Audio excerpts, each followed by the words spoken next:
Chapter 1 Operation Deliverance Stage 1 40 years after the Great War. Londinium. Good evening everyone, I'm Andrew WTN Special Correspondent. Today we bring to you a special program exploring yet another mysterious character involved in the Great War. One that evidence has shown to been intertwined with the mysterious 11th goddess and the devil of the Rhine. I speak of course of the Saint of Letzenbourg. March 3rd Unified Year 1925. Rhine Front. Idiot. Thought Major Tanya von Degurikov. We weren't the ones stupid enough to get shot down, why should we have to risk our skins to rescue this fool? To say she wasn't happy about her latest assignment was an understatement. Her battalion had been posted to the Rhine following the collapse of the Lagudonia Entente alliance. Normally they would have been switched out of the combat rotation for some rest before being reposted, but after her near court-martial after the incident with the Commonwealth submarine, they had been immediately shipped off to the Rhine. She was thankful for the opportunity to redeem herself in the eyes of the General Staff, but it felt like a punishment being sent back to this bloody battlefield. More annoyingly, they'd been deployed the second they arrived, having received orders to perform a rescue mission en route to the front. They hadn't even had time to set up a command center yet. At the time she'd wondered how desperate things must have gotten on the Western Front if her commanders were throwing units straight into combat as they arrived, but mages were always in high demand on the battlefield and her superiors seemed hell-bent on working them all like draft horses. She peered through her binoculars sighing heavily as she surveyed the enemy lines. It didn't look like they'd moved all that much since she and Serebryakov had been here nearly 2 years before. She'd hoped at the time she'd never return here, she'd been angling for a safe desk job in the rear after all, but things hadn't worked out as she'd hoped and here she was. Orders were orders though, she didn't have the option of disobeying them, even if it meant risking her own life to save some noble playing soldier. "Commander!" called a voice flying up to meet her. Tanya stowed her binoculars and glanced at the pair flying up to meet her. First was the owner of the voice. Second Lieutenant Serebryakov smiled as she waved towards her superior while her chestnut brown hair whipped around behind her in the cool March breeze. The second figure Tanya had only met once, a captain by the name of Dietrich Hausmann. He was the reason they were here. He was a tall muscular man with short dark hair, and he wore a worried look on his face that didn't exactly fill Tanya with confidence. Worse still, he wasn't even an imperial soldier, well not technically at least. He wore the black, red, and silver uniform of Grand Duchy of Letzenbourg, a small protectorate of the empire that had been kept separate before the war due to pressure from the other great powers. Letzenbourg sat uncomfortably between the borders of the empire and the Francois Republic, technically creating a neutral buffer between the two powers. It had benefited greatly by acting as a go-between for trade between the two powers and had provided a tax haven for the wealthy citizens of the two nations before the war. Although from Letzenbourg's point of view it was no doubt intimidating sitting between the giants, it could never hope to stand against either of the powers. Which meant in practice its neutrality had meant nothing once the Republic declared war on the Empire. It was in the way, and the tiny nation had been thrown into conflict, forcing the Empire to move in to protect its tiny ally. Tanya gritted her teeth in annoyance as the captain threw up a salute. It seemed the Grand Duke had been letting his children play at war, in particular, his second son who had talent in magecraft and for some unfathomable reason, fancied imitating the exploits of Tanya and her battalion the 203rd. This had resulted in the Moron being shot down behind enemy lines. This in itself wouldn't usually be a problem, he would just rot in a prisoner of war camp until the war ended. Unfortunately, the situation was more complicated. The Grand Duchy's royal family was closely related to the Emperor. The young noble was sixth in line to the imperial throne and was now in the hands of the Francois Republic. His capture was an embarrassment to the Empire and if word got out it would be severely demoralizing to the soldiers on the front lines, not to mention a political nightmare in the capital. "Major Degurikov, our intelligence says the prince is still being held in the field hospital near Reims. We must free him before they have a chance to move him," the captain reported. "I'm aware of that, Captain. I'm more concerned with getting past the enemy front lines, anti-air and mages at the moment," Tanya stated with cold disdain. Really? What was the brass thinking attaching the Letzenbourg mages to her battalion without consulting her? She had enough to deal with rescuing the idiot prince without dragging around a battalion of mages she didn't know if she could rely on. After all, they'd already let their own commander get shot down and captured. That gave her more than enough reason to doubt their competency. "Excuse me miss, my wing specializes at close air support and assault. If you can provide cover fire we should be able to take out enough of the anti-air to break through," he replied. Tanya glared at the captain, a rebuke ready to assault the captain. "How dare he call me miss?" She raged internally. This was a battlefield, not a tea party. Someone needed to teach the Letzenburgers how to act like proper soldiers.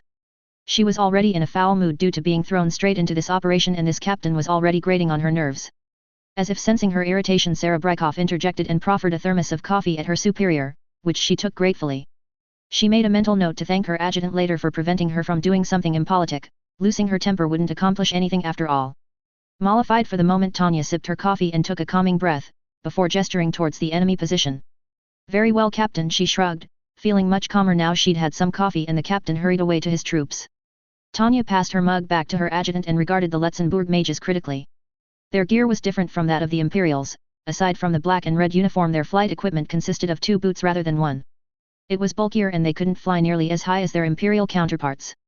The trade-off, so she'd been told, was speed, agility and the ability to levitate at low altitudes with minimal effort. This combined with an array of submachine guns, grenades, blades, and other such shorter-range weapons made them ideal shock troops apparently. Tanya remained unconvinced on that point. Her battalion had fulfilled the same role on several occasions but retained the versatility to perform other combat roles. It seemed wasteful to her to have the mages specialize in this as losses were expected to be heavy. Besides, Letzenbourg was a tiny country, it barely had the manpower to support more than a handful of combat mages. Most of the battalion was made up of volunteers from nations friendly to the Empire, but in Tanya's eyes, this made them little better than mercenaries. Well, whatever, if he wanted to assault anti-air positions, she would let him. At least it wouldn't be her troops in the worst of the fighting, and more importantly the enemy anti-air would be firing at the Letzenbourgers instead of her. Meanwhile, the 203rd could continue the important business of keeping her alive and earning her a promotion away from the front lines. Soldiers, prepare to advance. She broadcasted, raising her rifle and readying an artillery spell. Let's go rescue the Royal Rhine front 25 kilometers north of Reims. Things had gone well so far. They'd made it through the lines before enemy mages could respond, and the only losses had been in the Letzenbourg wing, so her own reputation would remain unaffected. Tanya was begrudgingly impressed by the Duchy forces. They were tenacious, and their low flight and levitation tactics made it difficult for the enemy anti-air to target them. She still wasn't convinced by the specialization, but it did seem effective and had the advantage of being an excellent distraction, meaning most of the 203rd got through the lines relatively unscathed. However, their close assault tactics made the Letzenbourgers all the more vulnerable to an attack from standard ground troops, increasing their casualty rate. This didn't seem to bother them overmuch though, as they seemed to take every opportunity to strafe at close range or assault in close quarters before flying off in the panic they created. Obviously the prince had been almost as successful as her at picking a bunch of war maniacs for a mage battalion. She had been surprised to learn this close assault doctrine had been the brainchild of the prince they were on the way to rescue. Additionally, he led such maneuvers himself, with the sword of all things. He must be suicidal, she decided, or just utterly unaware of how stupid charging machine gun emplacements and anti-air with a sword really is, even with a magical shield for protection. She thought about what she had been briefed on the young noble. He was a year younger than herself and had apparently been in the Imperial War College in the class below her, although she'd never heard about him being there. She had initially been surprised about his young age until someone had reminded her. She had been serving since she was 9. It still seemed strange to her, however, as she had a previous lifetime of experience to draw on. How could a youth such as him persuade anyone to let him into a war zone like the Rhine? Maybe it was because, like her, he was considered a genius. At the age of 6, he had written a political thesis that had predicted the current state of the world, and he had been found to have great magic potential. Or more likely he was a rich kid with connections who got whatever he wanted, and the best teachers money can buy, she thought cynically. If he was such a genius, he'd have had the sense to use his influence to stay at the rear. What was most galling for Tanya was that he'd had no reason to even fight. Letzenbourg was protected by the Empire, its meager forces were entirely voluntary and supplied by the Vaterland. The young prince had money and connections enough that even if the war went badly, he'd still be living a life of luxury somewhere. Instead, he had chosen to charge headlong into the Francois Republic, literally. She, on the other hand, had joined the army to save herself from poverty and secure herself a comfortable position as far away from the front lines as possible. Fate, or more likely being X, however, had conspired once again to throw her right into the firing lines, and this time it was this brat's fault. Target coming up, her deputy First Lieutenant Weiss informed, snapping her out of her reverie. Take out those guards. We're doing this by the book, so only shoot combatants, she ordered. Weiss set up a perimeter. Houseman, your company is with me, we're going in. They flew quickly down to the hospital entrance as an alarm started sounding, summoning the guards. As she landed, 2 surprised-looking Republic soldiers raised their weapons at her company. Suddenly their heads exploded, and they slumped to the ground as the soldiers flying above picked off anything threatening their commander. Glad of their timely intervention, Tanya rushed to the entrance, leaned against the wall by the door and gestured for Houseman to kick the door open. She wasn't about to bust in herself without knowing what was on the other side. Better to let the Letzenbourg captain go in first. It was his commander they were here for after all. The door flew open and her troops rushed in, checking the corners and securing the room as they went. An understandably shocked-looking Republican doctor dropped to his knees and raised his hands to surrender. Tanya set a couple of soldiers to guard the exit and approached the blubbering doctor. Where is Prince Wilhelm von Hohenzollern? Tanya questioned, grabbing the doctor's collar. She was aware that she wasn't the most intimidating of people, but with a room full of armed soldiers she was confident the doctor would answer her truthfully. I'm not sure, second floor I think, he replied fearfully in heavily accented Imperial. Tanya ordered a few soldiers to secure the building and gestured the rest to follow her up the stairs. She frowned. The second floor, he says, could you be any more vague? She complained inwardly, before ordering her troops to split up and look for the prince. It couldn't be that difficult to find the only child in a military hospital, she reasoned. She and Second Lieutenant Sarah Brykov took one of the passages and began searching the rooms for their quarry. Most rooms were wards filled with wounded Republican soldiers. Fortunately, the doctors and nurses obediently stayed out the way once rifles were aimed at them, and the search proceeded quickly and efficiently. They picked another corridor and moved on. As they rounded another corner, Tanya cursed. Seeing the red and blue uniform of a Republican soldier, she threw herself behind a cabinet for cover, expecting to be fired on. The expected flurry of shots never came, however, and as she peered out to investigate, she was surprised to find the soldier already dead. A single shot through the chest had ended him before they arrived on the scene. How? Or rather, who did this? She wondered. Nobody else had come down this way and Houseman's group had gone in the opposite direction, so who had killed this soldier? She bit back a curse. They didn't have time for this, they had to find the prince and get him out before anything else could happen to him. If she failed this mission, or if anything happened to the young prince, her chances of being promoted would be destroyed. Several shots rang out nearby. Being X must be listening in on my thoughts, she mused. Clearly, she'd invited disaster by thinking about the brat. She cursed under her breath again and rushed towards the sound of the shots. Lieutenant, watch our backs! She yelled. The last thing they needed was someone sneaking up behind them. Trusting her adjutant to cover the rear, Tanya continued on towards the sound of gunfire. She rounded the corner and entered a dark storage room with various medical supplies and equipment inside. Broken glass crunched under her boots as she raised her weapon, sweeping the room for threats. To her surprise, she saw a boy slightly shorter than herself standing over a Republican officer. His slender torso was bandaged but blood was spattered across his body. This must be the prince, she realized. Crap, he's tried to escape and injured himself, she thought, wondering if it would reflect badly on her. She went to move towards him but stopped as she almost tripped over another dead Republican soldier. You shouldn't have taken my sword, where is it? The boy questioned the officer darkly, either not noticing or not caring that she had entered the room. The officer glanced Tanya's way, then gestured at a cabinet to her left. Finally, the boy seemed to notice her as he turned, his emerald eyes meeting hers.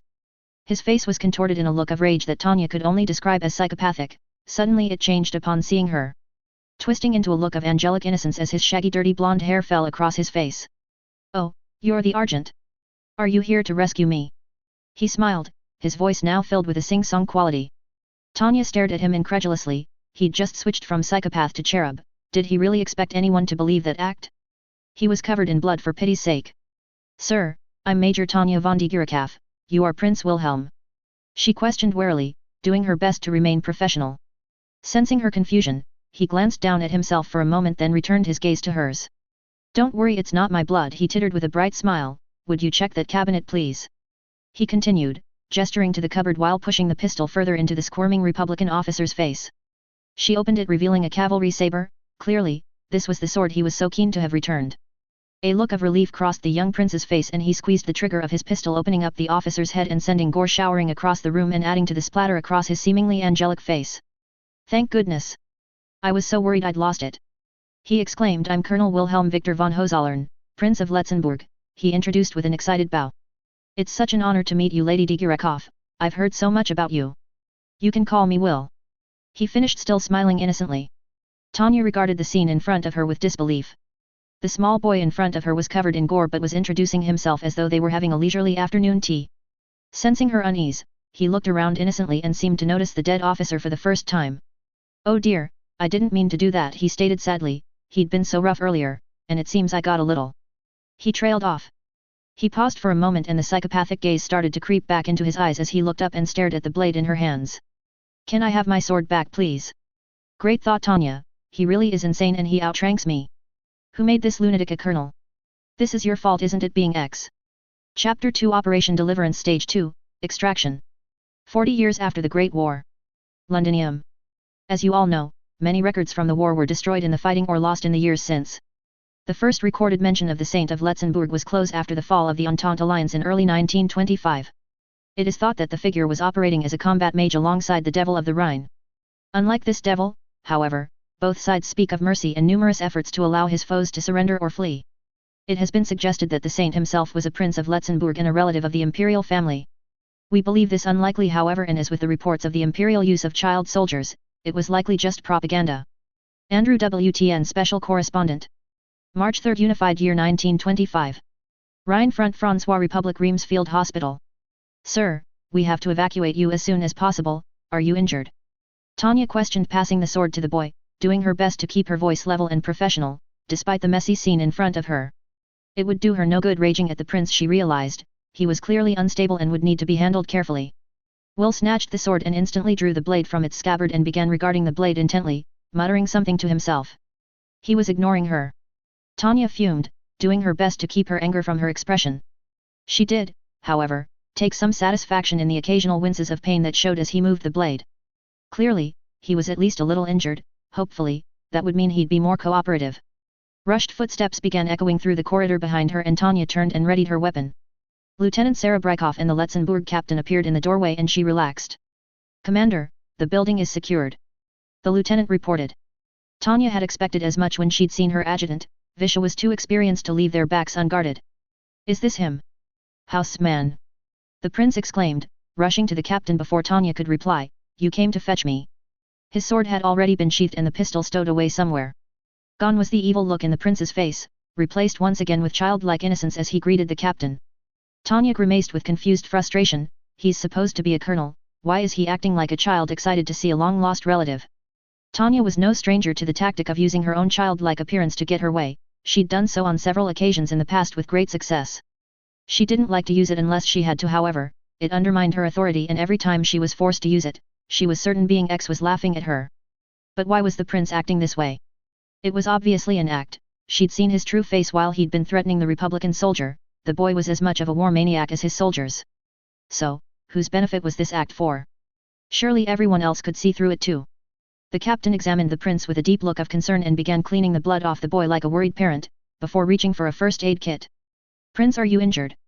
The captain questioned with obvious concern and the prince grasped his bandaged torso and frowned in exaggerated pain. I was shot and then I fell, he moaned, looking almost like he would burst into tears. He took a deep breath and then the look of innocence returned to his face once more and his eyes sparkled with implied determination. It hurts but I'll be okay, I'll be able to fly. The boy finished.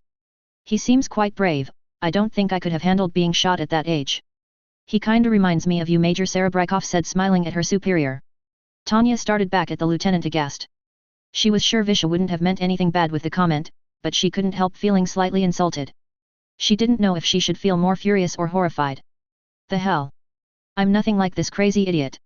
How can she be falling for this crap? What kind of cretin gets shot down anyway? She complained quietly to herself, accidentally saying her inner thoughts out loud in her frustration with the boy. She'd obviously been overheard though as Houseman shot her a glare and she cursed herself for her mistaken outburst. Crap! She swore, she'd just called the prince a cretin to his face. No way, that's a good career move. Who knows what will happen if word that she's been insulting the emperor's nephew gets back to the higher UPS. Houseman looked like he was going to chastise her but was cut off by the little prince. I'm sorry, you're right. It's my fault you're all here and in danger, the prince stated sadly, tears forming in his eyes. Now he's crying?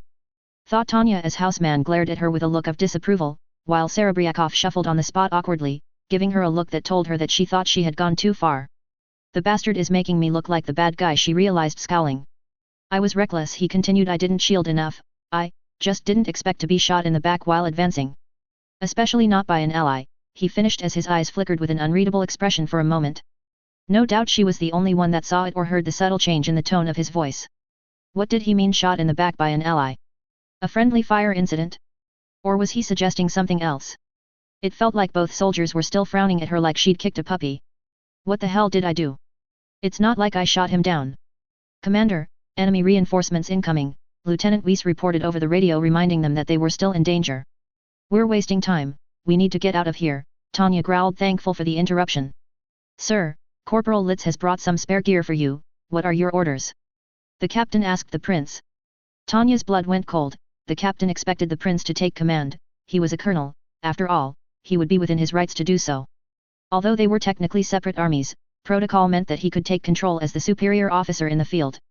She didn't like that idea one bit. He was an unknown element and from what she'd seen of him so far, she could imagine him ordering some foolish and suicidal assault.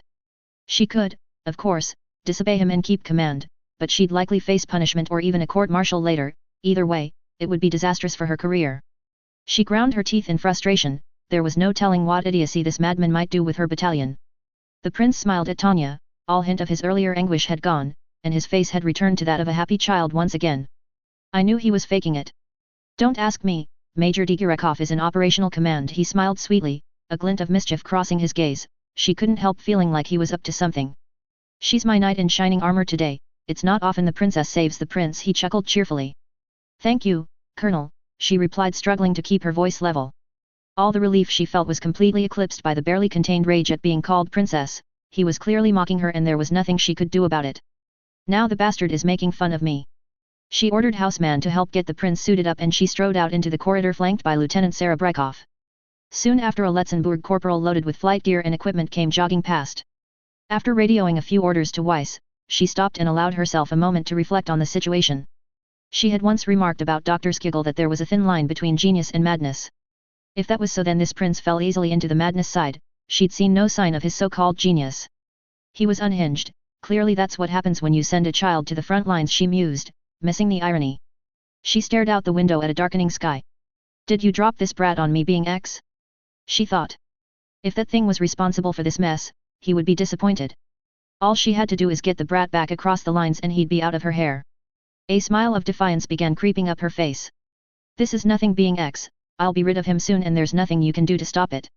First things first though, getting him across the lines. Weiss had reported enemy reinforcements inbound. They wouldn't be a problem if they got moving quick enough. In truth, she'd expected the enemy to react far quicker than this.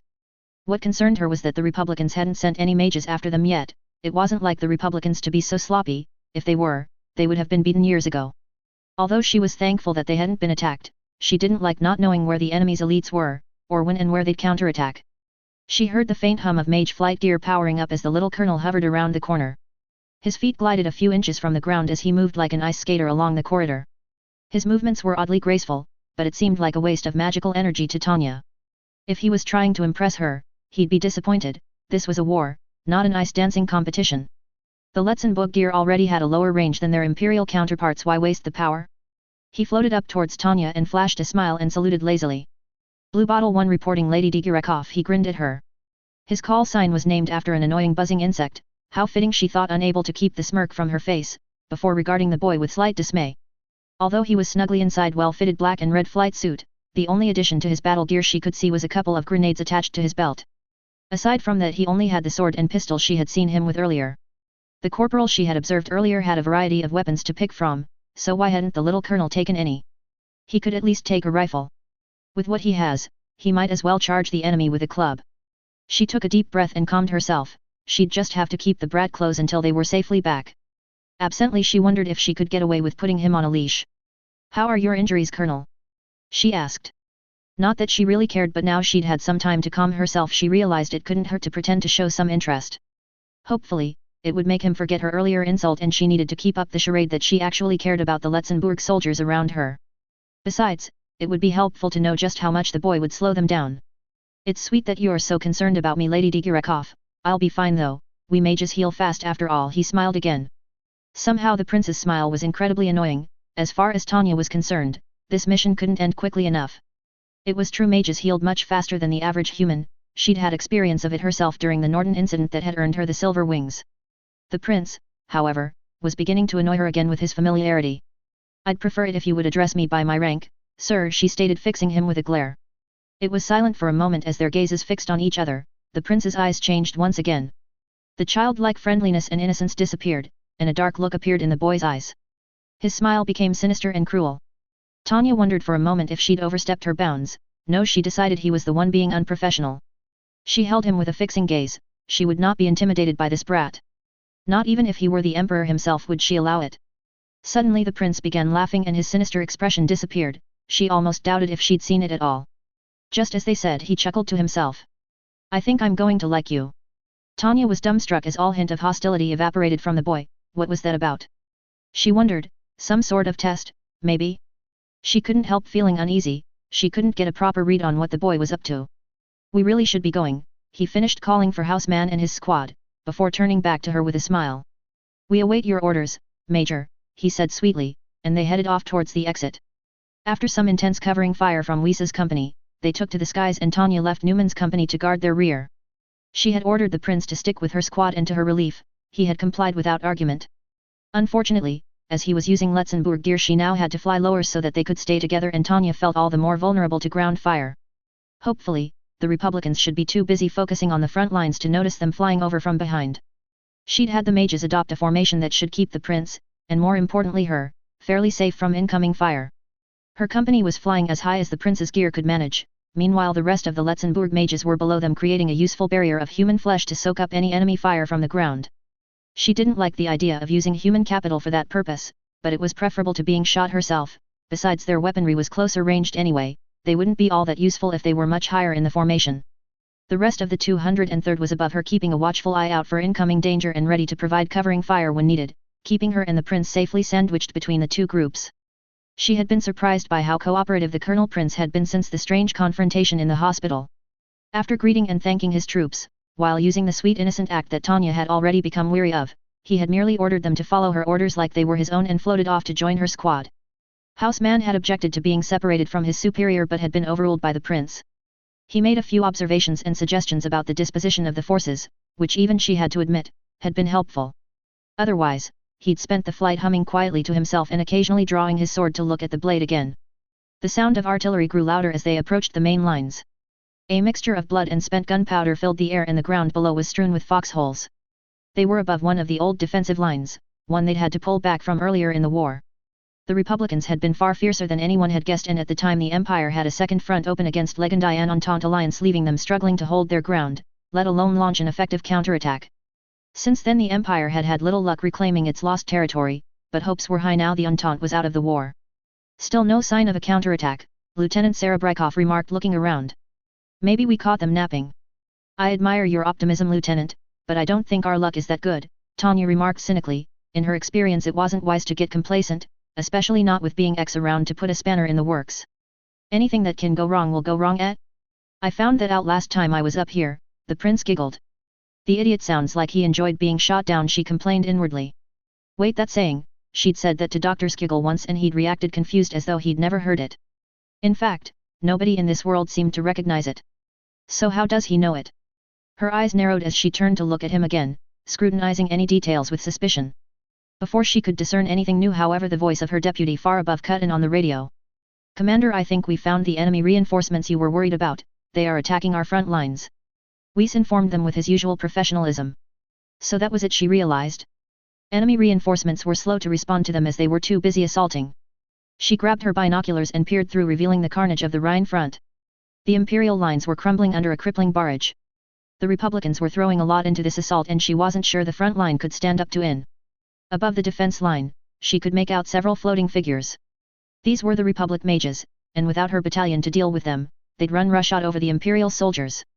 She ground her teeth in frustration and stowed her binoculars. It was then she noticed the young prince flying directly below her on his back, smiling up at her. It could be difficult getting behind friendly lines if there aren't any friendlies left, he stated with his irritating grin. You should take out the mages, while my troops and I blunt their ground attack. Our orders are to get you safely back, that's our priority, she replied, gritting her teeth in frustration. He did make a good point, they could be decisive in turning the battle, especially since they'd be attacking from the rear. You are not to leave my side, she concluded, cutting off any room for argument. In any other circumstances, she would agree with him, but she couldn't risk anything happening to the prince. Her career could be irreparably damaged if it did, and her dreams of a comfortable place in the rear echelons destroyed. No, she couldn't risk it. I'll take you across the lines and leave Weiss too. She began but was cut off by the prince. So, we are agreed then, we need to stabilize the lines, or we won't know when we are past them. I'll address the troops. Before Tanya could object, he summoned a voice amplification spell and began delivering a speech. Brave soldiers of the Empire and my dear friends from Letzenbourg. He began gathering their attention. Our valiant Major von Digerekov has decided we must blunt the enemy attack in order to safely get home. The bastard! The bastard! Tanya screamed internally. With one little phrase, he'd made it seem like it was her idea to attack. If she backed out now, she'd lose her authority and look like a coward. Cowards got the worst jobs on the front lines and zero chance at promotion. She took a breath and tried to find a way out of this situation. She wasn't too concerned about the attack, they had the element of surprise so they could easily turn the tide. Her concern was the prince had only a sword and a pistol, he was clearly going to charge straight in.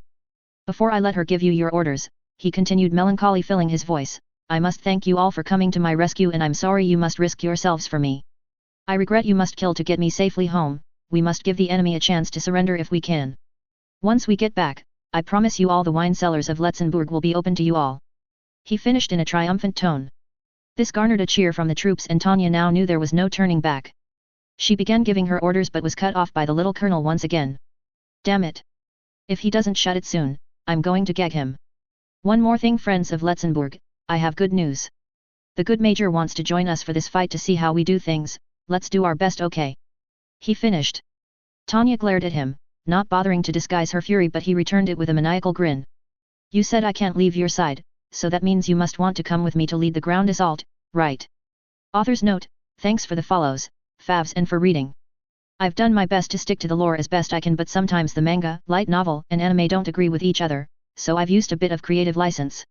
If anyone wants to give any feedback, I'd appreciate it. Xanen. Author's note, thanks again to anyone reading this story, knowing people are looking at it has really got me motivated. This was originally only going to be half a chapter, but before I knew it, I'd already written 2,000 words, so the next scene will have to slot into the next chapter somehow. Some people have commented saying they think Tanya is too emotional. I was trying to get the point across that she instinctively doesn't like the prince, but obviously I've hammered that nail in enough, lol. I have tried to rein it back a little bit, so let me know if you think she's any better. Any feedback is appreciated. I hope you enjoy reading. Xanen. Chapter 3, Operation Deliverance Stage 3, Breakthrough. 40 years after the Great War. Londinium. As we have discussed before on this program, the Saint of Letzenbourg was known for displaying great acts of mercy on the battlefield. We are fortunate that the following recording has survived the horrors of the war. Republic soldiers. Please, we do not want to harm you. Think of your families, how would they survive without you?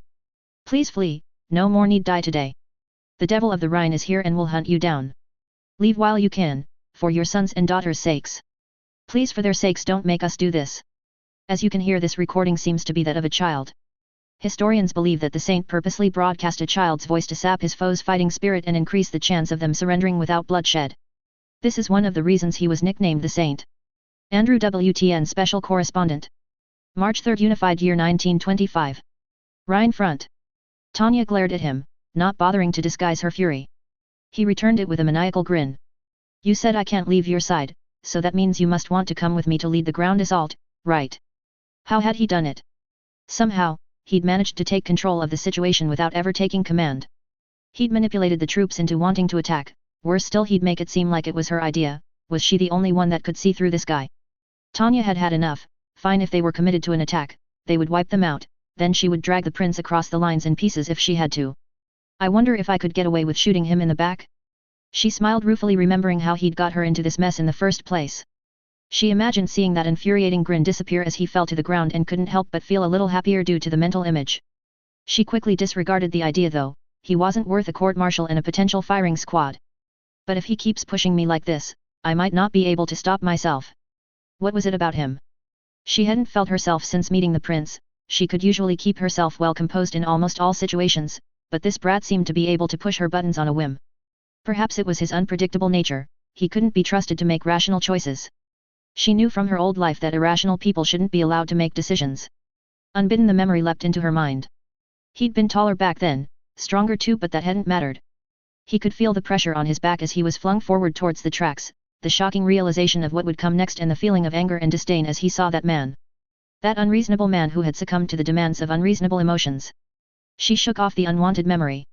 It was time to take back control. She had allowed her disquiet about the prince too much control over her and he had taken advantage of that. She was a rational person, she would deal with this problem rationally. She quickly snapped orders to Weiss to take the other 3 companies and engage the mages, reminding him that anyone dumb enough to be killed in a surprise attack didn't deserve to be in her unit. Next, she ordered the Letzenbourg wing to wait for her orders to assault and had her own company prepare artillery spells. If she took out enough ground units before the prince and his friends reached them, there'd be nobody to shoot him. Except me, perhaps, she chuckled to herself. She raised the submachine gun she had acquired in Osfjord. She had discovered she could now fire a burst of artillery fire from her weapon, and now was the perfect opportunity to field test the technique. It wasn't usual to fire artillery spells while moving, it drastically affected accuracy, but she reasoned that would hardly matter in such a target-rich environment. She gathered her power and felt bile rise to the back of her throat as she began muttering the prayer. She needed to control the Type 95. She despised having to pray to being X and couldn't help feeling slightly sickened hearing her own voice praising him. If that was the price of survival, however, then she would pay it.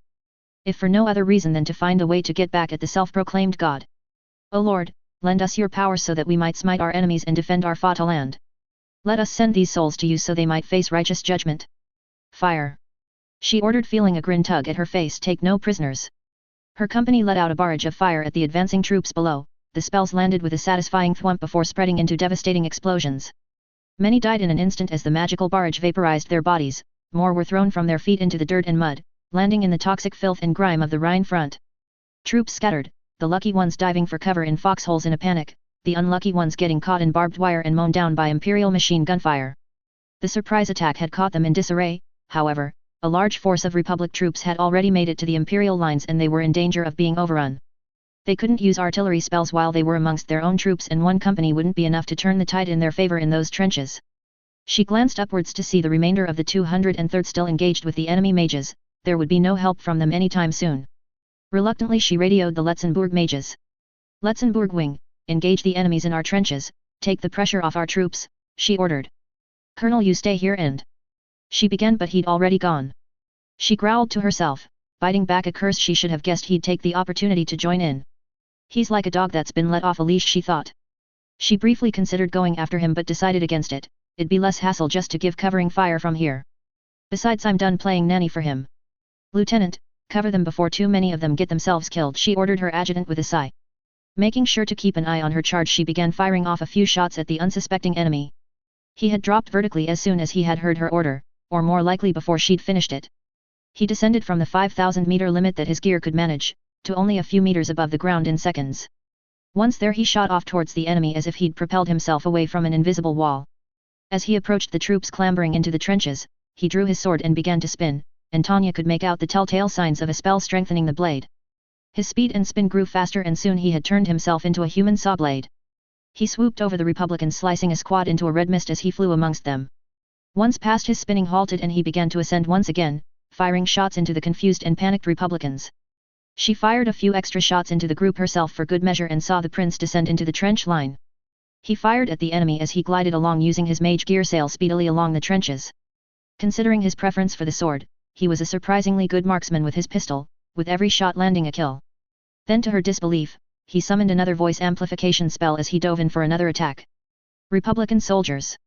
Please, we do not want to harm you, his voice boomed in a sorrowful tone as his sword slashed through a soldier's throat. He was speaking in perfect François, Tanya realized, recognizing it from her own studies at the War College. Think of your families, he continued, dropping a live grenade at another trooper's feet before hastily ascending out of the blast radius. How would they survive without you? Screams filled the air as the grenade exploded beneath the man's feet. Please flee, no more need die today. The devil of the Rhine is here and will hunt you down. Leave while you can, for your sons and daughters' sakes. Two soldiers turned to flee as the prince unloaded his pistol into their backs. Please, for their sakes, don't make us do this. Tanya caught a glimpse of his face and saw it fixed in a murderous grin. He was obviously enjoying his mayhem. Clearly, he didn't mean a word of what he was broadcasting to the Republicans. He certainly wasn't giving them any chance to retreat. He's using psychological warfare, she mused. Despite her dislike of the prince, Tanya was begrudgingly impressed. It seemed he was decent enough in close assault, but his demoralizing them with his sad childlike voice was almost cruel. Its effect on the enemy was obvious, but it also seemed to rouse the friendly troops too.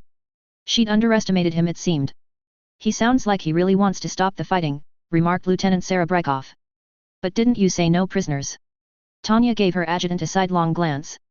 Surely, she couldn't believe the prince was sincere in his pleading for peace. Had nobody else seen that look on his face? It seemed clear to Tanya that the boy had no intention of taking prisoners. Obviously, once again she was the one who'd seen through him.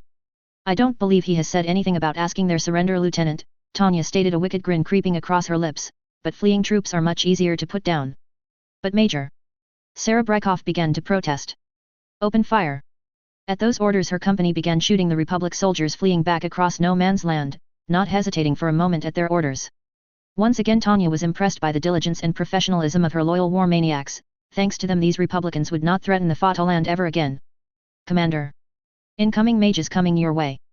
Her deputy radioed down from the sky above. She glanced up and cursed. She'd just been praising her troops and now this. She would have words with Weiss later about his failure to keep the enemy bottled up. The mages were plunging downward at incredible speed, she was not their target. She realized they were heading to support their allies in the trenches. Towards the damned prince. Engage those mages now. She yelled. Her company accelerated towards the approaching mages and began firing into their formation. The fire struck their shields, but they continued on regardless. With impressive coordination, half the group suddenly veered off and turned towards Tanya's company, returning fire as they flew. Tanya squared one in her sights, concentrating hard to steady her aim as she flew at speed and unleashed a torrent of magical penetration fire at the lead mage. The first few shots battered against his front shield, illuminating him before it shattered, exposing him.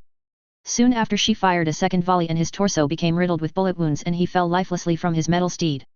She saw several others fall as her company passed them and was pleased to see her company had killed so many without suffering casualties. She spared a glance at the other group, who had continued towards the trench line. It seemed the Letzenbourg troops were too engrossed in their butchery to notice the incoming threat. Colonel, incoming mages, company strength, Tanya radioed in warning. It was too late. They had already opened fire on the Letzenbourg mages as they tried to disengage from the melee and gain altitude. She saw 4 of the mages fall as they were peppered from both the incoming mages and the remaining Republic troops in the trench. Their shields fell quickly under the weight of fire and the men quickly fell to the ground soon after, still and lifeless. The little colonel and 2 more Letzenbourgers accelerated out the trench and ascended quickly, followed by a lackluster spray of fire from the trench. They'd obviously not left many in there to threaten them and exited much more cleanly than the other group. He had been too slow in his escape though, and the Francois mages had already turned and began firing on the group. One fell almost immediately, and Tanya cursed. It looked as though she would have to step in if the prince was to survive. Lieutenant, take the company and finish these off. I'm going to save the colonel. She ordered, gritting her teeth in annoyance. At least she knew she could count on Visha and the rest of the first company to finish the job up here. Tanya dived and began lining up a shot at the 4 enemy mages pursuing the prince. The other Letzenburger was gone, shot down while she had been giving orders to Serebriakov. She guessed that would mean the prince would be next. She began squeezing the trigger, but suddenly the prince stopped abruptly in place in the air. The lead mage had no time to dodge and their shields smashed into one another. The Republican shield shattered first, however, and his flight gear exploded against the solid wall of magic, leaving its rider to plummet to the ground. She recognized the tactic. It was known as instant deceleration. It was an extremely difficult maneuver, dangerous, and used an immense amount of magical energy. Not only did you have to use magic to bring yourself to a stop, but you also had to use it to release the kinetic energy safely and use more to protect your body from the sudden change in G-forces. Only a few mages had the power to pull it off. She had done it herself during flight training, but she'd been one of the few that could manage it and still have plentiful energy to spare. It was utterly reckless and impractical on the battlefield. The remaining mages split directions desperately to avoid collision. Tanya aimed and skillfully picked off the rearmost warrior and quickly turned to find a new target. Meanwhile, the prince had begun accelerating again, but much slower this time. His flying had become more erratic and he was gradually losing altitude. Even from a distance, Tanya could see he was breathing heavily, and his grin had been replaced with a mix of frustration and exhaustion. The maneuver had obviously left him tired and near his limits. That's what you get for being reckless. Bluebell 1, disengage. I've got these 2, she radioed to the stricken prince. Negative Pixie 1, he replied, panting for breath.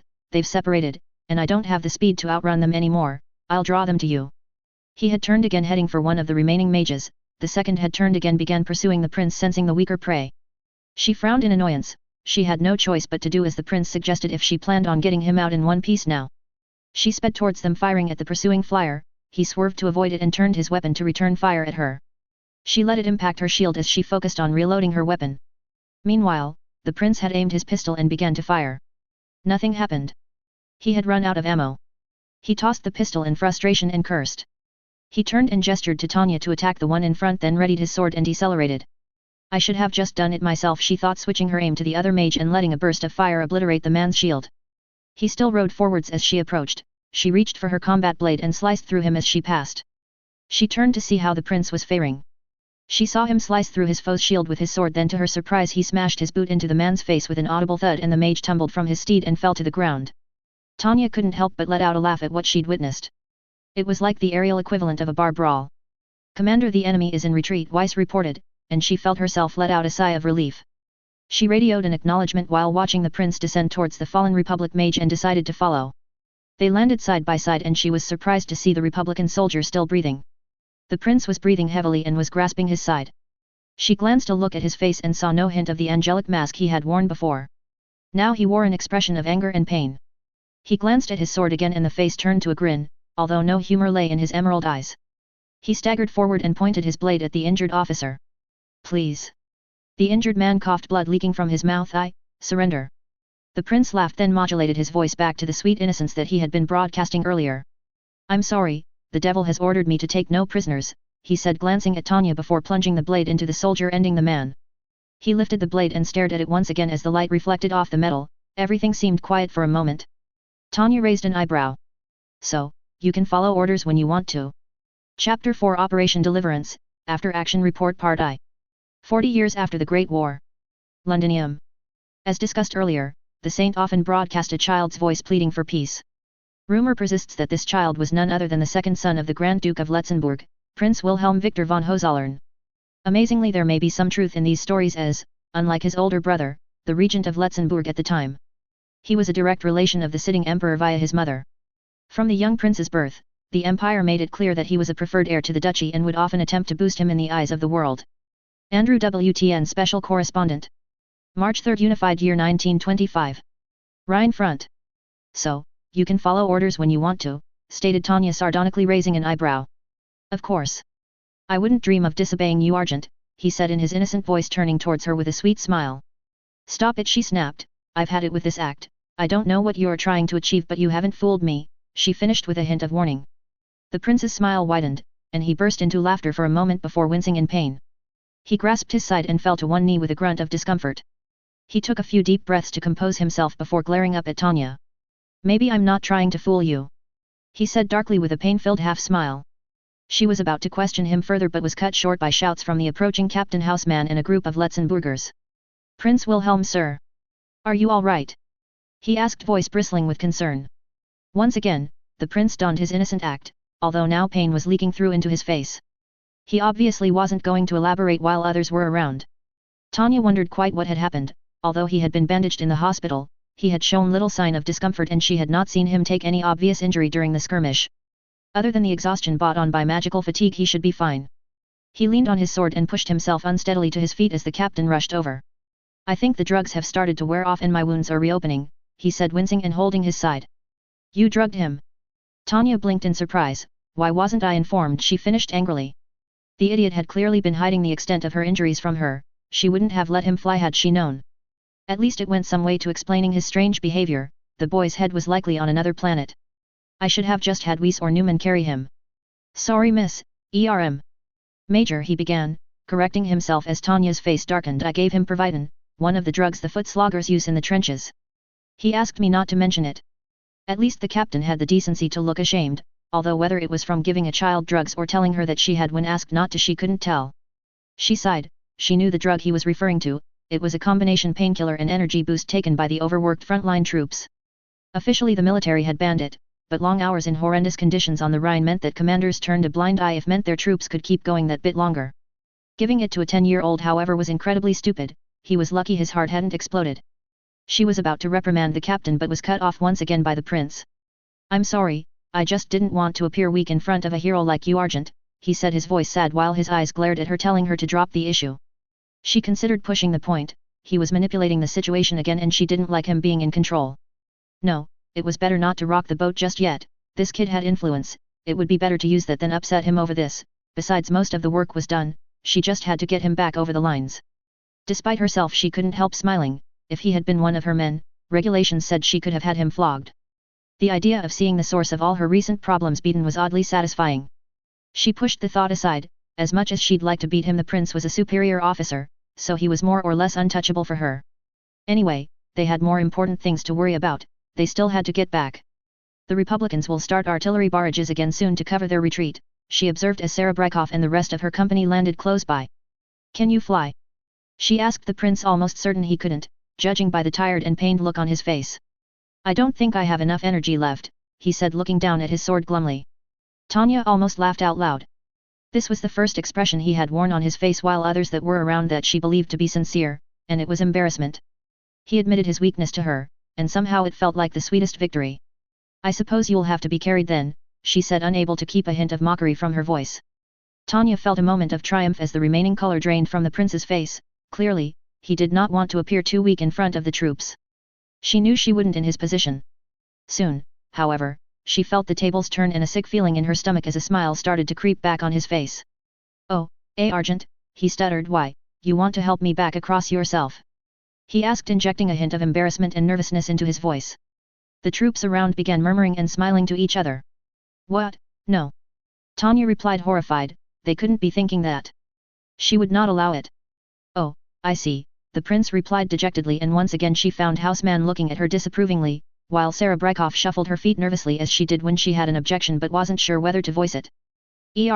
Excuse me, Commander, but maybe it would be best if you did help him back, her adjutant whispered, pulling her aside before looking back at the prince.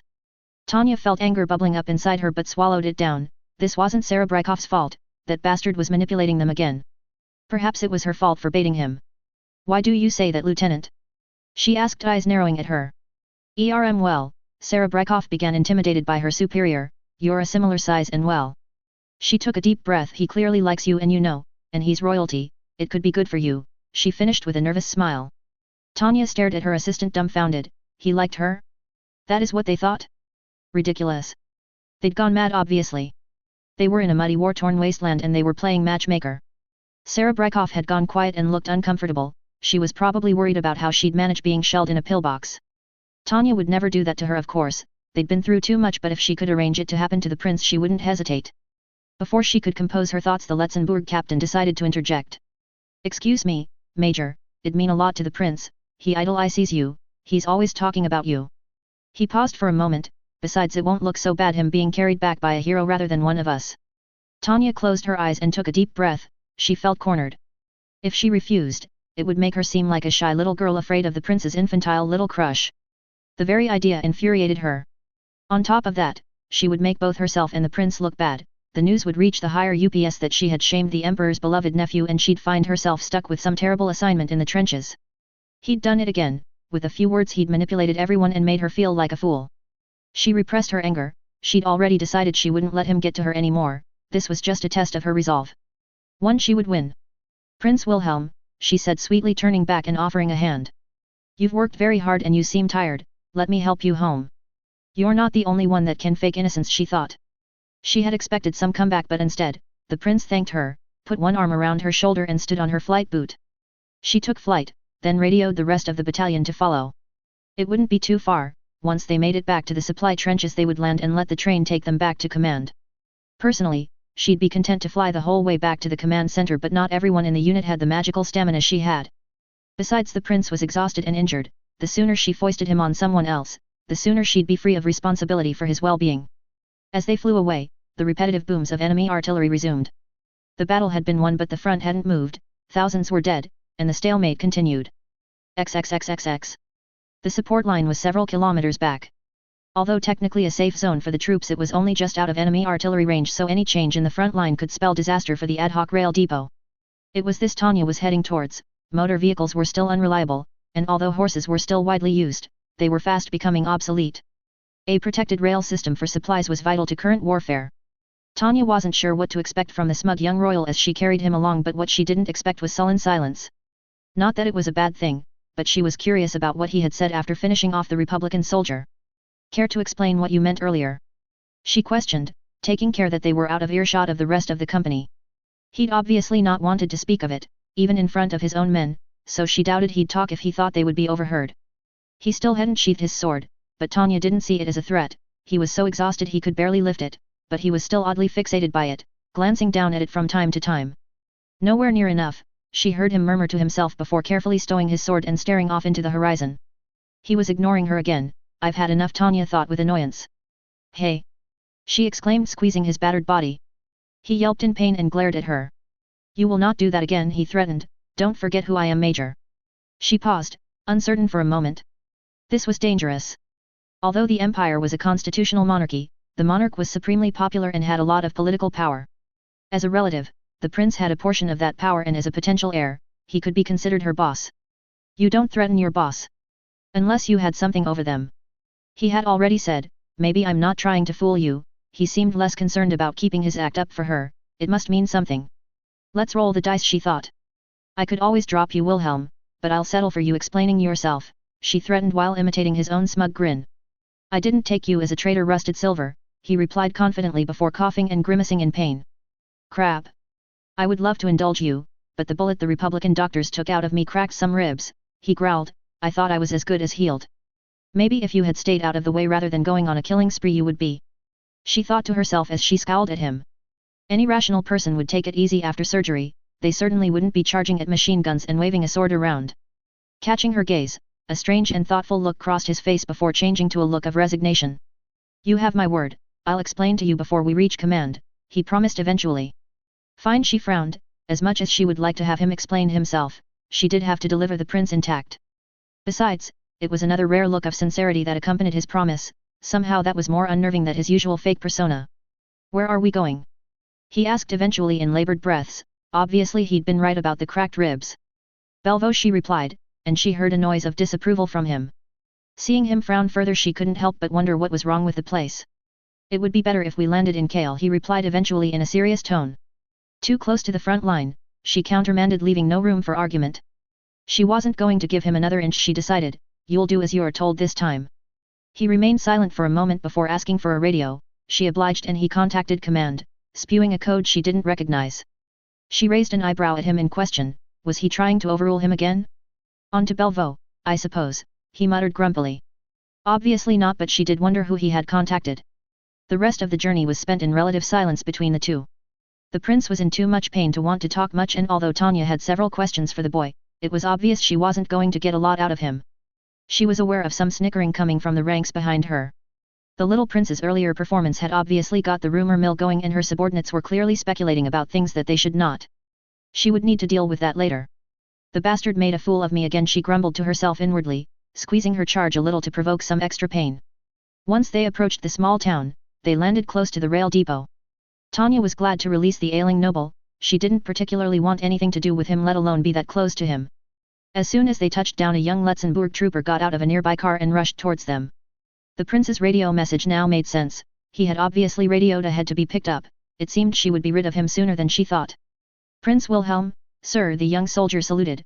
I am here to take you back to the palace. I've been sent by your brother, the regent. The prince stiffened and regarded the officer suspiciously. A look of concern crossed his face as his eyes narrowed. My brother. He breathed quietly to himself, glancing between the trooper and Tanya. Sorry, Corporal, Lady Digirekov has to escort me to command to be debriefed, he shrugged apologetically, reverting to his angelic persona. Tanya scowled, he was calling her lady once again instead of her rank. She pushed her annoyance aside. Something wasn't right. Why would the prince radio ahead to be picked up and then refuse to go with the driver? The regent was quite insistent, the corporal said, grasping the prince's arm. The troopers around her tensed. Something was definitely wrong. A corporal laying hands on a colonel was more than a little improper, a soldier laying hands on his prince was unthinkable. She readied her weapon, unsurprised to see the Letzenbourg captain doing the same. The tension was palpable. Tanya's instincts told her something bad would happen soon if something didn't change. It reminded her of her old life. Two superiors had disagreed, and it was the underlings that suffered for it. It'd been a busy time in the HR department as the higher-ups used their employees as pawns. Not too dissimilar to this world, she thought dolefully. Prince Wilhelm. A new voice called from a military ambulance that pulled up nearby, causing everyone to turn. To Tanya's surprise, it wasn't a soldier that stepped out, but a maid. She looked to be in her early 20s and wore large glasses and a stern look on her face that made her seem older. A look of relief crossed the prince's face. Christina, I see you got my message, the prince called, freeing himself as the maid strode towards them. The prince had summoned a maid to pick him up? She knew the nobility were supposed to be eccentric, but this seemed more than a little strange under the circumstances. Indeed, my prince, we will have you checked in the ambulance, then deliver you to the command center, the maid replied unemotionally. Sorry, Tanya, I'll have to meet you at the command center, the prince apologized, turning back towards her. Take the staff car if you like, I'm sure my brother won't mind, he finished, grinning at the corporal who shifted uncomfortably. Like I'd go anywhere with someone that suspicious, thought Tanya, keeping her weapon ready. The corporal mumbled an excuse about the car being unfit for passengers and rushed away. Once he was out of sight, everyone breathed a sigh of relief. Unfit for passengers but fit for a prince? I don't think so, Tanya thought. The maid began shepherding the prince away towards the ambulance while his troops began loading themselves on the nearby train. So much for his promise. Obviously nobody was going to explain to her what had just happened, so resigned but annoyed, she ordered her troops to do the same. The supply train was long and made up mostly of large cargo cars with huge sliding doors to allow entrance and exit. The military would cram both supplies and humans into the cars, and not for the first time. Tanya was thankful for being a senior officer. Officers of captain and higher were allowed to ride in the small passenger car towards the front of the train. It was hardly first class, but it was by far more comfortable than the cramped cargo cars. She left Weiss to organize loading the troops and left Sarah Breikoff to stow away her own equipment and began wandering towards the front of the train. She sighed to herself, there was still so much to do. She needed to report to General von Hans and write the written report for command. Worse still, they had yet to set up a battalion command, they had been deployed to the rescue mission as soon as they had reached the front. She didn't even know if the general had commandeered them a base of operations yet. On top of that, she desperately wanted a bath after the day's events, and she wondered if not having a cup of coffee for a few hours was good enough defense to murder someone. As she approached the passenger car, she noticed the Letzenbourg captain houseman talking to a young woman in a military uniform. It was the maid from earlier, she realized, but when had she had time to change? Wasn't she supposed to be with the prince? Seeing her approach, they both stopped and saluted. Major, I'm Captain Sophia Zerbst, Prince Wilhelm's liaison officer, she chirped cheerfully. Hadn't the maid been called Christina? This was not the same person from earlier, she realized, but there was an uncanny resemblance. You must have met my sister, she laughed, sensing Tanya's confusion. The officer turned to houseman and ordered him not to let anyone else into the passenger car before turning back to Tanya. Please follow me, the prince will see you in the front carriage, I'll see about getting some refreshments for you both, she said quietly before Tanya could ask. Tanya's eyes widened in surprise. I thought he left in the ambulance, she replied confused. For security reasons, we didn't want anyone to know where he was, so we moved him here in secret, the officer returned, grinning happily as they entered the railcar. Besides, it would take hours to get to Western Command in that thing, she giggled, referring to the battered ambulance.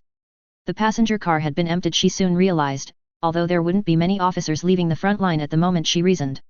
It seemed they didn't even trust Letzenbourg's own officers, it seemed, as there weren't even any guards in the cabin. They stopped at a compartment and knocked at the door before the liaison officer opened it and ushered Tanya inside hastily. Inside, the prince was being rebandaged by the maid from earlier. He turned his head to Tanya and grinned. I suppose you want that explanation now. Author's note. Again, after all the action in the last chapter, this was pretty hard to write as everything wound down. Also, lots of dialogue and I don't like using that unless I have to, but hey, plot is beginning to emerge. Before we go on, a few things. First and most importantly, thanks again to everyone that is reading and / or favoriting this story. Even more so to people that reviewed. Every time I get a notification, I get super motivated to continue. Second, there was a bit about drugs in this chapter, so I thought I should explain. This is a reference to both drugs being sent to soldiers in WW1, you literally sent gift boxes of morphine and such, and both sides encouraging troops to take some sort of amphetamines in WW2. Providing the drug I mentioned was actually used by the Germans during the war. Scary, right? Although I may have exaggerated its pain-suppressing effects for the story, I'm not sure, I've never indulged myself. Third, I would really appreciate your opinions and criticisms, as long as it stays constructive. I know I'm not perfect and want to improve. For one thing, would you prefer longer or shorter chapters?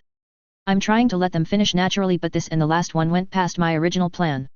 I'm aiming for 2-3k words. Also, if you find any spelling or grammar errors, this story is falling out my brain so quickly I'm not surprised I missed it. Just be aware I'm British, so it's color, and don't get me started on aluminium. Seriously though, thank you for reading, you don't know what it means to me. Chapter 5, Operation Deliverance, After Action Report Part 2, Recuperation. 40 years after the Great War. Londinium. Before the outbreak of the Great War, the Duchy of Letzenbourg was used by both the Francois Republic and the Empire as a convenient go-between for financial matters. This meant the small country amassed an impressive amount of wealth and political leverage. 4 years before the war, Grand Duke Ferdinand fell ill, and his son Ludwig was made regent. The Empire had long been seeking assimilation, however, so began putting pressure on their ally to change the line of succession to exclude the Ludwig in favor of his younger brother, the son of the Duke's second wife, Imperial Princess Hermine, Prince Wilhelm Victor von Hohenzollern. March 3, Unified Year 1925. Rhine Front. Second Lieutenant Victoria Ivanovna Serebriakov yawned as the train rocked rhythmically along the tracks towards the Western Command Center. As with the rest of the battalion, the earlier combat high had worn off, leaving them weary and fatigued despite the overall satisfaction of a successful mission. Once stowing her and the Major's equipment on the train, she had initially headed to the front passenger car. Despite it being only for the higher ranks, they usually allowed adjutants to ride up there too, and she knew her commander would be craving her caffeine fix by now. She was both surprised and disappointed to find the Letzenbourg captain guarding the door, militantly enforcing the captain or higher policy of the passenger cabin. Dejected, she headed back to the boxcar the battalion had been assigned and found herself a comfortable spot with the other junior officers who were not granted the honor of the more comfortable accommodation. Despite the cramped conditions, it didn't seem too uncomfortable, but then again, they all felt tired enough that they wouldn't have complained if it were. She was joined by the company commanders Weiss, Newman, and Koenig, as well as a few others, and the group shared some drinks and rations appropriated from somewhere. Soon a cheerful camaraderie filled the air as the soldiers began swapping stories of their exploits during the latest action. The major is going to have my ass for letting those mages through, she heard her superior Matthias Weiss complain. Ah, come on. We all know you have a secret stash of Ildoan coffee and Waldstadt chocolate for when you upset her, laughed the 4th Company Commander Rainer Newman, the joker of the group. That can only work so many times, Weiss chuckled back in return. Besides, do you know how much that stuff costs? It almost bankrupted me after Dacia, he finished, eliciting laughter from the nearby officers. She smiled. Weiss would be forgiven, she knew. The major was strict, but she would know that Weiss wouldn't have allowed the enemy past him if he could have prevented it. Their commander was just proud and hated the idea of any force getting the better of her regiment, even if only briefly. Equally, they were proud of her. True, she could be scary sometimes, but she had made them and molded them into a little family. They were the best, and Major Tanya von Digerekov demanded perfection. They could confidently say that what the major demanded they could deliver, at least most of the time. Inevitably the conversation moved on to their allies and the objective of their mission. They all agreed that although capable, the Letzenbourg troops couldn't hold a candle to their own battalion. Their bravery was beyond question though, especially that of their commander the prince. It took a lot of guts to charge straight in like that without any hesitation. What did you make of our VIP? Asked Rainer. I didn't get to see much of him since I was busy guarding your asses. Gotta admit I was surprised, started Koenig. I kind of expected him to be a spoiled rich kid, but I caught a glimpse of his dog fight with those mages, seems he's got some skills. Another child mage prodigy then? Sounds like the major has competition, Rainer laughed. I don't know, he was exhausted by the end. The major is on another level to the rest of us mere mortals. Weiss observed. What about you, Visha? What did you make of him? You were closest, he questioned using her nickname. He seemed kind, he was offering the enemy the chance to run the whole time. It seemed like he genuinely wished we didn't have to fight, she replied thoughtfully, not in a cowardly way. She added quickly, he just sounded sad that we had to do it. We can all relate to that, Weiss observed as the group nodded solemnly in agreement. Not everyone can be as thick-skinned as the major. That's another thing, she smiled, leaning in conspiratorially. I think he might be sweet on her. She related the exchange in No Man's Land, where the young prince had become flustered at the prospect of being helped back by the major and the Letzenbourg captain's remarks about how he idolized her. The group stared at her aghast for a moment before breaking into laughter. Wow, he really is brave. Rainer joked. XXXXX. Western Command. Some hours later. Tanya knocked on the door of General von Hans's office and waited to be summoned. After a few moments she was called and she strode in confidently. The general had appropriated a large chateau towards the center of the Western Theater, several kilometers back from the front lines. He had chosen one of the larger, grander rooms for his office with a commanding view over the extravagant gardens. The room was luxuriously decorated with antique but comfortable furnishings and ornaments that were probably worth enough to fund the tiny orphanage she had been raised in for generations. She felt a pang of jealousy for a moment. This was this world's equivalent of the big corner office the executives had in her previous life. The very thing he'd been on the fast track towards before the incident on the platform. No matter, she thought, one day soon I'll have a safe, comfortable post like this.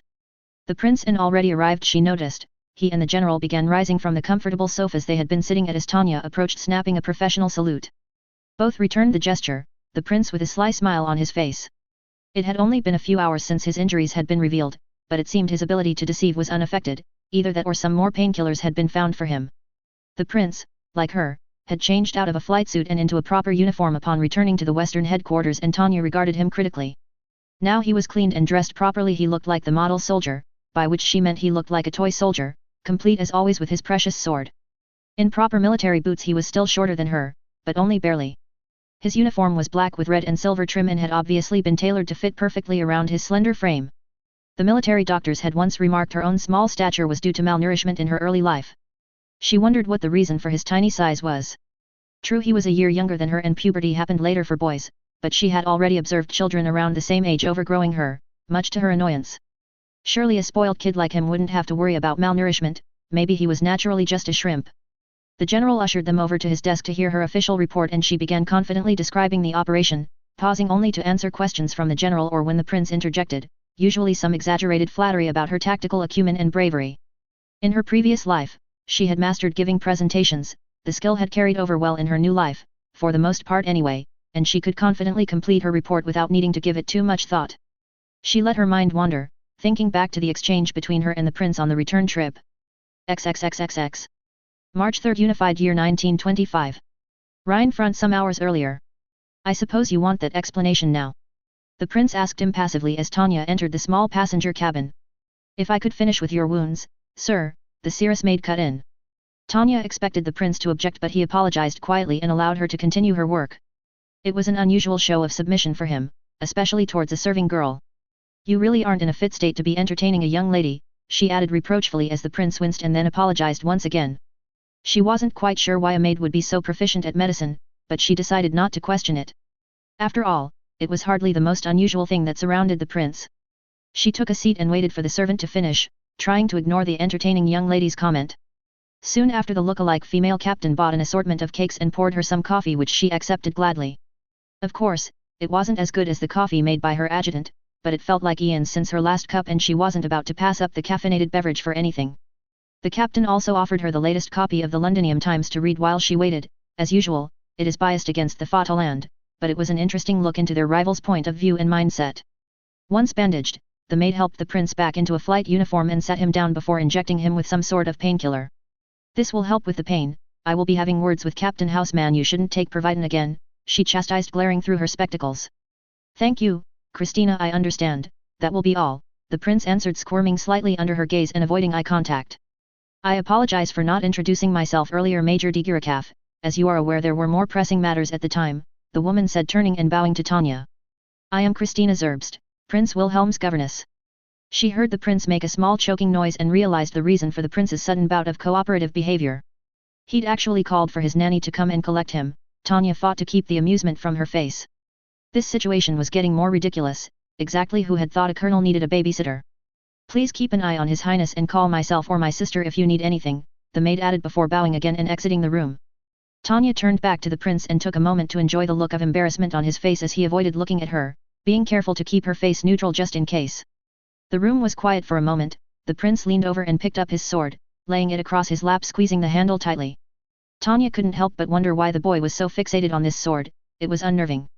From what she'd learned of the prince, however, that could be deliberate. Why did you join the military, Major? He asked eventually, studying her intensely. Tanya raised an eyebrow suspiciously, wondering where this conversation was going. She had expected answers, not questions. I have no other path, she stated, echoing the words she had said so long ago in her enrollment interview. Really? He replied thoughtfully before a strange smile crept up his face. I had the chance to read the reports and essays you wrote at the War College. They're impressive. It's surprising you didn't get given a job in planning in Berlin. Tanya felt a sting of annoyance. That had been the plan, she thought. Unfortunately, one of those aforementioned reports had somehow given General Zetter the idea that she wanted to run a frontline special forces unit. Central Command feels my talents are better utilized elsewhere, she replied diplomatically, keeping her voice and expression neutral. A shame, he sighed. I seem to have the opposite problem. I need to be on the front lines, he continued, a familiar bloodlust entering his emerald eyes. For some reason, they'd prefer me to be at the rear. I had to use almost all my influence to keep myself out here, he complained with a shrug. Of course, they want you in the rear. You shouldn't be here in the first place. You're royalty. Tanya thought to herself irritably. Did he not understand the propaganda field day their enemies would have if something happened to him? It was the entire reason they were here, the entire reason she'd had to risk her neck behind enemy lines. But maybe we can change things, he said, grinning at her. I think together we can both get what we want. Tanya considered the prince's words. He was offering some sort of alliance, it seemed. It was true he had influence. It was possible he could help her into a comfortable position in the rear, and as an added bonus she would gain connections into the imperial court too. Maybe she could become a politician, she smiled inwardly. Still, better find out more details first. She still didn't trust him. How do we do that exactly? She asked slowly, eyes narrowing with suspicion. Oh General, I couldn't possibly accept that position. Lady von de Girikov is far more qualified. I've learned so much from her. It's like having a big sister. The prince said mockingly in his innocent facade before breaking out into a laugh that left him clutching his damaged torso. I'll get myself attached to your battalion as an observer, he began explaining. Don't worry, I won't step on your toes. Meanwhile, I can introduce you to certain people and use some influence to boost your position. It sounded too good to be true. It would be win-win for both of them. She had seen him in battle, he clearly relished it. It must be his reason for wanting frontline duties, she reasoned. She supposed war maniacs must come from all walks of life. The plan was far from perfect, however. He had been shot down. If anything, that would encourage the brass to pull the VIP away from the front. And there was something else that didn't feel right. Wait, what had he said before? You were shot down. They won't like that, she began, holding his gaze. He waved dismissively, assuring her he could persuade the generals against redeploying him. You said it was by an ally, she finished, eyes narrowing in suspicion once again. And I said I didn't expect it, but that's not quite true, he said with a smug smile. I ordered it. Author's note. This was another difficult chapter to write, but I do feel like I've more or less got everyone where they need to be, ish. Hey ho though, finally some revelations. Still more to come though. Originally these 5 chapters were only supposed to take up 2 to 3 in my head, so I don't really feel like I've got the plot going yet. Overall though I'm glad what I have got has ended up longer. I've started adding a bit more from other POVs in, you'll have to let me know how they work. The plan is that eventually the prince will have a bit of POV, but Tanya needs to find out some stuff first. I toyed with taking out the prince's nanny, but I wanted to embarrass him a bit and give Tanya the odd barb for him for later, so I left it in. Hopefully, after the next chapter, enough exposition will be done with so things will get going again. I hope you enjoyed reading and please leave feedback if you want, or don't, it's up to you. Chapter 6 Operation Deliverance, After Action Report Part 3, Deal with the Devil. 40 years after the Great War. Londinium. Imperial Princess Hermine, second wife of the Grand Duke of Letzenbourg, unfortunately, died in childbirth while her husband was away. For some time, the young Prince Wilhelm suffered many health problems. By the age of 4 however he began displaying signs of genius. By 5 he had outgrown many of his tutors, but around the age of 6, his teachers reported an abrupt change in personality. Modern scholars suspect he suffered a brain injury at some point, but no evidence has been found to support this. Andrew WTN Special Correspondent. March 3 Unified Year 1925. Rhine Front. You said it was by an ally, she finished, eyes narrowing in suspicion once again. And I said I didn't expect it, but that's not quite true, he said with a smug smile. I ordered it. Tanya's eyes widened in disbelief as she stared back at him astounded. He'd had himself shot? And he seemed proud of it. Why? She asked, unable to comprehend such an insane act. To set up this meeting for starters, he began, grinning widely. Who else would they send to rescue the Emperor's beloved nephew but the Empire's finest? Major Tanya von Degerekhoff and her illustrious 203rd. General Zetter's fixers, he finished arrogantly. That much was true, her unit was designed to be an adaptable, multi-purpose, and quick to deploy. They were uniquely suited to unusual kinds of missions such as this, but still, this was beyond the pale. You should have just sent an invitation, she scolded snidely.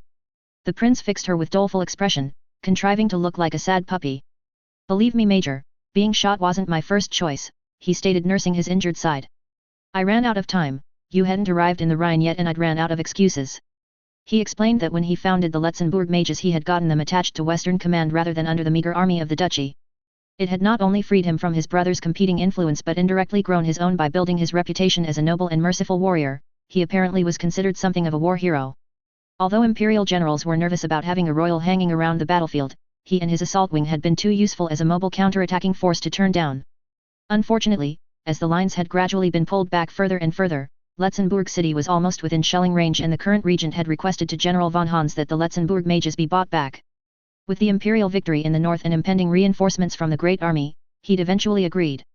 My dearest brother intends me to sit out the war at home, he growled facetiously, with obvious venom around the mention of his brother. That's assuming I'd survive to the end of it, he added darkly. Tanya raised an eyebrow questioningly. Few would think themselves more likely to die at home than on the battlefield. She gestured him to continue, hoping he would start to make some sort of sense, and he paused for a moment as if composing his next thoughts. Let's just say, I'll likely develop a sudden illness, he stated eventually with a dry tone that suggested illness was the last thing he was expecting. Tanya considered this information. The prince obviously thought his brother wanted to get rid of him. Surely this didn't happen anymore? Is Letzenbourg still in the Middle Ages? She thought to herself.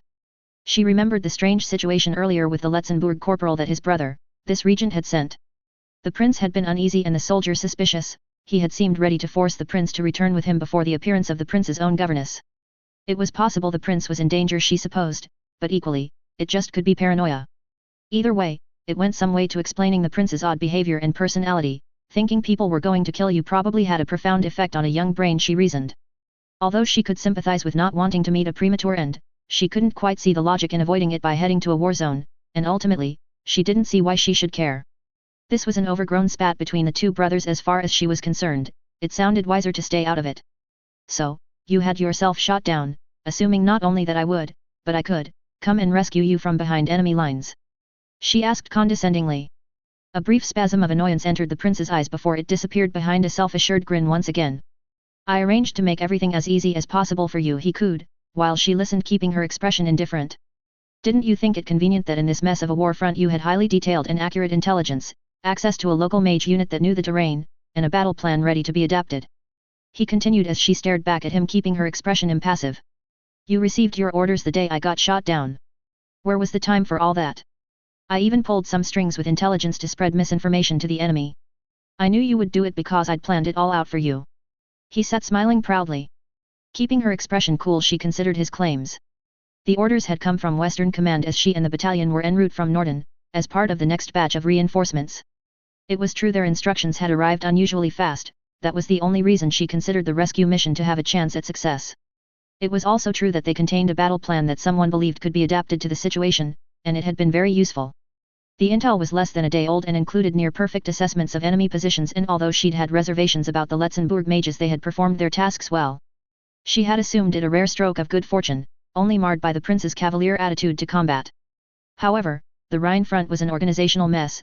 The slow withdrawal of the front lines had impacted morale across the command structure, soldiers of all ranks were making more and more mistakes, and the imperial war machine had slowed to a crawl. They shouldn't have been able to react so fast. Had the prince really planned all this? She couldn't think of any other way the prince could know so much about his own rescue mission. One of his flunkies could have told him, but they had only been separated a few minutes at the platform. There simply wasn't the time for him to digest all this detail. He knew too much.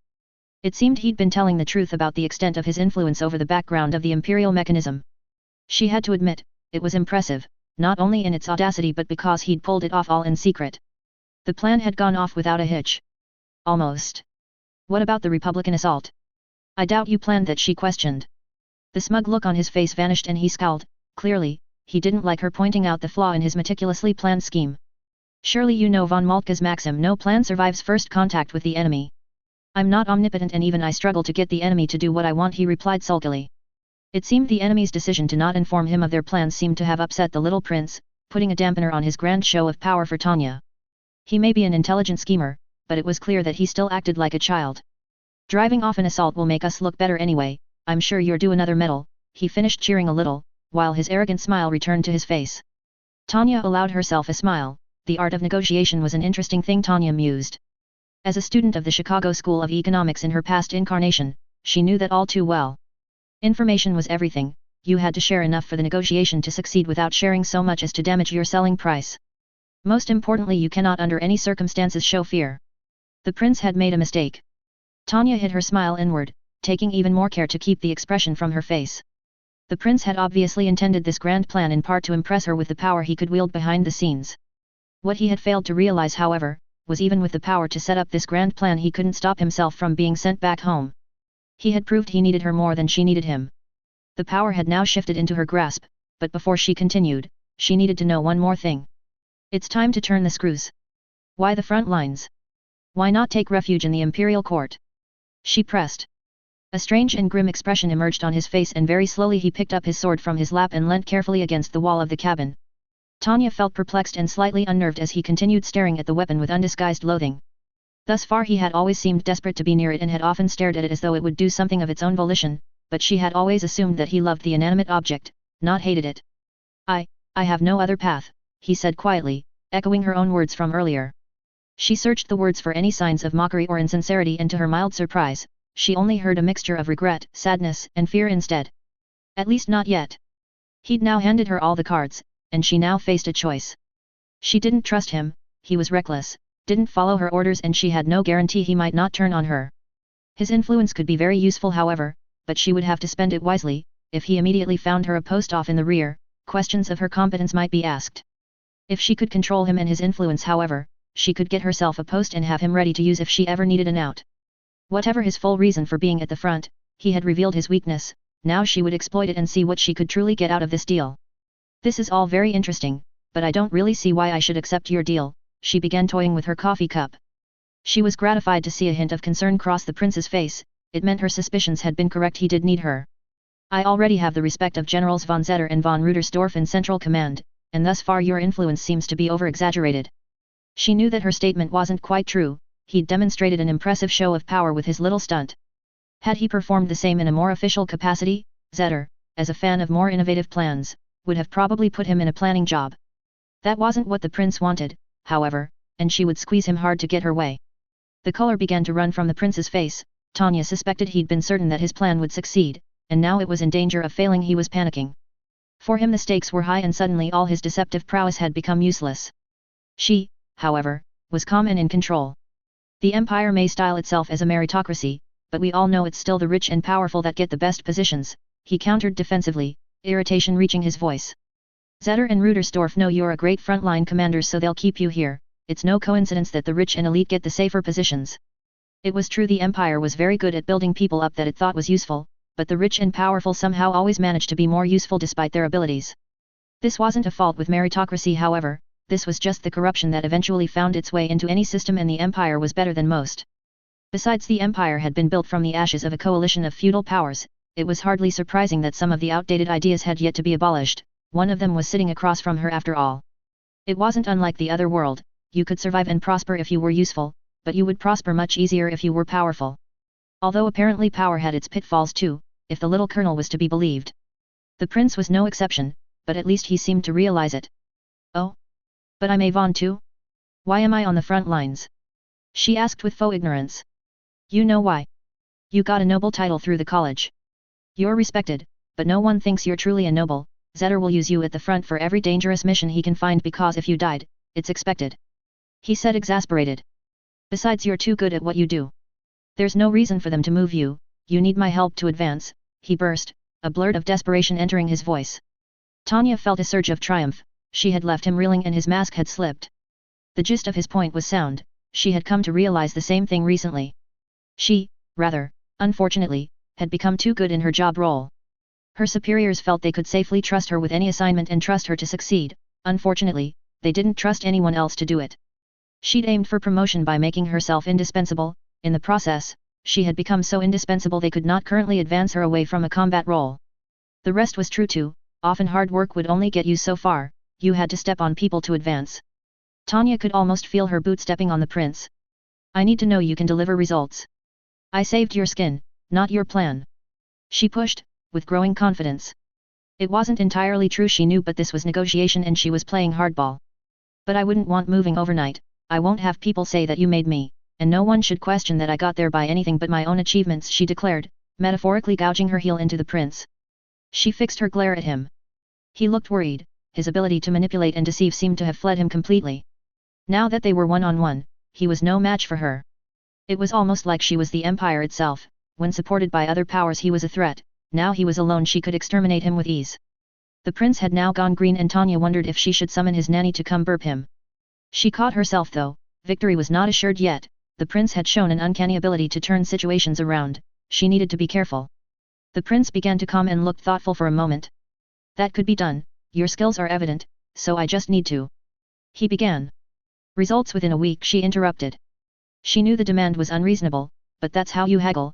As a negotiator no doubt he'd counter, and they'd find a middle ground. She couldn't help but enjoy seeing the genuine looks on the prince's face as switched between confusion and horror, while his eyes flickered, desperately seeking a solution to her demand. She now knew she had defeated him. How does it feel now you're on the receiving end? She thought darkly, remembering the prince's frustrating manipulations. It wouldn't get you off the front line, but it would help your standing and let some important people outside the general staff know who you are, he began slowly, voice shaking slightly. He really is rattled, she thought. He went on to explain that both the general staff and General von Hans were concerned about the drop in organization and morale. Even with the influx of troops being redeployed from the north, the Rhine front was beginning to crumble because of it. The brass wanted an extra unofficial advisor to help the beleaguered general. Their reports would be submitted, not only to Central Command and the General Staff but the Supreme High Command, the council that included the civilian cabinet ministers and oversaw the entire imperial military. If we work fast, I should be able to sponsor you for the position, but I'm going to have to do something unpleasant, he said slowly with a frown, and Tanya couldn't help but wonder what a boy that had hours earlier sliced up a group of soldiers could find unpleasant. And you'd have to have some proposals ready for General von Hans. She nodded. She already had some ideas anyway. Central Command favors Colonel von Rierugen's pick, LT Colonel Wolfram von Heinz, he continued as his eyes grew distant as he seemed to get more and more lost in thought. There are also 6 other candidates that could be picked unless they were persuaded otherwise, he swallowed nervously. I'd prefer more time to undermine them, but I should be able to do it in a week. I just hope too many questions don't get asked. Inwardly Tanya was elated. Access to the Supreme High Command was a career officer's wet dream and he seemed to think he could arrange for it, within a week no less. Surprisingly, he'd also not argued the timescale. He really was desperate. She wondered how much he was really capable of. Where has the manipulating little bastard from the Rhine gone? she thought. Still, she needed more, she needed a guarantee that he'd behave himself and wouldn't turn on her. The train had begun to slow, and the sporadic dwellings and farms of the countryside had given way to the townscape and light industry that was so close to the Western Command Center. The prince looked at her through anxious emerald orbs, expecting an answer. I'm afraid I can't accept your offer, she stated as casually as turning down an offer of a drink.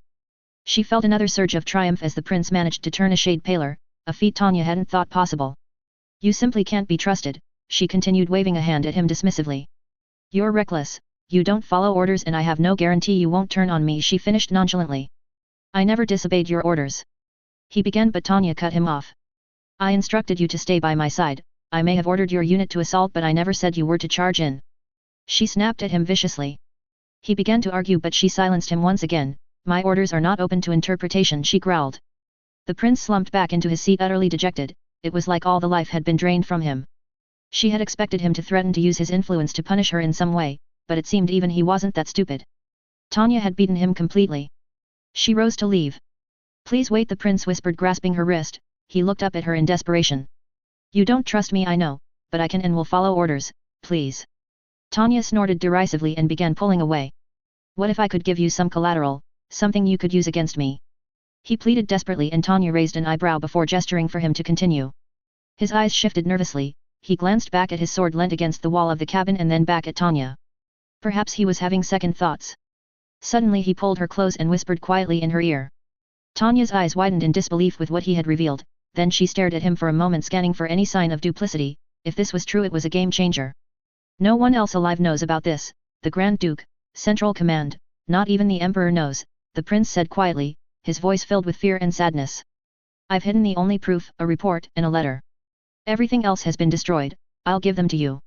Wilhelm released her and was now staring at the floor, shaking slightly. Somehow, he looked smaller, as though the revelation had shriveled him up. Tanya didn't believe he was lying, even a rumor like this could be damaging, with proof he would be utterly destroyed, there was no reason for him to fake this. He was so desperate for Tanya to agree to his deal, he had placed his life completely in her power. Do you have the proof here? She inquired, and he quickly shook his head before removing a chain from around his neck with a small key attached and passed it to her. It's buried in a lockbox in the country, I should have destroyed it but... He trailed off as the train began to break. She let him stew a moment more. If you fail to get me that position in a week, the deal is off, she said sternly. The prince looked up at her, his expression brightening slightly. And I expect your proof by then too, she continued, taking a little too much enjoyment from seeing him fall back into depression. However, you will follow all my orders, you will not undermine me in any way, and you will prove yourself useful, she finished. The prince nodded with a mixture of relief and resignation on his face. Soon the train came to a stop and a knock came at the cabin door and the governess maid entered, informing them of their arrival. I'll see you at headquarters, Colonel. XXXX. Western Command. Some hours later.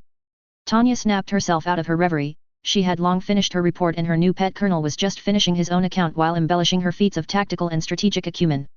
His deceptive and manipulative powers seemed to have made a miraculous recovery and he was using them as enthusiastically as ever. I see, well done, I'll see that you get a commendation, Major General von Hans declared before turning to the boy by her side. Prince Wilhelm, I hope this incident shows you why we are so keen to have you away from the front. Please consider taking one of our offers at the rear, the general pleaded. I'm truly sorry, General, I know you are worried about me, and I know that my mistake has caused an awful lot of trouble, but I couldn't in good conscience do that, the prince began sadly in his innocent child persona. My uncle is so sad he can't fight, he continued as his eyes began to tear up. Tanya was becoming accustomed to how little Wilhelm manipulated people, name-dropping the Emperor and their relationship was a nice touch and the tears were better still. It's a shame this world doesn't have the Oscars, she thought to herself. He was so proud when I told him I'd fight in his stead, how could I ever face him again if I left? He finished. A war isn't won on the front alone, there are many ways to fight, the general countered with a voice of concern. Tanya noted the look on his face and could see he was already being swayed. Not for the first time she was relieved she seemed to be immune to the boy's manipulative powers, although she would never tell him that. There are far better people for that, the colonel argued, voice full of sadness. I'm not good at strategy like Lady Digirakov, besides I want to save those poor people in the trenches, maybe the Republicans will listen to me if I keep asking them to surrender, he asked earnestly. She marveled at his lies, they came so easily and were believable, and although Tanya knew that this earnestness was all fake, the general, of course, didn't. He was known as a soft-hearted man and this particular barrage was hitting every heartstring with pinpoint accuracy. The general sighed heavily. Your Highness, I have children around our age, sending you to fight feels like I'm sending in my own. The general begged, eyes flicking to Tanya too. Forget him, send me to the rear if you want a child away from the battlefield. The inner Tanya screamed at him while the outer retained her professional demeanor. If my being here stops your beautiful daughter from ever having to serve General, I'd gladly join my comrades in the trenches, sir, the colonel stated defiantly, and Tanya saw the general sag in defeat. Very well, you and your battalion are to report back to Letzenbourg command.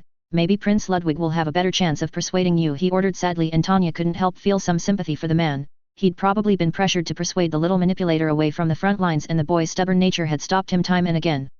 I can sympathize with that, she thought. Actually, General, I have a request. I've talked it over with Major Degirikaf and I think I have so much I could learn from her, he started, eyes sparkling. I'd like to transfer to her battalion as an observer. I was already writing a report about specialization for command.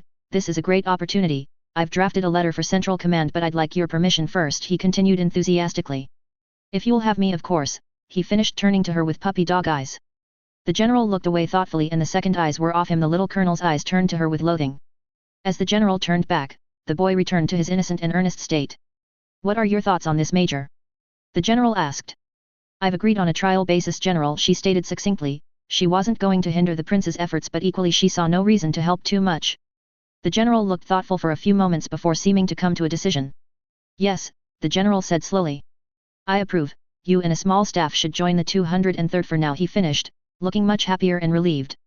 Is there anything else? Yes, sir, the 203rd has yet to be designated a command center, Tanya reported, trying not to let the annoyance show in her voice. She hadn't realized organization was this bad in the Rhine. Her unit was still pretty much homeless. I can only apologize, Major Degirikov.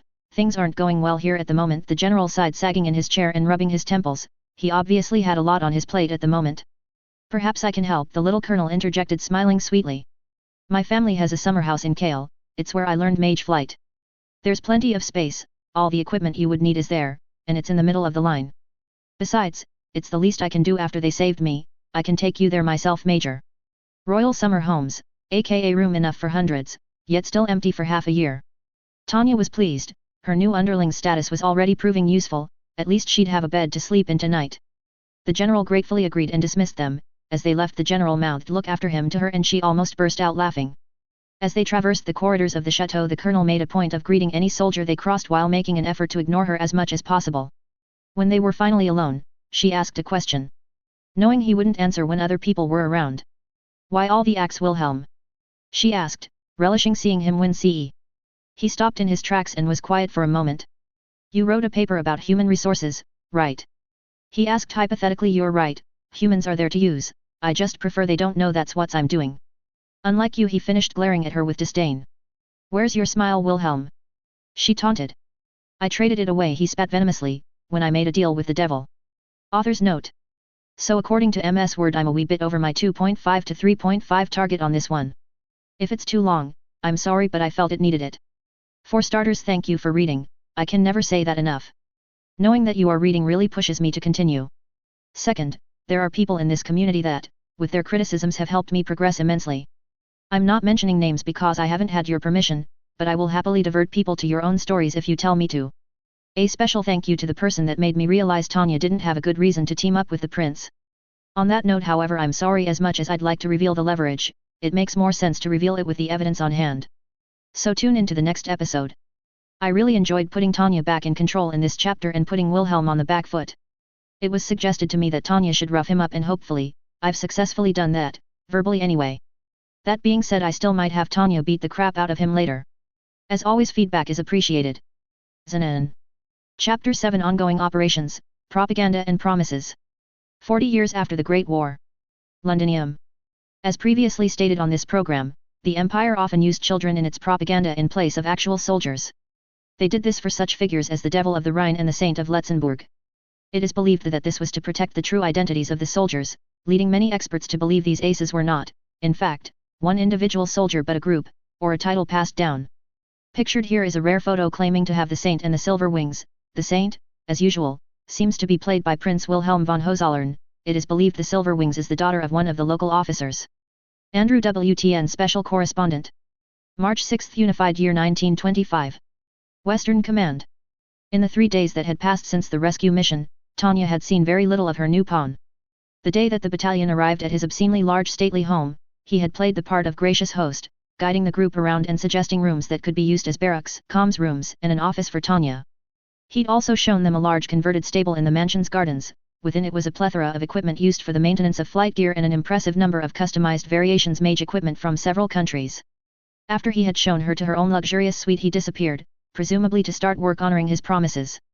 She'd spent some time admiring the view out her new bedroom window. The gardens were beautiful and pristine, beyond them were fields of grapes that stretched off into the hills. Apparently, they were used to create a particularly fine brand of wine, not that she'd get to find out herself. If not for the faint sound of distant artillery fire, you could be forgiven for forgetting they were only a few kilometers from the worst war zone this world had ever seen. It seemed she'd be comfortable here in her downtime from the front. The war hadn't stopped, however, and she had set up a system where one company was always in the air supporting the front while the rest were on standby in case of a major assault, rotating a fresh company in every few hours to give their comrades time to rest. Unfortunately, they had been kept busy, which meant the war probably wasn't going especially well. Tanya hadn't put her host in the rotation, however. She had barred Wilhelm from combat until his wounds were completely healed. She wouldn't have a wounded soldier dragging her unit down. Besides, he would be busy this week. The general had said the little colonel would be allowed a small staff, so she had permitted him to bring 3 subordinates, to make up a small platoon. She was unsurprised that he had chosen Captain Houseman. He seemed reliable enough, and Tanya had already seen enough of his work in the field that she was confident he wouldn't cause her problems. His next 2 picks had confused her. He had chosen the 2 sisters she had met on the train, the liaison officer, Captain Sophia Zerbst, and more bizarrely his governess Christina Zerbst. She had wondered on the wisdom of bringing a civilian and a desk officer along, but as it turned out they were both proficient mages, and Tanya couldn't help wondering where the colonel had found so many people with magical talent. She did, however, make a mental note to see what she could find out about the pair. Surely, he wouldn't risk embarrassment by bringing his nanny along without a reason. Tanya now strode confidently through the corridors of Western Command towards General von Hans's office. She was well prepared. She had plenty of opinions on the state of the Rhine front, and despite not seeing much of her new observer, he'd sent advice about key things the general would be worried about and what the thorny subjects she should avoid or approach more carefully. She'd also had time to rehearse her presentation. She'd known the night before she would be summoned. The previous evening, her adjutant Lt. Serebriakov had delivered a wax-sealed letter from the little colonel. It looked like it would contain a formal invitation, probably to disguise it, she realized. Unusually she had needed to dismiss the lieutenant so that she could read it. As her adjutant, Serebriakov would usually get to read almost all her correspondence at some point, and for some reason, the lieutenant seemed oddly intrigued about this letter's contents. Once she was safely out the way, Tanya broke the seal and studied the intricate calligraphy of the little colonel's handwriting. My dear friend Major Tanya von Digirekov. I hope this finds you well. I apologize I have been so absent recently. Hopefully this situation will be rectified soon, and we will be able to spend more time together. I hear you have a meeting with General von Hans tomorrow. Please send him my regards and tell him I'm sorry to hear about all his bad luck with his new helpers. I remain.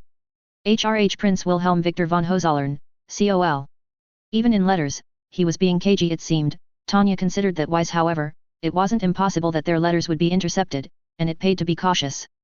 The letter had told her 2 things, however. The general would see her tomorrow, and Wilhelm had dealt with her competition. He'd worked quickly it seemed. She nodded to the guard at the general's door and waited to be admitted, and after a few seconds, she heard him beckon her in. Ah, Major, good to see you. His Highness, the Prince, tells me you have some suggestions for me, he said, rising from his chair to greet her. Normally I'd be reluctant to take proposals from an officer that had been redeployed so recently, but it seems this theater has been plagued by misfortunes, he continued, moving to meet her as she saluted. It was true, although many officers liked a fresh perspective, more often than not the lack of local knowledge on the ground meant their opinions were not practical. Tanya had been away from the Rhine for some time. Although she had experience, too much had changed in the brutal war front. Because of this, her opinions would usually be more likely to be dismissed, but her trump card had made it the situation unusual enough that the general was now all ears. Misfortune, sir? She questioned innocently, intrigued by how the little colonel had dealt with her competitors. I'm assuming, the prince has told you about the job he's recommended you for. The general began, and Tanya nodded in acknowledgement. We had so many promising candidates for my advisor, but suddenly everyone seems to be getting transferred. And worse still, Central Command's recommendation, Lt. Colonel von Heinz, turned out to be unreliable. Really, sir? She questioned. I heard he was a resourceful and dutiful officer. From what she had heard, he was an intelligent and hard-working man, known to be insightful and pragmatic. He'd been second in his class at the academy, which should have put him a league apart from her, as she was only 11th place when she graduated. He was also a career officer who had several years more experience than herself and had served on the Rhine since the war began. On paper he was clearly more qualified than herself. The general looked at her for a moment as if considering what to say. It seems he had a weakness for the ladies, he began. He visited a certain establishment too. He stopped for a moment considering the major. Tanya knew the look. The conversation was going to become adult and due to her age, he didn't know what to say.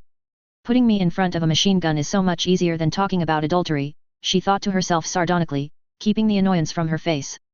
Well, he saw certain ladies and took certain information into places he shouldn't have. He finished with a polite cough. She'd heard the rumor that morning. Apparently, her rival had gotten drunk in a brothel and been foolish enough to take military files with him. The brass would be more than a little embarrassed that one of their rising stars had been found leaving military secrets with the Rhineland working girls. What made it so shocking, however, was that it was completely out of character for the man. People were putting it down to a breakdown due to overwork, but Tanya was suspicious. She could sense the shadow of the Letzenbourg royal hanging over the incident.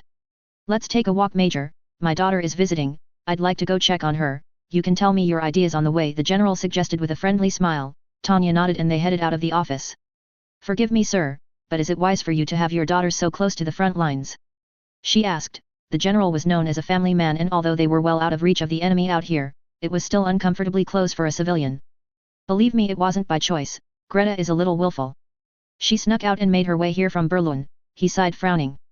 He went on to explain that she enjoyed reading the propaganda papers that were sent across the empire. Tanya knew the one he meant. Volksgemeinschaft contained exaggerated heroic exploits of the empire's fighting men and women, as well as grisly tales of the vile atrocities committed by their misguided enemies. Of course, most of it was pure fiction. Tanya herself had been mentioned in it a few times under her monikers White, Silver and Argent. More recently they had been printing about the so-called Saint of Letzenbourg. This in itself made Tanya wonder about the girl's sanity. The stuff was utter drivel, and in her opinion, it could be put to better use as toilet paper. Upon hearing from her father that both her favorite heroes were present in the area, she had decided to make her way here in the hopes of meeting them. The general had been sick with worry for his daughter and had barely had time to consider the new advisor position. Fortunately, the prince has been kind enough to entertain her for the next few days while I arrange her safe transport back home, the general explained. This was far too convenient. All her competition had transferred or been deemed incompetent. On top of that, the general's daughter had managed to travel halfway across the empire just in time to distract him from finding other candidates. It seemed little Wilhelm had been very busy indeed. She wondered exactly what he had done to accomplish it all. While they strolled through the mansion, presumably to wherever his daughter was, she took the opportunity to rattle off her suggestions for the battlefront. The general seemed impressed and often interjected to question some detail within her plans. She passed him several papers and maps that she had annotated and made a proposal for more efficient troop rotation and deployment on the front lines, and he smiled with approval.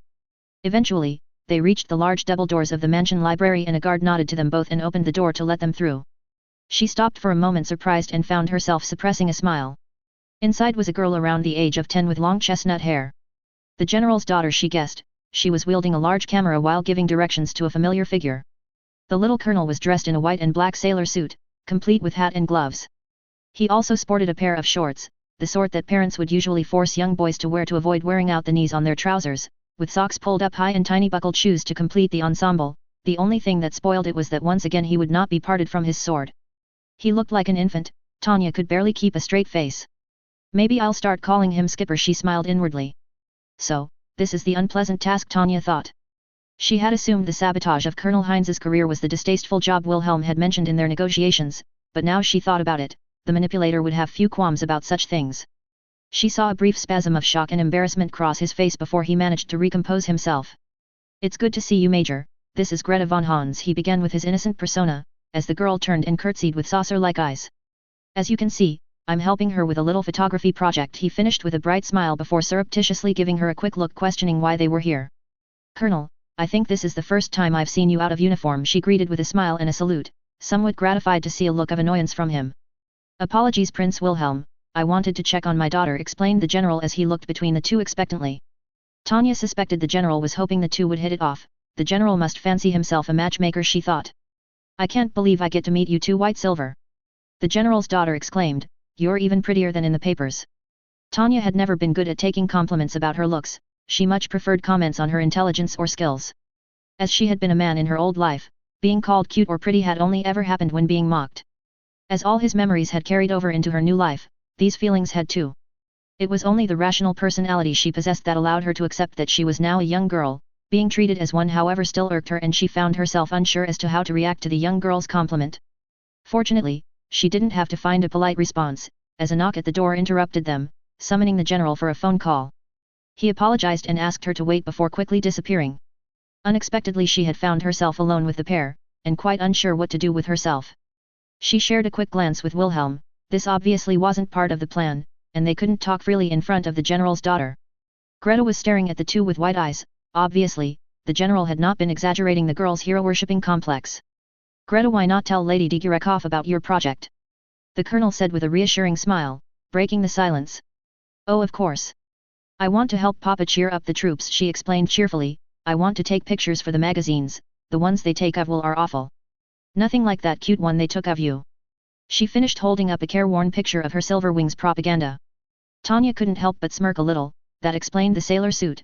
The propaganda papers seemed to think that people wanted to see soldiers in the most ridiculous outfits. Perhaps this girl was their target audience.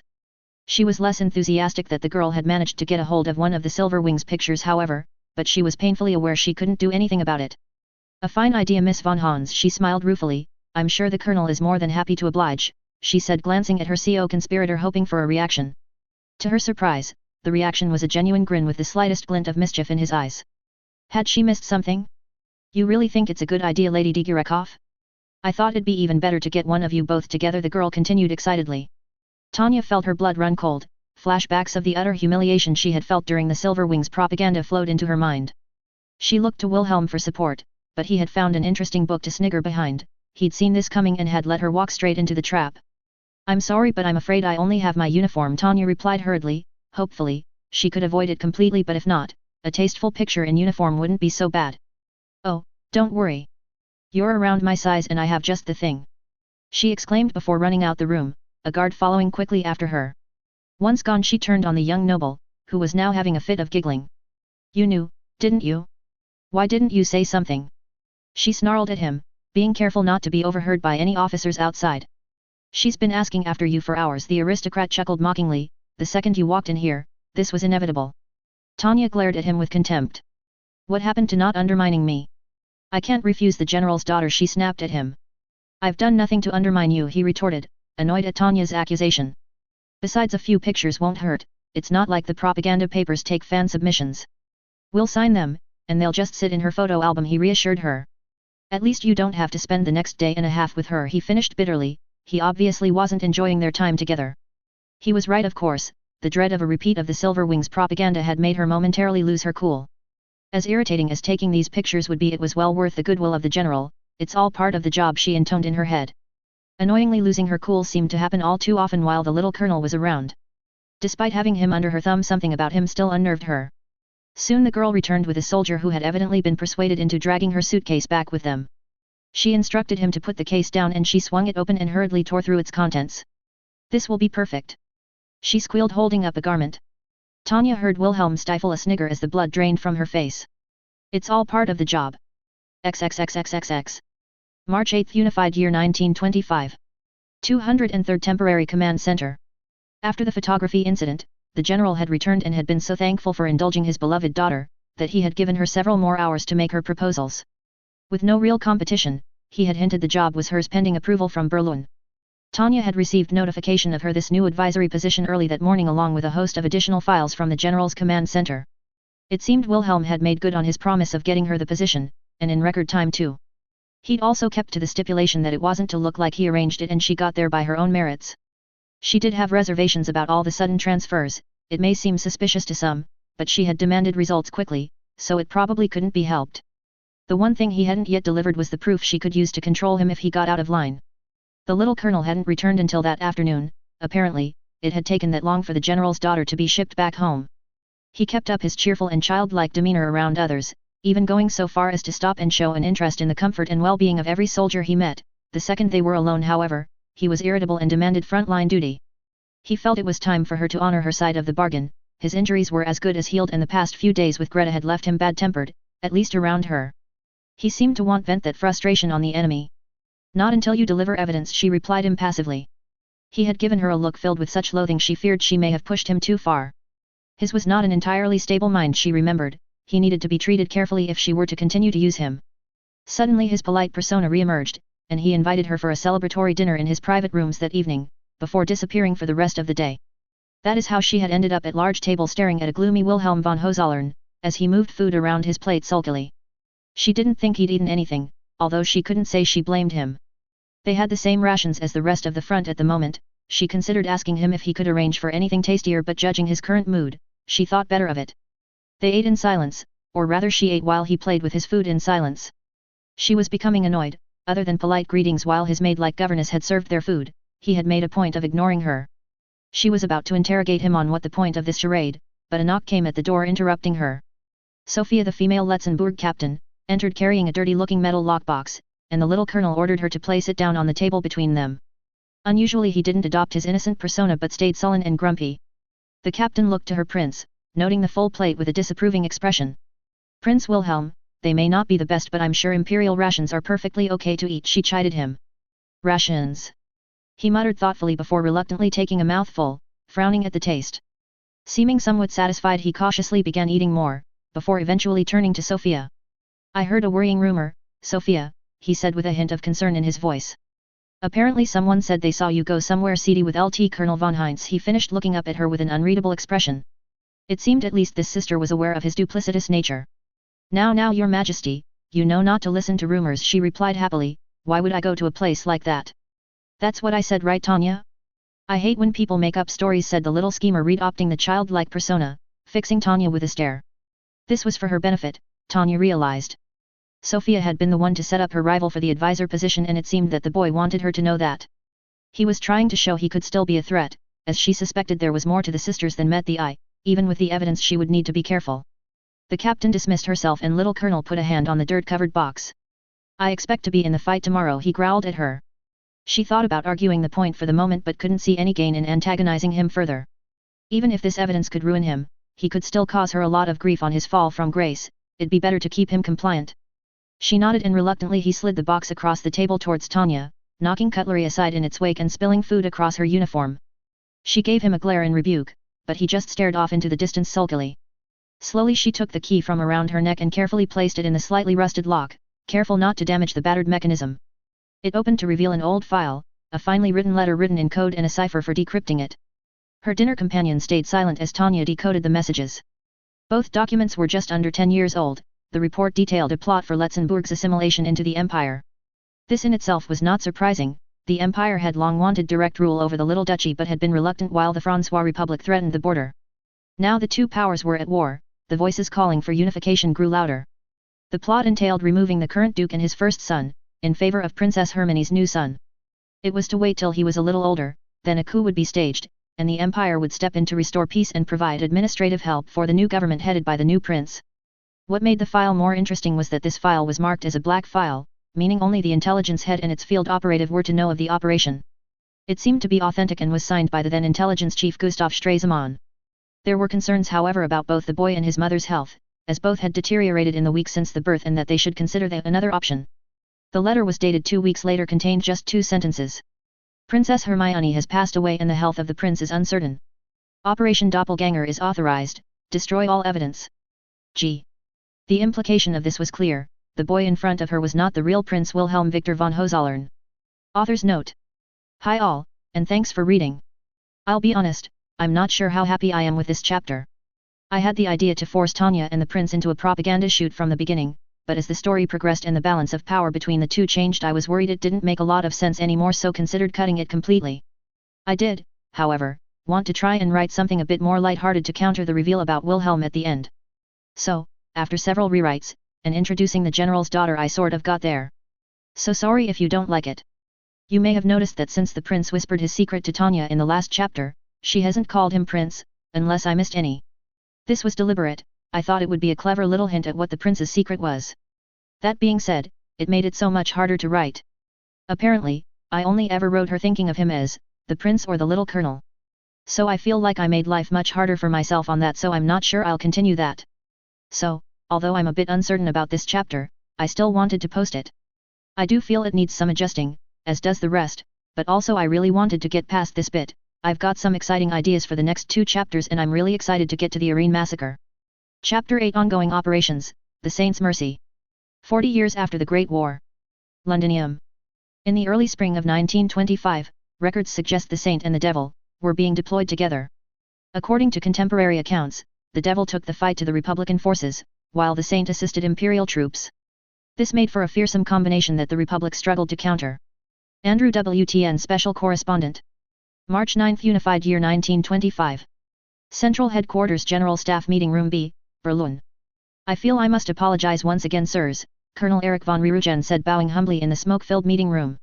He was joined by Generals Zetter and Rudersdorf, that latter of which was sucking on a large cigar that was filling the room with a thick haze. Rirugen had been distraught to hear his pick for General von Hahn's advisor had been caught in such a compromising position. The man had been a promising officer, he had known him since his days in personnel, he would likely have been made a member of the general staff if not for this incident. Why would he throw away his career like this? We all make mistakes, Colonel, you weren't to know he was so close to a breakdown, General Zetter consoled. We're fortunate it happened before his appointment, he finished, earning a nod of agreement from Rudersdorf. True, a leak at this juncture could jeopardize the entire Rhine front. Although this is an embarrassment, at least it hasn't affected our upcoming plans, Rudersdorf added, glancing at Zetter conspiratorially. Indeed, Zetter agreed, running a hand through his grey hair. Despite the general's consoling words, Rirugen couldn't help feeling responsible for the near breach. The general staff relied on his impressions to make their decisions. If he made mistakes, then they made mistakes and that could be disastrous. And it was fortunate Major Digirekov was on hand to help von Hans get the front back in order, the general added. Rirugen took a breath, this was another of his many misgivings about the Rhine situation. During his time in personnel and at the general staff, he had done his utmost to prevent Digirekov from having too much sway over her commanders. True, on paper, she was a superb soldier, and a model officer in almost every way, but he'd seen behind that facade, how she had acted in the military academy still haunted him, especially when he thought about what she had accomplished thus far. He knew she was a monster in the form of a little girl, but no one else seemed to see it. It was terrifying enough that so many of her callous ideas had gained so much support with command, but if she somehow found her way into making the policies, it didn't bear thinking about. Excuse me, General, it was my understanding that Major Digirekov was to be kept under the command of the Central Forces, is it wise to attach her to Western Command? He inquired. She's still under our command, we're just letting von Hans borrow her for a while, Zetter answered nonchalantly. Is there anything else, Colonel? You look concerned. Rirugen frowned, he wasn't comfortable with Digirekov having the position, but there was little else he could do about it. However, there was another issue involving the major that was bothering him. I understand that Prince Wilhelm of Letzenbourg has been attached to the 203rd Mage Battalion, he began, trying to keep his voice neutral. To be frank, sirs, I don't believe that such a close relative of the imperial family should be allowed anywhere near a war zone, especially after the recent incident, he finished. The boy was shot down and captured by the enemy, he should never have been put in that situation in the first place, he thought with a grimace. Rudersdorf frowned and rubbed the bridge of his nose, while Zetter's face turned sour as he stared out the window. It seemed that he wasn't the only one in the room to share these misgivings. I agree with you, Colonel, but I'm afraid we have limited options, Rudersdorf sighed in frustration. The prince is in regular contact with the Emperor and has publicly declared he will fight in his uncle's stead. But sir, Eric began before being cut off by Zetter. Both generals were now staring at him intently as if studying his next response. The Emperor himself has requested we indulge the prince, Zetter began slowly, a little friendly advice, Colonel, when the Emperor requests something, it's better you don't disobey, he finished with an air of threat. The general faltered, however, as he saw Rirugen's genuine look of concern. We've all tried persuading him to a safer post, but he always begs command to take one of his injured officers in his place, Zetter stated sadly. Silence mixed with the tobacco smoke in the air, as all three men looked at the floor guiltily. It seemed the prince's reputation as a compassionate and soft-hearted boy was well deserved. He shouldn't have surprised, he'd appeared in the newsreels tearfully saying, how can I let these brave soldiers fight for me unless I fight for them? Everyone had been moved and it had filled the populace with a sense of national pride in its royal family. Even if he was technically a foreign prince, the empire saw him as one of them. It had been a propaganda extravaganza, he'd been nicknamed the Saint by the troops and recruitment offices had been swamped. Now they were paying for it by sending the poor boy to war. Rirugen worried it would break him. I see, he replied slowly, but is it wise to place him with Major Digirekov? I have spoken to you about my concerns about her in the past, I worry she may have an adverse effect on him, he finished as diplomatically as he could manage. If he couldn't persuade them to keep him from the front, he should at least try to keep him away from her. He had to be careful, although both generals respected his opinions, Digirekov had quickly become a favorite amongst the pair. Pressing his objections too hard may end up having the opposite effect. I'm surprised, Colonel, Zetter replied with genuine bewilderment, I had expected you would approve. We think that the prince might actually have a moderating effect on her. Besides, she's more than capable of keeping him out of any more trouble, the general finished confidently. It would take more than a saint to moderate that devil. Ryugen found himself thinking darkly. He kept it to himself however, the generals had clearly made their decision.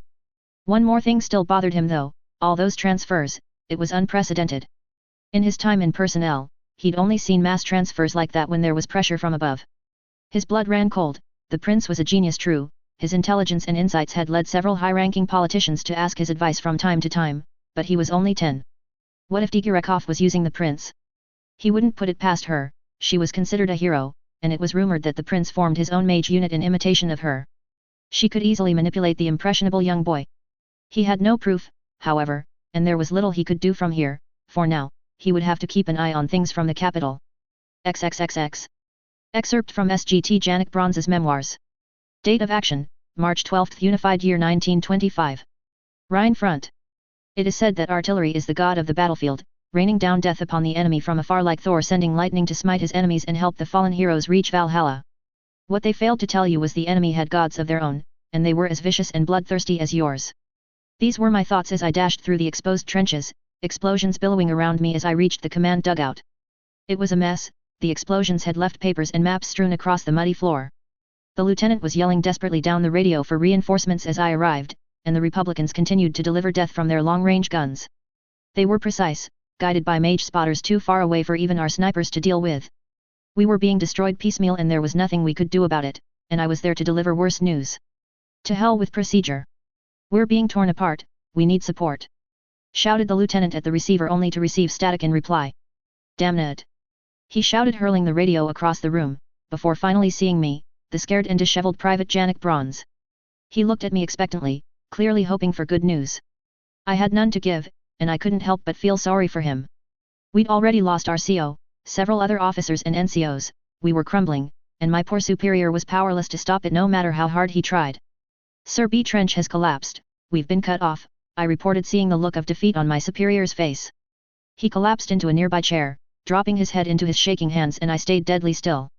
I was desperate for him to lead us, but he seemed lost and overwhelmed.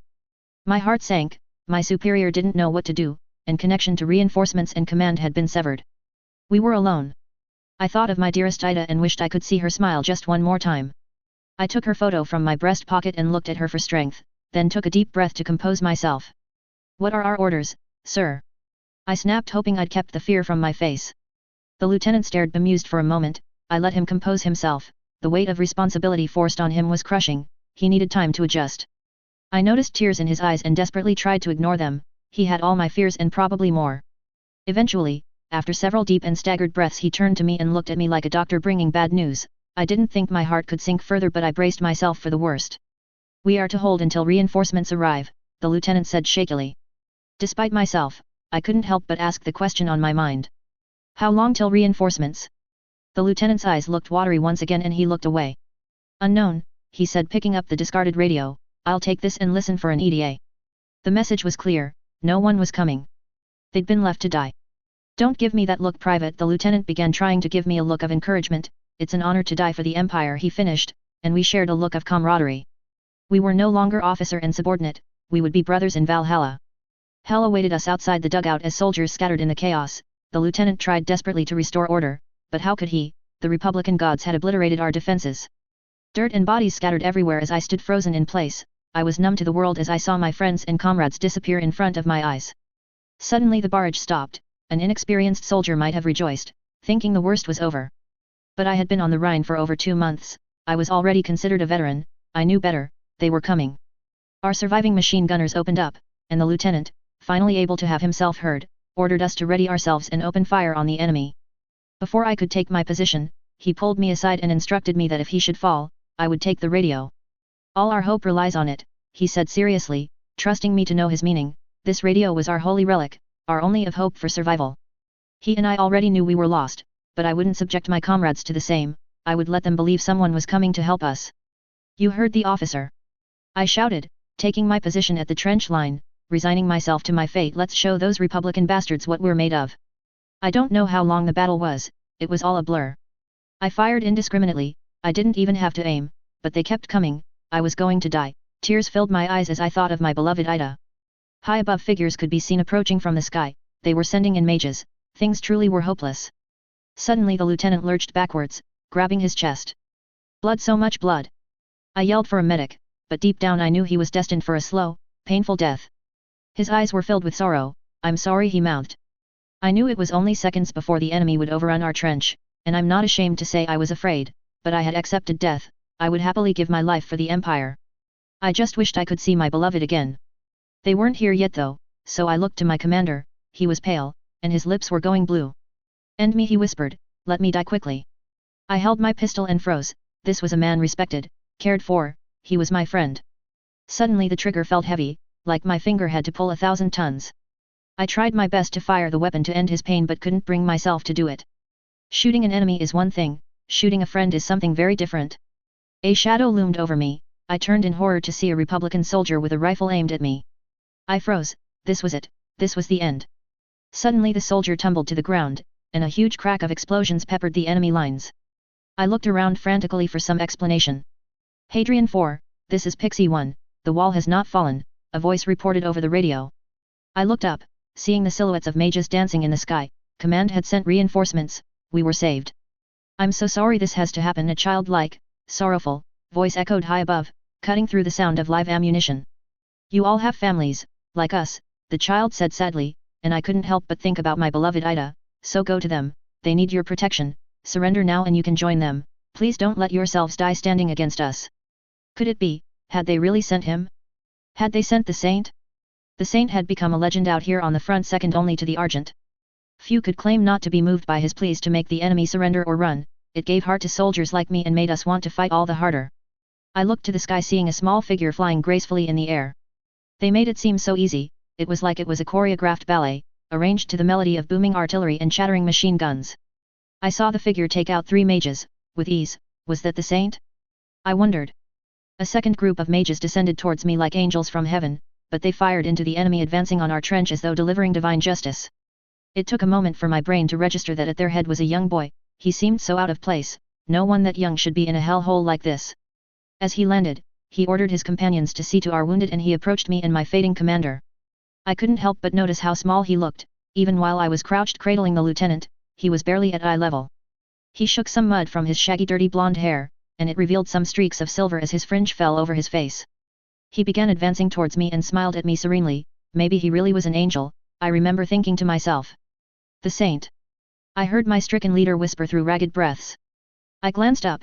If this was the Saint, who was that in the air? The boy kneeled in front of us and glanced up with me. She's quite something, isn't she? Our white silver, the boy said as if reading my mind. I was stunned. They'd sent them both. It was as if God had sent his angels to deliver us to salvation. The Saint began to introduce himself, but I couldn't help interrupting him with a barrage of gratitude and, I'm a little embarrassed to admit, adoration. He smiled in return and inquired about my commander. Before I could answer, however, a second figure dropped into the trench. It was a young girl a little taller than the boy nearby. In contrast to the Saint, she wore a stern expression, making her seem older than she was. She had blonde hair, tied neatly behind her head, and a pale complexion. I was sure she would grow into a beautiful woman one day, but she too should never have been here.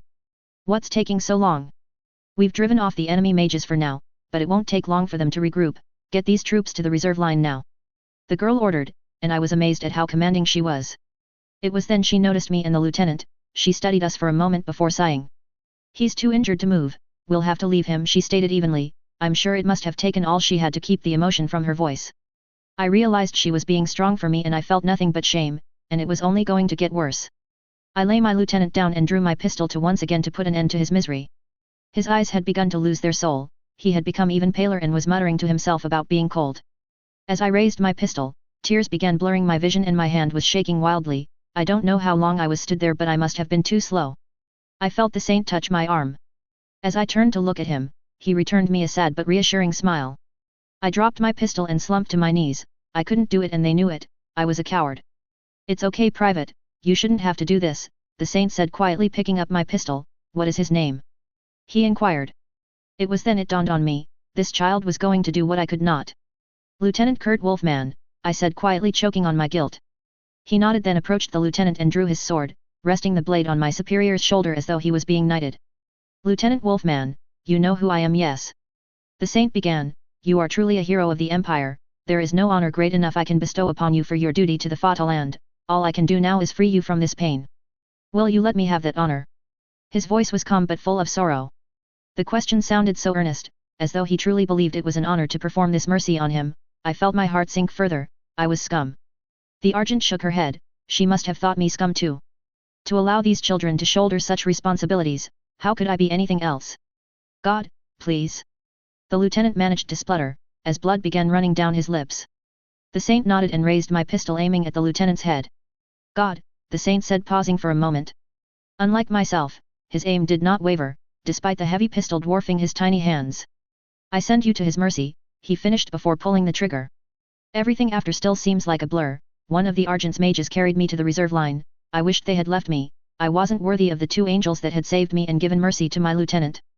At some point, someone passed me a copy of Volksgemeinschaft, the propaganda rag at the time. On its cover were my 2 saviors, dressed as the children they should be, not as the soldiers we had forced them to be. I vowed on that day, that I would fight all the harder from that day forward. Those 2 seraphs had to fight because of my inadequacies. I would work hard so that no more children would be forced to do the same. XXXXXX. March 12th Unified Year 1925. Rhine front en route to 203rd Temporary Command Center. It had been 3 days since Tanya had put the little colonel in the combat rotation, and much to Tanya's amazement he had been surprisingly well behaved. Not only was he following her orders, but he was also actively asking permission before engaging and hadn't argued when permission wasn't granted. When she did let him off the leash however, he attacked with the same fury and enthusiasm as he had displayed before. She had decided from the start, she would only deploy him with her company. She still didn't trust him and needed to keep an eye on him. She had also ordered the entire Letzenbourg platoon to use Imperial flight suits and gear rather than their own. The different uniform might mark them as targets to enemy snipers, and Tanya didn't want her key to Imperial power shot down by an opportunistic shooter. She had not realized till later, that there weren't any spare flight suits that were close to fitting the minuscule manipulator, and it would take some time for even him to have some made and delivered. For now, he was using one of her spares, and even that was slightly too big. Again, she'd expected him to object, but he'd just laughed and said, maybe they'll think I'm a pixie too. She'd even managed to persuade him to carry more sensible war gear. He'd acquired a machine pistol and small rifle, both of which had been adapted to suit his small stature. Of course, she had not managed to get him to part with his sword, but overall, she considered it to be an improvement. She had also found he was actually fairly useful around the battlefield, whether by accident or design. His broadcasts pleading the enemy to surrender had the twin benefits of demoralizing the enemy and boosting the morale of their own allies. He was also incredibly good with the troops, both on and off the battlefield. She had always felt the need to assert herself more strongly than she would have liked, to overcome the doll-like form she'd been cursed with. Wilhelm, however, seemed to be fully aware of how people saw him and used it accordingly. At Battalion HQ he talked to everyone with the sort of childlike inquisitiveness that was difficult to dismiss and absorbed everything he was told to reuse later. On the battlefield, he would reassure the troops by telling them how relieved he was that brave men and women like them were there with him and how they gave him the strength to do his duty. He would also put himself down, prompting others to try to reassure him. All these things meant he was winning the hearts and minds of the troops. She made a mental note to be wary in case he tried to sway the 203rd against her. Still, despite it all, he was being a little too compliant. It was suspicious. She thought about the evidence the prince had given her. It cast serious doubt on his legitimacy. If she ever had reason to use it, he'd be finished. She'd thought him a bastard since they first met but hadn't expected it to be literally true. The more she thought about it though, the more she realized using the evidence would be equally as dangerous to her. He'd no doubt do his utmost to bring her down as he fell from grace, and worse still, she had no idea how the imperial royal family might react to the news. He'd probably known all of this when he gave her the box in the first place. It was mutual destruction if used. Much like the ICBMs in her past life, using them would bring the world crashing down. All in all, those documents were a poison chalice. She'd be better off finding alternative methods to control the brat. Still, he was currently being cooperative, and he seemed content as long as she let him indulge in the occasional bit of butchery, but she couldn't count on that forever. All this did not have anything to do with her current foul mood, however. The latest action had been a success, even if the front lines had been pushed back once again. They had successfully evacuated much of the Empire's precious human resources to a support trench, and suffered 0 losses. She should have been pleased. In fact, she would have been pleased, if not for the copy of Volksgemeinschaft she'd found lying in the support trench. You better not have anything to do with this, Wilhelm, she thought threateningly. She glanced behind her. The little colonel had drawn his sword and was staring at it again. That's another mystery I need to unravel, she thought. She summoned him forward, and they both flew ahead out of the formation for privacy. She glared at him with suspicion as he sheathed his sword and waited expectantly with a roguish smile. Why do you insist on bringing that sword? She asked, fully expecting not to get a satisfactory answer. I'm not getting rid of it, he replied quickly as the smile dropped from his face. Anyway, I'm not the only officer to have a sword, he continued defensively while giving her a dirty look that told her it was unwise to continue this line of questioning. Obviously, he wasn't going to respond to a direct question, she would have to find some way to investigate further. Never mind, that wasn't what she wanted to talk about right now anyway. Time to change the subject. Look at this, she said, pushing the propaganda paper into his hand while studying his expression. He took it with a quizzical look and studied it for a moment before looking back to her with genuine surprise. Maybe he didn't have anything to do with it after all. He burst out laughing and she glared at him with disgust. It seems the propaganda papers do take fan submissions. Author's note. Hi guys, as always thanks for reading. As you may have noticed, I have done a bit of experimenting in this chapter. First, more POVs. I always intended to have Ruergen cast his suspicions at some point. I always liked him as a character as he's the only one that comes close to seeing Tanya's true nature, although even he is pretty far off the mark, so it's only natural he would be suspicious of her in this scenario. I also like the smoky backroom dealings that happen in command in the anime, so wanted to crowbar some of that in. Second, poor old Private Janek, he's a sergeant by the time he releases his memoirs. I felt he deserved a promotion. I had a lot of fun writing that part. I don't often try first person, but it was a nice change of pace. I wanted to show a bit why the soldiers call Wilhelm the Saint, but also wanted to show that Tanya was still doing her thing while he was taking the limelight with the troops. Thirdly, I wanted the pictures to find their way out somehow. Maybe I should have waited, but I thought it was a nice way to cheer up the end of the chapter after it had been so serious before. Maybe someone will do some fan art of it one day and we can all have a good giggle. A few other things before I sign off. I wish I'd never said I was aiming for a word limit because I've gone over it ever since I typed it, lol. If any of these chapters start feeling too long, let me know. According to the stats, someone from Luxembourg has been reading. It should be obvious that Letzenbourg is the O version of Luxembourg, but I have to point out, I've never visited your fine country, so if any descriptions are wrong, I apologize.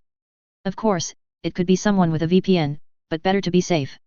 As always, feedback is appreciated, and I hope you are enjoying my story. Chapter 9, Ongoing Operations, Hidden Messages. 40 years after the Great War. Londinium. Part of the reason records of these figures is so rare is because of the increasingly advanced codes being used by both sides in the Great War. Although many of the messages remain, often the information on their decryption has been lost.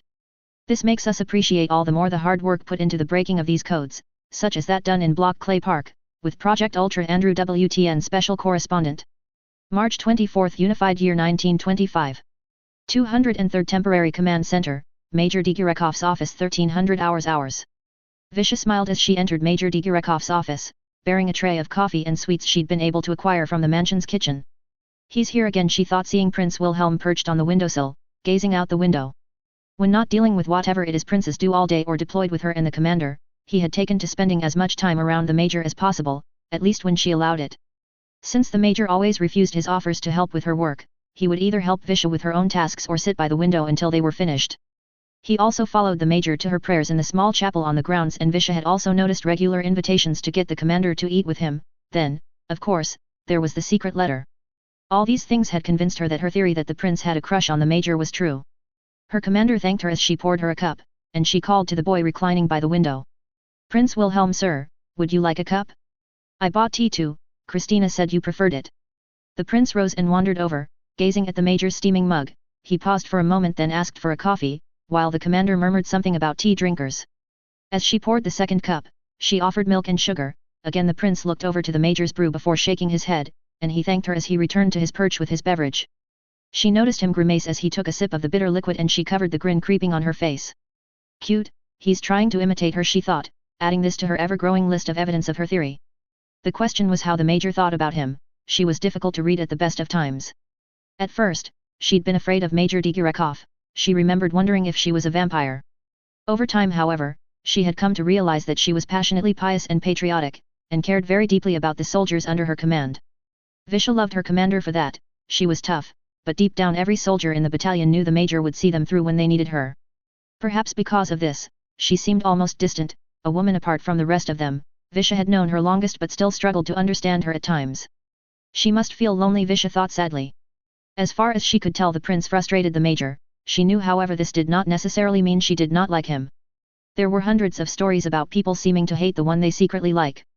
Besides, the major had seemed frustrated with almost everyone in the battalion at one point or another. There was a joke amongst some of the soldiers that if she was mad at you, she cared; if she didn't, you were dead. There was more than a little truth in that. The major did, however, seem a little overfamiliar with the prince at times. Usually the major was a stickler for the rules, so would address people correctly by their rank without fail, however she seemed to address the prince with a little less formality than she did everyone else, especially when they thought she was out of earshot. Still, nothing concrete though, she thought. It's nice out today, the prince said absently as he stared out the window. He had seemed off the last few days for some reason. He'd always been friendly and familiar around her and the other soldiers, he'd even sat and listened to her stories about her family escaping from the Russie Federation with solemn interest, whilst praising how brave her family was for it. Apparently, he was a relative of the deceased Tsar, so it must have been uncomfortable thinking about the communist uprising in the East. Today however it seemed like his mind was somewhere else, he wasn't quite his usual cheerful self. The major ignored his statement, so social responsibility forced Visha to answer him in her stead. Yeah, there's not a cloud in the sky. Prince, sir, she answered, barely catching her social faux pas. The prince turned his head and smiled at her warmly. Come now Visha, we're friends now, call me Will, I don't mind, he returned, or at least I hope we're friends, he finished dolefully. Of course we're friends, she wanted to call over, she had built up a genuine affection for the little prince over the past few weeks. The prince had been personally helping her, and many other officers with various duties when the commander inevitably got fed up with him being around. Everyone had expected him to be a hindrance, but everyone had warmed to him instead, he seemed to find some way to help everyone in his own way. She could feel the major's icy stare though, she didn't seem to like the young prince being too familiar with her. I'm sorry Prince Wilhelm sir, I think that might be improper, she managed, feeling the major's glare on her back. She suddenly felt like she had been put in the middle of something. Okay, maybe just call me Colonel then, after all, I'm just a soldier here, the prince replied, shooting her a reassuring smile before turning back to the window. I learned to fly out here on a day like this, he said wistfully after a while. It seemed so safe out here back then. He paused, lost in thought for a moment. I suppose you both must have learned at the military academy, probably all business there, he finished, looking over towards Visha and the major. She couldn't speak for the major, but Visha had really enjoyed flight training in the cadet corps. Since she was a conscript, less had been expected from her and her classmates in D battalion. So, they had more time to get used to things, and since everyone was in the same boat, everyone had pulled together to help out, so it had been a lot of fun. She didn't have the chance to share however as the commander shot them a look that said she wanted quiet. Sorry Major, I didn't mean to distract you, the little colonel smiled back, and the room fell silent once again. Maybe I'll go flying later, you could join me if you'd like, Major. The prince asked suddenly. Visha's eyes opened in surprise, was the prince trying to ask the commander out? Spending time flying together did sound romantic. She turned to her commander expectantly.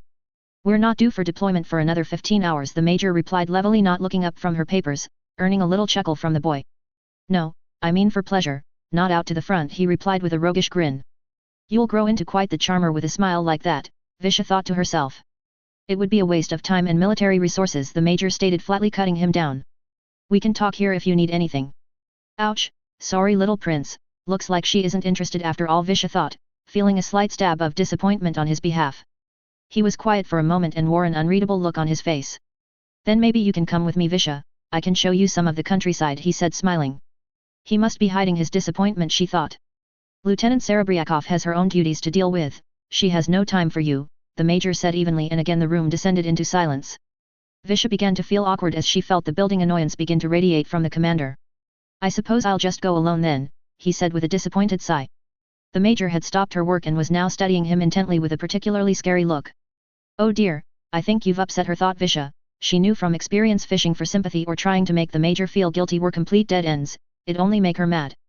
You won't be going anywhere, Colonel, the major began sternly, and Visha hoped her superior remembered that she was talking to a VIP. You are in no condition to be in the air as it is, you're clearly exhausted. Confused Visha regarded the prince more carefully, it was true, he did look tired. Dark circles enveloped his eyes, and the green orbs themselves seemed somehow duller. His shoulders drooped slightly, and he looked a little disheveled. Now she looked at him closely, she could see it was obvious he was fatigued, she wondered how she'd not noticed before. At least it explained why he had seemed off. So, the major only won't go flying with him because she's worried about his health? She wondered maybe there is something there. Abruptly all the fatigue seemed to disappear from the prince as he smiled broadly, cocking his head slightly. I'm honored you're so worried about me, Lady Digirakov, but I'm fine, I assure you, he said sweetly. It was strange, she could almost believe he really was entirely fine. Colonel, may I remind you that you are only an observer, if I don't believe you are fit, you will not be deployed, the major stated, fixing him with a glare. Your concern is admirable, Major. I've just had a little trouble sleeping recently. I'm perfectly healthy, just ask Christina, he said confidently. Suddenly there was a knock at the door, and the prince's maid Christina entered with a stack of files, and the prince's weariness returned as visibly shrank into the windowsill. I apologize for the interruption, Major. These files have just arrived from Western CO. She stopped, and a frown crossed her face as she saw the little prince. Prince Wilhelm, it was my understanding you were going to spend this afternoon resting. Visha saw a glint enter her commander's eyes and a familiar predatory grin creep across her face. It seemed the prince had chosen the worst possible time to bluff, and the commander wouldn't let this opportunity pass her by. Looks like you've been busted, little prince, she thought, hiding a smile. I am resting, I'm just doing it here, he replied defensively, looking sheepish. Miss Zerbest, do you believe Colonel von Hohenzollern to be healthy for deployment? The major asked innocently. To his credit, the prince didn't so much as flinch, despite being rumbled. The maid regarded the commander with a questioning look. Prince Wilhelm, when did you last sleep? Christina asked curtly, turning back to the prince. The prince was looking very uncomfortable now, as he shifted on his perch. I've had a few hours here and there, I'm fine, Christina, he insisted, but neither the maid or the major believed him, and both continued to pin him with a glare. He shuffled uncomfortably on his perch once again. I think I slept a bit too, maybe 3 days ago, he said dismissively, avoiding eye contact. Visha was stunned. They'd been deployed at least twice since then. He must be utterly exhausted. What could possibly have stopped him from sleeping? Unless, she thought, turning to her superior, is his crush so bad he's losing sleep over it? I have no patience for soldiers who won't look after themselves. If you don't rest you won't be deployed, the commander growled, as the prince seemed to shrink even further. Looks like they're ganging up on you, she thought, smiling as the maid stared at the major for a moment before nodding. I'm glad he has so many people that care for him, though. I apologize for this oversight on my part, Major. I will see to it His Highness is properly rested so as not to disrupt your deployment schedule, Christina said, bowing, as the prince looked at her as if he'd been betrayed. He looked like he might argue for a moment but must have sensed defeat. He was clearly too tired for a two-front war. As he left the safety of his perch, he grabbed his sword and padded over to Christina. He bid them good night and she smiled back at him, as her commander continued to scowl. She heard the major murmur to something herself before she gave her the task of copying out all the new reports. Visha stifled a yawn. I wish I could go get some sleep too. XXXXX. March 24, Unified Year 1925. 203rd Temporary Command Center, 14:30 hours. Captain Sophia Zerbest strode confidently down the halls towards the small private radio room behind the prince's chamber. Her young master had been keeping her quite busy these past few weeks. Officially she was a liaison officer between Imperial and Letzenbourg forces, although she certainly did liaise with Imperial personnel. Most of what she found out was only reported to the prince. Some might call her a spy. She just liked to think she was redeploying information to pay a debt to the young royal. 5 years ago, she and her sister were maids for the Grand Duke's household. The Duke had already fallen ill at this point, so the regent's personal staff reigned supreme in the downstairs world of the servants. It was due to this she began having problems with the regent's butler. The man was a pig and seemed to think that as he was de facto head of the servants he could demand anything he wanted from the female staff. Her sister had been transferred to part of the youngest prince's personal staff, in the new shake-up instituted by pressure from the Empire's ambassador. Sophia hadn't been so lucky, so had been stuck with the man's near-constant abuse. Gradually it had gotten worse and worse, and as he was effectively in charge, she had no one to complain to. Eventually, it had boiled to breaking point. It was late at night, so the laundry room had been empty. She had been cleaning the washtubs and mangles, a dull but necessary job that everyone hated. The regent's butler stumbled in, reeking of the Rhineland's finest vintages, swearing and berating her, calling her a whore. There was no point in fighting, so she tried to run. He caught her and threw her to the floor and his hands started to wander. She tried to fight back but he was too strong. Oh God, no! She remembered thinking as his hands wandered to places they shouldn't. What are you doing? A small voice said suddenly at the doorway, and the butler arose quickly in a panic.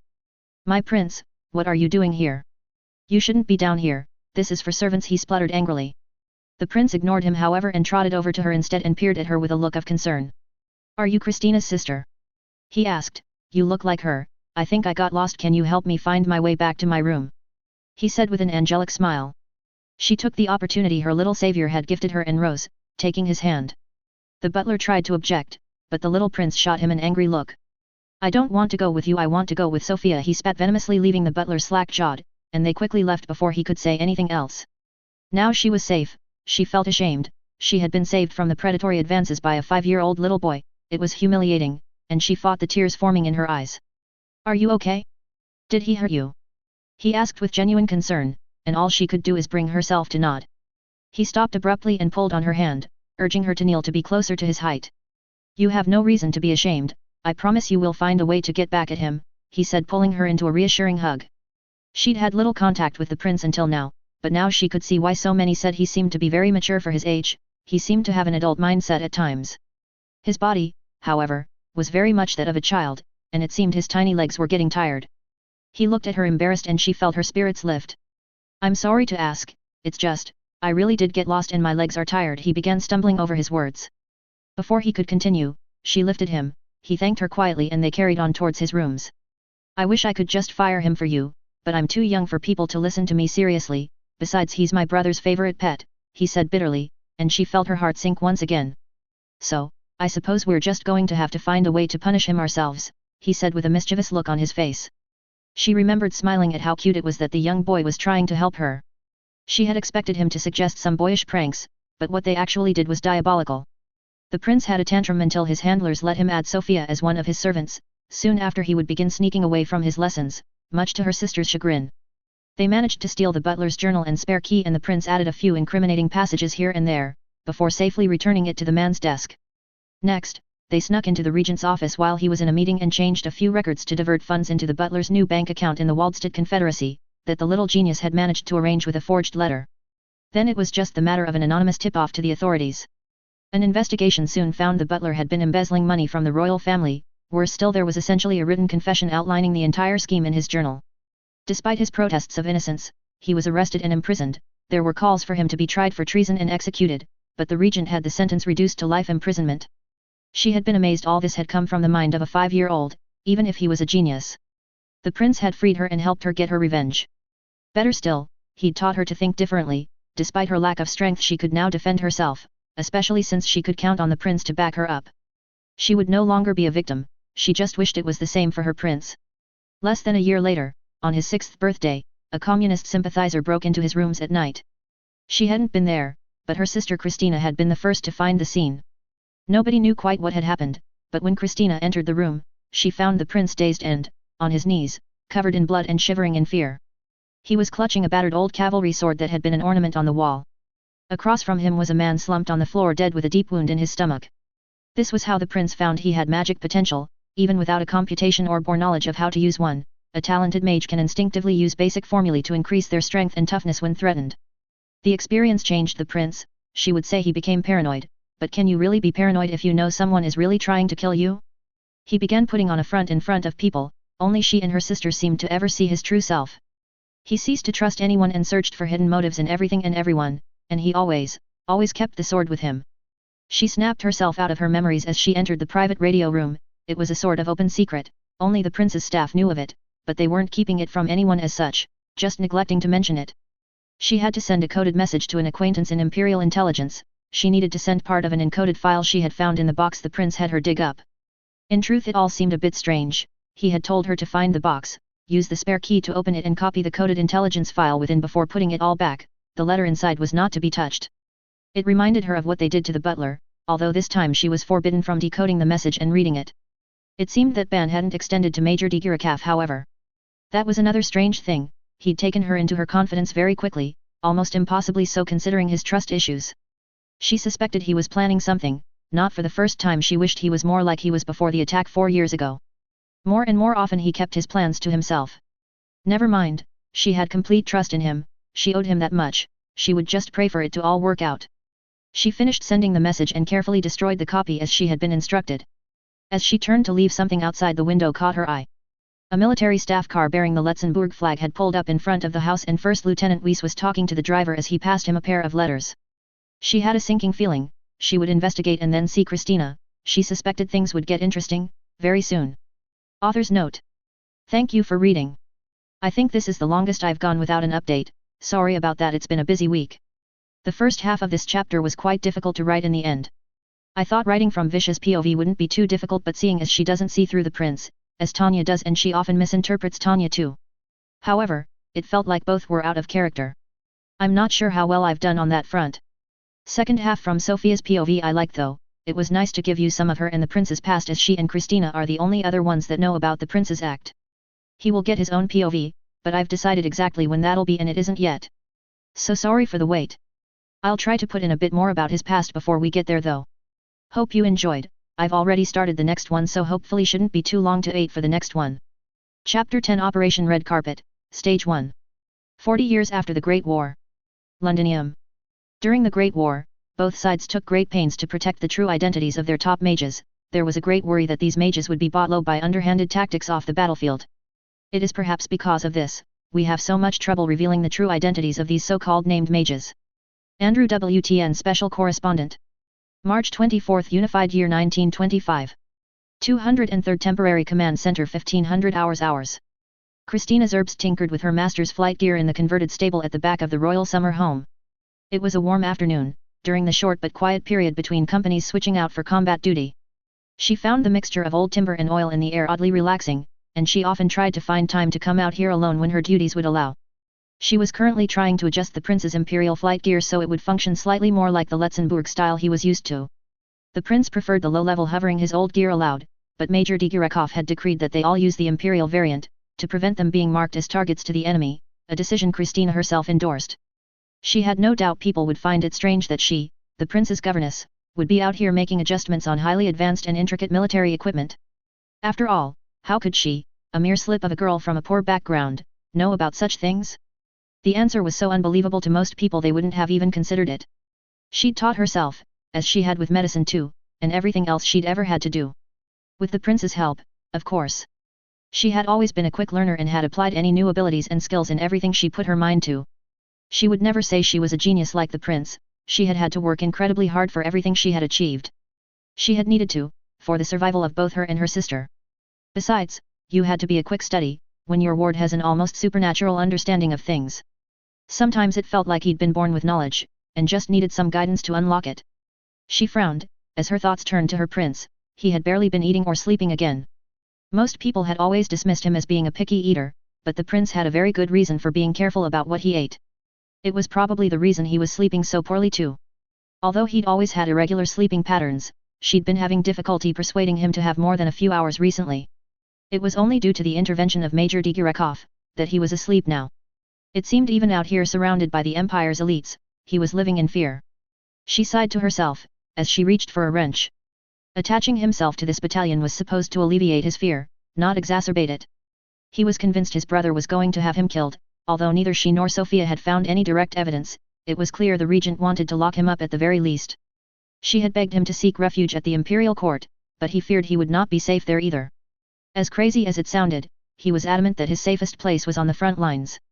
He reasoned that if he was deployed with the 203rd, only a limited number of people would know when and where he was deployed, at least while in the air.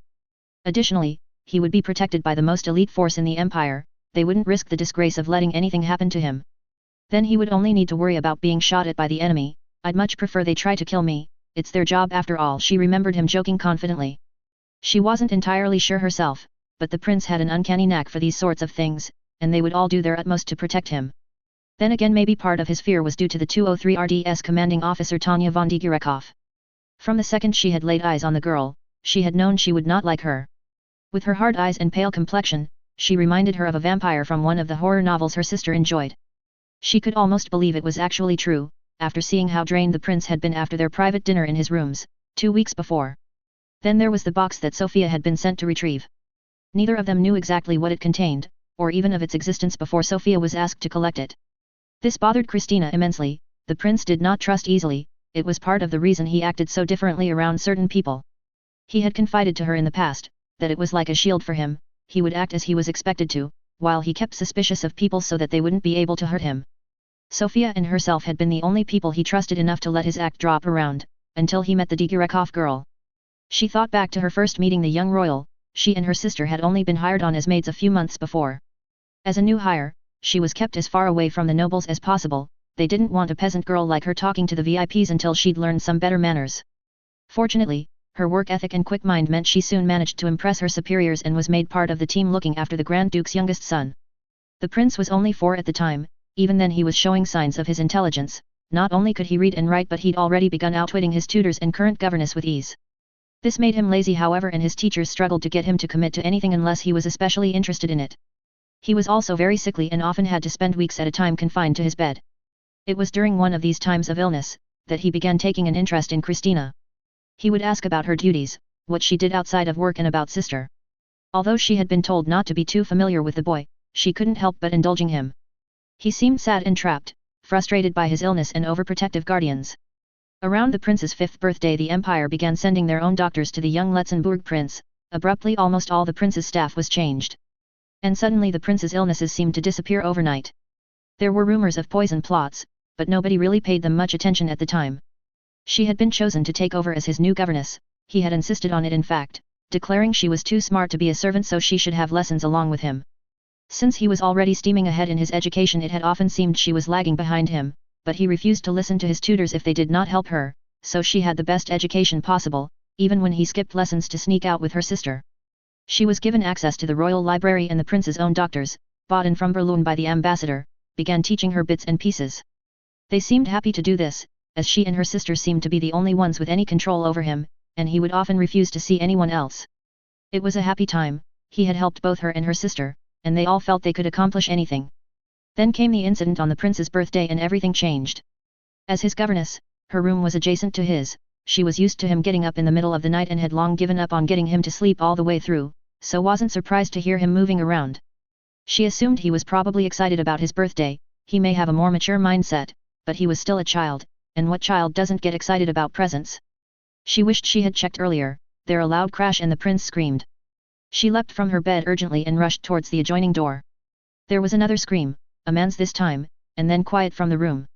She rushed in finding the prince shivering on the floor, clutching a sword that had fallen off the mantel, covered in blood. She thanked God, for whatever fool thought to decorate a child's room with weaponry, it had saved the boy's life. She didn't dare look at the man, so just scooped up the sobbing boy and ran from the room calling for help. Her most enduring memory though hadn't been the scene itself however, it was some time later. The prince had been shivering in fearful silence, still clutching the sword. She was checking him over as she tried to calm him down. He had hit his head at some point and had a large gash across the back of his head. Eventually, he looked up at her and simply asked, "Why?" She couldn't lie to him, the prince would see through it. In this case, he was too smart for his own good. An officer had already told her that the man was a suspected communist separatist, and she was forced to tell a 6-year-old boy that some people would want to kill him simply because of who he was. The news had changed him. He split his private and public personalities completely. Soon after he threw himself into his studies and wrote a paper on world politics. Many experts at the time laughed at its contents, until its predictions began coming true. He declared he would join the Imperial War College and spend time at the Imperial Court, so they left for Berlin, despite the regent's protests. She only remembered him smiling genuinely once after the incident, while first learning mage flight. His eyes had been filled with wonder, and he had been overjoyed skating and diving around in the air while being strapped to his oversized flight boots. Mage flight was one of the few things she'd ever observed the prince ever take genuine joy in. It was why she was working so hard on his flight gear. She prayed one day she would see him happy again. She snapped herself out of her reverie. She had to concentrate if she wanted to correctly tune the Type 97 to the flight system's mana distribution nodes. After a few tense minutes, in which she was acutely aware that she might blow up, she sat back satisfied her adjustments were ready for a field test. Hearing footsteps behind her, she looked around and saw Major Digirekov entering the workshop. She stood and bowed in greeting. "Miss Zerbest, I see you have many hidden talents," the major greeted. "Thank you, Major, what can I do for you?" Christina replied bluntly but politely, keeping her face impassive. She didn't want to spend a moment longer with the girl than necessary. "I'd like to have a word about the colonel," Digirekov said with a slight smile. "Of course you do," Christina thought. "What do you want from him now, Harpy?" She kept her face and voice neutral and bid the major to continue. "I'm concerned about him getting enough rest. I admit he is skilled, but a tired soldier is a liability. Can you imagine the damage if something were to happen to him?" The girl asked. "Worried about your reputation, are we?" thought Christina, desperately suppressing a scowl. She bowed to cover her expression before replying. "Apologies, Major Digirekov, I will see to it he is well rested in future," she replied neutrally, and the girl nodded back in acknowledgement. "Is there something else, miss?" she asked, hoping the girl would leave. The major looked back at her and paused for a moment as if choosing her words. "I'm sure you can agree, a sword is not exactly the best weapon on a modern battlefield, despite the colonel's proficiency with it," she finished carefully as if skirting around the subject. "Is it so hard for you to address him as Prince? Or His Highness?" Still, she did have a point. His insistence on using his sword meant he had to get far closer to the enemy than any of his staff were especially comfortable with. Still, it was by far the weapon he was best with. Besides, how could she ever think of trying to get him to part with it? He would be lost without it now. "I know what you are asking, Major," she said sighing, unable to keep the sadness from her voice. I can't persuade him to part with it. The major stared at her quizzically, clearly expecting more. Christina considered things for a moment before settling on an explanation. You know of soldiers' superstitions, don't you, Major? That sword saved his life, so he won't leave it, she finished, hoping the girl wouldn't press further. Digirekov considered the words with an unreadable look on her face, before finally seeming to accept that it wasn't worth pursuing any further. Relieved, Christina turned to leave, but the major stopped her. There is one more thing. A messenger arrived with these letters for me and the colonel, from the Grand Duke, she began with a look of confusion, holding up 2 envelopes with red wax seals on them. They're invitations to a ball.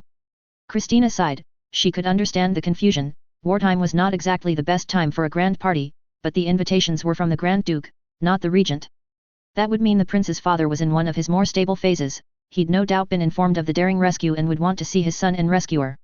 Still, something about the messages was worrying her. Excuse me, Major, who delivered the messages? Christina asked carefully. We said a Letzenbourg soldier arrived in a staff car with them, the major stated. He left as soon as he'd dropped them off. Christina had a bad feeling. Letzenbourg Command was not supposed to know the 203rd was stationed here, only that the mansion had been sequestered by Western Command. Even if they suspected the prince was here, they wouldn't just turn up in the off chance. Fuel was limited, and why a staff car?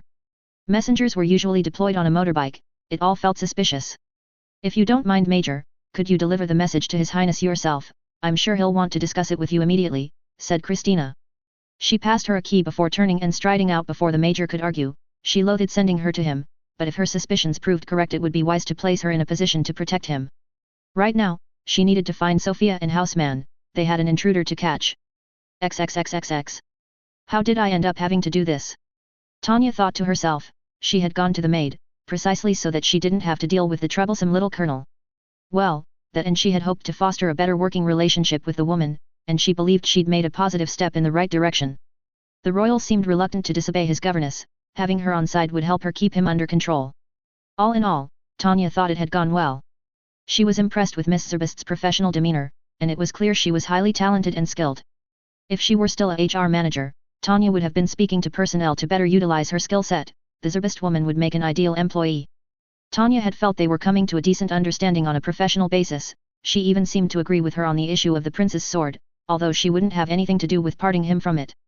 It had all seemed to be going well until she'd mentioned the messages. For some reason it seemed to have rattled the usually taciturn servant, and she'd scurried off before Tanya could protest. Now she had to go visit the little colonel in his rooms. She doubted he would be happy about it. After all, it'd only been a few hours since she'd ordered him to bed in the first place. She sighed. He was no doubt going to be difficult. She probably would be too in his place. The maid had said he would want to discuss the message immediately. However, if that were so, he'd probably be more difficult if she didn't wake him.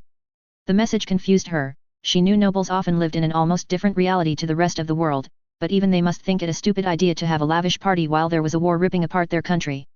Equally, though she didn't know if she could refuse without damaging her reputation, General von Hans would be probably invited, and it could be undiplomatic to refuse. Unfortunately for her, this was the little colonel's area of expertise, and his family were the hosts, so she had no choice but to consult with him. By now she had crossed the gardens and re-entered the main building. 4th Company was getting ready to relieve 3rd Company for frontline duty, so troops were hurrying around, preparing their weaponry and heading to the workshop to don their flight gear. She returned the salutes of a few officers as she passed, pleased to note everyone seemed to be seeing to their duties quickly and efficiently. It was comforting to know she had created such a well-oiled machine. Eventually, she reached the door of her host's suite. He'd placed himself the opposite end of the house from her own rooms. If not for the fact she preferred it that way, she might have taken offense. She knocked on the door and braced herself for a potential grumpy tirade from the brat within. She was met with silence, however, and knocked again, a little harder this time. Still nothing, she thought, remembering the key the maid had given her. She considered leaving and coming back later, but quickly dismissed it. It felt too much like giving in to the brat. Carefully she unlocked the door and quietly entered the hybrid living/dining area of the suite. She realized the last time she had visited, that his rooms were smaller than the one he had arranged for her, although she wasn't sure if that was part of his attempt to impress her or just a personal preference. She approached the bedroom door, knocked and listened for any noise beyond the portal. Still, there was no sign of life beyond, and Tanya was becoming impatient. She shouted and pushed her way through the door, looking up as she entered. She stopped dead in her tracks. The colonel was sat bolt upright, pistol in hand, with a wild look in his eyes. She had obviously startled him, and he looked ready to fire. In his drowsy state, he didn't seem to recognize her. Hastily she focused power through her computation orb and bought up a protective shell. before calling for him to calm down. An eternity seemed to pass, and recognition began to cross the boy's face as his brain caught up with events and he lowered his pistol. Digirekov? What the hell are you doing here? The boy hissed, breathing heavily with a mixture of tired confusion and fury. I could have shot you. Letting out a breath she didn't realize she'd been holding, she began to drop her shield but stopped herself, seeing the bizarre look of horror on his face. He was no longer looking at her but at a table to her left with a porcelain statue on it. Why did you bring that? He stuttered, pointing at the statue with the pistol. She looked closer. It was a copy of Rodin's Thinker. For some reason the boy seemed oddly terrified of it. I didn't, she stated, confused, regarding the colonel cautiously. He was angry and bewildered. He obviously hadn't properly woken and composed himself. You're obviously not a morning person then, she observed dryly.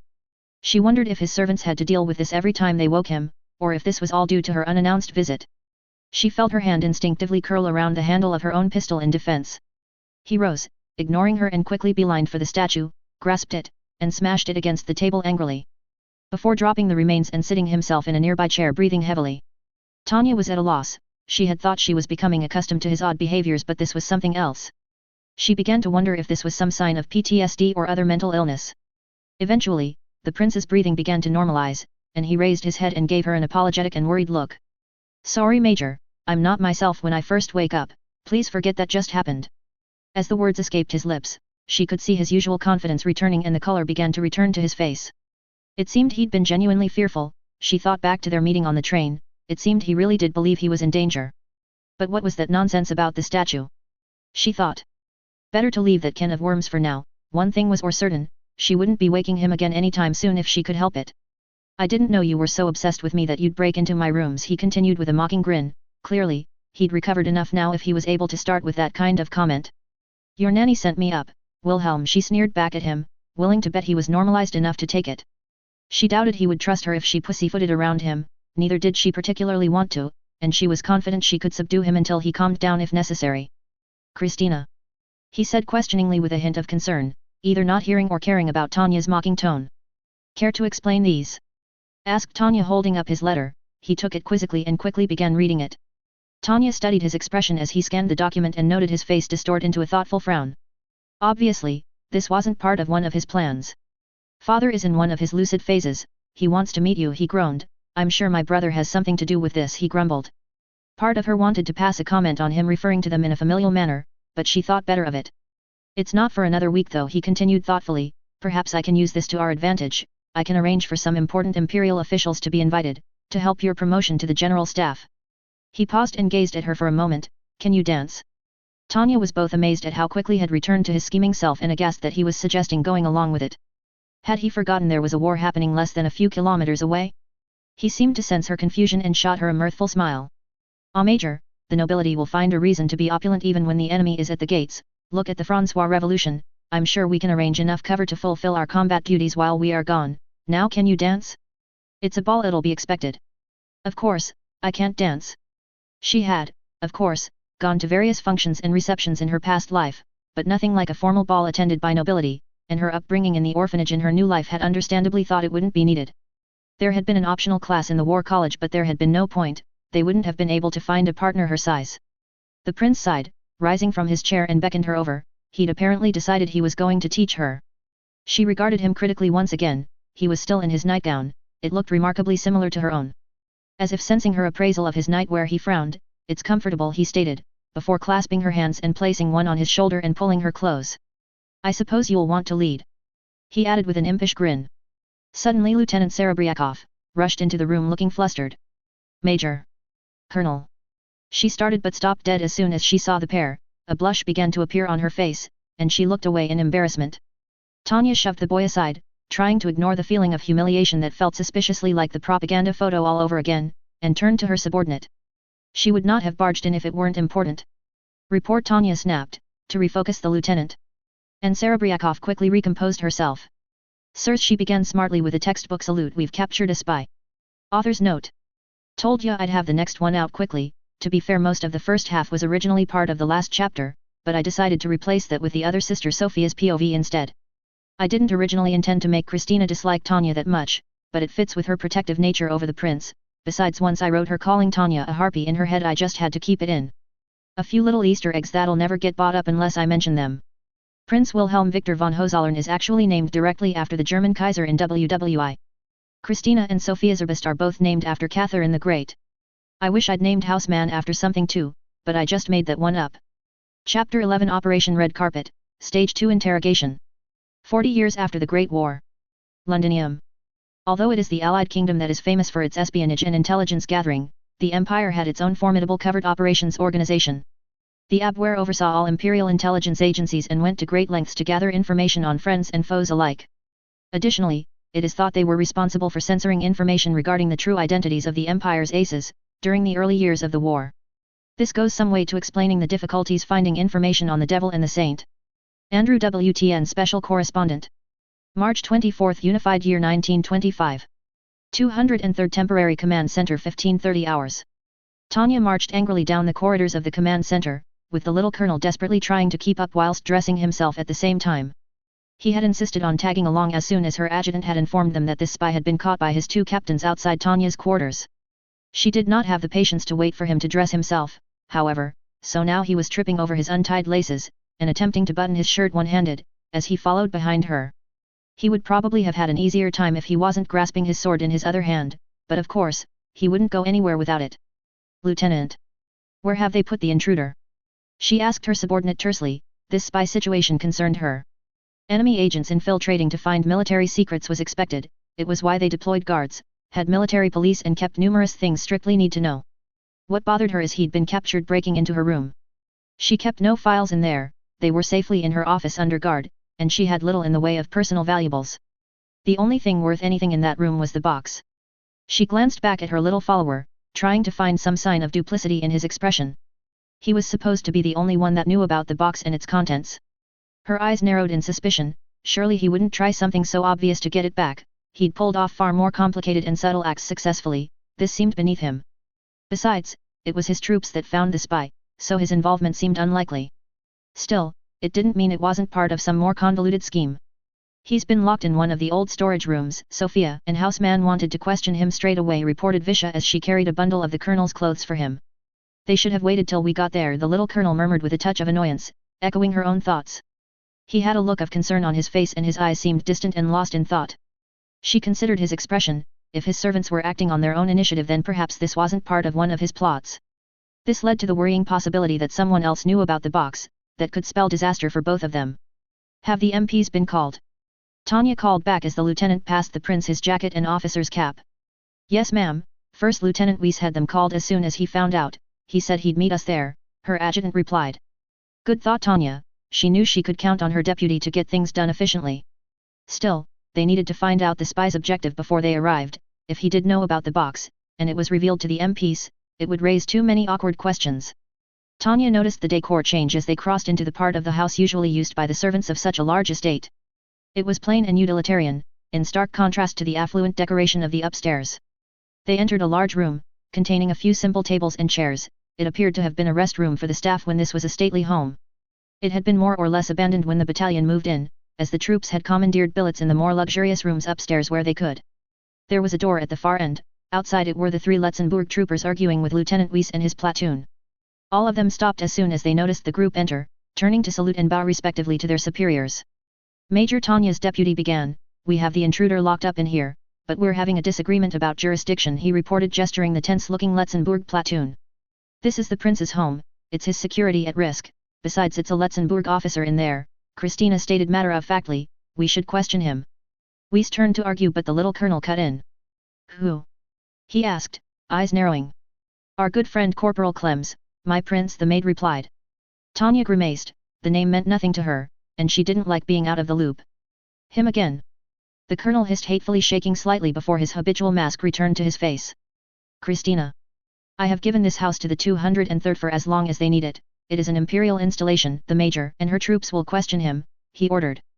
The maid looked stunned and seemed ready to argue, but the prince merely smiled at her and she stayed silent. Tanya shot him a quick inquiring look, this seemed strange, why is he giving up control so easily? She thought, it wasn't like him to give up without a fight. I apologize for the conduct of my countryman major, the boy said bowing deeply, I understand the need to question him, I hope you don't have to get too rough on him. Should punishment be necessary, I will see to it personally that it is implemented. He continued, voice apologetic and sorrowful. All his earlier unease had disappeared, he now seemed unconcerned, almost flippant. Even Tanya was struggling to see if this was one of his performances. Unable to read his face, she focused on his words. Spies technically had to be tried and then would be executed, however in wartime, the definition of a trial was stretched somewhat, and command would accept the ranking officer's decision without question.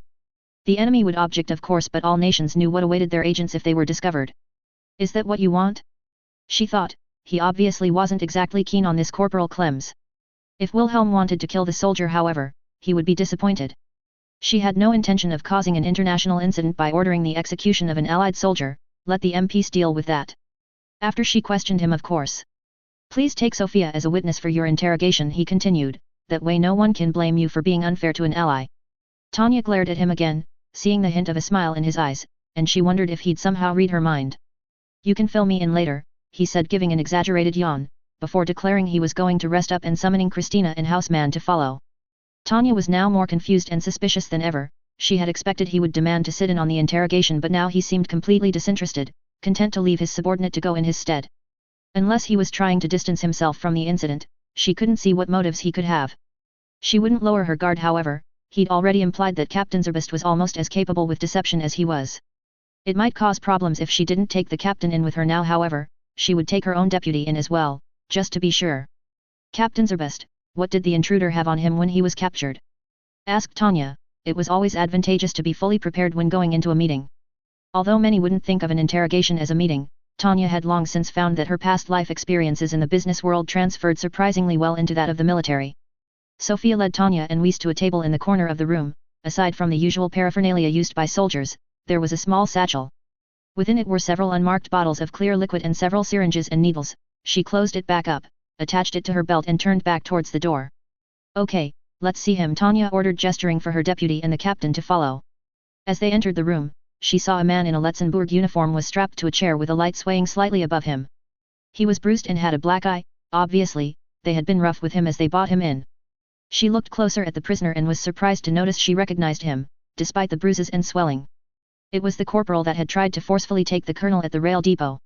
Tanya stood directly in front of the man, as Weiss positioned himself behind him, leaning heavily on the man's shoulders.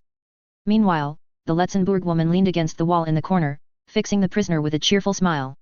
Major Digurakov, can I introduce Corporal Clems of the Regent of Letzenbourg's personal guard, the young woman said, smile never faltering. Tanya turned and stared into the eyes of the nervous corporal. There are only 4 Letzenbourg personnel allowed in this facility, she began impassively, wondering if calling the stately home a facility was a bit much. You are not one of them, Corporal, what are you doing here? This house is the property of the Duchy of Letzenbourg, I have the right to be here, he stammered, obviously not believing the truth of his own words. Weiss leaned harder against the man's shoulders and he winced slightly. Tanya began pacing in front of him. Your prince allowed this estate to be requisitioned by His Imperial Majesty's armed forces under Western Command. It is now essentially a part of the Empire, Tanya stated, letting the words sit in the air for a moment. Breaking into here without clearance is a criminal act against the Empire itself. She stopped, staring directly into the corporal's eyes once more. It suggests you're a spy, Corporal. As a soldier, I assume you know what happens to spies. She finished, watching the expression of fear build on the man's face due to the implied threat.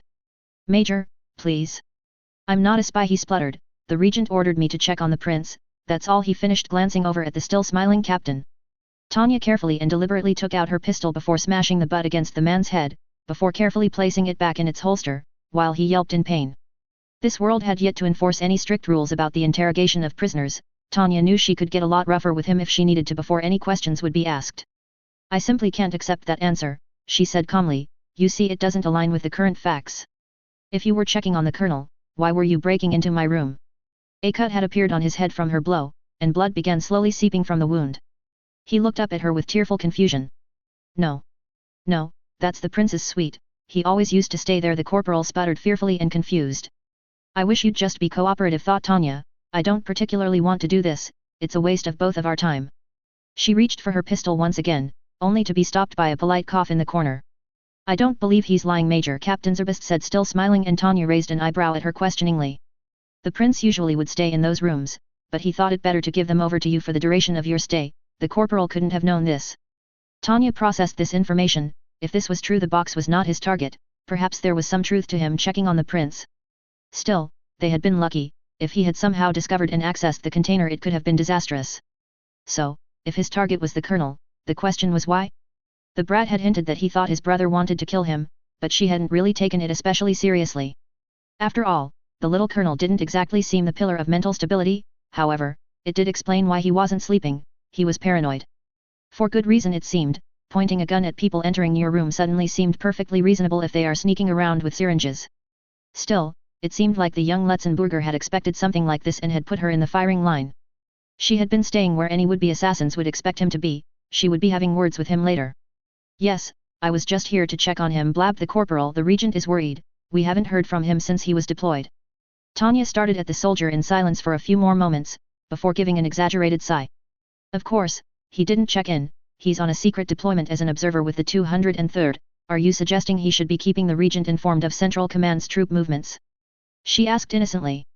Seeing him squirm a little confirmed to her that there was more, so she pushed a little more. In fact, Corporal, you and the regent should not know he's here at all, how did you find out? Tanya recalled the brat boasting that he'd allowed the general to commandeer several estates that the Grand Duchy owned across not only Letzenbourg but Belgium and other areas of the Rhine. It was an educated guess, the soldier replied quietly, avoiding eye contact and looking past her towards the door. By now a sheen of sweat covered his face and he was shifting in the chair uncomfortably. You're a terrible liar, she thought. I see I've made a mistake, Corporal Clems, she began, and the man looked slightly more hopeful. I thought beating you myself would be enough to persuade you to tell the truth, perhaps Lieutenant Weiss would be better suited. The relief drained from the man's face as she nodded to Weiss and he crossed in front of the prisoner before punching him hard in the stomach, knocking the wind out of him. Now let's try this again, Tanya added as he tried to catch his breath. A supply officer in Western Command, I don't know his name, we persuaded him to give the location for the Duke's invitations, he explained desperately. Please, I really was just here to check on the prince. He uttered in a pleading voice. Tanya sighed, she would have to ask the general to overhaul his security procedures, what a travesty, no doubt this would cause a mountain of extra work for her. She reached for the satchel on her belt and slowly produced the needles in front of the man.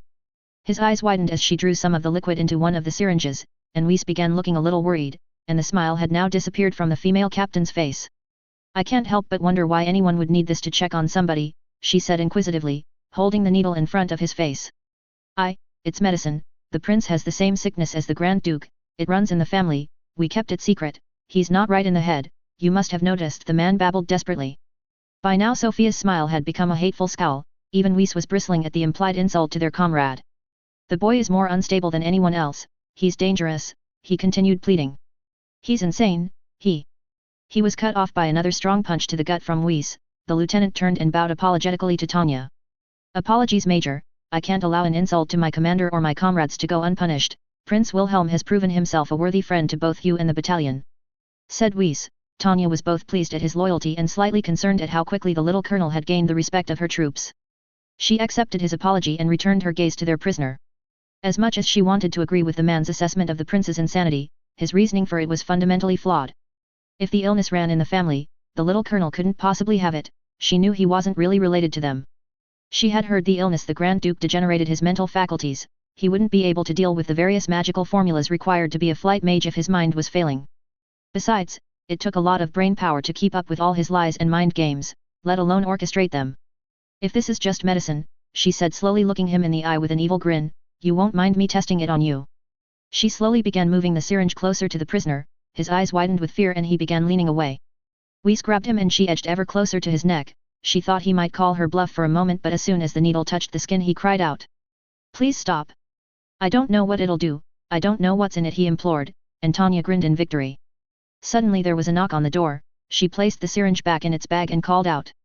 Sir, the MPs are here to take away the intruder, a soldier called through the door. It seemed they were out of time, still, she'd learned enough.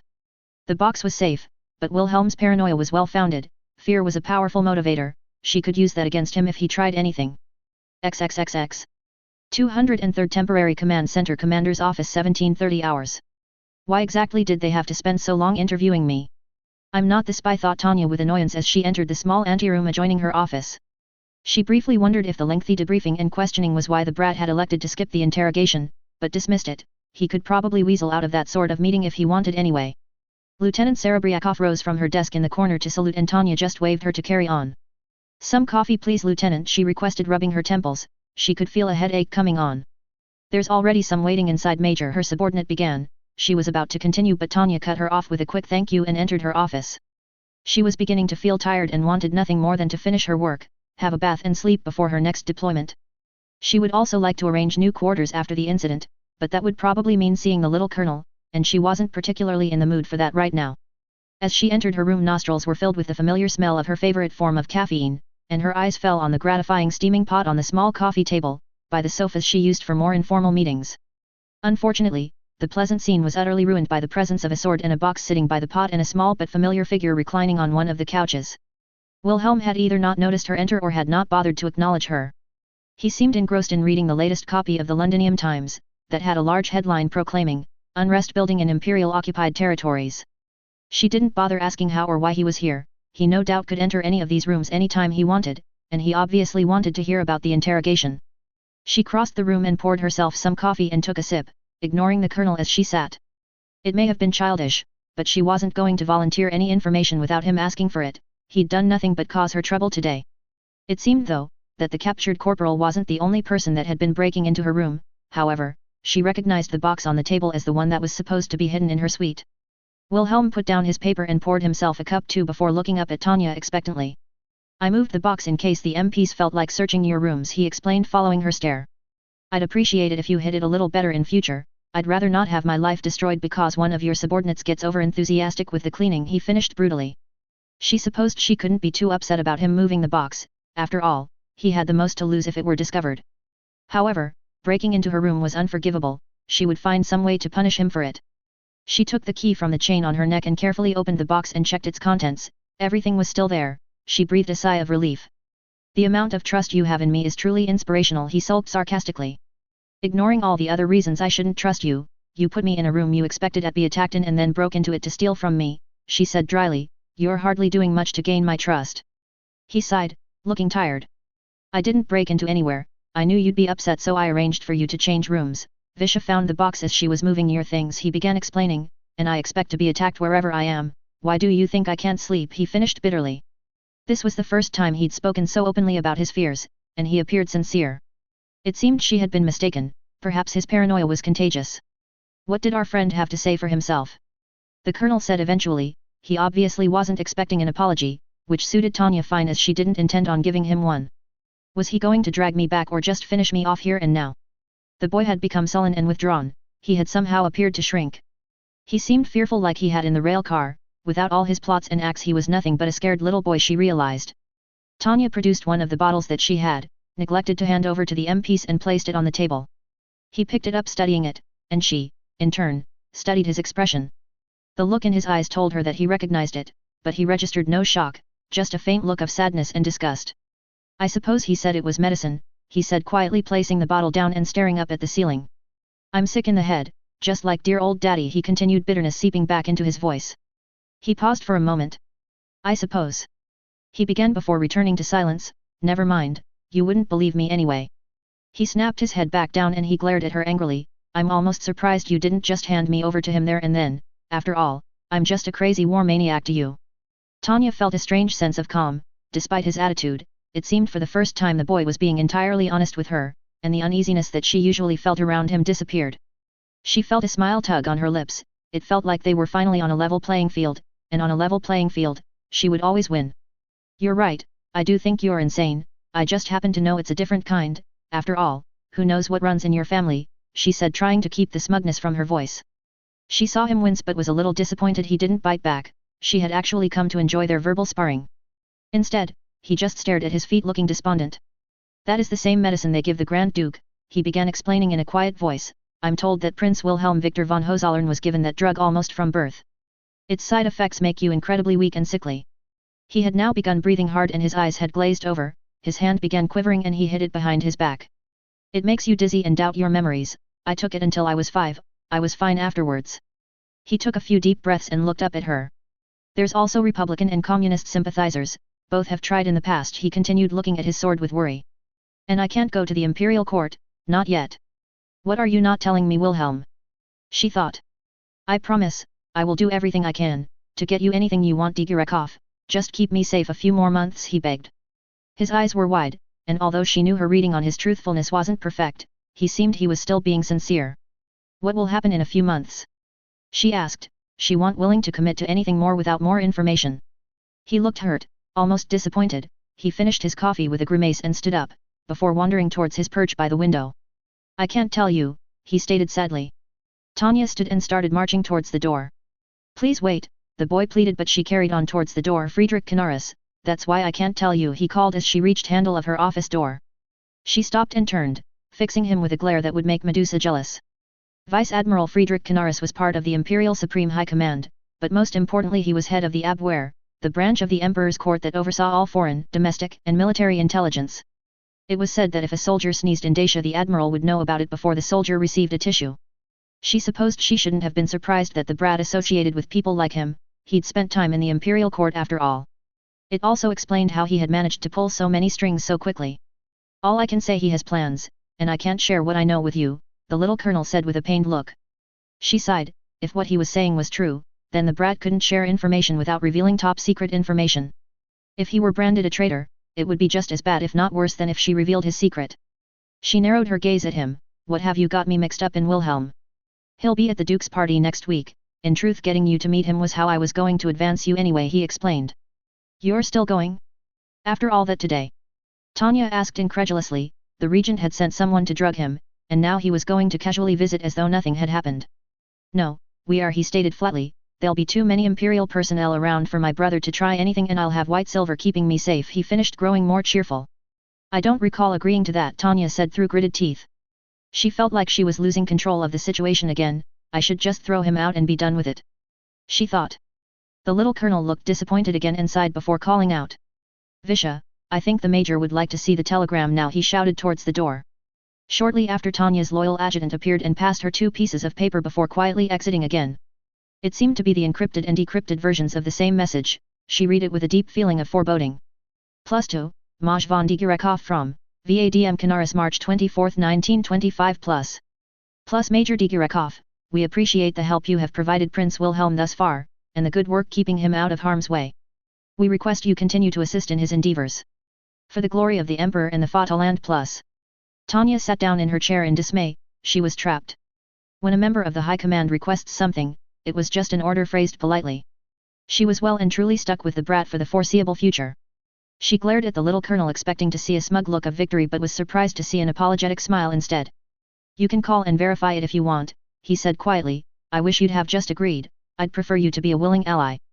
I should be getting overtime for this, Tanya said, eventually sighing heavily. I'll make it up to you, said the colonel, returning to his usual self. Well, I better get some rest. My commander said I can't be deployed until I get a good night's sleep, he grinned innocently. You should rest too, Major. I've still got to teach you to dance. Author's note. These chapters are getting longer, so let me know if you think I should break them up more. I wanted to cram so much more stuff in here and more POVs, but I kinda had to stick with Tanya just to get the story through, because I'm too stubborn to put the prince any earlier than I originally planned. I probably could have stretched these out a bit more, but it's mostly set up and I'm hoping to get to Aren in 2 to 3 more chapters tops. Although one might be a bit filler-ish, there's a bit that's in the manga that sits in the month between, and I don't really want it to seem like nothing happened for a month. Besides, there is a war on. Operation Red Carpet, Stage 3, Coffee and Medals. 40 years after the Great War. Londinium. As spring approached in 1925, the Rhine front began to seem desperate. The Francois Republic was sending ever more desperate offensives against the Empire. While the still neutral Allied Kingdom fed information to the continent, knowing they did not yet have the resources to turn the tide. Andrew WTN Special Correspondent. March 26, Unified Year 1925. SIS Headquarters, St. James's Court, Londinium. Sir Harry Ainsley stared out at the grey overcast sky as the rain pattered down on the window. The Allied Kingdom of Albion was famous for its poor weather, and right now it seemed to reflect the mood that had overtaken the country since the fall of the Entente Alliance and failed evacuation of its leaders. Although technically still neutral, the country and its Commonwealth had already heavily invested in the other great powers to contain the Empire, but now it seemed there was only a matter of time until they would be forced to intervene directly or allow a European hegemony. That prospect terrified Sir Ainsley. Although boasting arguably the most powerful navy in the world, the Allied Kingdom's army was tiny compared to the imperial war machine. The government had begun scrabbling to increase its military capacity, but it would take time to train and equip the new troops. In the meantime, they had no choice but to sit and watch from the sidelines. This meant they had to help indirectly with volunteers and most importantly with their formidable intelligence network. It was because of his role within the secret intelligence service that Sir Harry feared the coming storm more than most. He knew how powerful the Empire was. Thus, they had been helping the Republic ferment unrest in Imperial-controlled areas and with their few allies, while quietly gathering as much information as possible about the Empire's forces. When the wave of Imperial aggression finally hit the Allied Kingdom, they would be armed with the knowledge of how to fight back. Have you made any progress with their named, John? Sir Harry asked. The agent sat quietly at the other side of the room, looking through some files. Our network has confirmed that the Devil and the Saint have been deployed together in the Rhine Theatre. John reported calmly, taking a sip of tea. Sir Harry considered this while rubbing his temples. So, it seems they have both heaven and hell on their side. I don't envy the Republic troops, he frowned. I hear one gives mercy and the other gives none, it must have a profound effect on morale. Indeed, John replied.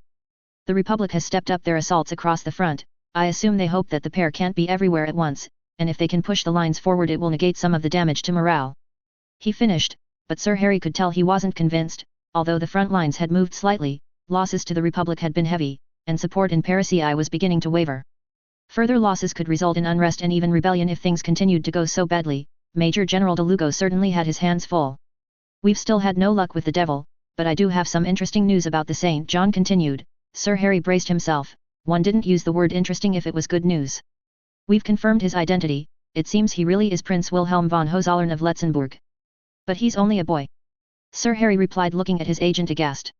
Usually knowing the identity of an enemy named was a huge advantage. It meant you could make counter-strategies and humanize them for the troops so that they no longer feared them. How could you tell any man, go kill that 10-year-old boy?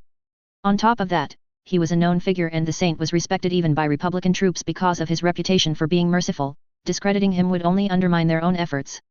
I know how it seems, but as far as we can tell it's true, John explained before pausing. It's only a theory, but I think the Empire has put him there because of the Letzenbourg situation. Of course. If the information they had received from their field operatives were accurate, placing the younger heir so close, with access to an Imperial Special Forces unit was ideal. Someone would have to act, and soon. I'll ask Major General Herbert Graham to pass our information along to our Republican allies, Sir Harry began. It might also be worth contacting our man at the Duchy. Let's try approaching the Regent. I'll see to it. John nodded, taking another sip. The room went quiet once again, except for the rhythmic drumming of the rain on the window. Do you think he'll go for it? Sir Harry stated, staring back out the window. John seemed to consider the question carefully before replying. If we provide him with the black file, he won't have much choice. The agent replied. True, but it'll be his people that will pay the price. XXXX. March 27th, Unified Year 1925. 203rd Temporary Command Center. How can you be so graceful in the air but as clumsy as an elephant in a waltz? Visha heard the young prince cry in exasperation from the adjoining room. She had taken to accidentally leaving the door to her superior's office ajar when the prince was around. She wanted to find out exactly how close her superiors were. There was a betting pool amongst the troops about the prince and the major, so Visha's unique position had made her very popular. Not a day went past where she didn't receive a gift or bribe, to try to extract some more information, and truthfully, she was interested herself. She would love to see her commander happy. It seemed everyone was united in keeping the pool secret. However, nobody wanted to feel the major's ire. Officially Lieutenant Weiss had ordered it to be disbanded, but the fact he had put a bet on them 5 minutes afterward gave it an unofficial sanction. Visha hadn't bet anything herself. She was worried if she did, she might end up interfering too much, and she didn't want to do anything that would hurt either of the officers. Still, she really wanted to know how the two felt about each other. Now that was on purpose. My shins are going to be destroyed if you carry on like this. The prince continued. The major must have stood on his toes or kicked him again. The major was not enthusiastic about her dancing lessons. She'd even told Visha that she thought it was a complete waste of time. So, she wasn't sure if the prince was a bad teacher or if the commander was a bad student. However, it was expected at a high society gathering, so she didn't have much choice. Visha did think it strange that this sort of gathering would happen at all, but apparently, the Grand Duke was ill and had only just heard of the prince's rescue. Besides, the nobility seemed to think differently from everyone else. That's why communism rose in the Russie Federation, and her family had suffered for it. The prince and the emperor were different from the Russie Tsars though. The little prince really seemed to care, and from what he had told her about the emperor, he did too. Apparently, he was horrified by the war and hated that anyone should have to fight. That was why Prince Wilhelm was fighting. He knew his uncle could not. Fine, I give up. You lead, she heard the prince yell in annoyance. I'd rather take the embarrassment than another bruise. He wailed dramatically. Despite her poor and sheltered upbringing, even Visha knew that a man should lead when dancing. The major, however, was a leader in all things, so the prince's frustration was understandable. She smiled despite herself. these weren't the jibes of someone who disliked a person, they were the frustrations that only happened when you were close and cared. She was now utterly convinced that the prince was smitten with her superior, he'd spent even more time around her, being comfortable enough that he was even falling asleep in his perch on the windowsill in the major's office. Although if the rumors going around were true, the major was keeping him close for his own protection. The major had been furious about the intruder, since then she'd had security stepped up and the prince now had an officer guarding him at all times. Of course, while in her office, the major took care of that herself, she didn't like too many extra people crowding her office but seemed to have made an exception for the prince. The pair decided to take a break and Visha was soon summoned to provide coffee and refreshments for them. She poured black coffee for the pair and passed the prince a copy of the Waldstadt Gazette that Christina had delivered earlier, before busying herself tidying the room. She smiled to herself as once again the prince imitated the commander by having his coffee black with no sugar. Every sip he took was followed by a grimace. He obviously didn't enjoy the bitter drink but seemed intent to mimic the major's habits. I still don't see the point, who exactly am I supposed to be dancing with anyway? The major complained, taking a sip of her own drink. Well, me for starters, the prince chuckled. And there'll probably be a few sons of diplomats around, just because you're too short to dance with the regent or the ministers, doesn't mean nobody will want to dance with you. Visha winced instinctively, the major was a little insecure about her size, she had even sought advice from the army medical personnel about it. The prince's casual remark about it may not have been intended to cause offense, but it was practically a declaration of war. As suspected, she saw her superior's expression darken. Tread carefully, prince, she thought. You'll be pretty popular, I should think, you're a hero after all, he continued. Everyone will want to meet my rescuer, you're the guest of honor. I'll hardly get any time with you myself. He finished, looking a little put out. Visha smiled to herself, it seemed the little prince didn't like the idea of having to share the major's attention. The major meanwhile was still glaring at him. You only really have to dance with me, that much is expected, then you can mingle, the prince sighed, sensing the major's frustration. I don't think I'll be able to walk if I kept you too long. He finished rubbing a bruise on his leg. As to what the point is, it's supposed to be fun, the prince explained. Besides, it's pretty much the only chance you get to talk to people without being overheard. The prince clarified. The prince looked a little nervous for a moment as he began choosing his next words. I don't suppose you'd reconsider wearing. He began carefully but was cut off by an intense glare from the major. Visha held her breath. If looks could kill, the prince would be 6 feet under right now. Fortunately, he seemed to have realized, and began backpedaling. You should wear your dress uniform, of course. He finished quickly and Visha finally let out a breath. The prince had presented the commander with what Visha considered a beautifully impressive and ornate ball gown a few days before. The major had been less impressed, however, or at least she seemed too embarrassed to wear it, so had refused the gift.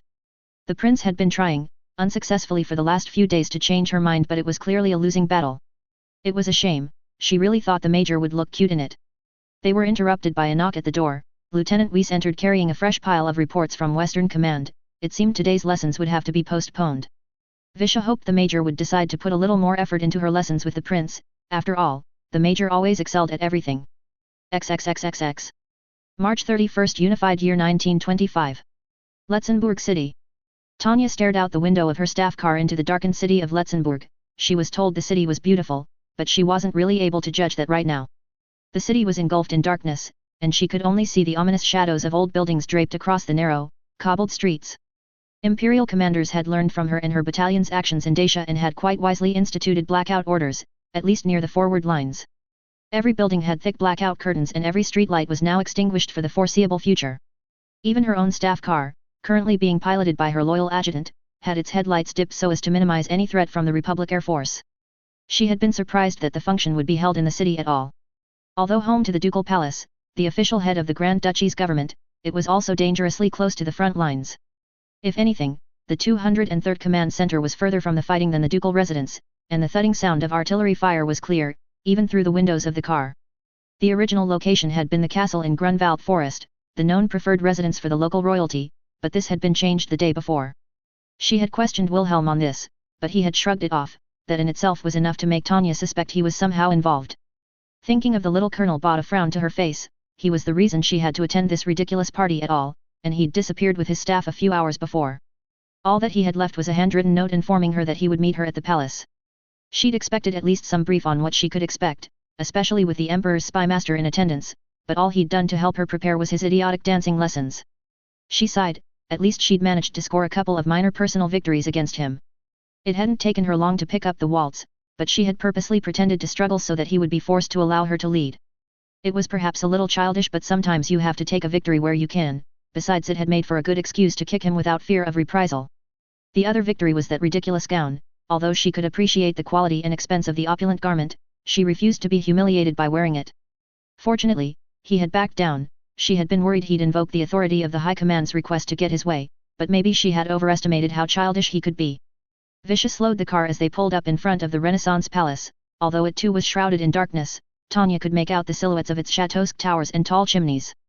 Gathered around the front security checkpoint was a group of both Letzenbourg and Imperial soldiers. Evidently, they were sharing security responsibilities for the evening. Something that Tanya was profoundly thankful for. Her experience with Letzenbourg's forces thus far had left plenty to be desired, and knowing that some Imperial forces would around come as a pleasant surprise. As they pulled up, an officer rushed forward to open her door and instructed the lieutenant on where to stow her vehicle. She also caught his quiet whisper as to where the driver's card game was going to be held while they waited for the party to end. Tanya smiled to herself. At least her adjutant would have a profitable evening. Visha had become infamous for her card-playing prowess. The local officers would likely be forfeiting most of this month's pay to her. She bid her subordinate adieu, presented her security credentials and wandered into the grand building, not entirely sure on what to do with herself. She entered the main entranceway. It was decorated with marble columns, with a huge staircase at the far end. Above was balcony that curled around the upper floors and a huge crystal chandelier sparkling brightly. The walls were decorated with ornate wood paneling and gaudy paintings of the past inhabitants, surrounded by frames with far too much gold leaf. She paused at a huge mirror to straighten her uniform and cap. It had been some time since she wore her full dress uniform, and she had been slightly disappointed to find it still fit since she last donned it during her War Academy graduation. It seemed she hadn't grown since the year before. The only adjustments that had been made were adding her rank indicators. The little colonel had also strictly instructed that she should wear every decoration she had ever received, including the silver wings and the badge given to her as one of the members of the War College 12 Knights. Apparently, the nobility took great stock in the trinkets, but she supposed it would be nice to show off some of her achievements. Wearing medals on the battlefield was like painting a target on yourself, so she didn't get to show them off especially often. Seeing a young maid hurrying past her reflection, she turned and stopped the passing servant to ask exactly where she was supposed to go. The girl looked completely confused and looked around for help before curtsying and asking how a little girl had managed to get in, and if she left now, she wouldn't get into trouble. Tanya fumed inwardly. So much for being the guest of honor, she thought to herself. Before she could say anything further, she heard a familiar chuckling from above. The little colonel was leaning over the banister of the balcony with a smirk. "Good evening, Lady Digirakov. Are you lost already?" he called with a smile as he made his way down the stairs. Flanking him as expected, were the two sisters. There was no sign of Captain Houseman, however. She wondered where he was lurking. The prince had taken all three of his teammates when he left earlier. Tanya regarded the little Machiavelli, as he approached her. He seemed covered in various royal insignia and medals. It was almost insulting. She doubted he was entitled to any of them. She looked closer and saw he had an Imperial Aerial Assault Badge, the much lesser version of the silver wings and the only adornment they both shared. Seeing him in combat, she could, reluctantly admit that he perhaps deserved that one. Apart from that, she couldn't make a case for anything else he wore. As far as she knew, they hadn't made a medal for deception, but if they did, she'd be the first to recommend him for one. The other thing that struck her as odd was that he wasn't wearing his usual Letzenbourg uniform. Instead, it was the dress uniform of an Imperial artillery colonel, complete with a golden aiguillette and greatcoat, that could have been a jacket on any adult-sized officer. As always, he had his sword, and she couldn't help but notice it looked slightly shabby compared to her own decorative saber. Seeing her questioning look, he glanced down at himself, as though he'd forgotten somehow what he was wearing, before returning his attention to her, still smiling cheerfully. "Oh, didn't you know? I'm the Colonel-in-Chief of the 7th Imperial Artillery Regiment. It's honorary obviously, but you know what they say about artillery winning wars," he said, grinning. "Another honor you don't deserve," she thought cynically. She knew royalty tended to get these honorary titles, but knowing what she knew made it all seem like a farce. She wondered why he would choose a Letzenbourg high society gathering, to suddenly start posing as an Imperial. This was supposed to be the Grand Duke's party, his own father. It would seem like he was distancing himself from the rest of his family and his country, especially with so many Imperial officers around. The little manipulator would know this, she was sure. He was making a statement. "Let's go. We'll be late for our own party," the little colonel said, checking his watch and holding out his arm. Reluctantly she took it and they walked through the maze-like corridors of the palace. As they went, Tanya noted the two sisters split off in different directions, obviously on some secret errand, while the little colonel explained the history of the building. They passed multiple servants and guards, all of which stopped and bowed as they passed. The boy seemed to ignore or acknowledge them at random. Eventually, they reached a huge set of double doors, with an immaculately dressed butler waiting in front of them. He bowed and greeted the pair. before informing them that only themselves, the regent and the duke had yet to arrive. The little colonel nodded and told him to carry on, adding mention the silver wings before the man opened the doors and cleared his throat. My lords, ladies, and gentlemen, I present His Royal Highness Colonel Wilhelm Victor von Hohenzollern, Prince of Letzenbourg, Duke of Sari-Soni, Grand Officer of the Order of the Gold Lion, Knight of the Order of House Hohenzollern and Baron of Kale, the butler called, pausing for a second. And Major Tanya von Digurekoff, member of the 12 Knights of the Imperial War Collage and holder of the Silver Wings. The butler finished bowing and stepping aside. They walked through the doors, and Tanya couldn't help feeling annoyed that all her achievements had been condensed into so little compared to her companion's fraudulent reputation. She pushed those feelings aside. She needed to think clearly. There was still the opportunity to navigate this mess and have the counterfeit prince arrange for a safe and comfortable post for her somewhere. Besides, could she honestly say she wouldn't use her social status to her advantage if she were in the same position? The room they entered was the grandest yet, a huge white and gold room with 3 enormous chandeliers illuminating it. Clustered around the edges of the room were various groups of men and women, in grand dress and officers in dress uniform, mingling while sipping wine. They all turned to them as they entered, bowing or curtsying respectfully. The little colonel waved everyone to continue and guided her towards one of the closest groups. She was relieved to see General von Hans in the group, at least she knew somebody here. He greeted them warmly and she was soon introduced to the Letzenbourg Prime Minister and his wife, as well as the Imperial Ambassador, and finally Vice Admiral Friedrich Canaris. A servant appeared and offered her a glass which she took gratefully, while the prince waved him away. She was slightly disappointed to find it was just grape juice. Giving me a machine gun is just fine, but a glass of wine is just too much, she complained inwardly. She pushed her frustration aside and took the opportunity to study the Imperial Spy Master, while the little manipulator kept everyone else's attention. He was a tall, balding man with strangely friendly eyes. He said very little but listened intently at everything around him with a small reassuring smile. His dark navy uniform made him seem taller, and unlike many other officers around, he wore very few medals or adornments, other than a campaign strip and an iron cross. He turned his head to look at her and suddenly she felt as if under a microscope. It reminded her of the past life. When a CEO noticed her past self's management skills, it was both exciting and nerve-wracking at the same time. Major von Digurekoff, it's good to finally meet you, he began in a friendly but quiet tone. Your name has been crossing my desk quite often recently. Thank you, sir, it's an honor to meet you, she replied, hoping he was referring to the reports she was sending to Berlin, rather than any of the Admiral's agents or worse still, his connection to Wilhelm. You already have an impressive record, he continued, gesturing to the little colonel, who had moved on and now was talking to some noble ladies. His Highness is particularly impressed with you. He's been singing your praises across the High Command and mentioned you in his letters to the Emperor. Tanya made an effort to keep her expression neutral. She dearly wished she could know exactly what Wilhelm was saying about her behind her back. Indeed, if what he says is true. I'll have to see if I can persuade Zetter to part with you, he continued with a small chuckle. Tanya let out an involuntary sigh of relief. Thank you, sir. Tanya replied sincerely. She was a little shocked at this news. She had begun to wonder if the boy was secretly undermining her. It seemed that since she'd found out about the box, he had become increasingly troublesome. She'd even started to suspect he might be trying to replace her, but the Admiral was suggesting he was holding up his side of the bargain. Before their conversation could continue further, however, the main doors once again flew open and the butler from earlier called once more. Wilhelm suddenly appeared by her side. My lords, ladies and gentlemen, I present His Royal Highness Ludwig Albert Felix von Hohenzollern, Prince Regent of Letzenbourg, Grand Officer of the Oak Crown, Baron of Bellevaux and Princess Charlotte Elise von Hohenzollern. The room went through the same ritual of showing acquiescence. By bowing or curtsying, Tanya herself chose to bow, much like the gown she had been immovable on that front. She couldn't help but notice the regent had a smaller list of honors. Obviously, some of the colonels had come from the Empire as well as the little duchy. As she rose, she realized one person had not bowed, Wilhelm, the regent, and his wife moved towards them, never taking his steely gaze off the young boy. The regent was a tall man in his early 30s, his black hair was slicked back, and he wore a formal dinner suit complete with a tailcoat and a gold and green sash with a star to signify this order of the Oak Crown. He escorted his wife on his arm like a trophy. She was surprised and suspicious to find the dress she wore to be identical to the one the little colonel had tried to force on her. She felt her teeth grind instinctively. She was sure it was some subtle way to mock both of them and was glad to have dodged the situation. Big brother, dear sister, you both are looking well, Wilhelm called. May I introduce my savior, Major Tanya von Digurekoff. The regent's eyes shot to Tanya, giving her a calculating look. He bowed and greeted her.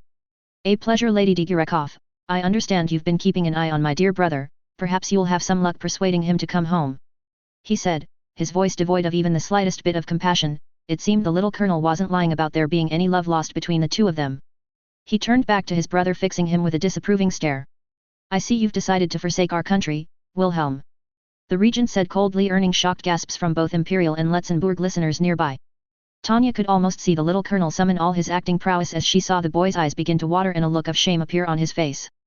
"Be big brother, it's nothing like that," he began as tears fell down his innocent mask. "I just wanted to honor our allies. So many of our soldiers are fighting together, I thought it would show everyone we're on the same team. I'm sorry, I'll go change." Hushed whispers spread across the room. General von Hans looked genuinely insulted, while the vice-admiral looked on impassively. Even some of the Letzenbourg nobles were whispering that the regent was being overly harsh, especially in front of so many imperial officers. The regent looked around with a look of surprise. It seemed he had not realized quite so many imperial personnel were in attendance. "That won't be necessary, father will be here soon, try to behave yourself." He finished before he and his wife returned to the crowd. She turned back to the little colonel, who was now surrounded by well-wishers that wanted to assure him he'd done nothing wrong. She caught his eye briefly and he returned a quick flash of a triumphant smile. It was almost like he was trying to provoke the regent, but why? Her thoughts were cut off however as once again the butler called for everyone's attention. "My lords, ladies, and gentlemen, I present His Royal Highness the Grand Duke Ferdinand Henri von Hohenzollern of Letzenbourg, Prince of Nassau, Prince of Bourbon-Parma, Grand Master of the Orders of the Gold Lion and Oak Crown, Baron of Grunwald." The servant called. To her surprise, the Grand Duke didn't enter through the main doors as everyone else had. Instead, he appeared through a small hidden entranceway at the far end of the hall.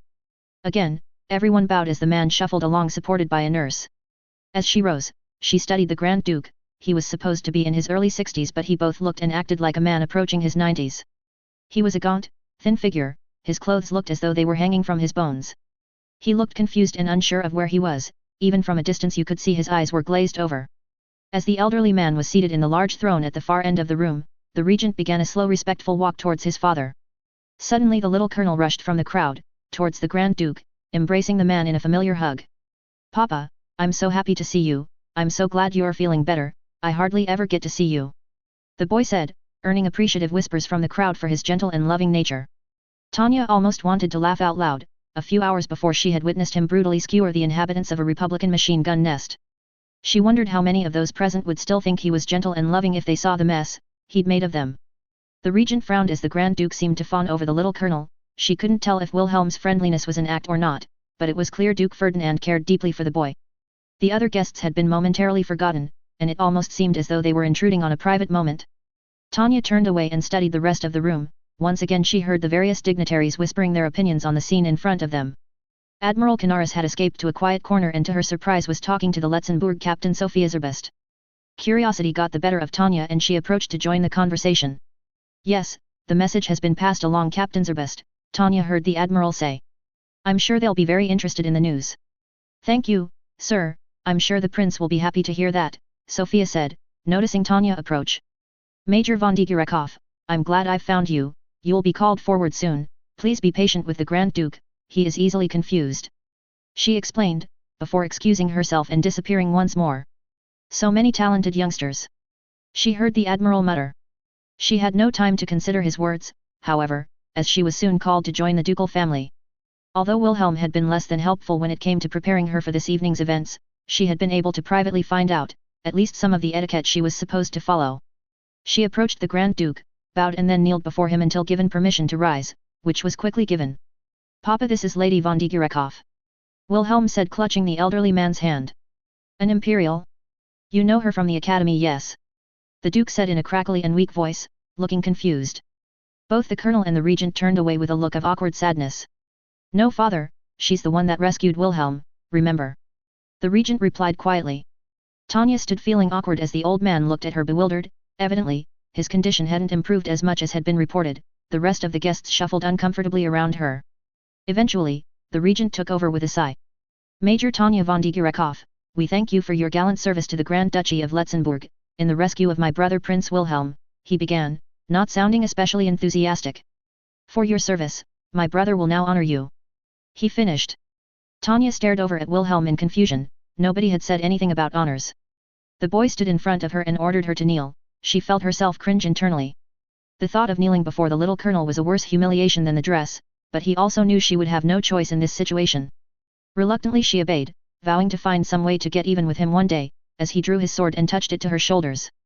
"Tanya von Digerekov, we award you the title of Knight of the Order of the Golden Lion, he began and passed her a large silver cross with a lion at its center. "And award you the Cross of Honor and Military Merit." He finished pinning another medal to her before bidding her rise to the sound of applause. He gestured her to join him at his side and soon the regent waved the people for calm before turning back towards the Grand Duke. The confused old man seemed to have rallied some of his wits and slowly raised himself from his seat. He was passed a piece of paper and began reading aloud. "Ladies and gentlemen, tonight I wish to give you some unfortunate news," the Duke began. "As you all know, my health has been failing and the world is in a time of crisis. I no longer feel capable of leading our fine country at this time, so I will be officially abdicating tomorrow morning, in favor of my son Prince Ludwig.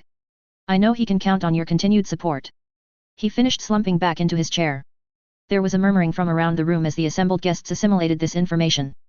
The Duke had been ill and unable to perform his duties for years, why suddenly abdicate now?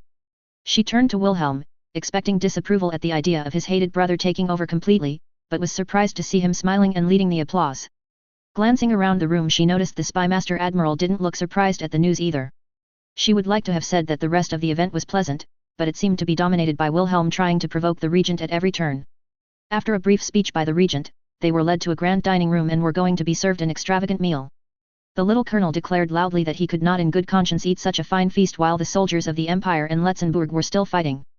So donated his meal to one of the frontline troops. Soon others followed suit, especially the Imperials, and Tanya had been forced to do the same to save face. Their meals had been replaced by the same field rations they received back at the base and factions had begun to form at the party. Later as the discussion had drawn on, one of the regent's supporters had complained about how early the event was going to finish. Another had joked that it was because so many of the children had to be in bed. The prince had heard this and immediately appeared with an apology in his mask of innocence. "I'm sorry, Lady Digirakov, and I don't mean to spoil your fun, but we have to take our place helping those poor men fighting the Republic," he had said, and once again the regent's faction had been made to seem foolish. The Grand Duke had been taken to bed not long afterward, the exertion obviously had become too much for him. Finally, the dreaded dance had come, and she had done her best to cling to the walls and converse with some of her fellow officers as much as possible. She had found the general and admiral once again and made an effort to show off her strategic and logistical ideas. She was often interrupted however and had been surprised to find she had received offers to dance from not only young noblemen but also some of the young ladies in their extravagant dresses. Apparently, the idea of dancing with a hero seemed more important than any other consideration as a dance partner. Time wore on and the little colonel still had not approached her. He had been busy talking to every group, joking with nobles and dignitaries young and old and dancing with any young lady he could find, even those who were much taller than him and in her opinion made him look foolish. It couldn't last forever, however, and finally, he strode confidently, bowed and asked her formally to dance. Of course, she had no choice but to accept. She would seem ungrateful for all the honors he'd bestowed on her, so she joined him in the center of the ballroom. She could feel all the eyes in the room on them, and it made her uncomfortable like she was in a sniper's scope. As the music began to play, the prince allowed her to take the lead and they fell into the rhythm and pattern of the formal dance. "You didn't tell me I'd have to kneel," she said to him quietly, and he laughed. "Well, you didn't let me see you in the gown, so I had to make some other fun. Besides, it was an excuse to boost your profile. Next time you're on parade in Berlin you'll need Visha to follow you with all those medals." He chuckled. Tanya resisted the urge to accidentally kick him in the shin again. Although it was true, he'd given her a considerable boost in prestige, she really would have preferred some prior warning of the evening's events. Especially when it came to his strange actions towards the regent. "Is there a reason you've spent all evening antagonizing your new leader?" she asked and noticed his eyes shine with mischief. "You'll find out soon, Digirakov," he smirked. "As long as you keep me safe, that is." He finished with a hint of warning. The dance ended and he guided her towards the exit. She overheard one of the regent supporters mention something about the puppet prince being led to dance by his imperial master. Wilhelm rounded on the man and looked up at him innocently. "The empire creates great leaders. It's fortunate the same isn't true for you and your Republican friends," he said, silencing the man before grabbing her and stalking back off. A murmur went up amongst the crowd. He had effectively called the regent supporter a traitor and now the crowd seemed tense. The regent was desperately trying to calm the situation, to no avail. Fortunately, Lieutenant Serebriakov and Captain Houseman had appeared at the door and the little colonel seemed to be intent on getting towards them as soon as possible. They exited quickly and headed for the car that Visha had waiting. "Well, that was fun," the little colonel smiled. "Houseman, how is everyone? The regiment all miss you and look forward to your return, my prince," Houseman began. "Apparently the officer the regent got to replace you is a..." He stopped and looked at Tanya and Visha. Well, it's not polite to say in front of ladies, sir." He finished looking sheepish. It was interesting information. Houseman had been contacting the Letzenbourg mages, mustering forces loyal to the colonel. Knowing this, and the involvement of the Imperial Spy Master, it now looked as though they were planning a coup. His belligerence at the party had been a challenge. The boy laughed. Well, that's good. How did you get on in the card game? I arrived late, sir, but I still managed to lose half of this month's wages to Lieutenant Serebriakov. Houseman replied, sounding slightly bitter. Tanya looked to her adjutant, who was grinning broadly. As expected, she had probably cleaned out the guardhouse coffers. Houseman had been an unfortunate casualty of war. You didn't tell me you played Visha. Wilhelm exclaimed with excitement. We'll have a game next time if Tanya is too busy for me. She ignored his familiarity and considered what she knew. He'd previously said a few months, so they weren't ready, but he had Imperial support, why wait? Then again, attacking an ally would make the Empire look bad internationally. Were they waiting for an excuse? Or were they manufacturing one? Don't look so worried, Major, I always have an ace up my sleeve, the little manipulator giggled, opening the door to the car for her. She stared at the boy's smirking face. It didn't really matter if she had no choice. The Empire wanted this, and it was completely out of the usual chain of command. Despite her misgivings, it would happen. She would just have to hope it would work.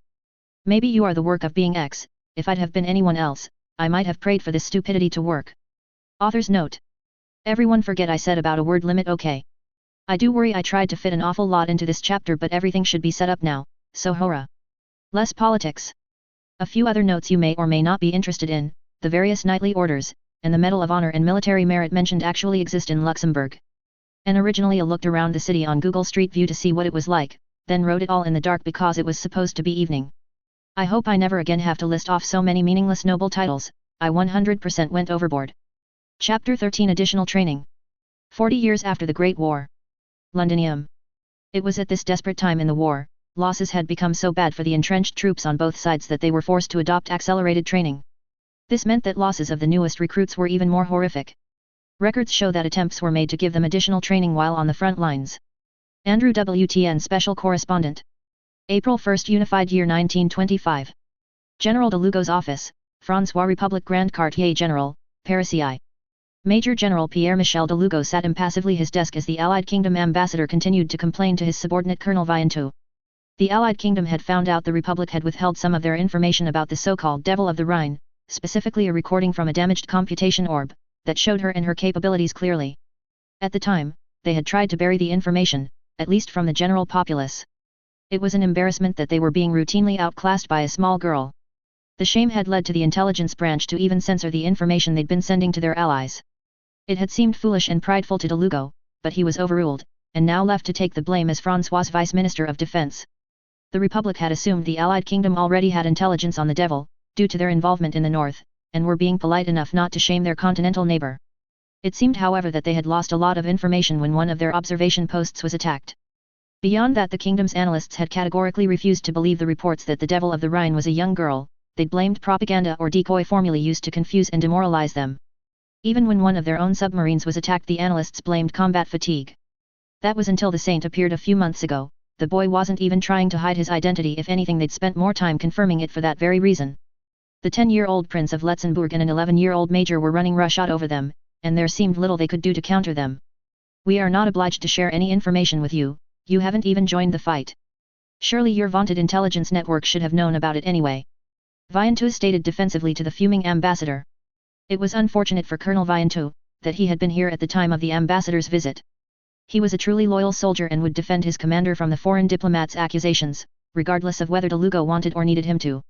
It was a pointless argument, the general knew. Although embarrassed that they had overlooked something so important, the Allied Kingdom's representative was only here to make a token gesture of censure. The true reason for him being here was to mask the shadowy presence of the agent standing casually in the corner. The general's gaze moved to study the man. He had met the agent once before. He was simply known as Mr. John. He was tall and well-dressed but seemed to have the ability to fade into the background when he needed to. Currently, he was stood holding a bundle of files under one arm, watching the exchange with the same detachment as de Lugo. It seemed both of them were ready to end this farce. Just as the ambassador seemed ready to launch into a new tirade, the general turned to him and cleared his throat loudly.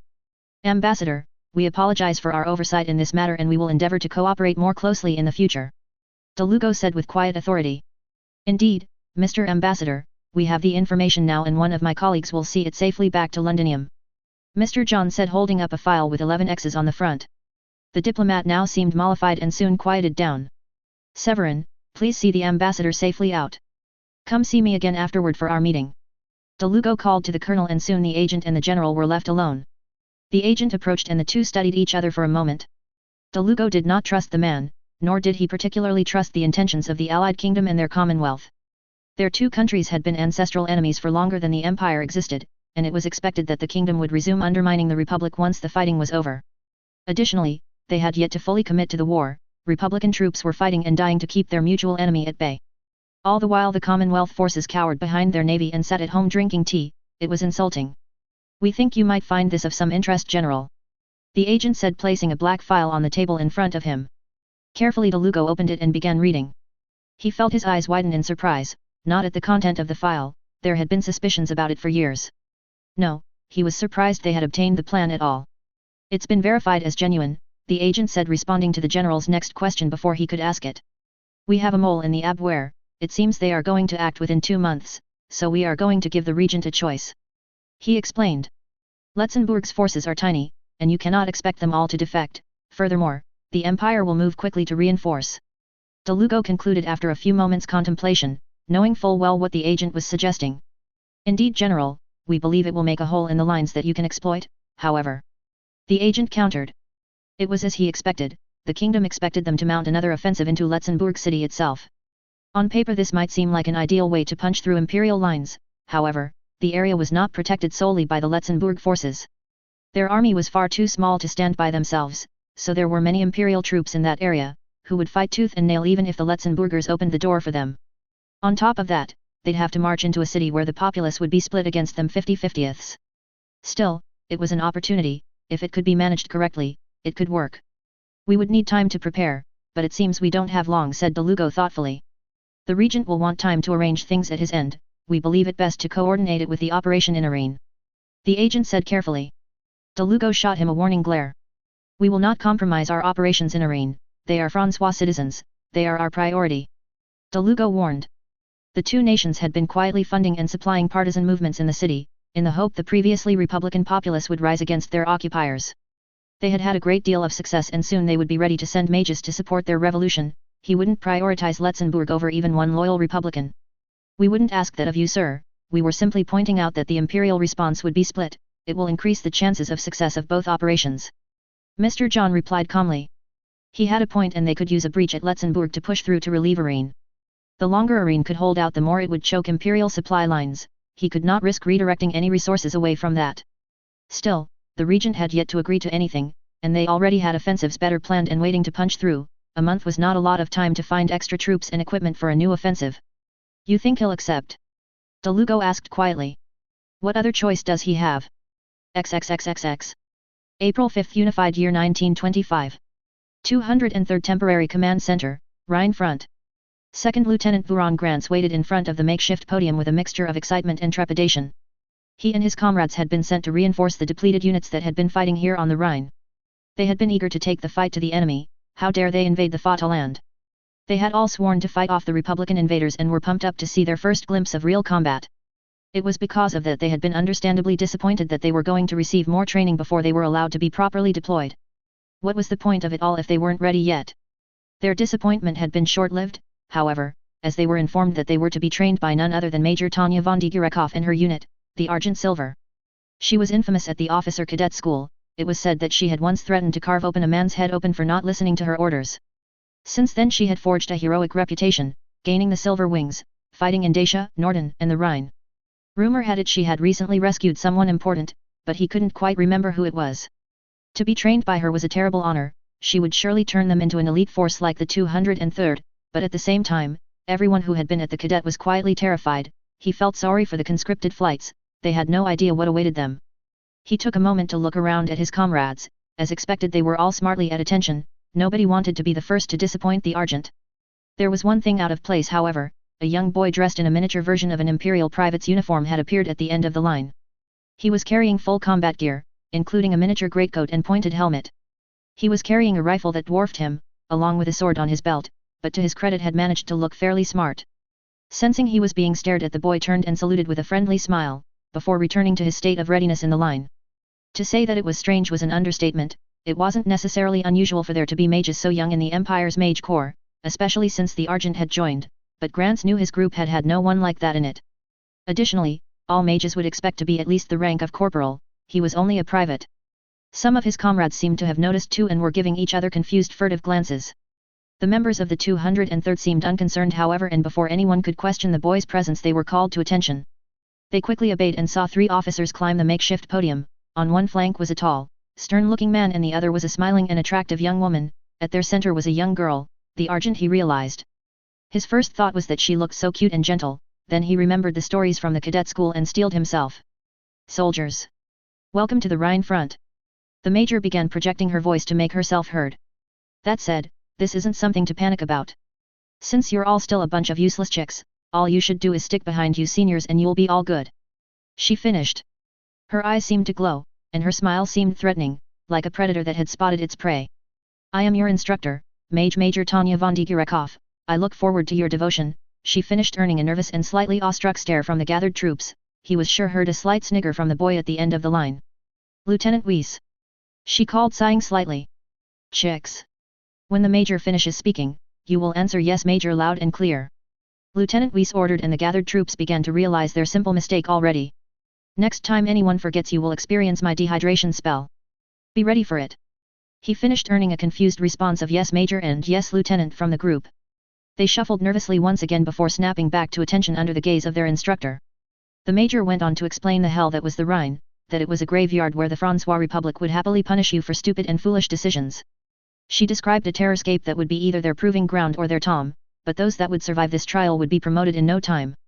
Before she could continue, a soldier rushed forward and began reporting that the 35th Artillery Battalion had been wiped out by an enemy mage flight wing.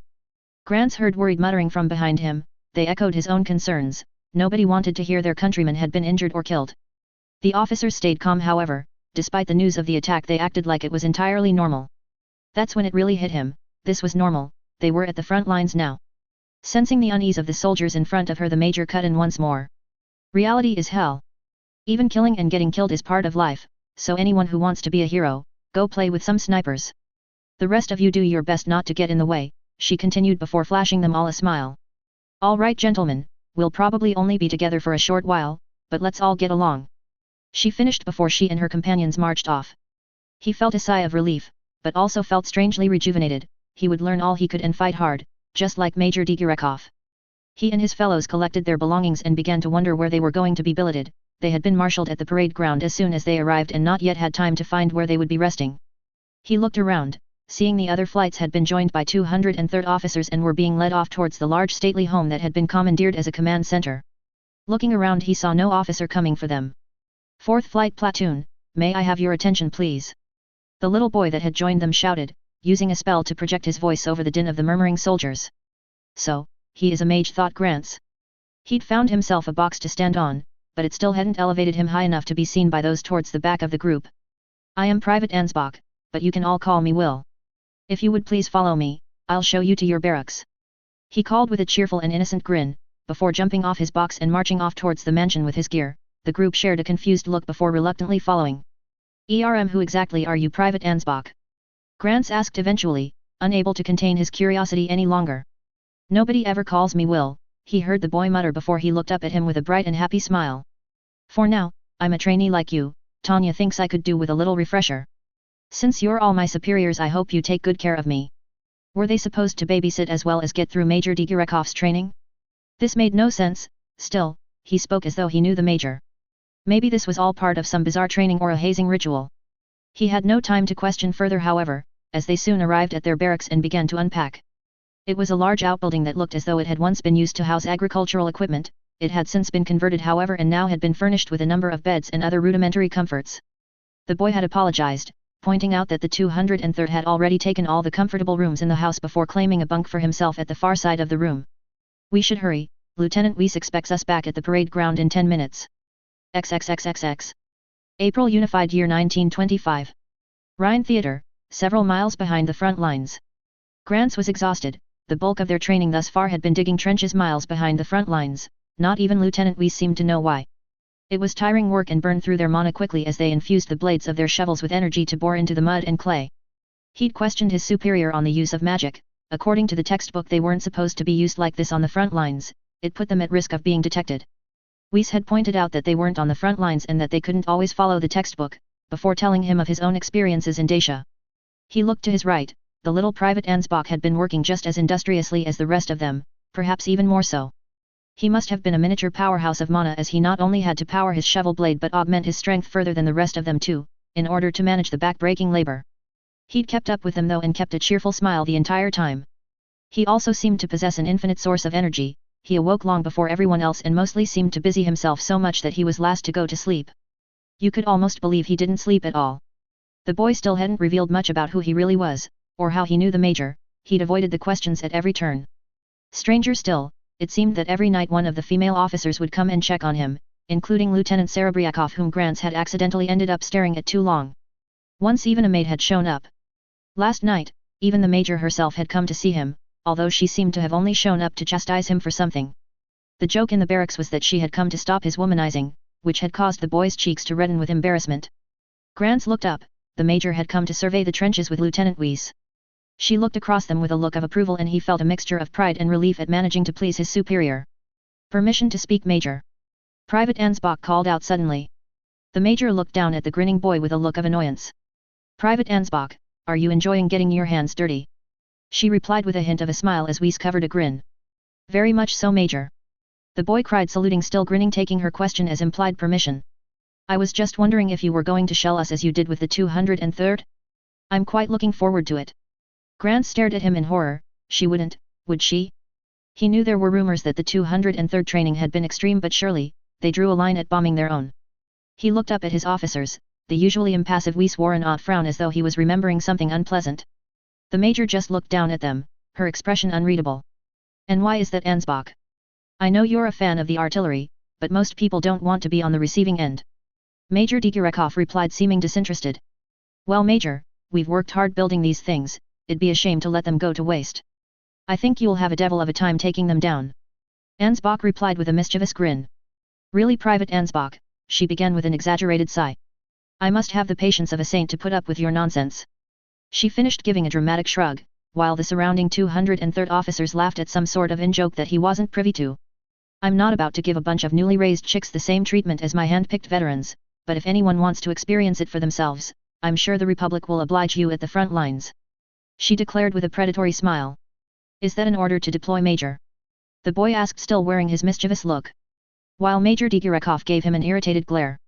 No private acts like this to a major, thought Grants. She picked up a nearby shovel and tossed it down to him. "I want another 30 meters complete by the end of the day," she ordered and stalked off. The rest of the flight had given the boy a hard time after that for the rest of the day, but the boy had worked even harder to get them to complete their seemingly impossible goal.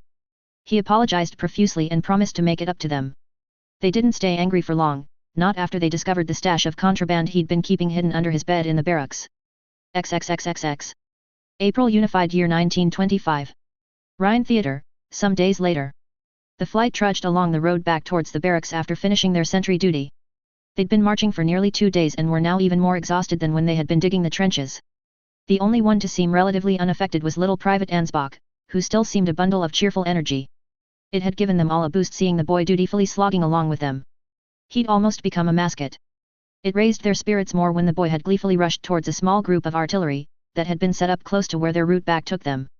The boy had begged to be allowed to take a closer look. As flight leader, the decision had been up to Grants and he'd been unable to refuse those pleading eyes.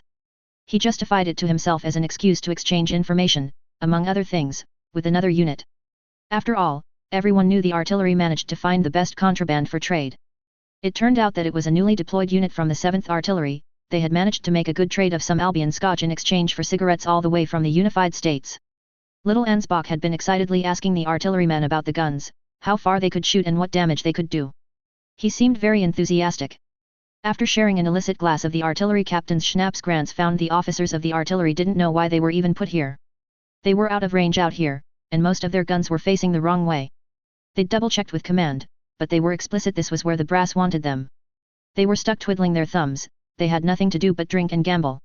Grants was tempted to ask if they knew how to use a shovel, but thought better of upsetting a comrade, and they soon moved out. "If I wasn't a mage, I'd definitely be in the artillery," said the boy as they left.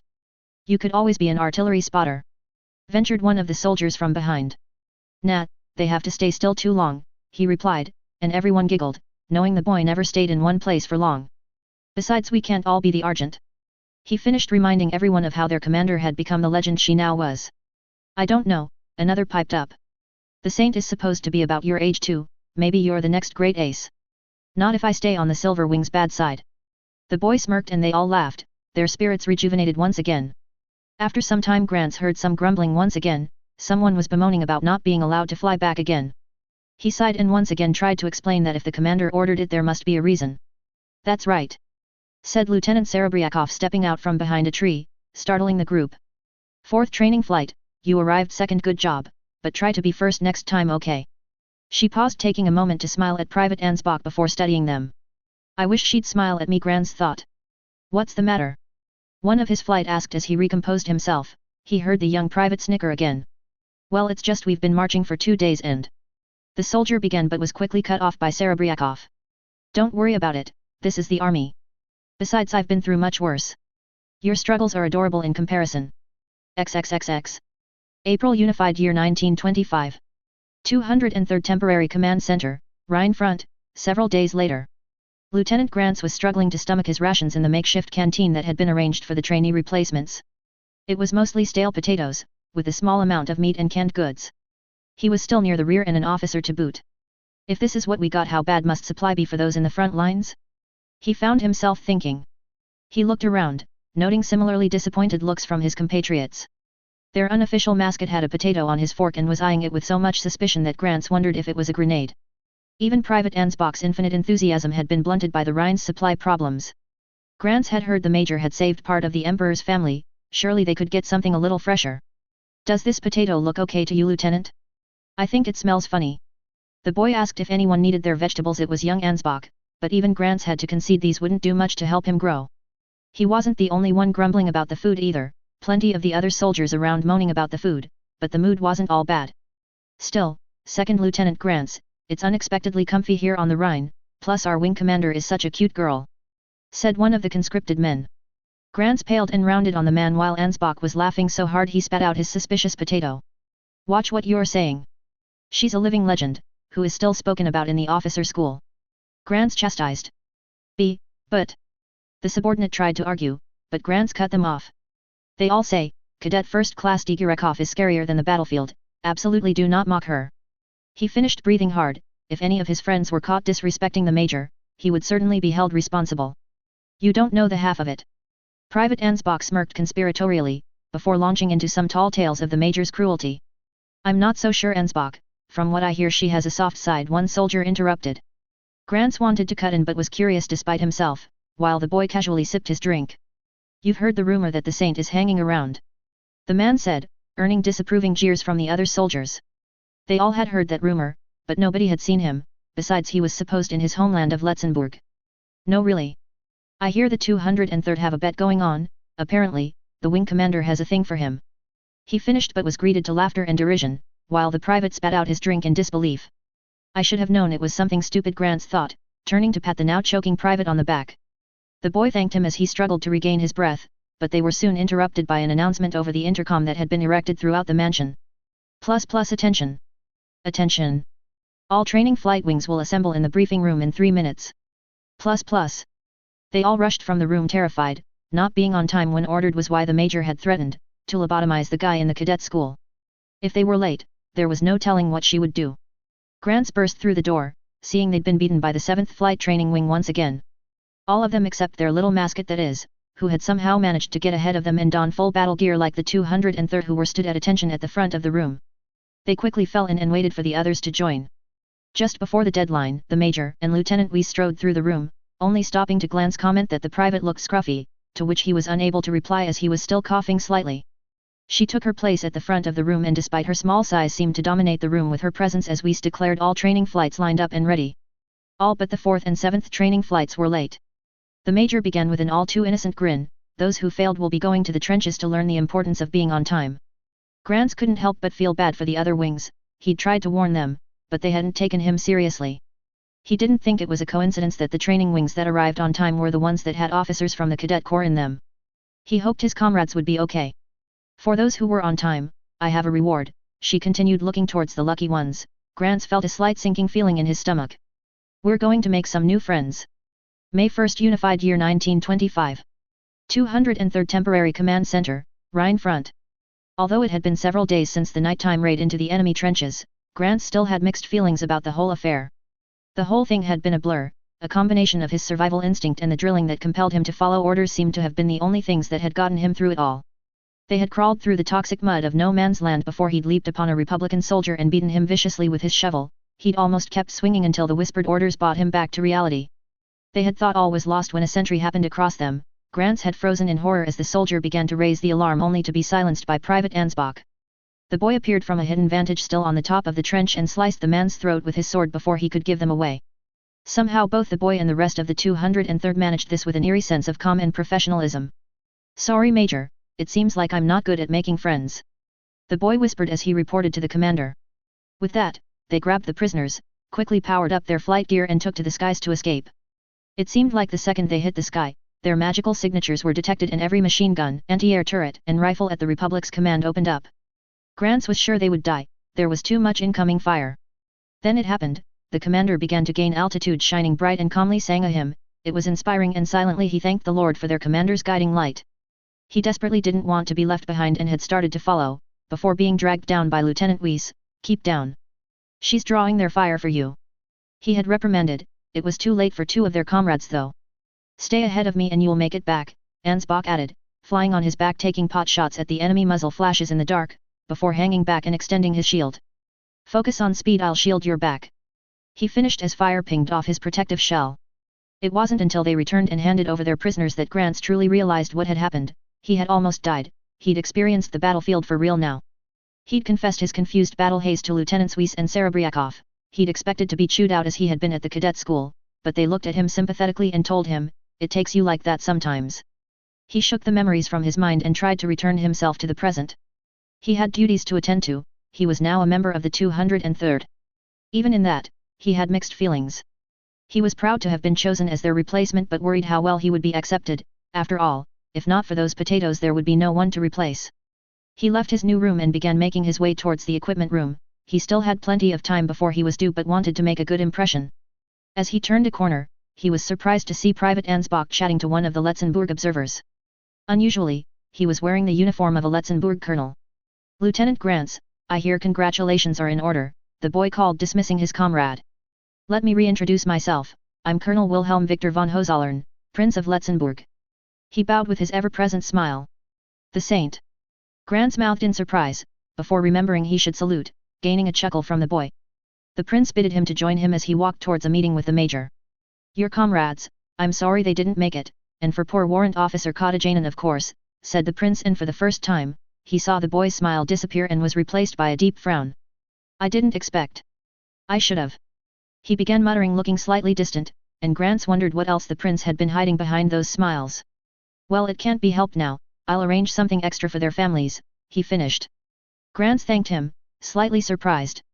The boy had not known them very long, technically they hadn't known him at all, but still, he was going to send something to help their families. "Why were you in a flight training wing?" Grants asked eventually, unable to contain his curiosity any longer. "Officially it was for security," the boy dismissively. "And unofficially?" Grants pressed and the prince clicked his tongue thoughtfully while picking his next words. "I bet the major I could beat Visha at cards," he explained. "If you value your possessions, I wouldn't try it." He laughed as Grants nodded with understanding as they entered the anteroom that led to the major's office.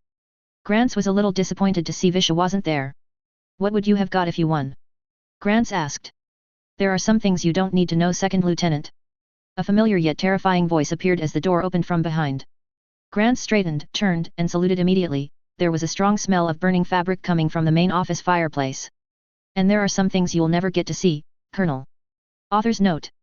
Rip Wilhelm's ball gown. This might seem like it's filler, and sort of is, sorry. I didn't want to just skip over the month completely and all this happens in the LN and manga during April.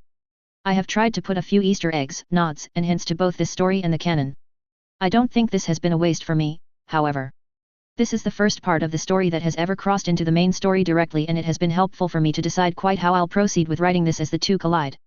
I tried to stay as faithful to the original source materials without lifting too much out of it, which was tricky as a lot of that part is from LT Granz's POV. You'll have to let me know how well I did at that. It has convinced me I'm better off using other people's POVs for the bigger events, which should be easier going on as Aren is next and Wilhelm will get some direct POV after the next chapter. Sorry it's taken so long, this story has gotten much bigger than I originally planned. A few other things about this chapter. Yes, the stuff at the top is partly just to paper over the cracks of my teeny mistake with the AK not knowing who the devil is, but it also builds a little more on what will happen next. I'm working on the assumption that the Empire formed in that same way that Prussia formed the German Empire, that's why the AK and Francois Republic say they were enemies before it existed. I realized I seem to have made an accidental running joke that no one calls the Prince Will. I'm not going to write a Grant/Visha thing, it's just hinted at that he has a crush on her, so I put that in. Brandenburg-Ansbach is the house name of the first Duke of Prussia, that is where Wilhelm got his fake name. Chapter 14 Massacre of Aren Part I. 40 years after the Great War. Londinium. The massacre at Aren is one of the most horrific and tragic events of the Great War, and as always, our prayers go out to the victims of that fateful day. As we covered during the memorial, at the time this terrible occurrence these actions did not violate international law. Surviving eyewitnesses often cite the terrible actions by the imperial forces, but this is only part of the story. The soldiers involved have always claimed they were following orders and there is plenty of surviving evidence to support this. In addition to this, we can prove that at least one imperial soldier took no joy from the actions they took on that fateful day. We have recovered a damaged computation orb from one of the imperial mages, and we will show you it here tonight. We apologize for the poor quality, but it is an old and damaged record. We also apologize for any this recording may affect, but we believe it important to show the full picture of what happened that terrible day. As you can see the figure is a little far away at the moment. There. We see them firing and you can make out the explosions in the distance, God only knows how many died in those blasts. Now we see they've dropped the gun and unfortunately, the recording is corrupted here but, yes, here we are. The recording has zoomed in more now. As you can see the soldier is now on their knees shaking, and a comrade is trying to help him. Clearly, their conscience has gotten the better of them. I think that this is proof that the soldiers involved were not merely unfeeling monsters, but humans trying to rationalize their actions. That being said, nothing can excuse the actions that were taken that day. It may have been legal according to international law, but only God can truly judge if they are truly guilty. Andrew WTN Special Correspondent. May 4, Unified Year 1925. Western Command Rhine Front 1345. Tanya sat outside General von Hans's office waiting to be summoned. As usual, the little colonel had tagged along and waited in a chair opposite her reading a copy of a Federation propaganda rag, he had somehow managed to procure, called Pravda. What he expected to divine from the drivel the communist was writing she did not know, nor did she care. Aside from being ex-communism was the ultimate expression of the suppression of personal freedoms and that was something Tanya could not stand. Truthfully, she was happy for a bit of peace and quiet for once. The colonel had seemed to be intent on annoying her since she had burned the ball gown, he had foolishly attempted to get her to wear. Apparently, it had belonged to his mother, the late Princess Hermine, and he had been quite upset about it or at least pretended to be. How was I supposed to know? She thought it's not like it was your real mother anyway. She pushed those thoughts aside and thought about the reason for their summons. Although they hadn't been told anything officially, there had been a messenger the evening before informing them of an uprising in Aren. It was unlikely the two occurrences were unrelated. That meant they were almost certainly going to be fighting in the city, this world's first foray into modern urban warfare.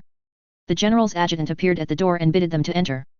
Technically speaking, as a foreign observer, the little colonel had no reason to be there, but she had long given up on trying to dissuade him from joining the briefings. His rank might have been colonel, but his relation to the emperor gave him enough clout to get himself into almost any meeting in the empire. He'd always find a way to get in eventually, so she just let him. She knew there were some battles not worth fighting. They both saluted, Tanya with a smart snap and Wilhelm with a casual air and a smile. The general returned it then bided them to sit down. Tanya took a seat by the table in the middle of the room, which had a bundle of official papers clipped together, while the little colonel found a seat on an antique bureau in the corner. This was another one of his odd habits and the general must have grown used to it, as a copy of the file was waiting for him on the wooden drawers that would be his perch. He scowled at a statue sat on the antique and bundled it into a drawer before hopping up and scanning the document, clearly not interested in waiting to be invited to do so by the general. You should rejoice, Major Digirakov, the general began, his voice deadpan and severe. As of 1,400 hours today you've been assigned a high-priority mission straight from Theater Command. The general seemed much more serious than usual. Tanya's earlier interactions with the man's daughter had painted her in a favorable light with him, and he had become somewhat friendly towards her. Normally the general was much more upbeat and cheerful, today however, this was completely absent. Tanya would have ordinarily preferred this more business-like attitude, but she knew he would only be acting this way for a reason. She picked up the file in front of her and began reading through it thoughtfully. She wasn't surprised to find they were being deployed in Aren. The orders stated they were to eliminate all reinforcements that had joined the rebels, then they were to work with Imperial forces to recapture the territory. She regarded the orders critically, looking for where the other boot would drop. Staging combat in a city will have its difficulties. She stated thoughtfully, this all seemed strangely familiar from somewhere, but she couldn't quite place it. Hopefully, it was just something that had slipped her mind rather than the use of the Type 95 addling her memories. It'll be easier than you imagine, the general said, walking to stare out the window. Strategic Command has given us a plan to eliminate rebel forces. Once you strike, the city should fall quickly. He went on to explain the rest of the plan, and Tanya knew where she had heard it before. She had written it. At the War College, they had been posed the question of how to proceed when it came to urban warfare. International law meant they could not risk harming non-combatants, as such most of her colleagues had judged assault impossible and they should surround the enemy and starve them out until they surrendered. Tanya had what she considered a more elegant method. It was true they had the duty to safeguard non-combatants, but equally so did the enemy. If they gave the warning to evacuate or surrender, they could safely declare all remaining people within the city as the enemy. It was all nice and legal, at least technically. She never thought she'd be in a position to put it to the test though. She felt a twinge of panic. Why me? She thought. Contrary to the image of a model officer she tried to portray, Tanya abhorred violence and killing. Couldn't they see that everyone in that city could one day grow into a productive member of society? They would live and work and add to the economy, which in turn would advance the world further and everyone would be happy. Killing all those people was an unforgivable waste of potential future capital. She understood that sometimes it was necessary to apply a modicum of force and discipline into a system. She had to do the same for her troops. But ripping out an entire market was overkill. She really didn't want to have to do this, but she was currently a soldier. She had to follow orders. Through both lifetimes Tanya had clutched to the rules for protection. She hoped the rules would continue to be her saving grace. She would have to be careful though. If things went bad, she could be made a scapegoat, and if the Empire lost, the enemy could always try to enforce new laws retroactively. So, we're leaving one hell and heading to another. I guess it's true you can't outrun the devil, she said, unable to stop a smirk at her own poor taste of joke. Why me? I don't want this. I just wanted a comfortable job in the rear. She needed to be sure she understood the situation correctly, minimize any potential liability on her part. After all, things could end badly if she didn't, and it never hurt to cover your own back. Our real enemy is the Republic Army, not this militia, correct? The general affirmed this and Tanya smiled to herself. She only needed to target the enemy mages, the artillery and the air fleet could deal with the rest. If any militia foolish enough to fire on them, it would be self-defense, so it was entirely justified and legal. She asked him to outline the situation they were going to walk into. Apparently, the militia targeted and captured Imperial civilians. Even better, she thought, rescuing friendly civilians was also firmly within the remit of legal military practice. Add the effort to evacuate them and her unit would have little chance to do anything that could count as legally dubious. Yes. I should be able to keep my hands more or less clean. I highly doubt these soft-hearted militiamen would have the guts to use them as human shields. She began rising and walking across the room. She seemed unable to keep her thoughts from spilling out of her mouth. Although she would be the first to admit she loved rules, there was something exhilarating about exploiting loopholes. Meanwhile, since we're following the rules and issuing an evacuation order, we're justified in any casualties. Anyone who stays behind is just asking to be killed. She finished with a happy twirl. Loopholes. Wonderful loopholes. She thought to herself enthusiastically. Major. The general growled in rebuke and Tanya apologized with a salute. Maybe I got a bit carried away, she thought. He seemed upset. She hoped he didn't think she was trying to shy away from the dirty work. Well, at least she probably wouldn't be invited to girl talk with Greta anytime soon. It is a terrible thing, the general said sadly. Yes, but they're the ones that forced our hands, Tanya replied. As soldiers, we have a duty. If we're ordered to burn beautiful aren to the ground, then that's what we must do. It makes me wonder why anyone would want to be a soldier. The general wondered aloud, staring out the window. How many? The little colonel interrupted, and both looked round to face him. It seemed they had both forgotten about him, sat quietly in his perch in the corner. Tanya expected him to be smirking at her after her dramatic performance a moment ago, but to her surprise, he wore a deep and thoughtful frown. How many people do we expect to be in the city? He asked again, meeting the general's eyes.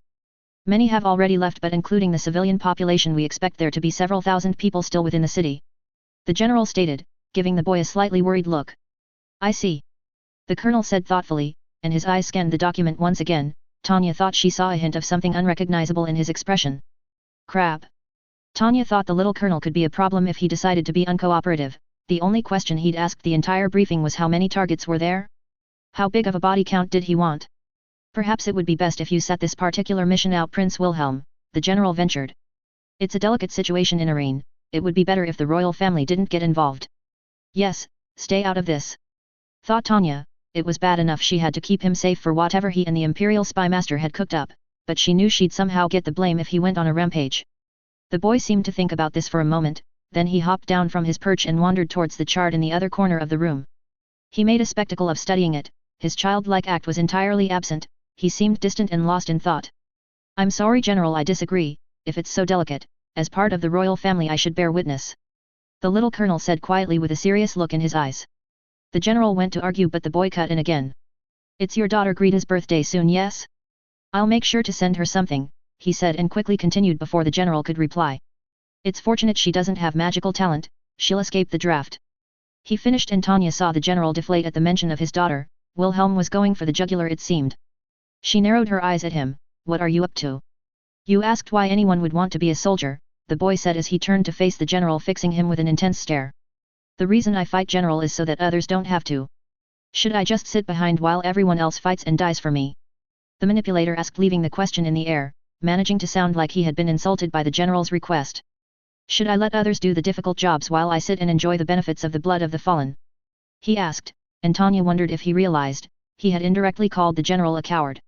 She saw the hurt look on the man's face, and she knew the boy had defeated him. The general turned back to look out the window. Strategic Command would prefer you were not involved, but there are no specific orders. The general said eventually. It looked like Wilhelm would get his way. Damn loopholes! Thought Tanya. My thanks, General, and give my regards to Greta. They. Prince bowed as they were dismissed. As they made their way out, Tanya noted the little colonel's face was still thoughtful and severe. What is this? Thought Tanya, surely he wasn't getting squeamish. Every time they deployed he routinely gunned down fleeing troops and executed the injured on both sides. He was barely able to keep his enthusiasm in check. She had expected trouble keeping him from doing something stupid, but he looked more concerned than the general. She hadn't seen him this serious since their negotiations in the train carriage. She wanted to question him, but the corridors were too crowded with personnel bustling around. She would have to wait till they reached the privacy of their staff car. He was still staring intently at the papers they had been given. She even had to maneuver to stop him colliding with incoming officers on their journey towards the transport. He ignored her completely. Even when she chastised him for not paying attention, he just carried on studying the document, murmuring maybe. But what if? Finally, they arrived at the staff car. Visha smiled at them as they let them in, but the smile soon vanished as she saw their expressions and felt the tension in the air. As they pulled off, Tanya asked her adjutant for some privacy and Visha raised the window separating the rear of the car from the driver's compartment. The little colonel was staring out the window in silence. She called him by his rank a few times, but he remained distracted and didn't seem to hear her. Wilhelm! She yelled eventually, and he turned and blinked at her with surprise before a small smile crept back onto his face. It didn't quite reach his eyes, but for once she was relieved to see that smug superior smirk. First name's Tanya? What have I done to upset you this time? He asked sardonically. What's wrong with you? Why has this got you so rattled? She questioned, ignoring his derision. I'd have thought you'd relish this. The boy's smile disappeared, and he stared out the window once again. You probably won't believe me, but I don't particularly enjoy killing. He said emotionlessly. He was right, she didn't believe him. She'd seen his grin as he'd mercilessly cut down soldiers and mages alike. Tanya hated war. She would much prefer if people would wage economic wars on each other instead. It was much more civilized and there was much less blood involved. Unfortunately, this world had yet to figure this out, hence her situation. It had always seemed that Wilhelm had enjoyed the art of butchery, even more so than her loyal band of war maniacs. Now he was trying to persuade her. He had suddenly grown a conscience. She didn't buy it. Maybe you should issue the surrender demand then if you are so concerned. You are irritatingly persuasive. She asked, testing the waters. If he was truly worried, she would let him do it. With his inflated reputation they might actually consider it, in which case problem solved. That's probably the only compliment you've ever given me, he said bitterly before sighing. They won't accept, and if they did, we'd just have to round them up and kill them anyway, he said grimly. Better you do it. Who are you? Tanya thought incredulously. It seemed every time she thought she'd figured the boy out he managed to curveball her like this. She could sense no deception from him, but that meant nothing. What are you up to, Wilhelm? She questioned, further eyes narrowing at him. He paused a moment thoughtfully while watching the world go by. Aren must fall quickly, the supply lines must be maintained. He stated matter-of-factly, and Tanya felt her frustration rise as he continued avoiding her questions. Is it better to stick to the prepared plan or seize an opportunity when it's presented to you? He asked absently. I can never quite tell. She wasn't sure whether it was aimed at her or not, but either way, she wasn't going to allow him to go off script, too much was at stake. You will stick to the plan and follow my orders. She stated darkly, she wasn't sure how much she would be held responsible for his actions. Although he was technically a superior officer, he had surrendered command to her, so arguably all responsibility was hers. Additionally, command would expect her to keep him from doing anything that could damage the reputation of the royal family. Unfortunately, she also couldn't just force him to stay behind. He turned to her and stared at her intently, and his expression became unreadable before a cruel smile crept across his lips. I'll follow your orders to the letter, Major. I won't even draw my sword till it's over, he began.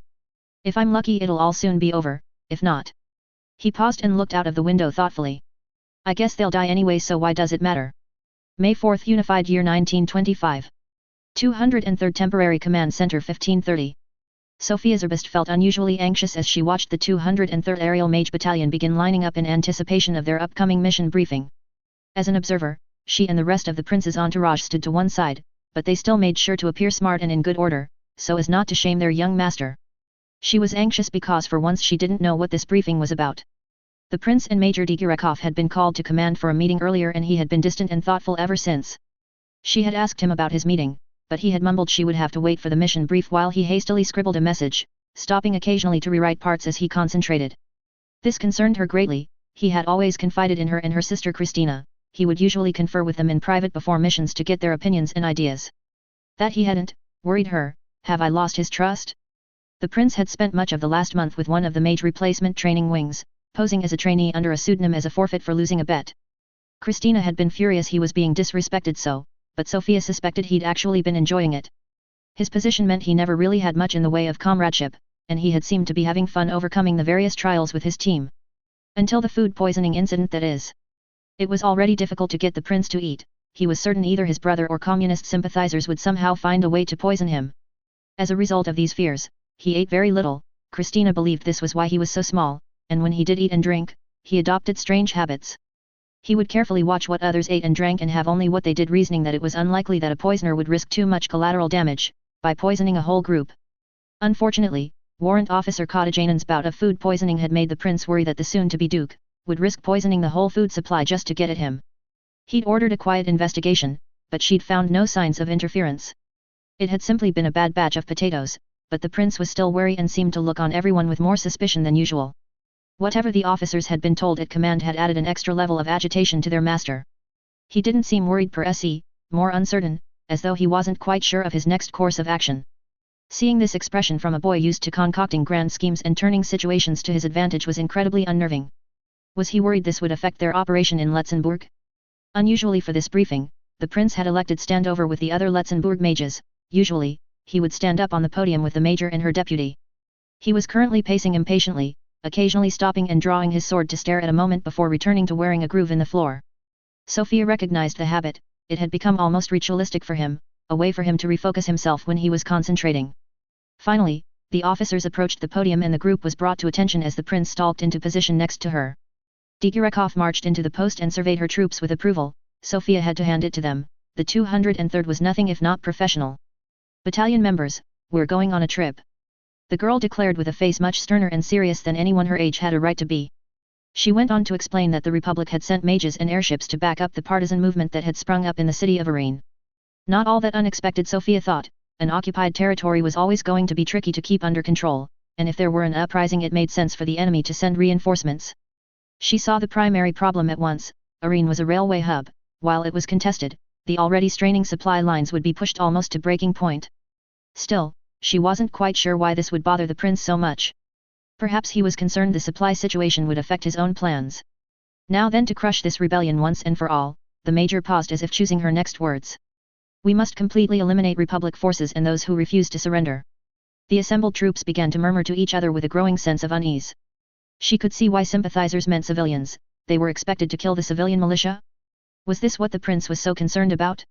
She knew he was actually fairly brutal on the battlefield and would cut down enemy soldiers with relative ease without batting an eyelid, but he always offered surrender or a chance to flee. Gunning down of civilians was something she doubted he'd ever contemplated. These would be militia. Compared to a trained mage it would be like pitting a mouse against a lion. It'd be overkill, a bloodbath. No, it will be fine. Surely the prince could persuade them to surrender. To do this, we have permission to destroy as much property as needed, the major continued. As you know, firing on non-combatants is forbidden by virtually all rules of war.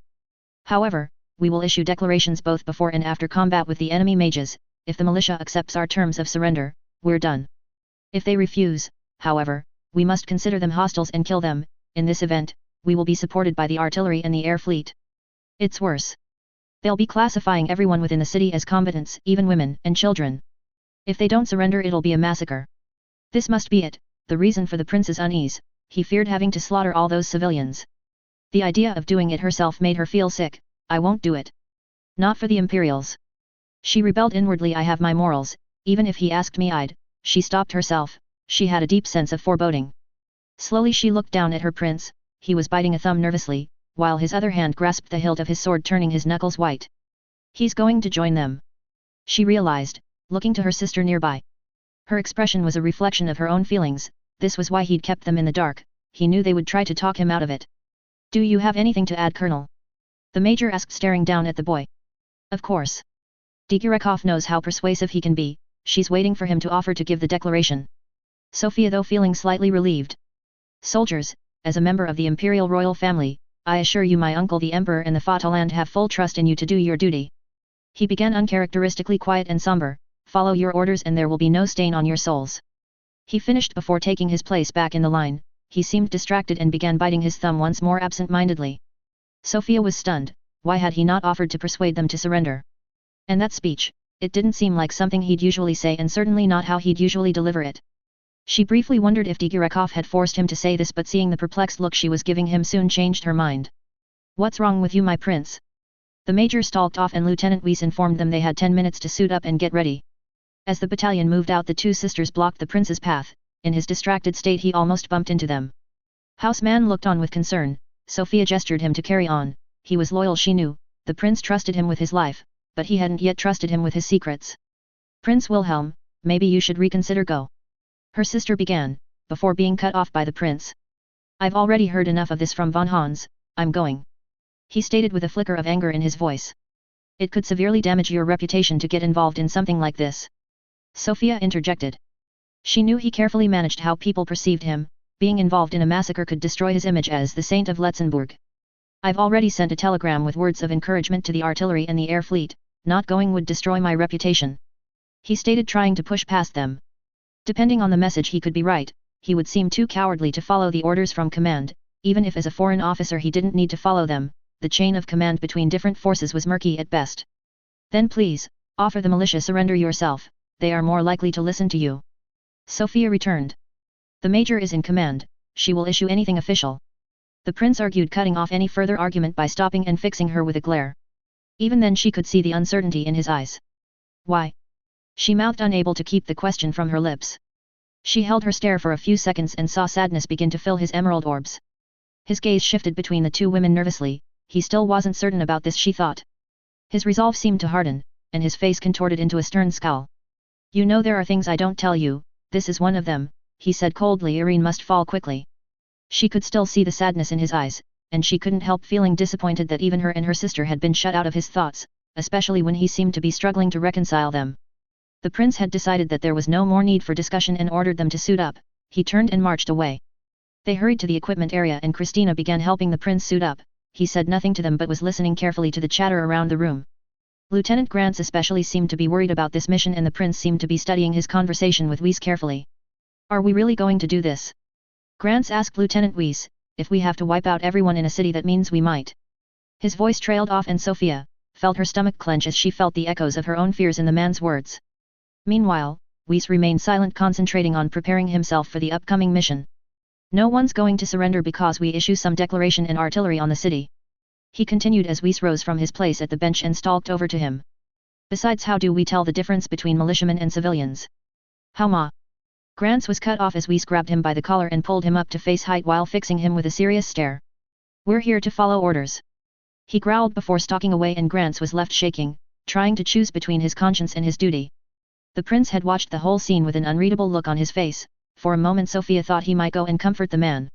They had become friendly while training. The prince had confided that he quite liked Grants. He'd seemed honest, trustworthy, and hard-working. He'd even confided to her that if he had not been assigned to the 203rd he might have tried to arrange him transferred to the Letzenbourg mages, Lord knows the prince could use some more trustworthy characters in his retinue. The prince stared at Grants a moment longer before drawing his sword once again to study it with a frown, before reverently placing it back in its scabbard. He sighed heavily. Christina had now finished helping the prince suit up. He murmured something about meeting them outside and left them to finish their own preparations. Is everything all right with the prince, miss? Houseman asked with quiet concern. Sophia felt bad for the man. He had known the prince for the shortest time, having only been with them since the founding of the Letzenbourg mages. Even he could sense something was amiss. She wished she could tell him more, but even if she did know much more she couldn't. The prince had taught her how powerful information could be, even if it were false. That message had been further reinforced during her time with the Abwehr, and she knew it was part of the reason the prince was so secretive. We just need to keep an eye on him, Dietrich, she answered, giving him a reassuring smile. He didn't look happy, but he nodded and went to meet the prince. Houseman had been a good choice by the prince. He was perhaps a little uninspired as a leader, but he was doggedly loyal and diligent. He too was probably too kind-hearted for this mission. She wondered how he would fare. She and Christina hurried to get ready and join the others, and soon they were in the air. The atmosphere of the battalion was tense and uneasy. Unlike previous missions, there was none of the usual teasing and banter between the troops they usually used to cover their nerves. Neither had the prince started baiting the major into an argument as had become a familiar feature on deployments. Instead, they traveled in a grim silence, with the only noise being the wind passing them by and the light hum of their flight gear. She looked over to the prince. He was checking the sights on his modified rifle with a mask of concentration. He looked to be practicing an observation formula. She knew that this was a technique he was least proficient with. He preferred close quarters fighting, so rarely needed to use them. He was a good enough shot to rely on the iron sights unless at extreme ranges. Besides, Christina was the nominated sniper of the Letzenbourg flight. She carried a higher-powered rifle with telescopic sights, to deal with threats that would prevent the prince from getting up close. From this angle, she couldn't see his eyes, so it was impossible to judge what he was truly feeling. She shared a look with her sister. It seemed she hadn't had any luck in divining his thoughts either. Knowing there was nothing more to be done, she offered a silent prayer that they would all come back unharmed and looked out over the landscape. It seemed strange to be flying away from the front lines. This area was captured in a border dispute several years before, so it was missing the scars of the current conflict. Instead of trenches, there were farmers' fields and irrigation ditches. Instead of craters and foxholes, there were thickets of woodland and tiny hamlets. It reminded her of the prince's flying lessons. He would often fly over the countryside like this, enjoying the freedom and country air. He flew for fun, and it was heartwarming to see the genuine joy he gained from soaring far above the world, away from all his worries and cares. There were no guns then, no soldiers and no killing. They followed the Rhine River as it meandered along the countryside towards its inevitable destination in the sea, far to the north. Aren was an old city, built upon the banks of the great river to control trade amongst the medieval warring states of Europe. Due to its strategic importance on the river, it had seen its fair share of fighting through its history, but nothing compared to what it would soon experience. Now its rail terminal replaced the river for its importance. It was part of the circulation system that fed the imperial war machine what it needed to survive. The partisans and enemy mages were like cancer that needed to be wiped out, and the empire was willing to scar itself to do it. The beautiful city of Aren now loomed in the distance. Its ancient cathedral towered above the rest of the city as a rightful tribute to God. Below, artillery units sped towards their positions to prepare for the bloody work of industrialized killing. Sophia wondered about the words of encouragement that the prince had sent. It wasn't the first time that he'd contacted other units in the theater to offer encouragement and support. Many officers had spoken highly of the prince when it came to reinforcing morale, but what kind of encouragement could he give troops that knew they were flattening a city full of people? The major called a brief halt for last-minute preparations, before their assault on the city. They landed and the troops made last-minute checks on their equipment. It wasn't really necessary, she knew. The troops were too disciplined to let their gear be in anything but the top shape, but they checked their ammunition and other supplies anyway.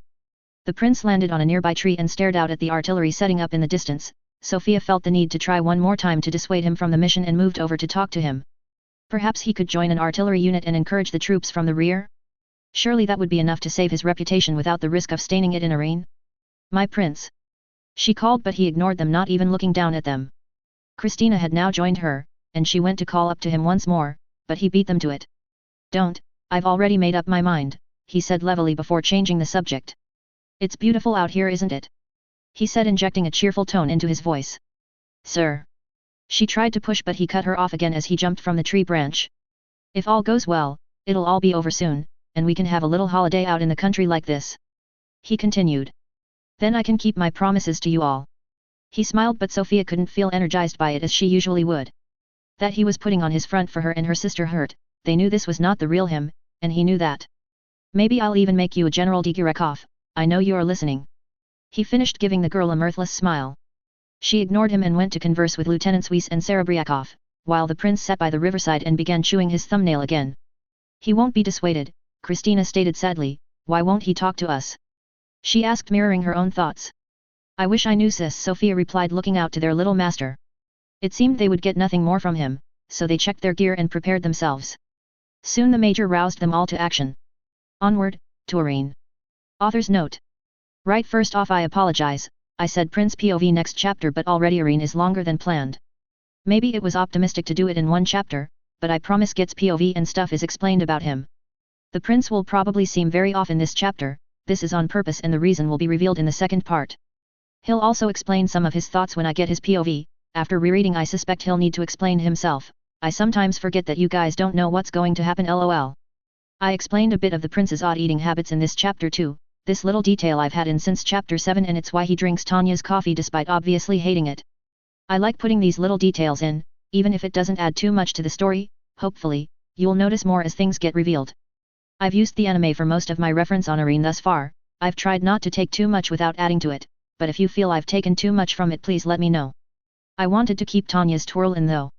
I'm doing my best not to have my characters affect the character progression in the canon of those in Arene, aside from maybe Tanya, as she is the only one who views it as an exercise in getting around the law and not getting blamed. I don't want the prince or any of the others taking the spotlight from the others in the parts of the story that cross the official canon if at all possible. On a different note, the reason Andrew's part is longer is that it was the idea I originally had when I decided to give him a bit at the start of every chapter. TBH, it's been a pain to keep thinking of stuff for him up until now. Chapter 15, Massacre of Aren Part 2. Plus dispatch to all artillery and air crews in Aren sector plus. Plus from HRH Wilhelm von Hohenzollern, May 4, 1925 plus. Plus brave and noble soldiers of the Empire, you have been given orders that are terrible in their necessity. Many of you may feel you are being asked to do something against your morals, a thing some would consider evil. Know this, brave soldier, I stand with you this day. If the Empire demands blood, the Emperor's own blood will shed it with you. I know much is asked of you, and much more is expected, so I will do my best to lessen your burdens. There are some that call me a saint. If that is true, then I will absolve you of your sins. I, Prince Wilhelm Victor von Hohenzollern, as a member of the Imperial Royal Family, take full responsibility for your actions this day. For the glory of the Emperor and the Vaterland plus. Telegram found in Imperial 7th Artillery Headquarters. May 4th, Unified Year 1925. Rhine Front, City of Aren. Christina grasped her rifle tightly as they approached the outskirts of the town. It was eerily quiet as they made their way towards the towering cathedral that dominated the skyline of the city. It looked as though many of the buildings had already seen plenty of damage during the unrest that had preceded their visit. Many of the buildings were missing roofs or parts of walls and were covered in the telltale signs of fire damage. She glanced over at the prince. His severe expression seemed to have softened a little as they approached the city. Whether this was because he had reconciled his thoughts or if he was concentrating on the mission, she could not tell. Although it was comforting to see his confidence returning, she still felt uneasy. The prince should not have allowed himself to get into this situation. She feared the effect it would have on his mental state. The imperial doctors had assured her that they could find no signs of the mental illness the old duke suffered with, in the young prince. This was completely counter to what the Letzenbourg doctors sent by the regent had diagnosed. She had been ecstatic at the news. The boy was so intelligent, seeing him slowly degrade would be heartbreaking. Once he was no longer medicated, the boy began to flourish, and she was happy to be by his side to help him reach his potential. Still, he was only 10, he lived in a state of near constant fear for his life and took on responsibilities people even 4 times his age would balk at. There was only so much the boy could take before he would break. She was worried this might be the final straw. It doesn't look like anyone's here, Lieutenant Grants observed, pulling her from her reverie. She mentally rebuked herself for not concentrating. She knew better than that. We flooded the streets with evacuation orders, they obeyed, we stated. Christina wasn't so sure. In her experience things never went so smoothly. Suddenly a shot impacted the protective film of one of the Imperials towards the rear with a loud crack, then rifle fire from the militia flooded the air. It seemed her suspicion was right, it was an ambush. Engage! Shouted the Digirekov girl. Everyone split up. As though of one mind, the battalion obeyed, and each company sped off in different directions in perfect unison. Her flight had been attached to the first company, led by the commander herself, so they followed as they descended into the depths of the city. Soon they were forced to split further as more fire erupted from between the winding streets of the ancient city. Enemy mages approaching, Lieutenant Serebriakov reported, and soon a barrage of mana-infused bullets assaulted their protective shields. The major ordered their flight down one of the avenues to engage a group of mages, supported by some militia who had captured some field guns and set them up in the street. She sounded slightly reluctant to allow them to act independently of her own platoon. This was another thing that irked Christina about the girl. The prince was more than capable of command, yet she barely let him out of her sight. It was an insult. She couldn't see why the prince seemed so fond of the girl. As they turned into the street, the bright setting sun beamed down on them and Christina had to squint to make out the enemy over the shimmering sunlight. The guns began firing airburst rounds. Fortunately, the militia was poorly trained, having little time to learn to use the cannons before the battalion had arrived. The shells smashed into a nearby building, detonating ineffectually, minimizing the shrapnel hit to their shields. The prince offered no surrender today and no chance to flee. Instead he remained silent and wore a mask of businesslike stoicism. More unusually he'd yet to draw his sword, opting instead to ready his pistol, which he had added stock to for this mission to help with accuracy and recoil. Usually he wouldn't bother with it, as he would be at such close range it was all but impossible to miss, but obviously he expected the need for greater distance on this sortie. Christina. Take out those field guns, Houseman, Sophia, snipers left and right, ordered the prince promptly. I'll engage the mages at the end of the street. He finished advancing on the enemy at full speed. She couldn't even see the mages at the far side of the avenue, the glare from the sun engulfed them but the telltale signs of their mana signatures told her that 5 men were bearing their weapons down on them. A volley of homing rounds fired at them from the golden orb to remove any doubt of their position, as yet they were too far away to inflict any real damage. They obeyed their orders quickly. Christina aimed a shot into the ammunition store behind the cannons, which detonated soon after with a satisfying whomp. The militia scattered as the explosion sowed confusion amongst their ranks. The guns were out of action. She hoped by targeting the ammo, the casualties to the militia would be minimal. They still had the chance to surrender once the mages were dealt with. She prayed they would. At her flanks, her sister and houseman mirrored each other's movements as they came to a halt at the broken windows the snipers had been firing from. They each tossed in a grenade before pushing off from the wall like a swimmer launching themselves from the wall of a pool. She heard some men shout run before both grenades exploded simultaneously. It wasn't just the 203rd that could perform like a well-oiled machine, she thought proudly. There had been quite a long fuse on the explosives. Hopefully, the men had escaped without too much injury. Once the enemy mages were dealt with, the militia would surely lose heart, at least that was the plan. If only the prince would issue the surrender request himself, I'm sure he could persuade them. The 3 of them reformed and began giving the prince supporting fire. Republican mage doctrine preached disciplined fire. They would use superior fire and range to limit the prince's movements as he approached, while one attempted to get a direct hit. They would try to keep themselves at a range, to make the best of this strategy. Keeping the prince at range would be wise for any enemy but limiting his movements would be all but useless. He would only try to dodge the deadliest of fire. Contrary to popular belief, by both the propaganda and the rumors that circulated amongst the soldiers, the prince was not an especially strong mage. He was perhaps average at best, as far as mana potential went, and he was probably weaker than a sizable portion of the 203rd.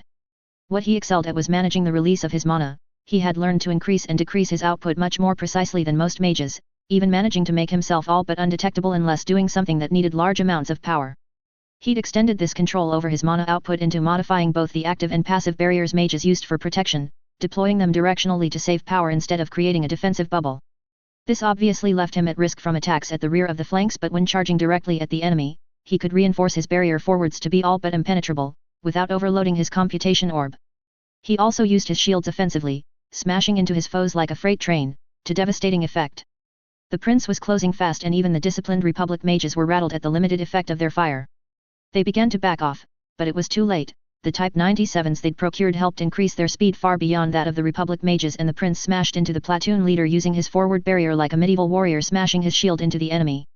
The man went tumbling as the prince sped upward into the glaring sun, using their own tactics against them. The enemy platoon's guns tried to follow the prince but were too slow. As Christina and the others closed, she could make out his silhouette in the sunlight surrounding him in a halo. Then a torrent of penetration rounds from his machine pistol fell on the enemy like rain. He peppered another soldier's shell until it collapsed and a bullet found its way into his mechanical steed, causing it to explode violently. Christina and the rest of the flight added their fire to the prince's and the enemy began to panic. Suddenly they found themselves surrounded, and without numerical superiority. Despite the glaring sunlight, they charged the prince to make their escape. By now the prince's machine pistol was empty. He had no time to reload, however. He grasped his rifle, turning on the lead mage. It struck his shield, causing it to flicker and fail. He quickly pulled at the bolt, letting the empty case drop, and the next entered the chamber. A second shot finished the man and he fell lifeless to the ground. The enemy was now between the flight and the prince. Christina and her comrades could no longer fire on them without risking hitting their young master. The prince backed off. They were getting too close for the rifle. She wondered why he still hadn't drawn his sword. He detached a frag grenade from his belt on a short timer, it tumbled down towards the remaining two mages, exploding in front of them. Their shields flickered but held strong. Suddenly the leftmost mage was struck hard in the gut by the prince's boot. The prince ignored the spluttering trooper, who impressively managed to stay on his mount, instead of aiming his rifle at his comrade.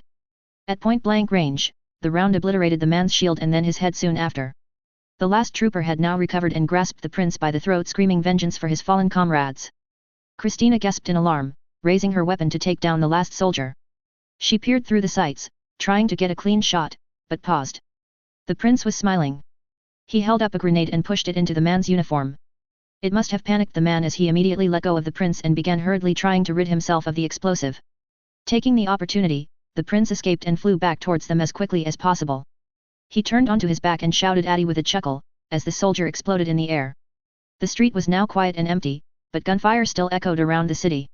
They regrouped with the prince in a nearby damaged building. He was breathing heavily from his exertions and rubbed his throat, which was showing signs of bruising from his struggle. Once again Christina couldn't help but be impressed by what the boy could achieve when he wanted to, but the effort had obviously winded him. As he gave the group a reassuring smile, she noticed he had a cut across his forehead. Instinctively she went for her first aid kit and began wiping it despite his protestations. "It's just a stray piece of shrapnel, Christina, we need to hurry and regroup with the commander," he stated while trying to fend off her ministrations. She quickly cleaned him up and they launched once again to rejoin the major's company. She was hovering above another ruin berating her deputy for being hit. As they approached, she heard a snippet of conversation. "You think too much, you hesitated, right? You big idiot. When I get back you're gonna get it." She heard the girl yell before she blasted off. Christina scowled. "Maybe you should try blaming the enemy for shooting rather than your own men for being shot," she thought, wondering if her opinion of the girl could drop any lower. At least she had the decency to let the wounded fall back. She'd got the whole unit so indoctrinated, she'd half expected her to charge them in. It was a miracle the 203 RDS losses were so light. "Awaiting new orders, Commander," the prince reported as they formed upon her. She glanced over to them with a dismissive frown and gestured for them to follow. They soon caught up with the rest of the major's platoon, who was mopping up their engagement. They were still being peppered by sporadic fire from the militia on the ground. They hid in buildings and behind makeshift barricades made up of what seemed like every piece of furniture in the city. The company fired, cutting them down as they advanced. Christina felt her stomach clench as she saw the men drop. "Just run away, damn it. Give up while you still can." Meanwhile, the enemy mages were being pressed on all sides. The 203rd were engaging at close range, negating the Republic's fire doctrine. Soon they began pulling back, firing as they went. "Enemy mages are retreating," reported Lieutenant Serebriakov. Christina glanced towards the towering Gothic temple and saw the silhouettes of enemy mages retreating into the ancient steeple. From this distance, they looked like a flock of birds flying to their nests, but there were few flocks of birds that were nearly as deadly as this one. "They're regrouping inside the cathedral." The major's adjutant finished. The prince readied himself for pursuit, quickly reloading his weapons as he floated forward preparing to accelerate. "Let the bastards hide if that's what they want, the assault is over," Digirakov stated flatly. The prince came to an abrupt halt and lowered his weapons. Christina expected him to question the order, but he just hovered in place, still intense. His hand hovered over the hilt of his sword for a moment, before clenching into a tight fist instead. "We're not chasing them?" questioned Serebriakov, echoing the question that was on her own lips. The major looked over at the prince for a moment with a look of suspicion before answering her subordinate. "If we ensure they can't touch the artillery, we've achieved our objective. What happens to them isn't our problem," the Digirakov girl stated, and Christina felt the knot in her stomach become tighter. "This is it. Let's make our declaration," the major said, pausing for a moment before looking over to the prince once more. "You're sure you don't want to do it?" she asked, raising an eyebrow. "Please, my prince, they won't listen to her, you're their only chance," begged Christina internally. He remained silent and began chewing on his thumbnail nervously once more. The prince would not offer Aren surrender, the saint had no mercy for them. "Patch me through to everyone," the major ordered as she composed herself to deliver Aren's final warning. Christina looked around at her fellows. The air was filled with guilt and unease at what was to come. Lieutenant Grants especially looked as though it was getting the better of him. She turned to her fellows in the Letzenbourg flight. Houseman looked physically ill and Sophia had already turned away. None of them expected them to surrender. Soon Aren would be no more. A message to all people engaged in open rebellion against the Empire, in accordance with Article 26, Paragraph 3 of the Rules of War on Land Combat Treaty. We order the release of all imperial citizens and the unaffiliated members of the general population. The unlawfully imprisoned are citizens of both Aren and the Empire. We cannot allow your acts of violence to continue. The major broadcasted across the city. Her voice echoed around the streets, distorting and reverberating strangely as its message found its way to every resident of the doomed city. In accordance with Article 8, Paragraph 5 of the Wartime Combat Treaty, I demand that you surrender. Failure to accept this offer will force us to consider you enemy soldiers. She finished, and an unnatural silence overtook the city. Despite the legal jargon and officious language, the message was clear: surrender or die. There was a disturbance from the cathedral. Christina used an optical formula to take a closer look. An imperial soldier, battered, bruised and tied up, had managed to slip free. He had burst from mighty doors in a desperate attempt to escape. Christina turned away as the man was mercilessly gunned down by the militia. They had their answer. You get that? The major asked, and Christina thought she heard the tiniest hint of regret in her voice. It seemed even Rusted Silver wasn't entirely comfortable with this operation. Yes, ma'am. The Silver's adjutant confirmed before sending it off to HQ. There was another silence as they waited for orders from command. It seemed like an eternity. She glanced back at the prince once more. His eyes were tightly closed, and he continued to chew his thumb nervously. Soon. He muttered quietly. Command to all units involved in the operation. Your orders are now to wipe out the enemy, eliminate all Republican forces in Aren. A voice over the radio ordered, and with those words, the fate of the city was sealed. Far behind them, the artillery crews had already loaded their guns, and their commanders gave the order. Thousands of pounds of explosives went hurtling through the air. Christina heard the first few shots whistle overhead before they landed, obliterating some buildings on the far side of the city. A second distant thud heralded the next wave of death delivered to the beleaguered citizens. Within minutes, the city was ablaze and screams of terror and pain could be heard escaping the flames. Christina tried to block the scene from her mind. She still had a job to do. She still had to see the prince safely out of this nightmare. She looked over to him, fearing what effect of the terrifying scenes unfolding in front of him might have. He hovered motionless, staring into the flames. Even when a shell fell short and landed nearby, he didn't so much as flinch. He had a strangely desperate look on his face and something else that she couldn't quite place. Shadows created from the flicker of the flames danced across his face. They almost made it look like he was smiling. She knew that couldn't be true though. Her prince was noble and merciful. He would take no joy from these horrors. Good people do not need laws to tell them to act responsibly, while bad people will find a way around the laws, he said wistfully to himself. The major must have heard him because she turned to glare at him. That's enough.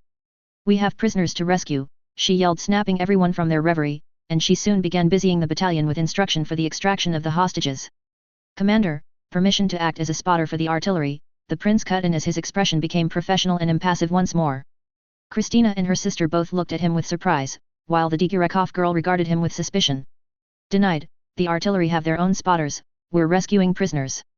She rebuffed before turning away. Major, the prince called as she began to move away, I want this over as soon as possible, it'll be done quicker if I help them out, I'll take full responsibility. The girl stopped and turned, regarding him thoughtfully, wearing a sour look. Fine, she spat eventually, but I'll be listening over the radio. Don't do anything stupid, she warned, and Christina felt her already strained temper rise at the girl's disrespect. This seemed to satisfy the prince, however, and he turned back to the rest of the flight. You three go help the major, I'll handle this on my own, he stated flatly. Sophia tried to protest, and Christina expected him to get angry, but instead, he turned back to them once more with a strange smile. Please do as I ask, it'll all be over soon. XXXX.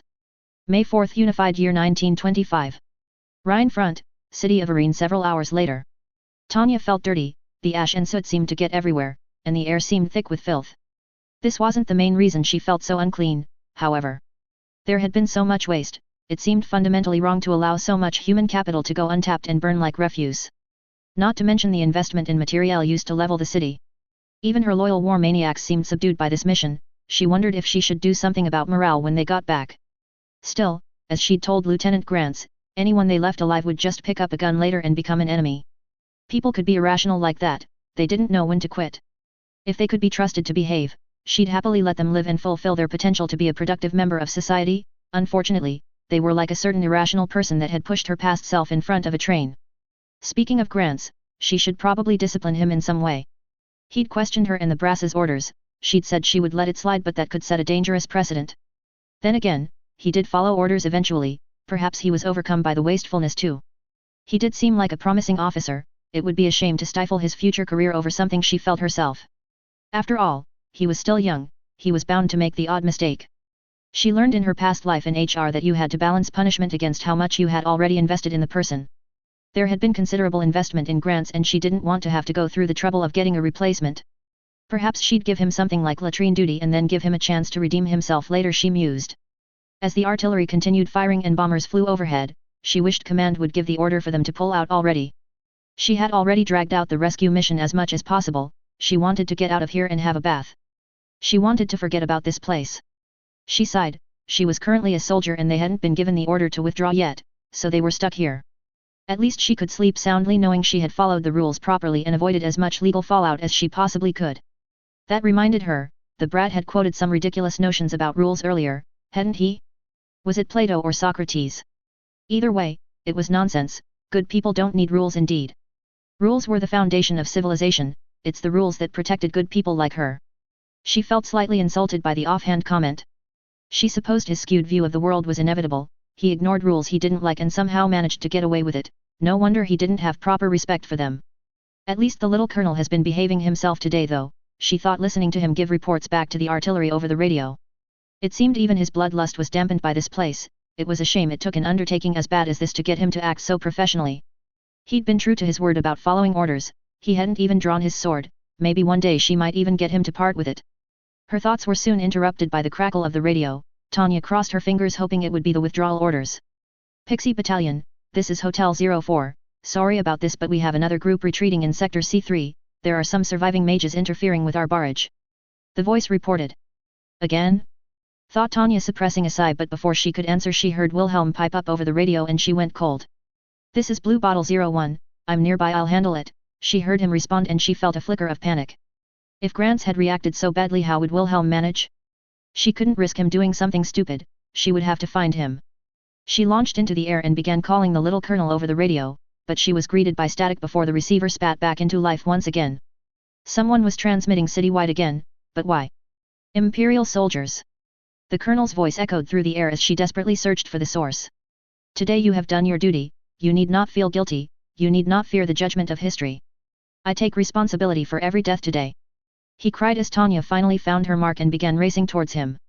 What was he doing? Why was he trying to take responsibility? Was he insane? None of them would be responsible in the first place, they were only following orders. By now the boy had raised his rifle, she would be too late to stop him. He fired. Time seemed to slow for Tanya as she tracked the bullet, expecting an explosion to engulf the column of civilians behind the battered mages, not civilians she corrected, they'd been classified as Republican soldiers. The first volley struck the lead mage and he disappeared into the explosion of the artillery formula, the second hit another with similar results. He was still exclusively targeting the mages she realized, he was still technically following orders, even if the collateral damage was engulfing hundreds of others. As she closed, she saw him laughing in a fit of manic hysteria, he looked oddly relieved, had he snapped? He was now out of ammunition, he dropped his rifle and reached for his machine pistol as if ready to charge. Tanya had finally reached him and pulled him away roughly. It's over Wilhelm. She growled the last of the mages were gone, obliterated in the flames, she quickly radioed the artillery to continue the bombardment before turning to scowl at the little colonel. He looked at her confused for a moment as he pulled himself back from his frenzy, at least she'd stopped him before he charged in. Yes, he breathed his hysterical smile growing. Yes, it's finally over. He laughed happily drawing his sword. Tanya backed off instinctively, the boy didn't seem to be in the right frame of mind at the best of times but right now he was positively unhinged. Better to keep her distance if he was going to be waving that thing around. He stared at it a moment and began to grow pale, before glancing back at her with a look of dismay and disbelief. He turned the sword back and forth hurriedly as if it would somehow change whatever he was seeing. No. It can't be, there were so many. He stuttered as he descended to the ground. His legs buckled underneath him, and he sank to his knees. The church there had to be, there were hundreds at least. He mumbled before looking up at Tanya. I took responsibility. His eyes were becoming teary and unfocused and his lips were turning blue. He was shaking and breathing quickly. He wasn't making any sense, was he shell-shocked?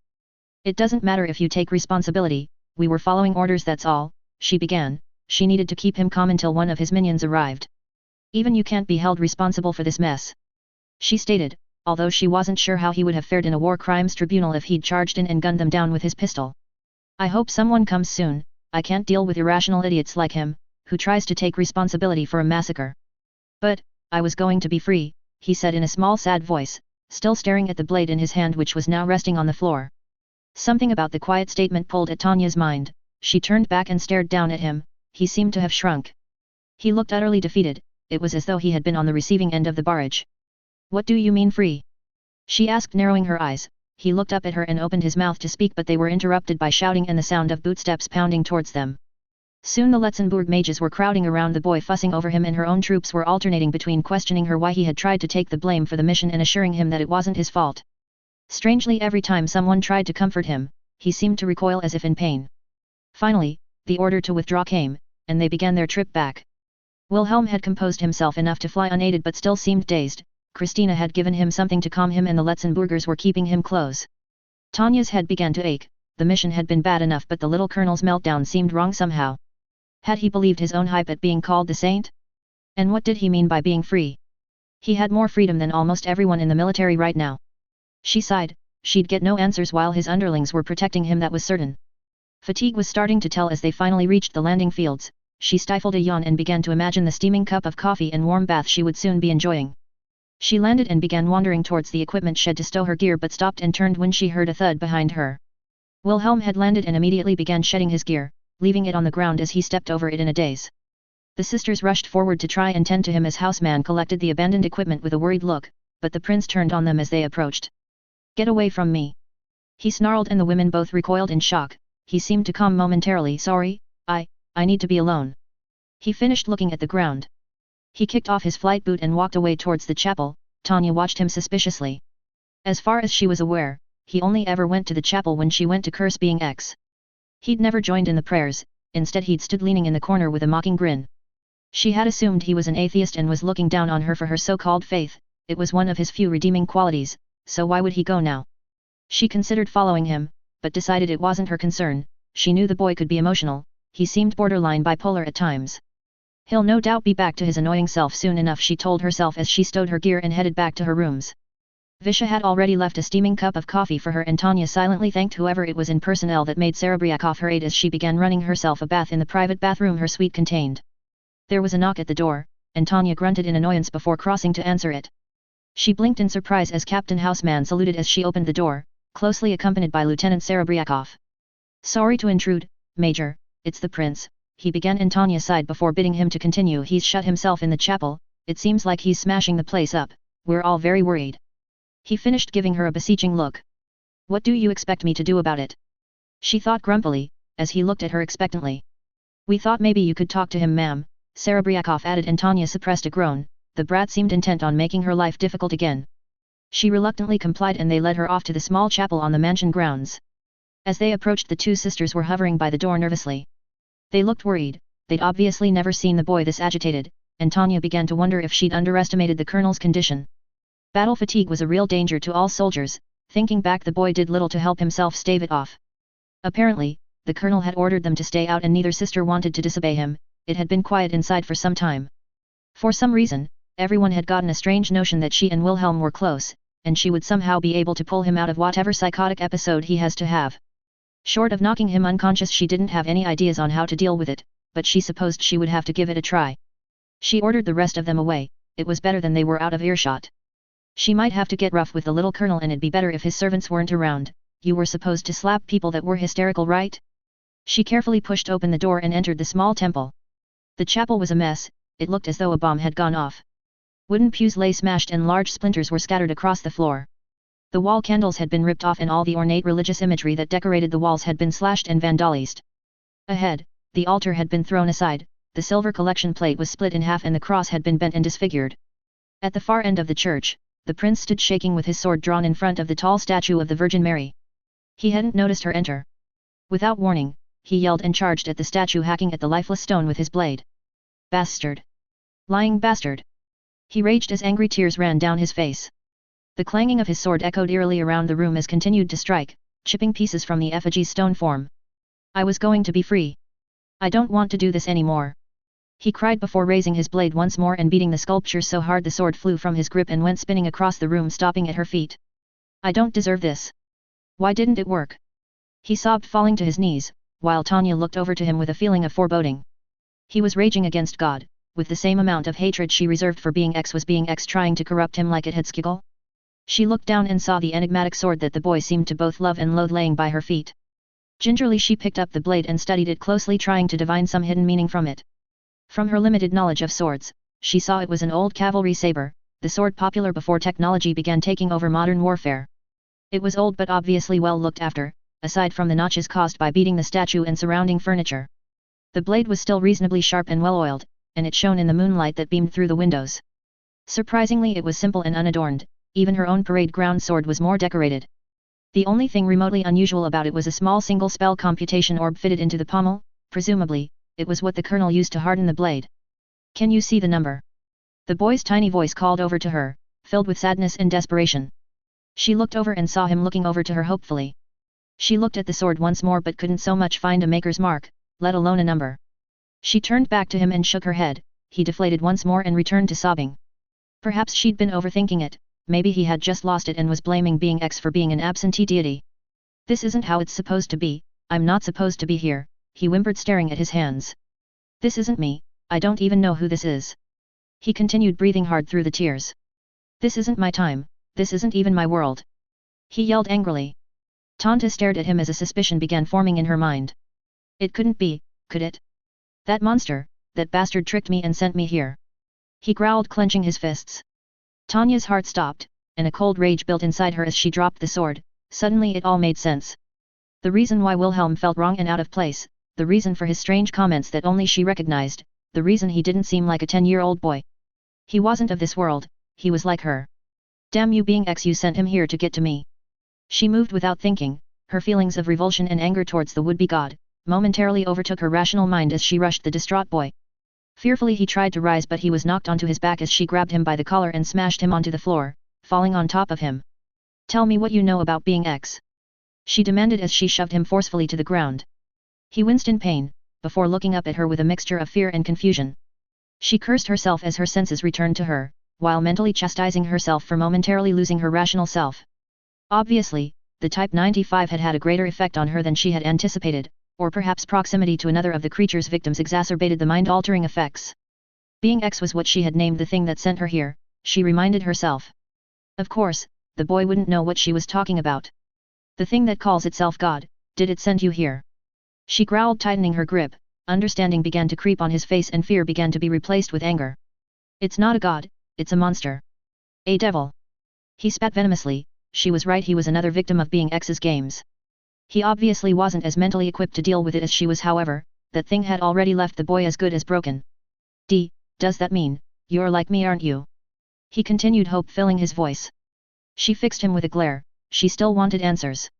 "Who are you really? What did you mean you'd be free?" Author's note. I know you all saw it coming. Yes, he's a reincarnation like Tanya. Sorry, it took so long to get here. The story sort of ballooned far beyond what I ever originally intended. This was originally going to be chapter 5. I know it seems I'm adding more questions than I'm answering. Part of that is to keep you interested, TBF, but from now on the prince gets POV, so hopefully you'll begin to understand what he's really about. You won't even have to wait long for more backstory. That's what's coming next. About Aren, I tried to only write the bits that the prince and CO were directly involved in. I didn't want my characters to take any of the significance away from what happened in the canon. That's why I had Tanya mention Grants to show he had already had his crisis of conscience. I had all the characters keep pushing for the prince to make the declaration, purely because unlike Tanya, he is respected rather than feared, although not necessarily for the right reasons. So it made sense to me that even Tanya would prefer him to offer the surrender, at least from the perspective of getting results. I was already a little wary about the prince trying to take responsibility for the massacre. The world won't accept his guilt, but I was worried it might seem a little disrespectful to the lore. My only other choice was to engineer another massacre, but I also felt that would detract from the significance of Aren. I did enjoy letting the prince kick some ass though. I like writing fight scenes. I can imagine them in my head as I type. I wanted to show he is worthy of being an ace. I'd like to engineer a fight between him and Tanya at some point, but I'm sure he'd only be able to stand a chance of winning through trickery. It could be fun though, and would maybe give him the overconfidence to face off against Mary later. A few other notes. I know literally nothing about guns. If anything is incorrect I apologize, but my total experience with firearms was firing an air rifle in the Boy Scouts. If anything needs correcting, let me know. Addy is Luxembourgish for goodbye, according to Google Translate. Originally, I had it as Auf Wiedersehen. I thought they spoke German and French in Luxembourg, but they have their own language, so I learned something. The prince's quote, "Good people do not need laws to tell them to act responsibly, while bad people will find a way around the laws," was Plato, and although the prince is a bit of a hypocrite in using it, I thought it was a great quote to piss off Tanya, lol. When the prince broadcasts that he will take responsibility for the deaths, he says, "You need not fear the judgment of history." That's actually part of a quote from Adolf Hitler. we need not fear the judgment of history. Who, after all, speaks today of the extermination of the Armenians? I'm not super happy with my character quoting arguably the evilest man in history, but contextually I thought it fit quite well.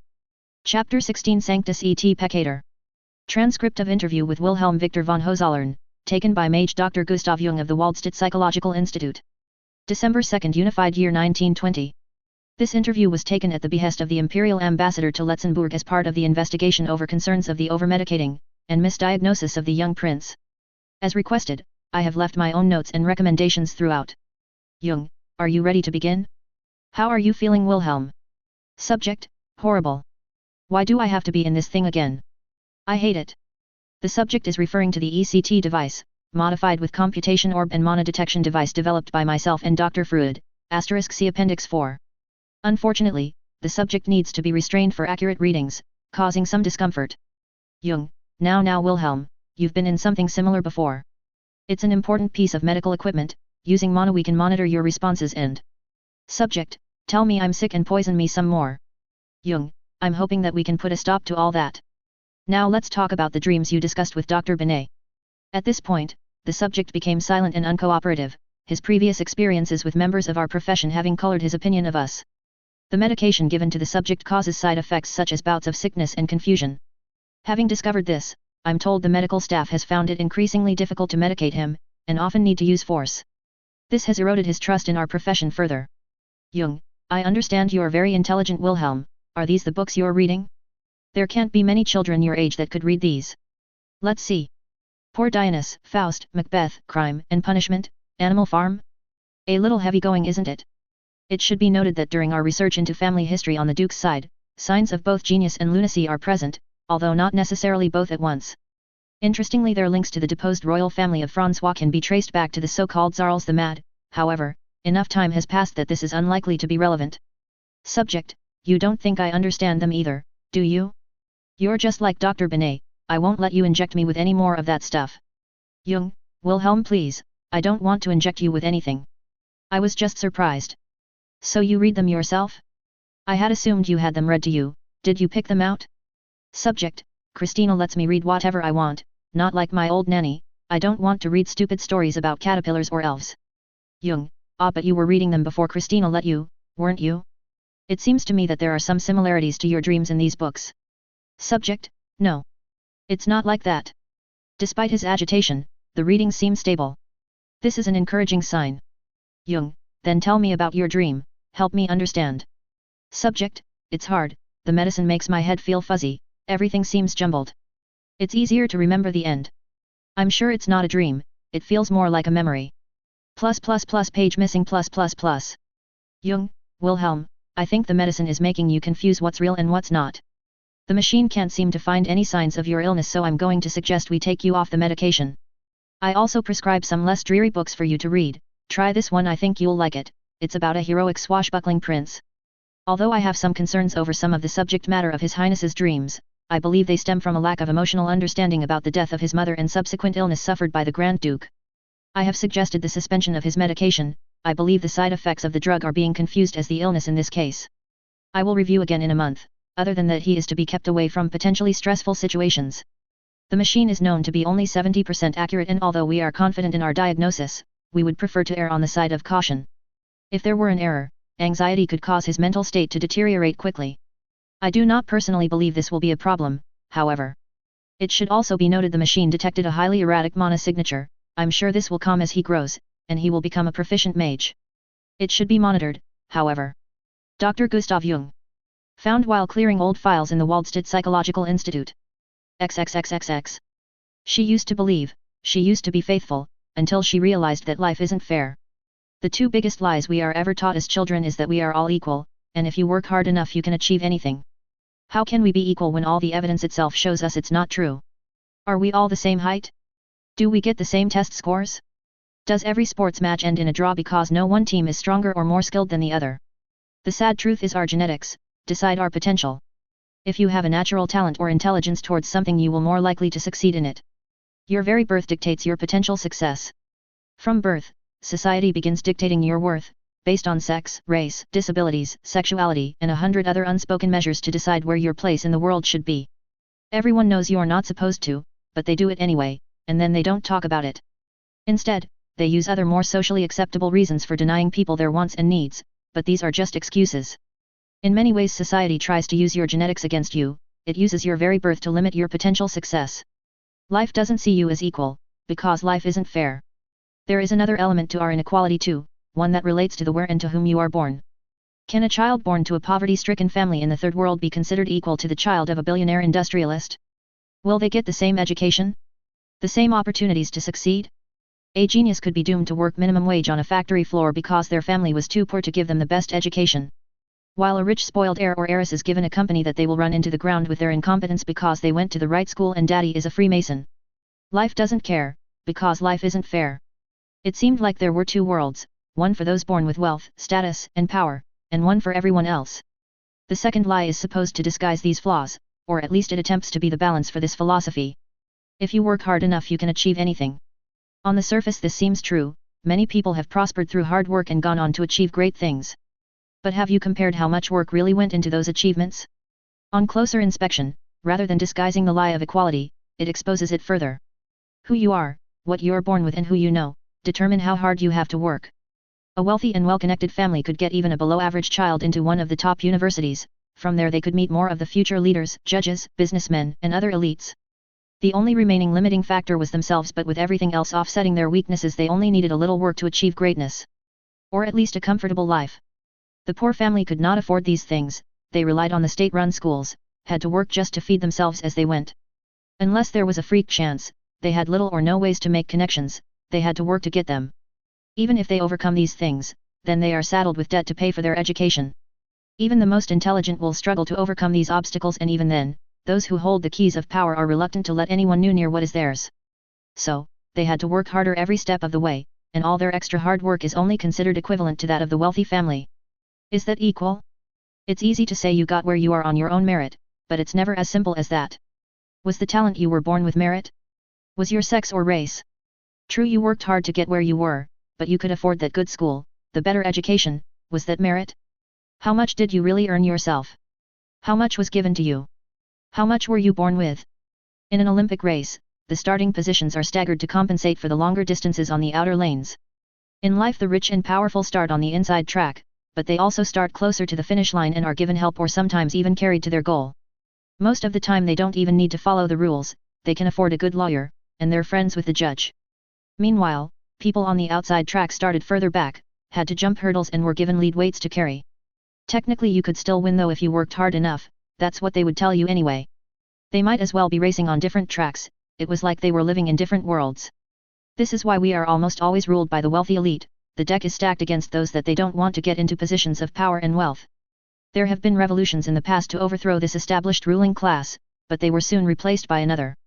Even communism, with its high ideals of equally sharing the wealth through common ownership, soon fell to corruption and a small group of elites once again began controlling everything and suppressing those who they didn't want to gain power. This is why she no longer believed if there were a god, then he allowed this injustice, he even engineered it. If there were a god, he didn't deserve to be worshipped, he deserved to be reviled. There was only one true leveler in the world, only one way to force those who had everything to part with some of it. One great power that made those with power turn against each other for their own survival. Information. Knowledge is power, and with the right knowledge you could bring empires to its knees. Information could be bought and sold, it could be given to gain trust, and if you relaxed your morals it could be faked. With the right information, you could gain access to their world and force them to uphold the rules they enforced on everyone else. Or you could take a slice of their cake and enjoy the fruits of your labors, after all, you worked very hard for it. She had needed to work very hard, sexism was still alive and well despite certain parts of society's claims to the contrary. She was also not from a particularly well-off family, so she had not managed to win God's lottery as far as finance and influence were concerned. So, despite these disadvantages, she began her life studying hard under the belief that hard work would win out and one day she could have a happy, comfortable life. As a child she was brought up to be faithful in God. As she grew, she saw the world and her faith wavered. She once asked the priest why some people seemed to want for nothing, while others had nothing but want. She was told that God helps those who help themselves. Her observation was that God helped no one, while those that helped themselves to other people's things and demanded you give them what little you had to fix God's roof. She was beaten for her insolence for daring to question God's wisdom, so instead, she questioned God's existence. It was a dog-eat-dog world amongst the group without the support of Daddy's bank balance. She often found herself being stepped on by those who also wanted to advance in life. She wasn't the smartest but she was one of the better students, but she soon found it still wasn't enough. Even down here there was a social pecking order and she watched others begin to overshadow her. At first, she thought she just needed to try harder, but when a classmate stole her work and got a better grade than her, she knew it wasn't that simple. It wasn't enough to work hard, you had to drag others down as you went.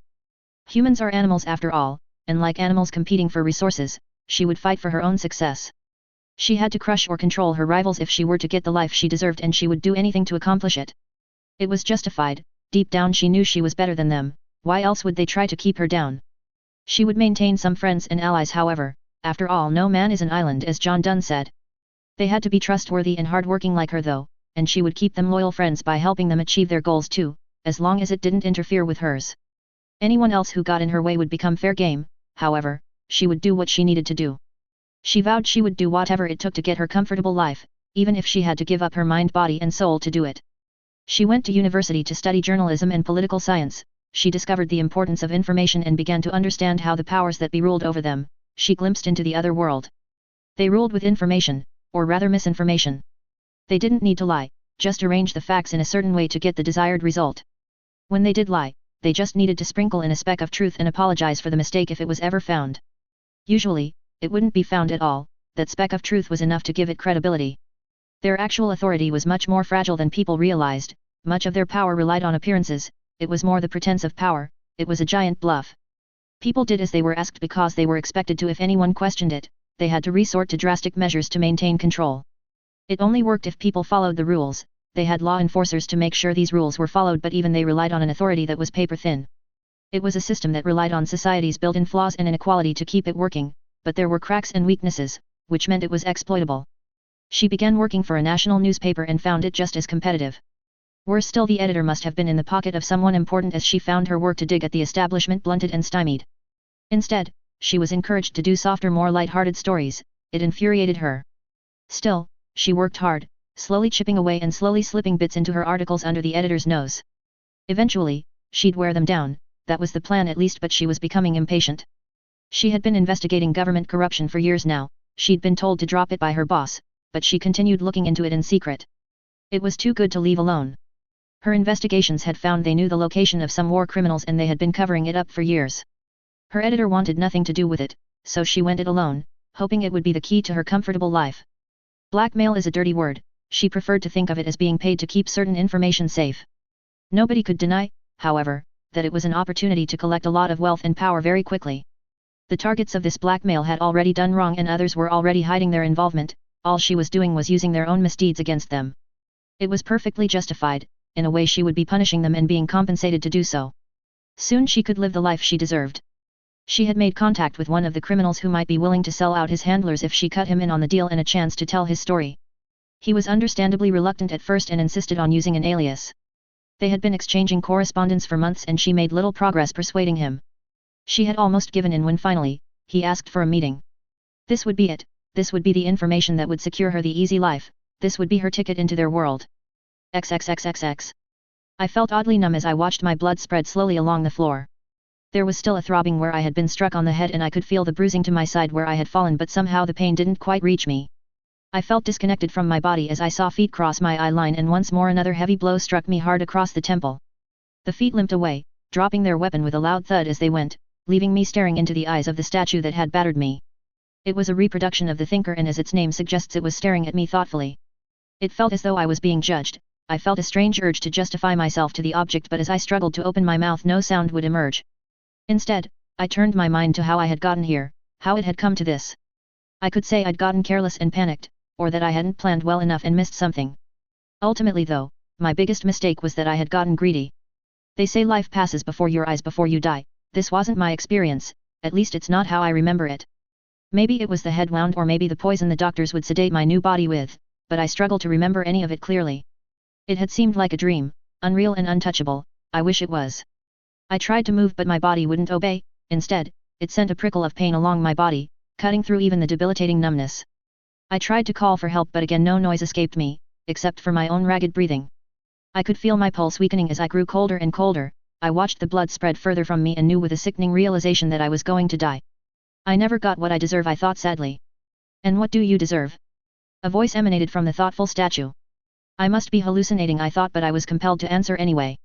My comfortable life. Everything I ever wanted. I've always worked so hard, I'm better than all of them. I deserve more. If you worked so hard, why don't you already have all that? Why are you here? The voice replied. I remember feeling angry. Was my own subconscious turning on me in my final moments? Because of who I was born as. What chance did I ever have? You truly believe that, don't you? The statue asked. How strange you humans are. The pain was gone, I realized, although I was still paralyzed. I was confused. This wasn't right, this wasn't my subconscious, but how else could a statue be talking? Who or what could it be? Who indeed? The statue asked as I stared at it with growing horror. It couldn't be, could it? It must just be my mind playing tricks. I had heard that faithlessness had spread over here, I thought it prudent to check. It seems you have no intention of breaking the cycle. The voice began to explain with sad resignation, such a shame, you believed once. Despite my fear, or perhaps because of it, I felt my anger rise. It was this thing's fault. All of it. It was you. You're the one responsible. You set my life on its course, and now what? You want me to thank you for it? You want me to worship you? Fuck you. You don't deserve my devotion. I screamed at the thinker with my mind, how dare it? I'd been forced to work my entire life without reward because of this thing. If I'm going to die, it's at least going to get a piece of my mind. You blame me for your birth? I see you really have fallen, it seems I have no choice but to punish you then. The thinker stated calmly. If I'd had enough blood left in my body, I'm not sure whether it would have run cold with fear or boiled with rage. I was going to be punished for that thing's mistakes. It seemed the afterlife was just as unfair as life. Suddenly I began to feel a strange and deeply uncomfortable sensation spread throughout my body. There was no pain, just an uncomfortable tingling all over. The edges of my thoughts seemed to disappear. I mentally grasped for them, but gradually I felt my sense of self disappear, only to be replaced with emptiness. I panicked as more and more of myself seemed to evaporate. A terror unlike any other took hold of my remaining soul. It was an indescribable feeling of fear and sadness I felt as everything that was me was stripped away. My vision blurred and I swore I saw the thinker begin to grin cruelly. It's not fair. Why me? I'm worth 1,000 of them. My inner voice cried in desperation as the last parts of my inner self began to fade. Abruptly the draining stopped and my sense of self began flowing back to me. My vision slowly began to refocus and once again the statue stared at me, studying me closely. You place great worth on yourself, human, the thinker started. You are filled with sin, but perhaps you can still be useful. By this point I had decided anything would be better than what I had just gone through. I still felt strange and disconnected by my brush with non-existence. I never wanted to feel that again. You blame your birth, so I will give you a new one, with all the wealth and privilege you covet. He declared. It will give you everything you need to succeed. I will do nothing to interfere with your new life. I was stunned. What was going on? I had gone from being punished to being offered paradise. I felt elated but confused and suspicious. Why the sudden change? But there is a price if you don't want to be cast into the abyss. The voice warned. Not that. I'll do anything. Deliver unto me 1,000 faithful souls. My sense of self began to dissipate once again, but it was different this time. I was horrified by that thing's words. I'm no murderer, I don't want to kill people. This god was truly a monster, truly horrible, a devil. This experience did nothing to rekindle my faith, but I can now say I believe again. You can't fear if you don't believe. XXXXX. May 4th, Unified Year 1925. 203rd Temporary Command Center 2355. Who are you really? What did you mean you'd be free? Growled Tanya as she pinned the little colonel to the ground. He was still an emotional wreck and it felt somehow wrong to see him this way. It was like he'd lost all control over himself. She almost missed his smug selfing attitude. I'm not alone. We can. He began with a hopeful look on his face before Tanya cut him off. Wilhelm. She hissed, shoving him to the floor once again, bringing her face down level with his and fixing him with a glare. Answer me, Wilhelm, she said threateningly. The medicine I was given made me forget some of it. I was murdered. That monster started to do something to me. I started disappearing. He began babbling fearfully. It seemed being inspired genuine fear in the boy. I was scared. I would have done anything to stop it. It told me I would be reborn if I kill for it. If I don't, I'll stop existing. He cried, fear turning to anger in the boy's voice. Something seemed strange. Being X was a bastard, but would he actually ask someone to kill for him? Still, could she put it past him? History is rife with people killing for their god. crusaders being promised a ticket to paradise in exchange for murder. Was this really any different? That thing had a sick sense of humor. He went on to explain that the sword was counting how many he had killed while bemoaning that nobody else could see the number on it. Due to being medicated in his youth he had thought it was all a terrible nightmare, but once his medicine was stopped, he realized he would be no more if he didn't fulfill his end of the bargain. He could see that a war was brewing, so he began working to find a way of putting himself in a situation he could pay his debt. I didn't want to kill anyone, but people die in wars. I figured if I kill the enemy that's okay, it's justified. I'm just trying to survive. He said. Morally she should be disgusted by this, but ultimately, he was killing for his own survival. Every soldier on the battlefield was doing the same, she couldn't really criticize him for that, the only real difference is he had a quota to fill. She had to admit his solution to finding victims was surprisingly rational for him. By being in a war he had legal and moral justifications for his actions. In addition to that, it made economic sense. It was true that people were going to die in a war, that was a regrettable truth that no amount of feeling sad about it will change. Wilhelm was using their sacrifices for his own survival, it was almost a twisted version of recycling. What about Irene? She asked, narrowing her eyes, remembering why they were here. Was he lying? If he was, she couldn't see what he was trying to achieve aside from a trip to the mental ward. He seemed like he was being truthful, although her track record of spotting his lies was spotty at best. But he'd almost seemed relieved when telling her all this, as if he was glad he could finally unload it all. I don't know, the number didn't go up, he began, voice filled with sadness. They were all going to die anyway, I thought there'd be enough to end it and I could leave and be happy. He continued, looking up at her sorrowfully, that monster never told me the rules, the number doesn't always change, he cheated me. Tanya considered this for a moment, this much sounded like the being X she knew, every time she'd been close to proving that bastard wrong, he'd interfered somehow. He had mocked her in the north and it was why she was stuck with the Type 95, being X seemed to delight in taunt its victims. She wanted to press him further, but suddenly the main doors to the chapel came crashing open, revealing Lieutenants Grants and Serebriakov. Major, Colonel, I'm sorry to interrupt but, oh, began Visha as she pushed through. She seemed to blush as she paused and Tanya looked around confused. Crap. She realized. She was still straddling the colonel, she'd even had her face down by his, of course, they'd feel uncomfortable, they probably thought that she'd been beating him to calm him down or something. Quickly she got up and straightened her uniform, trying to regain her composure. It's entirely fine, I was just dealing with a hysterical officer. She thought to herself.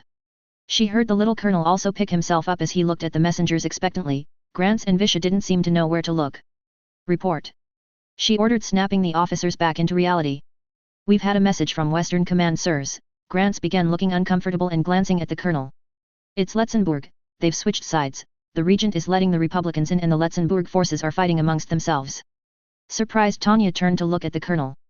Although he had regained some of his composure, he wore a frown of annoyance. Why now of all times? I knew you wouldn't just abdicate, he whispered to himself. It seems we'll have to arrest you then, Colonel, Tanya said, trying to keep a sly grin from her face. She expected a dirty look from the boy but was surprised to see a grin begin to spread across his face. Not quite, ma'am, Visha began. The Empire now recognizes Prince Wilhelm as the new leader of Letzenbourg. The general wants to talk to you both on the phone right now. You've been planning this all along, haven't you? Tanya thought, staring at the boy once more. He leaned over and whispered into her ear. Looks like today isn't a total loss after all. Author's note. Hi all, and thank you all for reading. First, I'm going to preempt some things. I know it doesn't seem like being X, that's on purpose. Being X wouldn't ask for 1,000 faithful souls to be killed, he says deliver faithful souls. Wilhelm is the one that decided that means to kill, the mechanics of the sword will be explained later on. I'm sorry if this chapter seems a bit disjointed, there was a lot I wanted to put in and I couldn't figure out the best way to do it. On top of that, I've not been well all week and have struggled to write more than a couple of paragraphs before feeling ill, so I'm a little worried it might not be my best. I'm also sorry if the backstory seems a bit vague, there's a couple of reasons for that I can't reveal for now, but it kinda bothers me as well. I like putting in little details, but it's hard to do that if you're being deliberately vague. I would have liked to do the whole thing like the medical bit at the top, that was fun to write, but unfortunately, I couldn't think of a way to get everything I wanted in there. There are a few little details in there that I liked putting in. About Wilhelm's reading list, there are some possible clues in those. Poor Dionysus, for instance, has themes about reincarnation and time travel. So Wiki tells me anyway. I'm not super familiar with 19th century Romanian literature. Also, technically Animal Farm came out in 1945, but it's an alternate universe, so let's just pretend George Orwell had the idea a bit earlier, lol. Chapter 17, Operation Monarchy, Preparations. Excerpt from L. E. Croix editorial, Republican newspaper dated May 15, 1925. Every day we hear more and more disturbing stories about the atrocities committed against our countrymen. Every day I weep tears for the fallen, and I believe I've heard the worst of the depravities of those imperial barbarians. And every day I'm proven wrong. It seems now our cowardly enemy is unable to even take responsibility for their own actions. Instead, they blame their monstrous crimes on a 10-year-old boy. These vile creatures claim the youngest prince of Letzenbourg is responsible for the evil deeds done to the city and even now hold the boy captive. How can there be any forgiveness for these devils who walk as men? There can be none. We must defeat their evil at all cost. May 5th, Unified Year 1925. 203rd Temporary Command Center 1210. Wilhelm felt his confidence begin to return as he strode towards the communications room, with an irate Tanya by his side and the other officers following behind them. He felt better after his breakdown. It was like some of the stress had been lifted from him. It may not have been very dignified or manly, but having a good cry and smashing some furniture could be very therapeutic. Not to mention the effect of finally being able to share his fears about the monster that stalked his thoughts and threatened his very existence. Still, he had an awful lot on his mind. Aren. Why hadn't it worked? He thought to himself, resisting the urge to draw the sword to check the number. Couldn't believe there were no faithful in the whole city. There had to be something more to it. He'd hoped Aren would be the end of it all. If it had succeeded, he could have sat out the rest of the war comfortably in the imperial court, reading books and eating good food and schmoozing with his uncle, the emperor. There would have been no reason for him to fight personally anymore. He could have sat comfortably in the world of the rich and powerful and never wanted for anything ever again. Instead, he was stuck down here with everyone else. I got greedy again, he sulked. I should have stuck to the plan. He'd taken a terrible risk by taking responsibility for Aren. He'd now firmly thrown his lot behind the empire. If the unthinkable happened and they lost, he'd be tried for war crimes. He could be executed. He could already imagine all the terrible nicknames the Republican forces would be coming up for him. He didn't dare read a Parisii newspaper to find out. If they called Tanya the devil, what would they call someone who butchered a city? And it all been for nothing. The number had barely changed. He was still cursed, and now the risk of failure seemed even higher. Even once he met his goal, he still might have to fight to prevent the Empire's defeat, or he'd risk losing the reward he'd been working so hard for. It had been a complete disaster. It felt like he'd shot himself in the foot. Then there was Tanya. He'd initially been so happy and relieved that she was like him. He'd mindlessly babbled about the killings and the sword. She now knew about him, but he'd not learned anything about her true self. How many did she have to kill? What if they were competing for the same resources? There seemed to be a distinct lack of faithful in the world. What if there wasn't enough for both of them? He glanced over to her for a moment, studying her face for clues. She wore a deep scowl. She clearly wasn't pleased with the latest turn of events. Or maybe she was just disappointed that she couldn't put him in handcuffs. She'd seemed far too enthusiastic about that. I wonder if I should be concerned about that? Other than her look of annoyance, she wasn't giving up anything of her inner thoughts. Ultimately, all he really knew about her is that she was a stickler for the rules. Was that from her past life? Maybe that meant she was law enforcement or military in her past life. They were very rule-driven. It would explain why she'd done so well at the academy and war college, at least. If she was going to follow the rules, he could at least predict most of her actions. That gave him some comfort. This isn't the time to think about this, Will. He chastised himself. There's a more pressing matter. Yes, the current crisis took priority. It's a mistake to look too far ahead. His brother had turned traitor and pitted his little country against the Empire. There were still loyalists, however, not least his volunteer mage wing, but the Republic would soon arrive. He felt more confident about this. After all, it had been part of the plan he and Canaris had cooked up, more or less. Tanya had actually given him the idea for it, although she would have no idea about that. He had sent part of the black file containing the plot to remove the Duke and Ludwig as the heads of state for Letzenbourg. He'd carefully omitted all traces of his true birth or Operation Doppelganger from the document. However, he couldn't risk anyone else finding out about that. Next, Canaris had leaked the information to Ludwig via the Allied Kingdom. There was no way his brother would believe anything leaked from the Empire. He didn't trust them. He had done everything he could to avoid joining the war at all. But if the information came from the legendary spy network of the Allied Kingdom, how could he doubt it? Then he'd have a choice: abdicate or join the Republicans. Unfortunately, he'd decided to throw the small country under the bus out of spite. They'd planned for this possibility, however, and having access to Tanya and her elites meant they could respond quickly and plug up the gap, while Imperial reinforcements arrived. He'd lead them in a daring raid, rally the loyalists, remove the evil tyrant, and the day would be saved. Best of all, by getting rid of Ludwig, he'd be rid of the biggest threat to his life. He'd no longer have to worry about assassination attempts. He could finally have a decent meal and a good night's sleep without fear of being poisoned or smothered in his sleep. The only spanner in the works was that the 203rd had only just returned from deployment. They were tired and some were injured. On top of that, morale would be low after the atrocities committed in Aren, and everyone would be wary of another city fight. You always did have a terrible sense of timing, Ludwig. When the dust finally settled, Will would happily let Letzenbourg be a puppet of the Empire. Eventually, his adopted home would unify, and it would become safe and prosperous under imperial rule. Meanwhile, he would have a comfortable life in the imperial court. That would be the plan if not for that damned sword. He thought bitterly, now he'd have to think up more excuses to stay on the front lines while he rid himself of it. They reached the communications room, which even at this late hour was a hive of activity. As well as the core soldiers of the 203rd, their headquarters also housed a number of support staff and specialists, as well as radio operators, not only keeping the battalion informed but letting the HQ act as a rear command post if necessary. He was gratified to see his own staff had already arrived and were waiting for them. He felt guilty for snapping at them earlier and worried he might have lost their respect. They dispelled that fear with a smart salute and request for orders. He wondered how he could ever have doubted them. He swore he would have to make it all up to them someday. He returned their salute with a genuine smile and asked them to wait. He saw Lieutenant Weiss on the telephone at the far end of the room with a serious look on his face.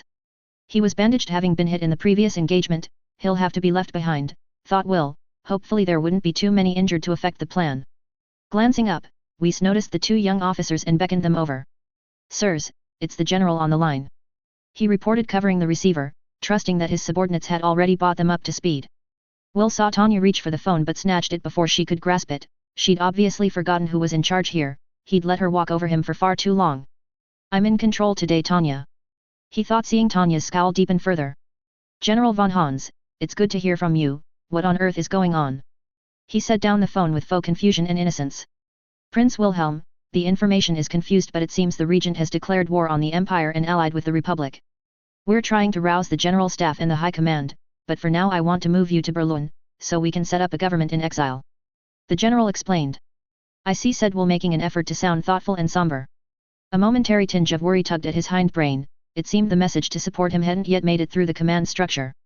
Canaris must have decided to wait until events started to unfold to pressure the general staff for him.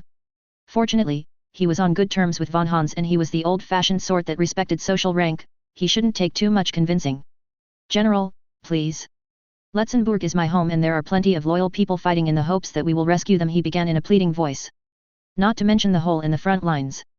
I'm sure my mages are still loyal. Let me go. I'll retake Letzenbourg city while you find some reinforcements. We can plug the gap before the Republic breaks through.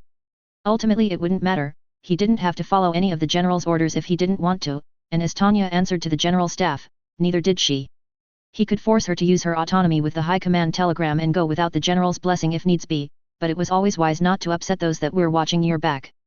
Especially if you'd spent time cultivating them as an asset. The general paused for a moment as he considered Will's words. I'm sorry, but it's far too dangerous. I can't send you in. He replied, but Will could hear the strain in his voice.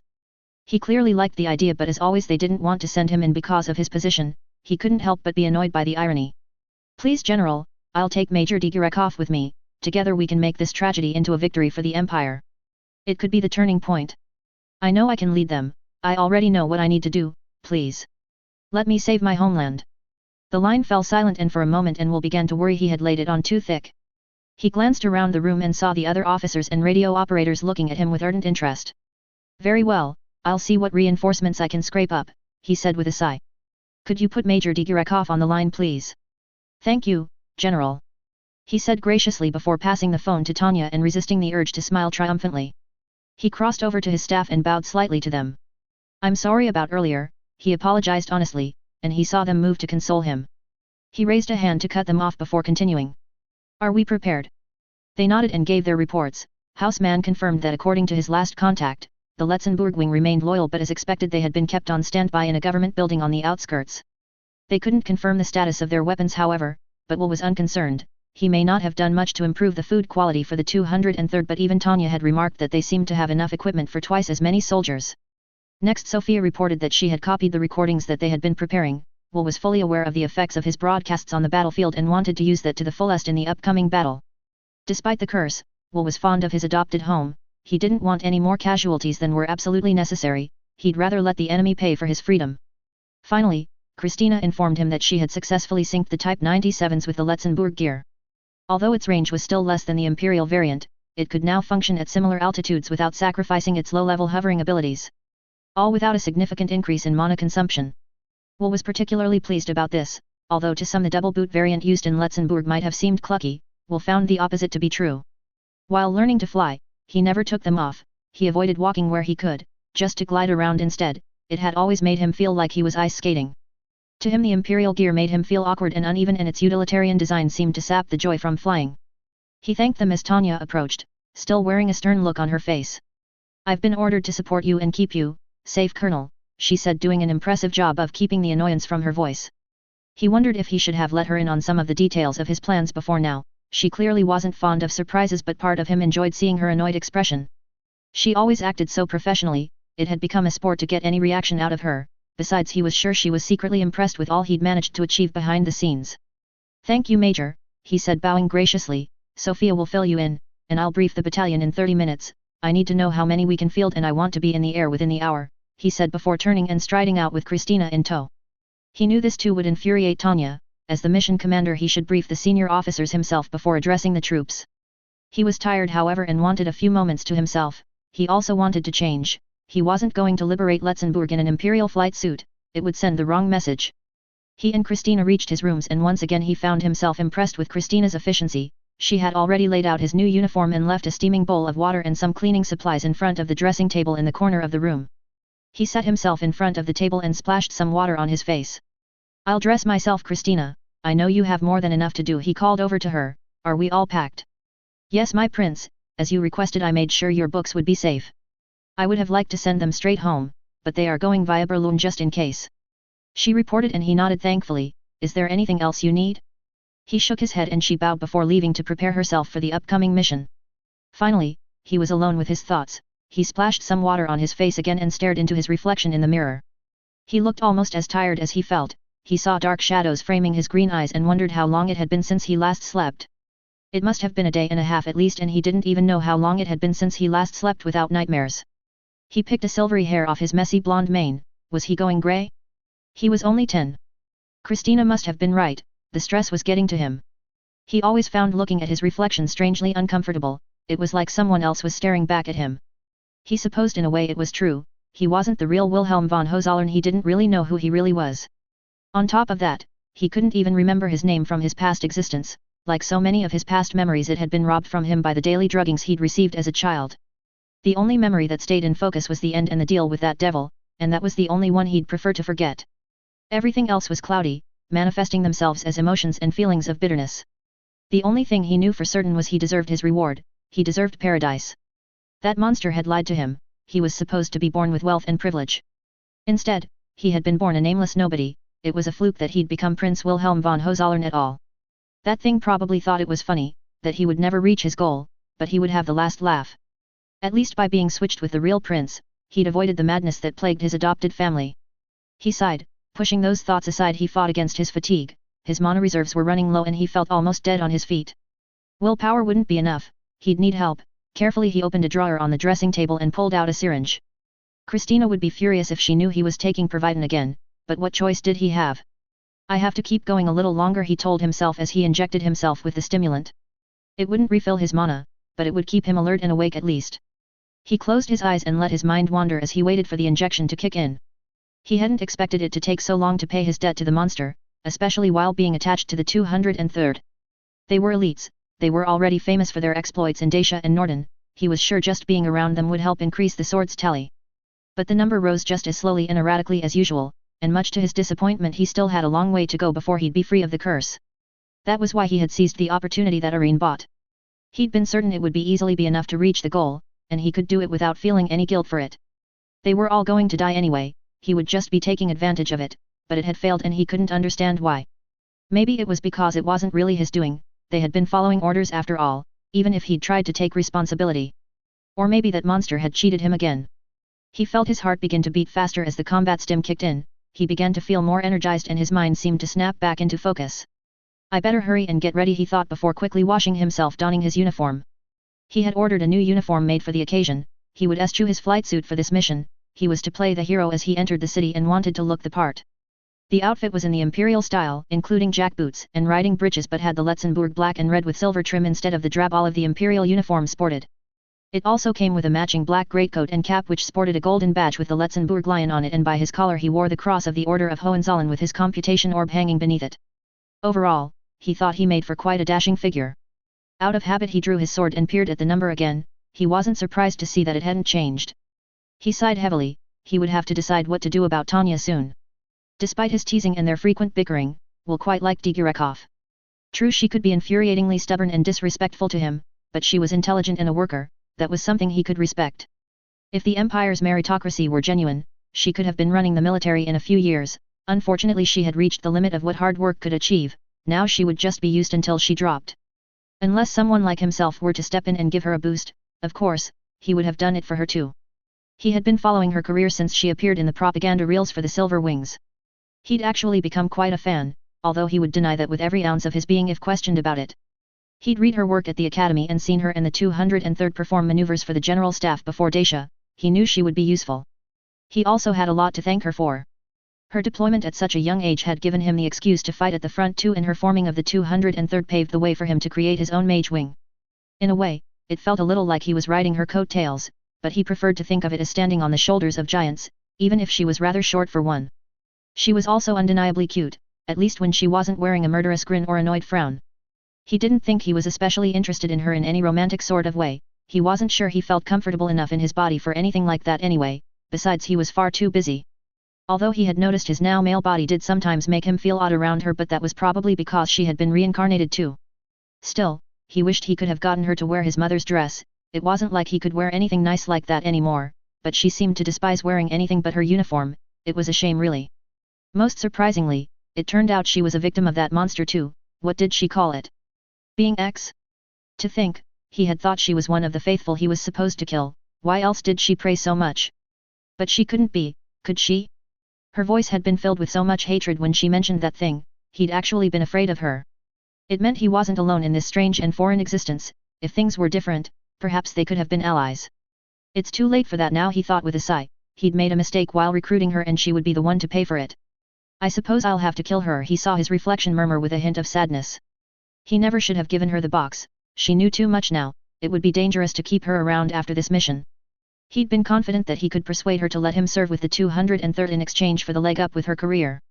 He was certain she'd be impressed that he'd managed to orchestrate his own rescue by her, and would jump on the chance to be on his team. Instead, she had decided to cling to the idea of the meritocracy and shunned him with suspicion, thinking he needed her more than she needed him.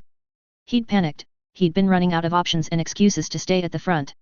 If he was sent back, his brother would kill him, and how would he get enough faithful? He'd stop existing. He drew on the only thing he could think of, something he should have gotten rid of but couldn't bring himself to do. He'd given her something she could destroy him with, and because of that he would have to destroy her first. I should have just replaced her, he thought. He probably could have had that arranged, but he always intended leaving the front as soon as he had got what he wanted. He hadn't wanted the hassle of switching her back afterward. Besides, if he were honest, he wanted to see what the legendary White Silver could do, and he was confident he could keep her on his side. He'd been wrong however, and now she'd have to pay for it. Do I really have to? His mirrored counterpart asked. He really didn't want to punish her for his mistake. She had only been covering her own back after all, but while she had the box she would always be a threat to him. But she won't have the box after today, it'll be buried. She can spread rumors, but how much damage could that do without proof? He thought to himself. Can I take the risk? He wondered aloud, maybe he was thinking about this the wrong way. They were comrades of sorts now, maybe I can still win her over? He thought hopefully before starting towards the door. I'll try my best to save you, Tanya, but if you won't let me, I'll have to make you a martyr. XXXXX. First Lieutenant Weiss grimaced as he rubbed his injured shoulder, while he and the battalion milled around waiting for their briefing. It was unusual for him to be here with the others waiting for orders. Usually as the major's deputy he would be briefed with her before the troops.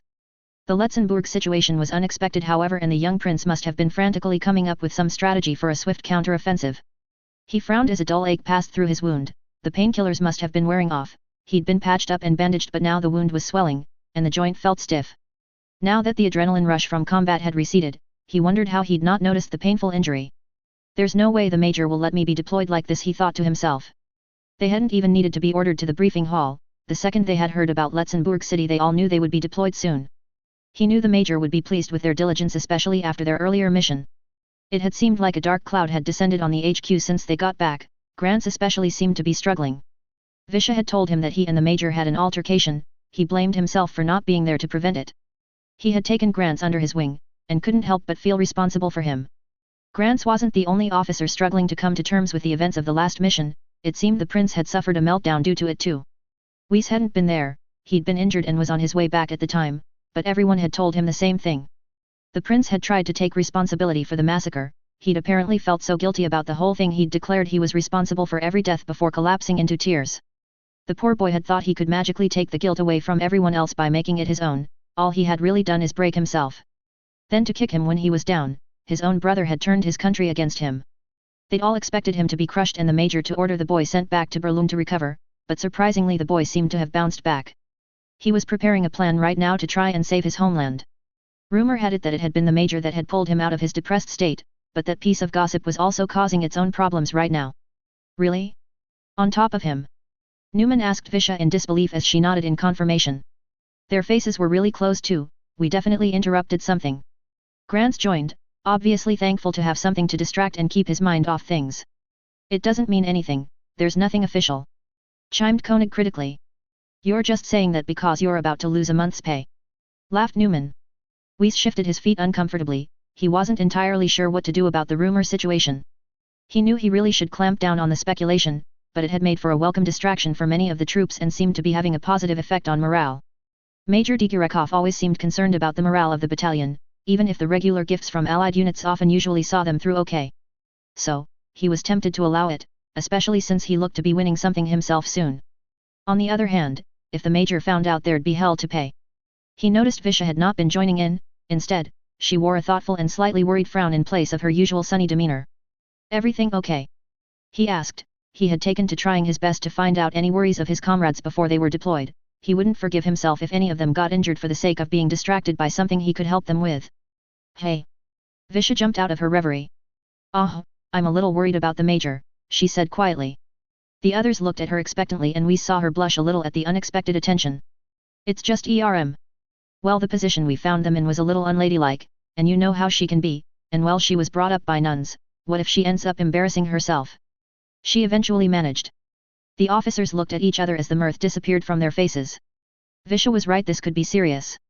It was often easy to forget that the major was just a child, she was so mature for her age in certain regards that nobody in the battalion really thought of her as one.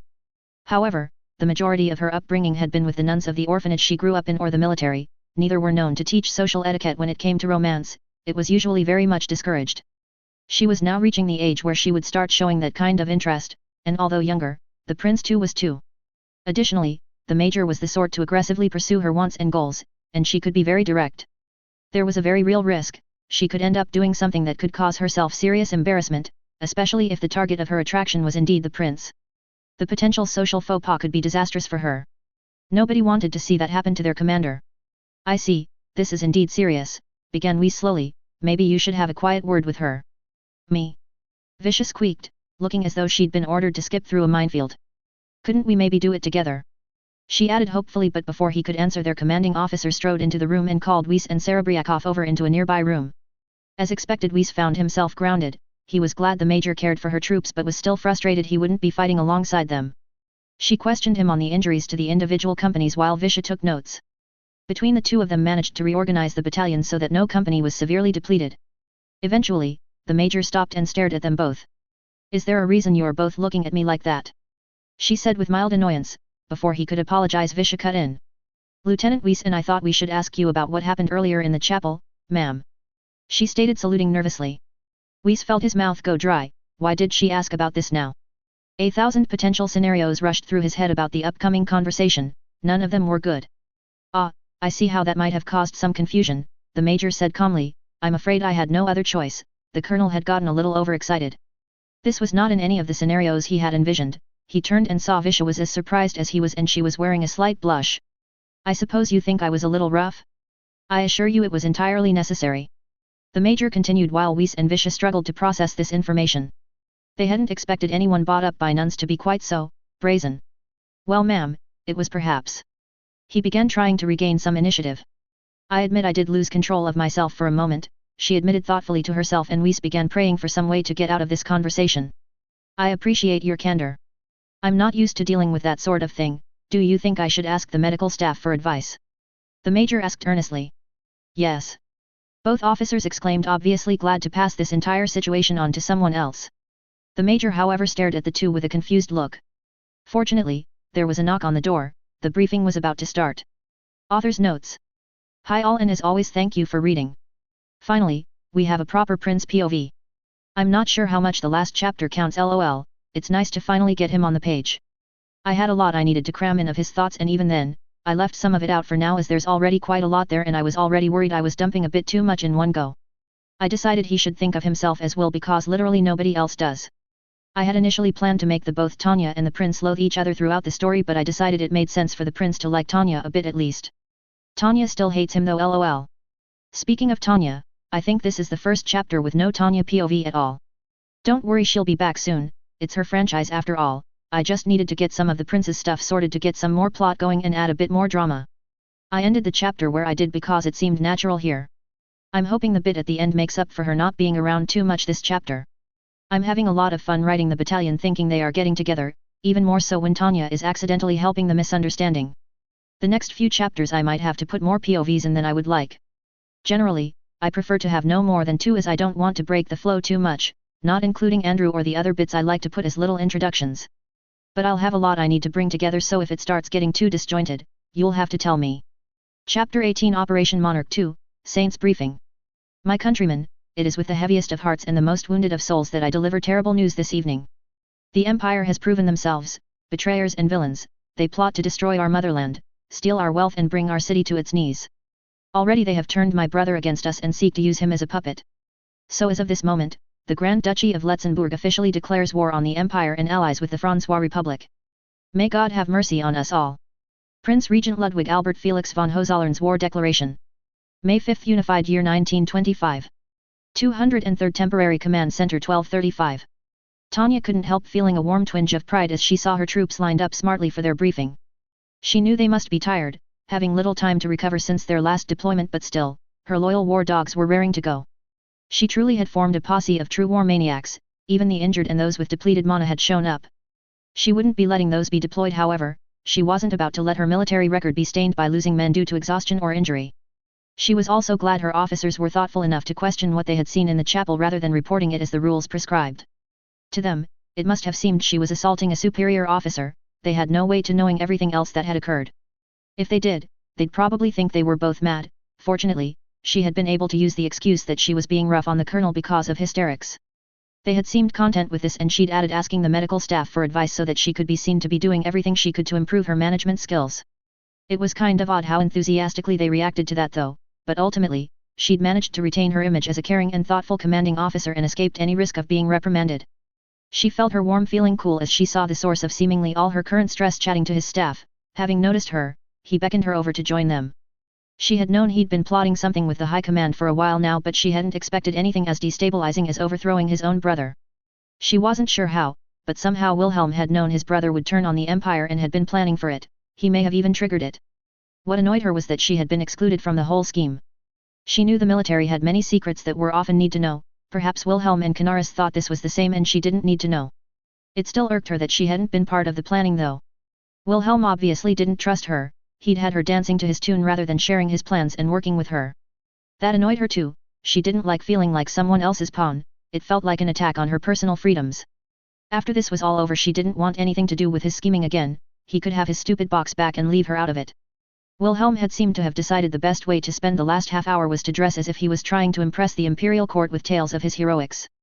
If she didn't already know he'd concocted a strategy, she would have expected to be forced into a repeat of Lord Cardigan's disastrous charge of the Light Brigade. Instead, she settled for scoffing at his arrogance. In his mind he'd already won the upcoming battle. "Major," he greeted, tipping his cap with a slight smile. "You're up to speed, I assume?" She nodded in acknowledgement. "No thanks to you," she thought wryly. He'd left the job of apprising her of his strategy to his subordinate, although it wasn't strictly a rule, it went against accepted military procedures. She swore he was trying to annoy her. It was probably some convoluted way of saving face after she had found him blubbering on the floor. She wouldn't let him get to her that easily. She explained the expected loss combat efficiency due to their casualties and he frowned thoughtfully. It seemed even he wasn't completely ignorant of the potential problems a depleted unit might face, at least. Maybe he had paid some attention at the War College. "We'll only take one company into the city," he began thoughtfully. "We'll have to work a bit harder, but we should be fine once we regroup with friendly forces. The rest will have to do their best to slow up the Republican advance." He finished before frowning and studying Tanya for a moment. "We don't have Whis, you'll have to." He began, but Tanya cut him off. Koenig and Newman can handle that, I've been ordered to keep you safe, remember. She stated flatly, leaving no room for argument. More specifically, she had been ordered to support him, keep him safe and extract him if things went south, by force if necessary. Currently, her military career was entirely dependent on keeping this bloodthirsty scheming idiot alive. She'd drag him back unconscious in a sack if necessary. She was beginning to really believe he had been sent by Being X, not for his apparent murder spree but as yet another thorn in her side. Wilhelm stared at her with a strange look of confusion before his lips curled into a sly grin once more. Tanya. I didn't realize you cared, he teased. I'll leave the specifics to you then, let's begin. He finished striding onto the raised platform she usually used for briefings, while Tanya called the room to attention. In perfect unison, every soldier in the room stood straight and professionally snapped to attention. The prince took Tanya's usual place and regarded the group before adopting a sad but serious look on his face. By now you will all know why you are here, he began, sounding somber. My brother has led my beloved Letzenbourg down the path to ruin and turned his back on his longest and dearest friends. He paused for a moment. He probably thinks it makes for good dramatic effect, she thought dryly. I consider myself an imperial as much as I consider myself a Letzenburger. I have a duty to protect the empire. He continued proudly before injecting sadness back into his voice, but Letzenbourg is also my home and I must defend her too, even against herself if necessary. Therefore, I will be going to save her. He took off his hat and coat and put them carefully on a nearby table as he spoke. Most of you joined to protect the Vaterland. It must seem like there is no reason to do anything to help your traitorous neighbor.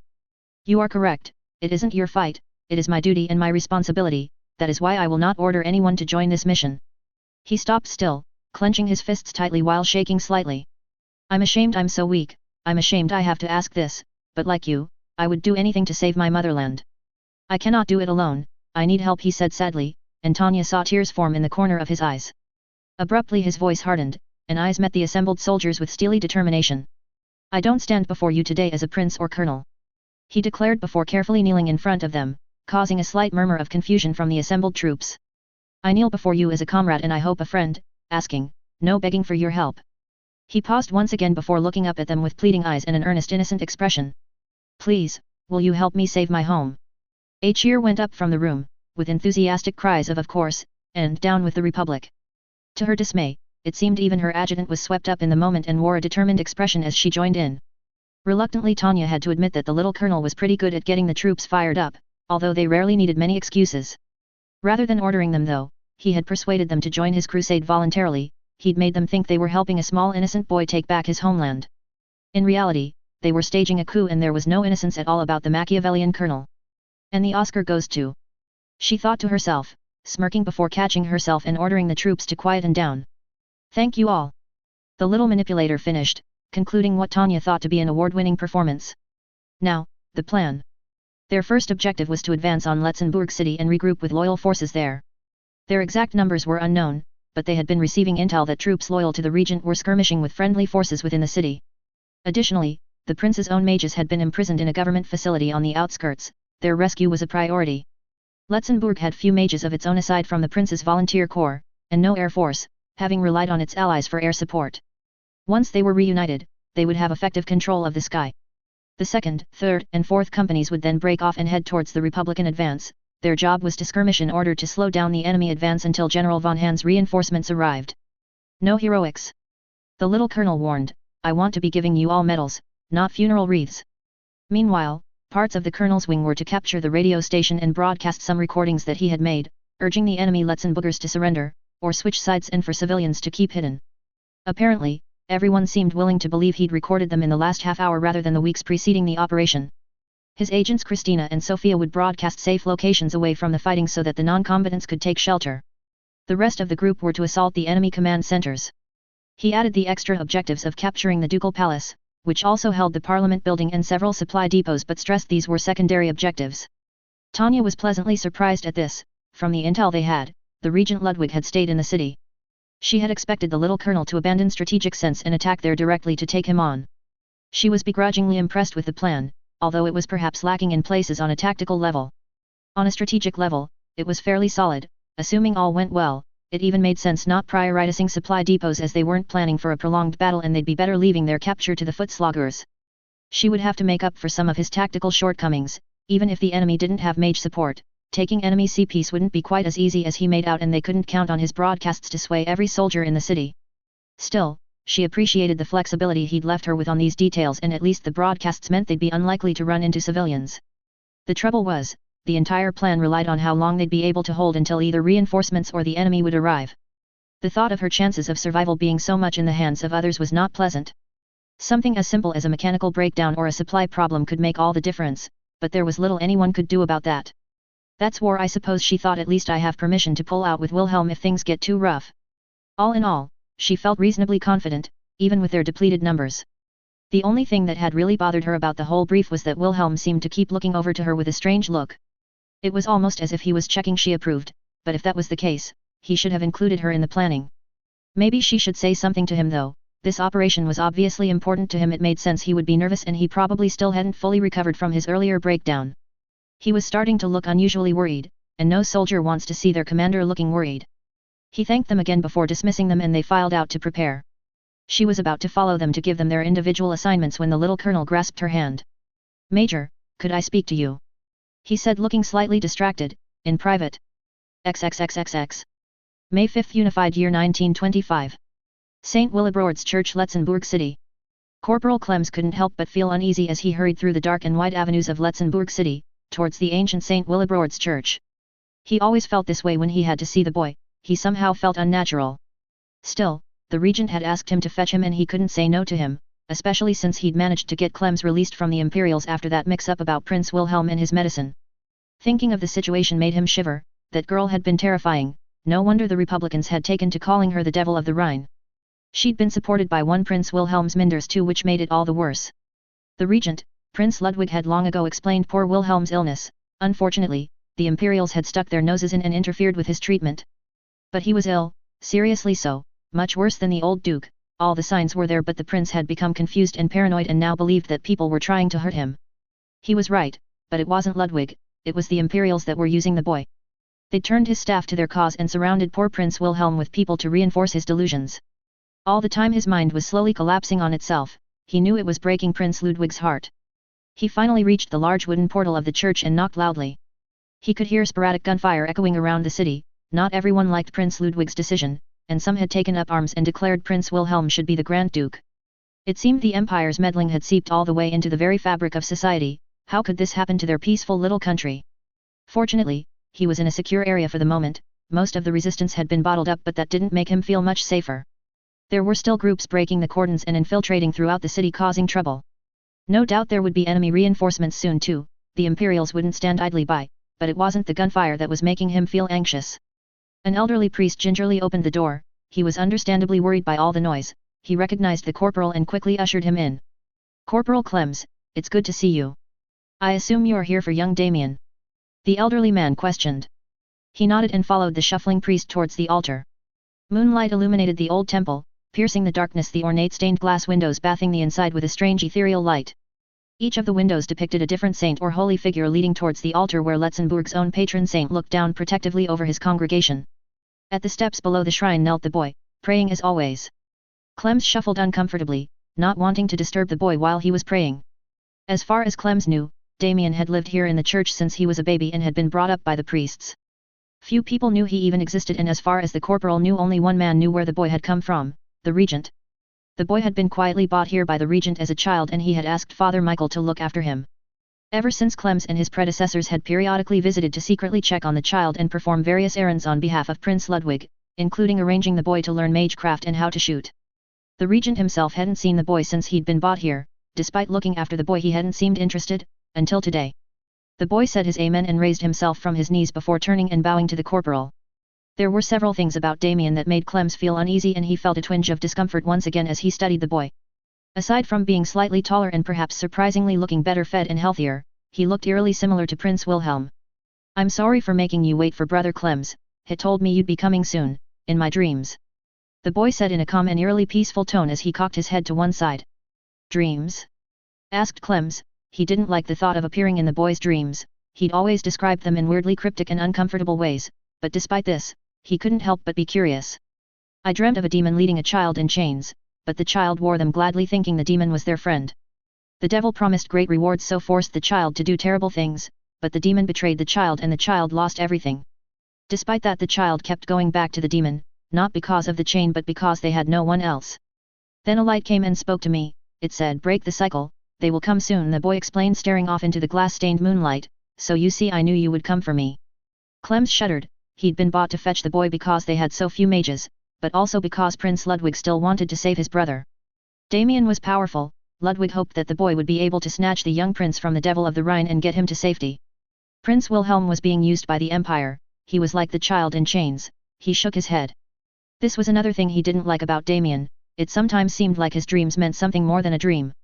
Yes, you're to come with me, the regent would like you to help him rescue Prince Wilhelm, he's been misled, he's currently with Clems began but the boy raised a hand to cut him off. He's with the devil, he said sadly and he stared into Clem's eyes, I Damien Willibroord, swear on these holy relics that I will fight the devil and return brother Wilhelm to the flock. He finished with iron conviction before turning and bidding the corporal to lead him away. His eyes, he thought, that's what really makes me uncomfortable, eyes shouldn't glow like that. XXXXX. May 5th Unified Year 1925. 203rd Temporary Command Center. Will had spent so much time practicing his presentation, he could now deliver it word for word and movement by movement without really thinking about it. This meant he could turn his attention elsewhere and he let his mind wander as he informed the troops of the plan for Letzenbourg. He wished he hadn't. Will made no secret that he didn't believe that any world could truly be meritocratic, the people with status and wealth were just too greedy and power-hungry for it to ever really work. They would take advantage of you while you were useful of course and even advance you to where they could squeeze the most from you. But you would never gain what you truly deserved, and you would be used until you ceased to be useful anymore. All the time they would dangle the idea of advancement over you to keep you in line. He felt like he was walking proof of how unfair the universe was. He was allowed to do so much, simply because he was Prince Wilhelm Victor von Hohenzollern, or rather they thought he was. It was laughable, his wealth and social status was incredible, and because of his assumed close relationship to his imperial majesty, it seemed that half the continent believed he could do no wrong and he could do as he pleased. It had seemed all the more absurd when he found out the whole thing wasn't even true. Had he been the real prince he wouldn't have deserved any of it. The world treated him like a god, but if they ever knew the truth, they would think he was utterly worthless. All the hard work and effort of his old life was meaningless, his counterfeit status was all anyone cared about anymore. Sometimes he didn't know whether to laugh or cry. This didn't mean he didn't believe people's hard work shouldn't be rewarded, quite the opposite in fact. If he believed that he couldn't justify to himself what he had and live the life he knew he deserved. He just believed that the powers that be, wouldn't ever deliver. Now he was one of those with the power and influence, he could do things differently. He had long ago decided to use what he had to help those who helped him, he always had in his previous life, at least he had the feeling he did. Tanya would probably laugh at him and say he was trying to make his own personal meritocracy with him deciding where the merit lay. Well, maybe he was, but the rest of the world wouldn't reward them, so why shouldn't he use what he had to do it instead? He'd been quietly siphoning some of his personal wealth into the 203rd since he'd joined them. They actually wanted to fight to protect their country, unlike the bunch of mercenaries that he'd assembled in Letzenbourg, and army wages were underwhelming when you considered what they were asked to do. The battalion had a decent budget from the general staff, however, so instead of boosting that, he'd quietly been funding savings for each of them. When the war was over, they'd have a pleasant little bonus. They were not the ones he really cared about though, it was his few most trusted that he wanted to see succeed. He considered their happiness intertwined with his own vision of his promised paradise, after all, they would be the ones that helped him make it finally happen. Houseman was the easiest, his desire was so simple, Will had already arranged it. All he wanted a house in the country for his family and for his son to receive a good education. He'd probed further but it seemed Houseman only craved a quiet life. He'd arranged for the boy to go to a top boarding school in the Waldstadt Confederacy and bought a house ready for them after the war. Houseman had instructed his son to report all his progress at the school to Will, and he found he looked forward to receiving every letter. Neither of the Zerbst sisters had shared with him what they wanted, they claimed to be happy serving him, but he wouldn't have that, so he had started thinking of ways to reward them. He thought Sophia would suit politics, it would probably take some doing though. Letzenbourg and the Empire were more progressive than a lot of the world, but equal rights were still a ways off. You only had to look at how few female officers there were to prove that. She deserved greatness though, he swore he would make her a minister someday. Maybe she could be his prime minister. Christina could be anything, she excelled at everything she put her mind to. She'd come up against barriers when she had tried to learn medicine and mechanics, they didn't think it was proper for a woman of her station to learn those things. He had taken a great deal of pleasure using his status to bully those idiots into letting her learn whatever she wanted. She should be a doctor or a scientist, he felt guilty he had to rely on her so much, on all of them. Then there was Tanya. She had helped him too, even before they had met, he had reasons to thank her and although they hadn't necessarily seen eye to eye she had kept her side of the bargain thus far. She was someone he'd like to reward too, if he didn't the Empire would use her and toss her aside like a spent shell casing. She was like him, she was better than that, she deserved more, but unlike the others, he didn't know if he could trust her. He knew the box was somewhere in the mansion grounds, she'd had no opportunity to move it, but he wasn't sure where. He'd let her have too much free rein with it. He hadn't been able to do anything about it though, she liked to keep an eye on him, and circumstances had kept everyone else too busy to look for it. That wouldn't matter soon enough, it would be gone for good, and she wouldn't have the proof anymore. She would still know he was a fraud, however, and she was intelligent, perhaps too intelligent, there was always the risk she could bring everything crashing down on him even without solid proof. On top of that she knew about the sword, if she started telling people that he thought he had to kill people to survive they'd lock him up. He'd be sedated again, and that monster would end him. Would she do it though? She'd never threatened to expose him. He hoped that meant she could still be persuaded to be on his side. If he could just get her to say she would keep it a secret he would be willing to believe her, and in return, he'd give her anything she wanted, just like he'd promised all along. But what if she didn't? The more he thought about it the more it terrified him, and he'd figured out why. If you kill her then you'll be exactly like them, just like you know who, a voice told him. Suddenly he saw an image of a shadowy figure holding the thinker, in his mind's eye. He'd felt himself shudder involuntarily when he thought about it during his presentation to the troops. He almost wanted to laugh, he was feeling guilty for putting her in this position. It was entirely his fault, he'd given her the box, he'd told her the secret and now his subconscious was punishing him. In a way he almost felt thankful, as he'd watched the numbers on the sword tick up, he'd felt his capacity to feel guilt wane. People die in wars, that was a sad fact, he could justify those deaths, for the most part at least. But this barely counted as self-defense, this was like he had given her a gun and told her to shoot it at him. He had feared he was becoming an uncaring monster, but Tanya was proving that wrong. Just how will you reward her for that? By becoming her murderer? His inner voice asked darkly. He'd initially felt confident on finally winning Tanya over, he felt he'd learned more about her personality now at least even if he didn't know much about her true self. He felt he should have been able to avoid some of his earlier mistakes at least. Then even better news, she'd insisted on staying with him on the mission, that must be a good thing. He'd found himself absent-mindedly looking over at her to see if he could read anything else from her expression, but as always there was nothing but a thoughtful frown. It was frustrating, he was normally good at persuading people, you could only do that if you can read them, but Tanya was keeping a poker face. He usually enjoyed prying some emotion from her, but he couldn't risk upsetting her now. As he continued delivering his plan, he felt his confidence waver, what if I really can't persuade her? He felt his head begin to spin as his thoughts became darker and darker. If he failed to persuade her, he'd put himself in a no-win situation. He felt sick, on the one hand, she could single-handedly destroy his life, on the other if he was forced to kill her it would be a sad parody of what happened to his old life. He really would be a monster. As soon as the brief was done, he grabbed her and practically dragged her into a nearby planning room before closing the door behind them. She stood by a window looking annoyed, he cursed himself for not being courteous enough to brief her himself, of course, she'd be annoyed. Well, it was too late to change that now, it seemed that he hadn't learned from his earlier mistakes when dealing with her. He at least had some strategy though, he had learned over the past few months that she liked people to be direct. This seemed to be doubly so for him, but then again, she had an uncanny ability to see through him, she probably didn't like the extra effort. He couldn't exactly say keep my secret or I have to kill you, but if you stay quiet, I'll figure a way to make you Chancellor. However, he would ask her how she planned to proceed after this mission, he'd be truthful and direct, he'd ask what her opinion on him being the Grand Duke would be and depending on her reactions, he'd let her choose her reward. But what if she reacts badly? The dark voice asked. He opened his mouth to speak trying to ignore the voice but something in the darkened window behind Tanya caught his eye. For the briefest second, it seemed like his reflection loomed over her, holding that statue, its eyes were bloodthirsty, and it wore an evil-looking grin. He blinked and it returned back to his normal reflection and he felt his mouth go dry. Was there a reason you dragged me in here, Wilhelm?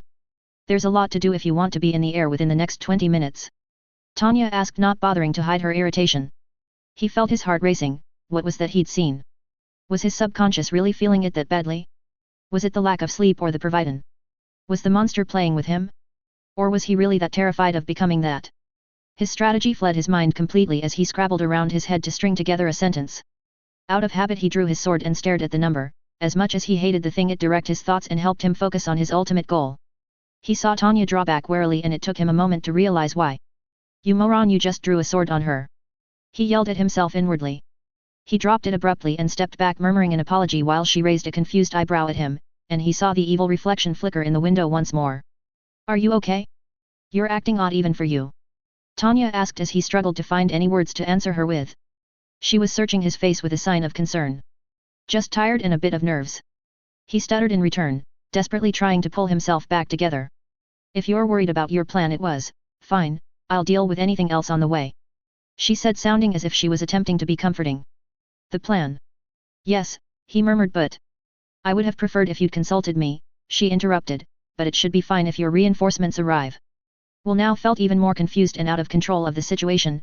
This was perhaps the closest he'd ever heard to praise from her. He felt a pang of hope again. Maybe she really wouldn't turn on him, maybe he could trust her. She must have seen his spirits begin to lift because her face hardened once more.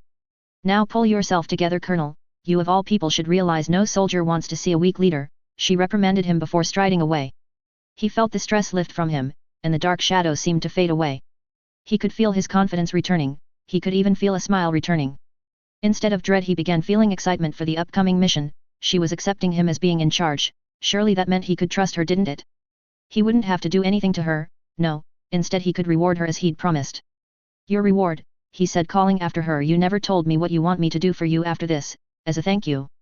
She stopped and turned, giving him an icy cold glare. There wasn't often a great deal of friendliness in Tanya's eyes, at least not for him, but there was nothing but cold loathing in her icy blue eyes that moment. Suddenly all the stress and dark fears returned as her stare sapped all his newfound confidence. This again, she hissed angrily, I don't care what new game you're playing, Wilhelm, but I won't have any part of it. What did I do? What did I say wrong? His mind raced. There is no game. What was she talking about? Just to be clear, Colonel, if the brass orders me to work with you, I will. Other than that, I want nothing to do with you or your plans. She seated still, holding him in place with her eyes. He couldn't speak. He didn't understand why she had suddenly turned on him like this. What had he done to provoke her? Please, I don't understand. Get a grip, Colonel, I thought you wanted to save your home, she sneered before storming out of the room, leaving him to feel lost and confused. He still had no answer, he still didn't know if she would expose him, but now it seemed more likely she would. It had all gone wrong, even his own subconscious had turned on him. She was right about one thing though, he had to pull himself together. He stared over at his reflection, feeling a newfound hatred replacing the usual feeling of discomfort. What happened to doing anything to get what you deserve? It seemed to say to him mockingly. He took a deep breath and arranged his thoughts as he concentrated on how he needed to project himself to the world. He was going to be the savior of Letzenbourg, he had to start acting like it. The reflection was now looked back at him with determination and he felt slightly better. There was a knock at the door and Christina entered carrying his flight gear. Seeing her made him feel more confident again. He still had those who he could count on. I hope I'm not intruding, my prince, but we need to get you suited up, she stated, bowing. He suddenly felt foolish. This whole situation with Tanya had snowballed so much that he'd almost forgotten that today was to be the most important day of his young life. As Christina started helping him into his boots and strapping the mana storage units to him, he couldn't help but feel like a knight readying for a crusade. Today might not go down as one of the greatest victories in history, but it would be a personal triumph and a huge step towards getting everything he and his loyal followers deserved. I handed Lieutenant Weiss your sealed orders and instructed him to carry them out as soon as we leave, Christina reported slightly hesitantly as she fastened a boot. Are you sure you really want to do it? It's necessary, he replied, nodding. Besides, it'll be a fresh start. Very well, sir, she acknowledged. I couldn't help notice Miss Digirekov looking a little distressed as she left. That's an understatement, and she's not the only one, he thought, trying to avoid eye contact with her. She knew him too well. She would see that something was bothering him if he didn't work hard to hide it. We had a disagreement, that's all, he replied, feeling the dread rebuilding inside him at the mention of Tanya. Talking hadn't worked, perhaps actions would. Hopefully, there'd be some opportunity on the mission to scope out her intent. If not. I see, replied Christina. I hope I'm not speaking out of turn, sir, but I'll be glad when we see the end of her. She's disrespectful and you two have nothing in common. Another vision flashed through Will's mind for a second, and he felt a cold dread. This time he was stood over the lifeless beaten form of Tanya holding that accursed statue. He could feel the weight of it in his hands, he could smell the blood dripping from it and spreading across the floor. I hope we don't have anything in common, he whispered quietly. Author's notes. Thank you all for continuing to read this. It's great, it really inspires me to carry on.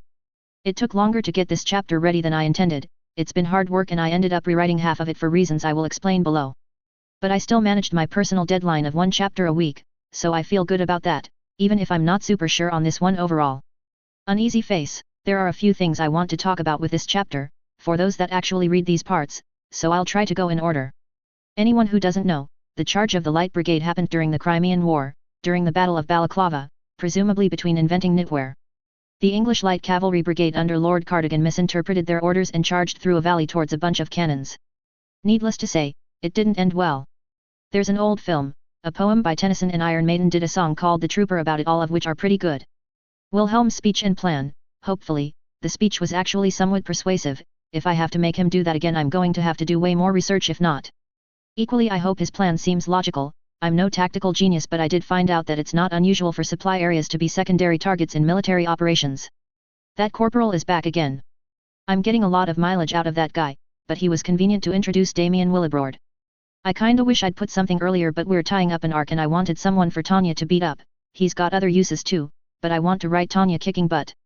Wilhelm wanting to reward his followers. This was the part I left out of the last chapter, and hopefully, it humanizes him a bit. He was always supposed to be hypocritical in that way. He's just so bitter about his own past he can't accept that his new life would be any different. His conversation with Tanya was the part I had to scrap a lot of and rewrite. It was originally Tanya's POV carrying on from the first section, and it ended up with the two arguing about the meritocracy. There was a bit I really liked that explained a bit more of the prince's warped view of the world, but I had to scrap it because it felt like the argument would kill the story. I have put it below though. It's obviously not story canon, but if you fancy reading it, feel free. I also came to the conclusion that Tanya and Wilhelm don't understand each other at all, and that's largely Wilhelm's fault. Because of his secretive and paranoid behavior so far, by this point Tanya should be suspicious of everything he tries to promise her, so I found keeping that conversation from her POV inevitably turned the conversation into an argument and didn't convey what the prince was trying to do. It also occurred to me most of what you guys know about the prince, other than a few bits from Sophia and Christina, is all from Tanya, and she isn't exactly a fan. I try to write as the character sees it rather than what is necessarily true, just what they think and feel at the time.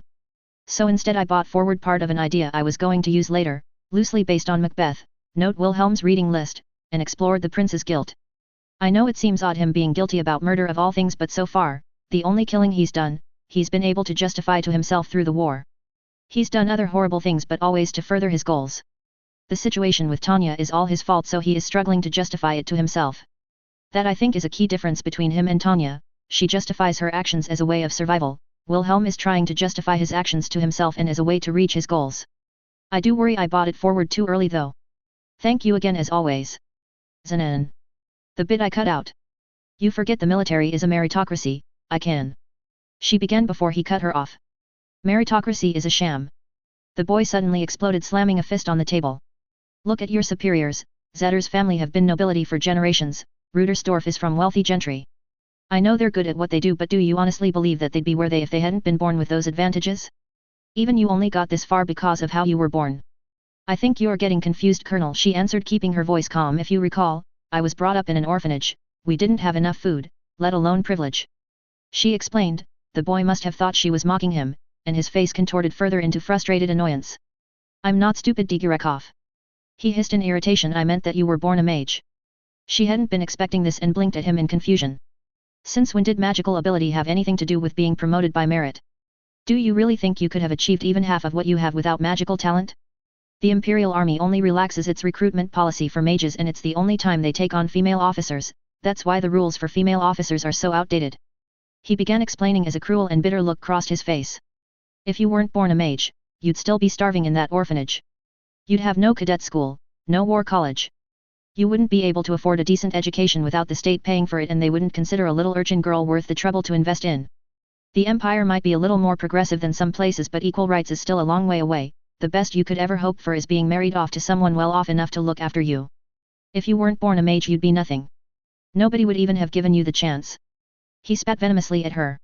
She couldn't believe what she was hearing. He truly believed this warped logic and was trying to make it seem like it made sense, but it was all so completely wrong. She knew that she was capable, and would always find a way to not just survive but to succeed, if for no other reason than despite being ex-Wilhelm seemed utterly convinced that your natural talents, social status, and wealth are hard caps on what you can achieve, and that without them you are doomed to failure. She wondered what must have happened for him to believe this. He sounded so bitter that he clearly had experienced something that made him feel this way. Knowing him though, it was probably his own fault. And who do you have to thank for your good fortune? Being ex or whatever you called it, that thing gave you all of this, that thing let you succeed. He said, fixing her with a strange look. He somehow made it sound as if this life was a gift from being ex, rather than the cruel joke it really was. Is that why you pray to it, Tanya? He asked, looking disgusted at her. Thank you, O Lord. He mocked, and she felt her anger begin to rise. You'll thank that thing for making you an orphan, but you won't even consider letting me help you get what you actually deserve, he continued to mock bitterly. Maybe you should just give it all up and go back to the nuns, I'm sure you'll make a fine bride of God. Chapter 19, Operation Monarch 3, Calculated Risks. 40 years after the Great War. Londinium. As the beautiful city of Aren lay in cinders, the small country of Letzenbourg descended into civil war. Popular accounts like to claim that the then regent and his government were so appalled by the events that he felt compelled to switch sides and declare war on the country's longtime ally. As with most such accounts, the facts are very different. It is unlikely that news of the true extent of what had happened at Aren would have been known by the regent at this time. Instead, most scholars believe the mood was motivated by the ever-increasing political pressure the empire was placing on the small country to overhaul its financial sector. For many years many within the empire had used the little country to avoid paying tax. As the empire sought more and more money for the war effort, this drain on the country's income became unbearable and the empire threatened to remove the regent and his government. Thus, the regent was forced to face the giant empire for self-preservation. Andrew WTN Special Correspondent. May 5 Unified Year 1925. 203rd Temporary Command Center 1 o'clock. Weiss couldn't help feeling frustrated as he watched the battalion disappear into the night sky. It felt almost as though he was somehow letting his comrades down by not going with them. There was nothing for it though, he was injured and there was no way the major would let him go. She was right, he knew, but it still rankled. Staying behind made him feel like an overprotective mother waiting for the kids to come home. He wouldn't be sleeping tonight, that was for sure. He'd always been told it was a soldier's trick on campaign to catch some sleep at any spare moment, especially if you were injured. Weiss had never managed that little technique, at least not without a little alcohol to help, but he wouldn't consider that while he was waiting for the battalion to return. He'd have to busy himself with something until they returned. Fortunately, he'd been left some orders by the prince's maid Christina. He was privately pleased about that, not only because the orders had given him something to keep his mind off things but because it had given him a reason to talk to Christina. One way or another Weiss had never been especially successful with women, apart from on a professional level. Since joining the army there hadn't been much in the way of female company around, aside from when they were allowed an evening's leave at one of the local towns. In his role as the major's deputy, he had been working closely with the prince's staff for various reasons and had found himself developing something akin to a crush on the maid. At first, he thought it was perhaps because she was the only woman around not wearing a uniform, but increasingly, he found herself attracted to her stern business-like personality. He'd found himself finding excuses to talk to her and had begun feeling like a schoolboy trying to impress the teacher he liked. He sighed to himself, she's another reason I wish I could have gone on the mission. He snapped himself out of his daydream as he returned through the main doors of their borrowed headquarters. He reached into his breast pocket and pulled out a familiar-looking sealed envelope. It was the same sort they would normally receive their orders or summons from the general staff or local command groups, but instead of the usual imperial seal, it bore the Lion of Letzenbourg, Prince Wilhelm's personal seal. He peeled it open and pulled out the usual typed orders and a handwritten note from the young colonel. 203rd Temporary Headquarters. Subject, Temporary Evacuation. 2. First Lieutenant Matthias Johann Weiss. You are hereby ordered to temporarily evacuate all personnel from the 203rd Temporary Headquarters and relocate them at Western Command until such a time as their safety can be re-established. Transport will be provided by Western Headquarters. W.V. von Hohenzollern. Colonel. Weiss stared at the orders in disbelief. The battalion had only just been deployed and suddenly the prince was ordering an evacuation. It didn't make sense, and what did he mean about safety? He opened the note hoping that it might shine some light on these bizarre orders. Captain Weiss. I hope those orders didn't worry you unnecessarily. If they did, I apologize. I didn't have time to see you before we left, so I quickly made this note for you. I prefer the more personal touch of a letter than the orders, but anything official must be typed up properly or Major Digirekov will get cross with me again. As you know, since the incident with the spy, there have been concerns about the security of the command center. Since it was a Letzenburger working for the regent that broke in, they now know the location of the battalion and myself. They shouldn't be expecting an attack on Letzenbourg city so soon. I am concerned that they may send a force here. I know it is unlikely, but since so many of you are injured and non-coms, I'm concerned for your safety. I couldn't live with myself if those left behind were attacked, so I have asked General von Hans to send some vehicles over. The injured and the other personnel can stay with him in safety until all this has blown over. I can always rebuild my summer home. I can never replace any of you. Thank you in advance. I remain. HRH Prince Wilhelm Victor von Hohenzollern, COL. So, the prince was worried about their safety? Weiss couldn't help but smile. That was typical of him. Since joining the 203rd, the prince had made every effort to befriend everyone in the battalion and had always seemed to take an interest in their well-being on and off the battlefield. It wasn't unusual for him to visit someone who was injured or throw himself into the line of fire to protect a comrade. The young prince had declared on several occasions that he fought so that others didn't have to and seemed to take that vow seriously. Unlike many of them, he had the option to avoid all the fighting, as a royal nobody would expect him to, especially because of his age. As far as Weiss knew, he was the only member of the imperial royal family fighting at the front, and the way he fought showed he seemed to worry more about others than himself. Still, he thought the prince was maybe being a little paranoid. The support staff were all trained to use rifles, and even with an injured shoulder, Weiss was still a mage.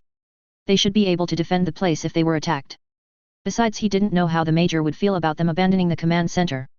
Thinking of the major made Weiss think of the mention of her in the note. He could just imagine the major chewing out the little colonel for not typing them out as proper orders.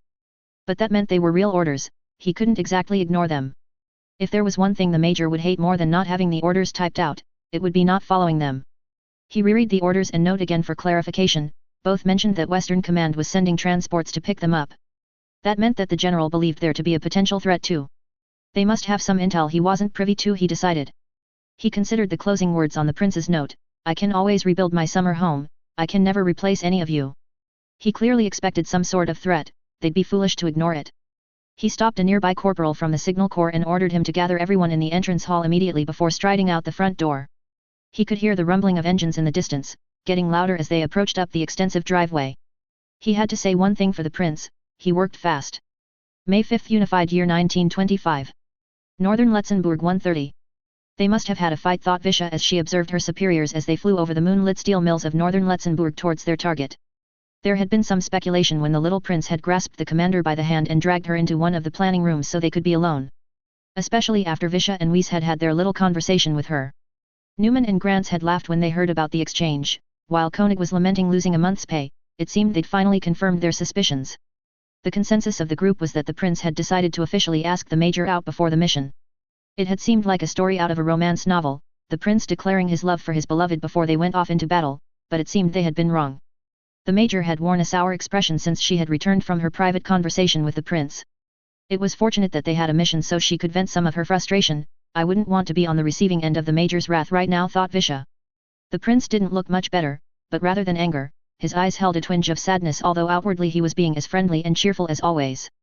He was joining in with the usual pre-mission banter with everyone and promising a big victory party when the mission was all over, but after observing him and the major for the past few months, Visha could tell something must be bothering him. She worried that she and Lieutenant Weiss had triggered this with their little talk with the major. They had felt awkward and wanted to get the conversation done as quickly as possible, but now thinking about it she wondered if it were the right move. The major was very direct. If they'd made her feel embarrassed or like she'd made a mistake, she would tackle it immediately. She was sure that would have caused a misunderstanding with the prince, who was already dealing with an awful lot for someone his age. She couldn't help but feel sorry for the boy. Not only had he tried to free everyone for their guilt about Aren, now his own family had turned against him and he was forced to fight his own countrymen. He'd now been made the impromptu leader of his country and had all the worries and responsibilities of that to deal with. It was far too much of a burden even for an adult to bear, let alone a small boy. If you added the major being angry with him, the stress must feel unbearable. She didn't blame the major though, it was just her way of dealing with things.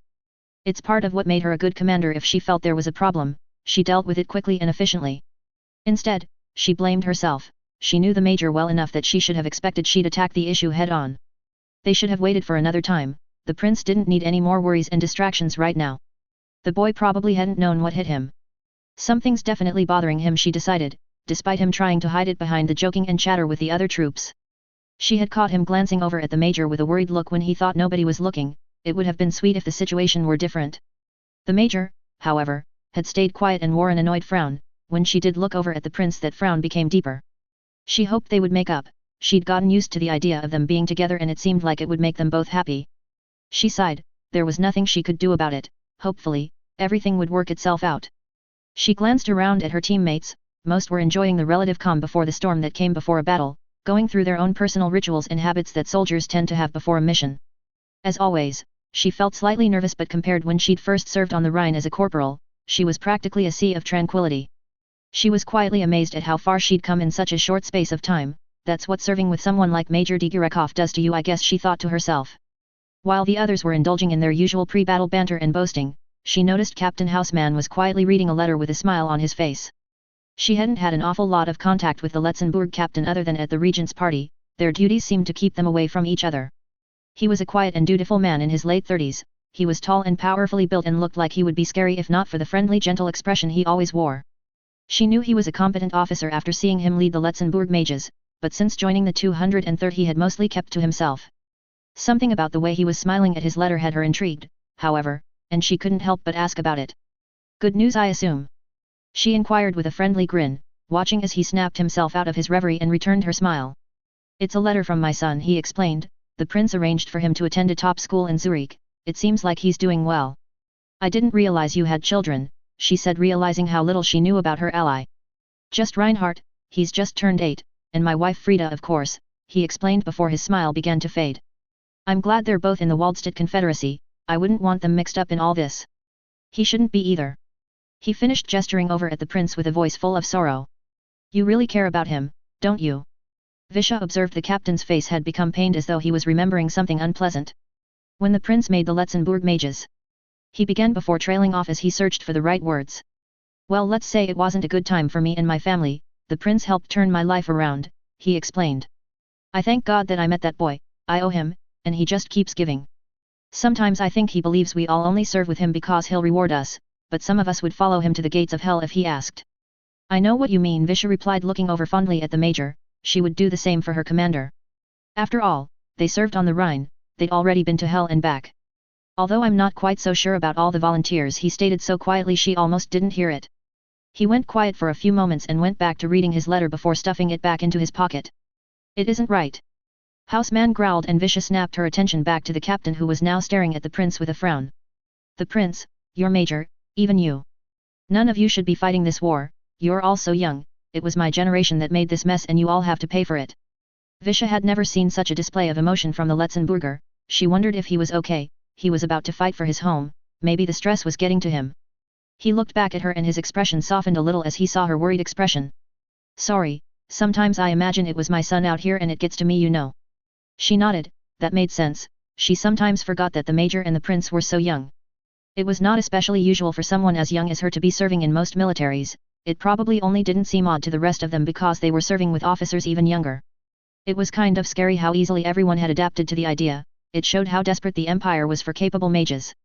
To someone with a child, like Houseman, it must have been upsetting to see officers serving so close to the age of their own son. The steel mill soon gave way to open countryside as they followed the rail lines towards Letzenbourg city. The night sky had started to become overcast and the light from the moon became obscured by the clouds. She spared a small amount of mana to cast an optical night vision spell so that she could see through the gloom. Far below she noted the trench lines that had been dug by the prince and the rookies during their training as it zigzagged across the countryside. It had only been a month ago since Grants and the others had joined them, and only 2 since the prince and his staff had arrived on the scene. Somehow it seemed like they'd been together much longer. Everyone had melded together so well. "Since when did we have these trenches so far behind the lines? We're not even the right side of the city," she heard the prince ask, genuinely confused. "Since you dug them, Colonel," the major answered curtly, and the prince looked over and blinked in surprise. These were the same trenches that the rookies had dug during their extra training. The prince had spent much of that time with them, posing as a private after losing a bet to the major. "I hadn't realized they were so far back," he said to himself quietly. How strange. He finished furrowing his brow thoughtfully. He shrugged, accepting it as one of those things, and turned to call back to Lieutenant Grants, who was following further behind. "Vuron. Are you as annoyed as I am that our hard work is going to waste?" He laughed. "I doubt it," he called back. "You were the one that dug most of it after upsetting the major, Private Ansbach." He joked, earning a chuckle from the surrounding troops and even a strange smirk from the major. Still, it did seem strange now that they were flying over them. It seemed wasteful to make all those fortifications just for them to sit empty. It was unlike the brass to be so frivolous with supplies and equipment. They were usually so fastidious about that sort of thing. Her friend Arya had joked with her that the logistics division were so strict they'd made her write out a requisition form for a requisition form. Although that was a bit of an exaggeration, they were known to be strict. Maybe someone had made a mistake. Thinking of Arya, she wondered what she was up to. She hadn't seen her since they were deployed in the north. She had meant to write a letter to see how she had been, but she'd not seemed to find the time. Last she'd heard she was part of the military intelligence department. That meant she got to know about all the gossip. She would enjoy that. She would no doubt know why the trenches were empty. The vacant trenches were soon behind them and the dark silhouette of Letzenbourg city loomed on the horizon.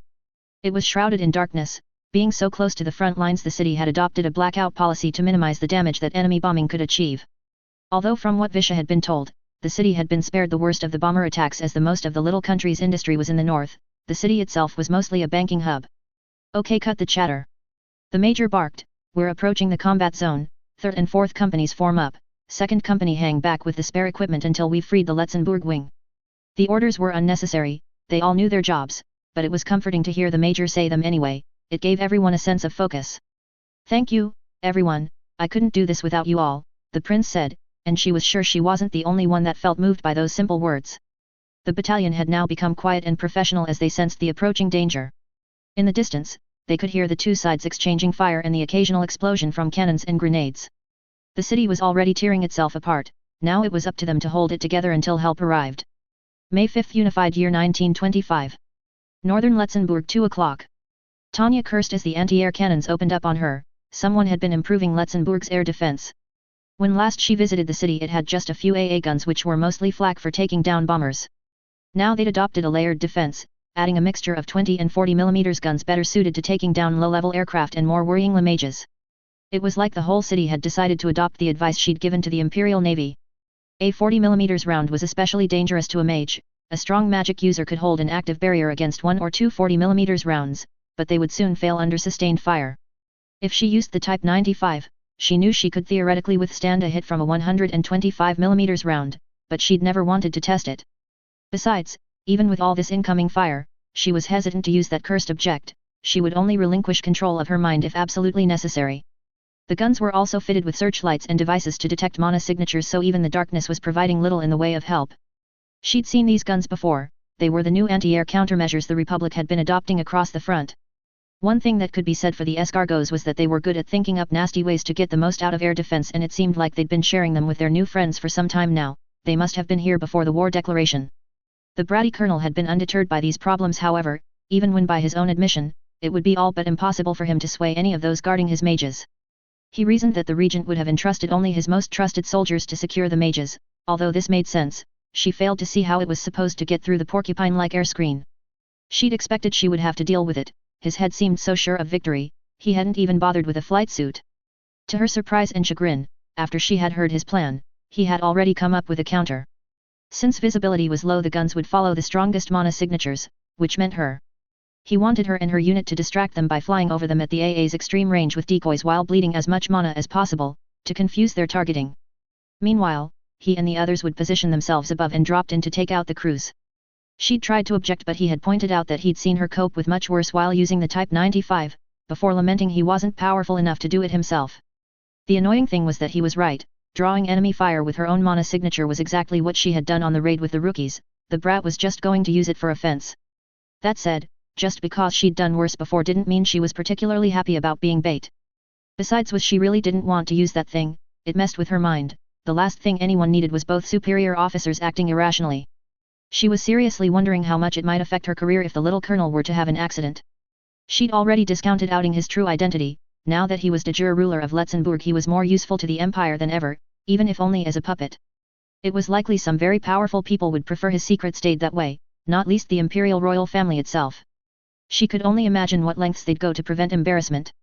Besides, he could still cause her problems as he fell from grace, and he was spiteful enough to do just that. If he had an accident or fell in battle though, it would get him out of her hair. She could still be blamed, however. Even without Letzenbourg, he was nominally sixth in line to the throne of the empire, at least as far as anyone else knew. Even if she were completely blameless, it could be difficult to escape the stain on her career. Sometimes it almost seemed worth it. No, it was better to be patient. After this mission, there was no reason for him to be with the 203rd.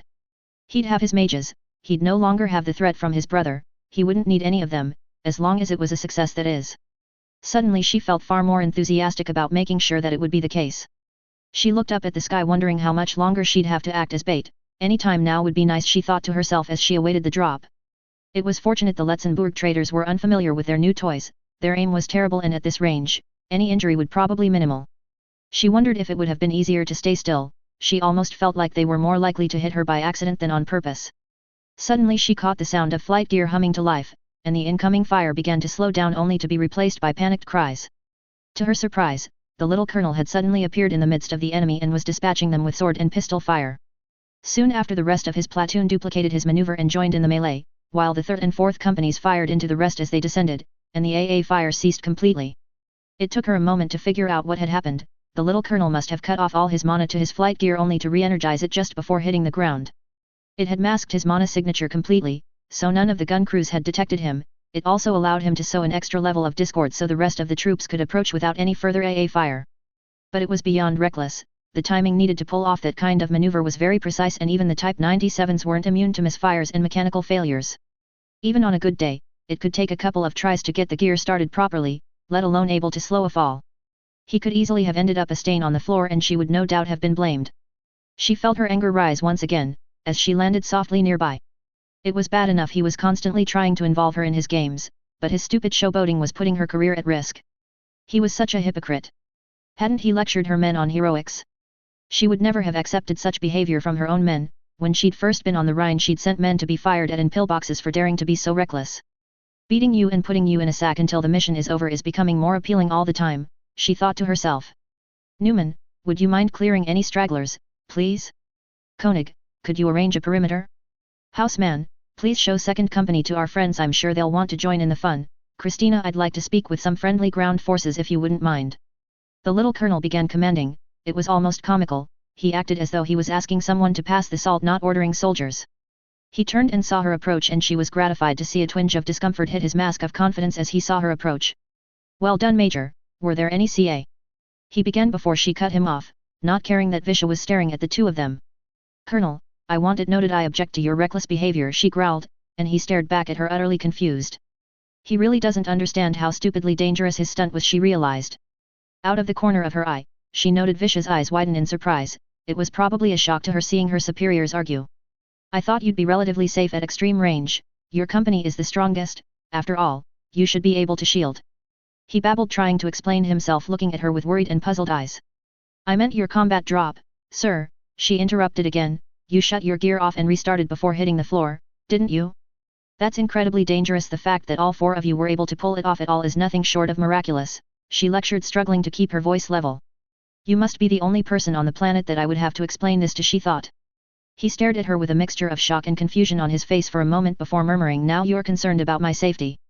I'm concerned that you being a red smear on the ground will reflect badly on me, you cretin, she thought while trying to remember the military procedures for relieving an officer of command. Suddenly he burst out laughing and she instinctively felt her fists clench in irritation. She was sure after the events in Aren, there was enough evidence to bring his mental state into question within a tribunal. She could also argue the emotional strain Letzenbourg's uprising was having an effect on him. This reckless attack and subsequent fit of hysterical laughter would make for decent pieces of evidence. She was sure she could spin it to something like obviously the guilt of it all was too much and he was trying to atone with a suicidal charge. Yes, that sounded pretty good, and she had her adjutant nearby to act as a witness. Before she could proceed, however, the little colonel began speaking, wiping a tear from his eye. Sorry, Major, I wasn't laughing at you. I just didn't expect you to be so worried about my safety after our fight earlier. He said, smiling once again. You don't have much experience using anything other than Imperial variants of flight gear, do you? He questioned. We've not all had such a privileged upbringing, sir, she replied dryly, but I don't see. You see, Imperial gear is designed for adaptability. The Republic and the Commonwealth like the seated gear as it helps with accuracy and allows extra room for supplies, but it loses out on maneuverability, he began explaining. The Letzenbourg gear is adapted from stunt gear, it's all about maneuverability. He exclaimed, did you never see a mage stunt show before the war? The big trick they do is shutting off the gear and plummet to the ground only to start up again at the last minute. It's impressive, but it's all a bit of a cheat. This gear is designed for quick restarts, that's why the range is so terrible. He finished with a smug grin on his face once again. She looked to her adjutant for confirmation, and to her dismay saw her nodding enthusiastically. I'm not sure about the stuff with the gear, but I saw a couple of air shows with my parents when I was younger and they always did that stunt. It couldn't be that risky, could it? Visha chimed in, looking slightly lost in nostalgia. It could still be very risky. It was a stunt show after all, but his explanation had just blown a hole in her evidence. Still, she wasn't ready to give up just yet. How could you be certain your orbs wouldn't fail? The 97s are good but not infallible, she pressed. Very true, but Christina has been tweaking them. Besides, as a test pilot you should already know it's best to carry a spare, he grinned, pulling out his old Letzenbourg computation orb from his pocket. She'd lost this round. Reluctantly she had to admit that she had perhaps misjudged him on this occasion. She would still keep an eye on him, however. She still considered him a liability. The boy was now staring at her again with a strange look, and she returned it with a hard stare. I appreciate you worrying about my well-being, Major, he said eventually, and his expression seemed to mellow. She wasn't going to argue the point. As long as he didn't see it as another opportunity to drag her into something else, she would allow him to believe she was concerned. Bad news, sir. Houseman reported as he ran back along the courtyard. flanked by 2 other Letzenbourg mages. There are only 2 squadrons of Letzenbourg mages available. What happened? Questioned the little colonel with concern as Tanya saw his grin melt away once more. I'm afraid since our last contact, the regent has bribed half the wing to switch sides or go home. The only people we have left are ex-Empire and the volunteers from the Akitsushima Dominion, the captain revealed with a guilty-looking grimace. The little colonel scowled. This wasn't part of his plan and they were now left even more short-handed. It was still far from hopeless though, he would just have to choose whether or not to divert more manpower from the force delaying the Republicans. She suddenly found herself smiling as she remembered something the boy had said months ago. No plan survives contact with the enemy, isn't that right, Colonel? Author's note. Hi all and thank you as always for reading. I spent a little time rereading the whole story from beginning to here again to make sure everything is still making sense. Although it seems to be okay from story view, I really need to go back and tidy some bits up, especially in the early chapters. I'm going to spend some time doing that once I'm finished with the attack on Letzenbourg. On the upside, though, I think I've improved an awful lot since the beginning, so I feel pretty proud of myself. Other notes.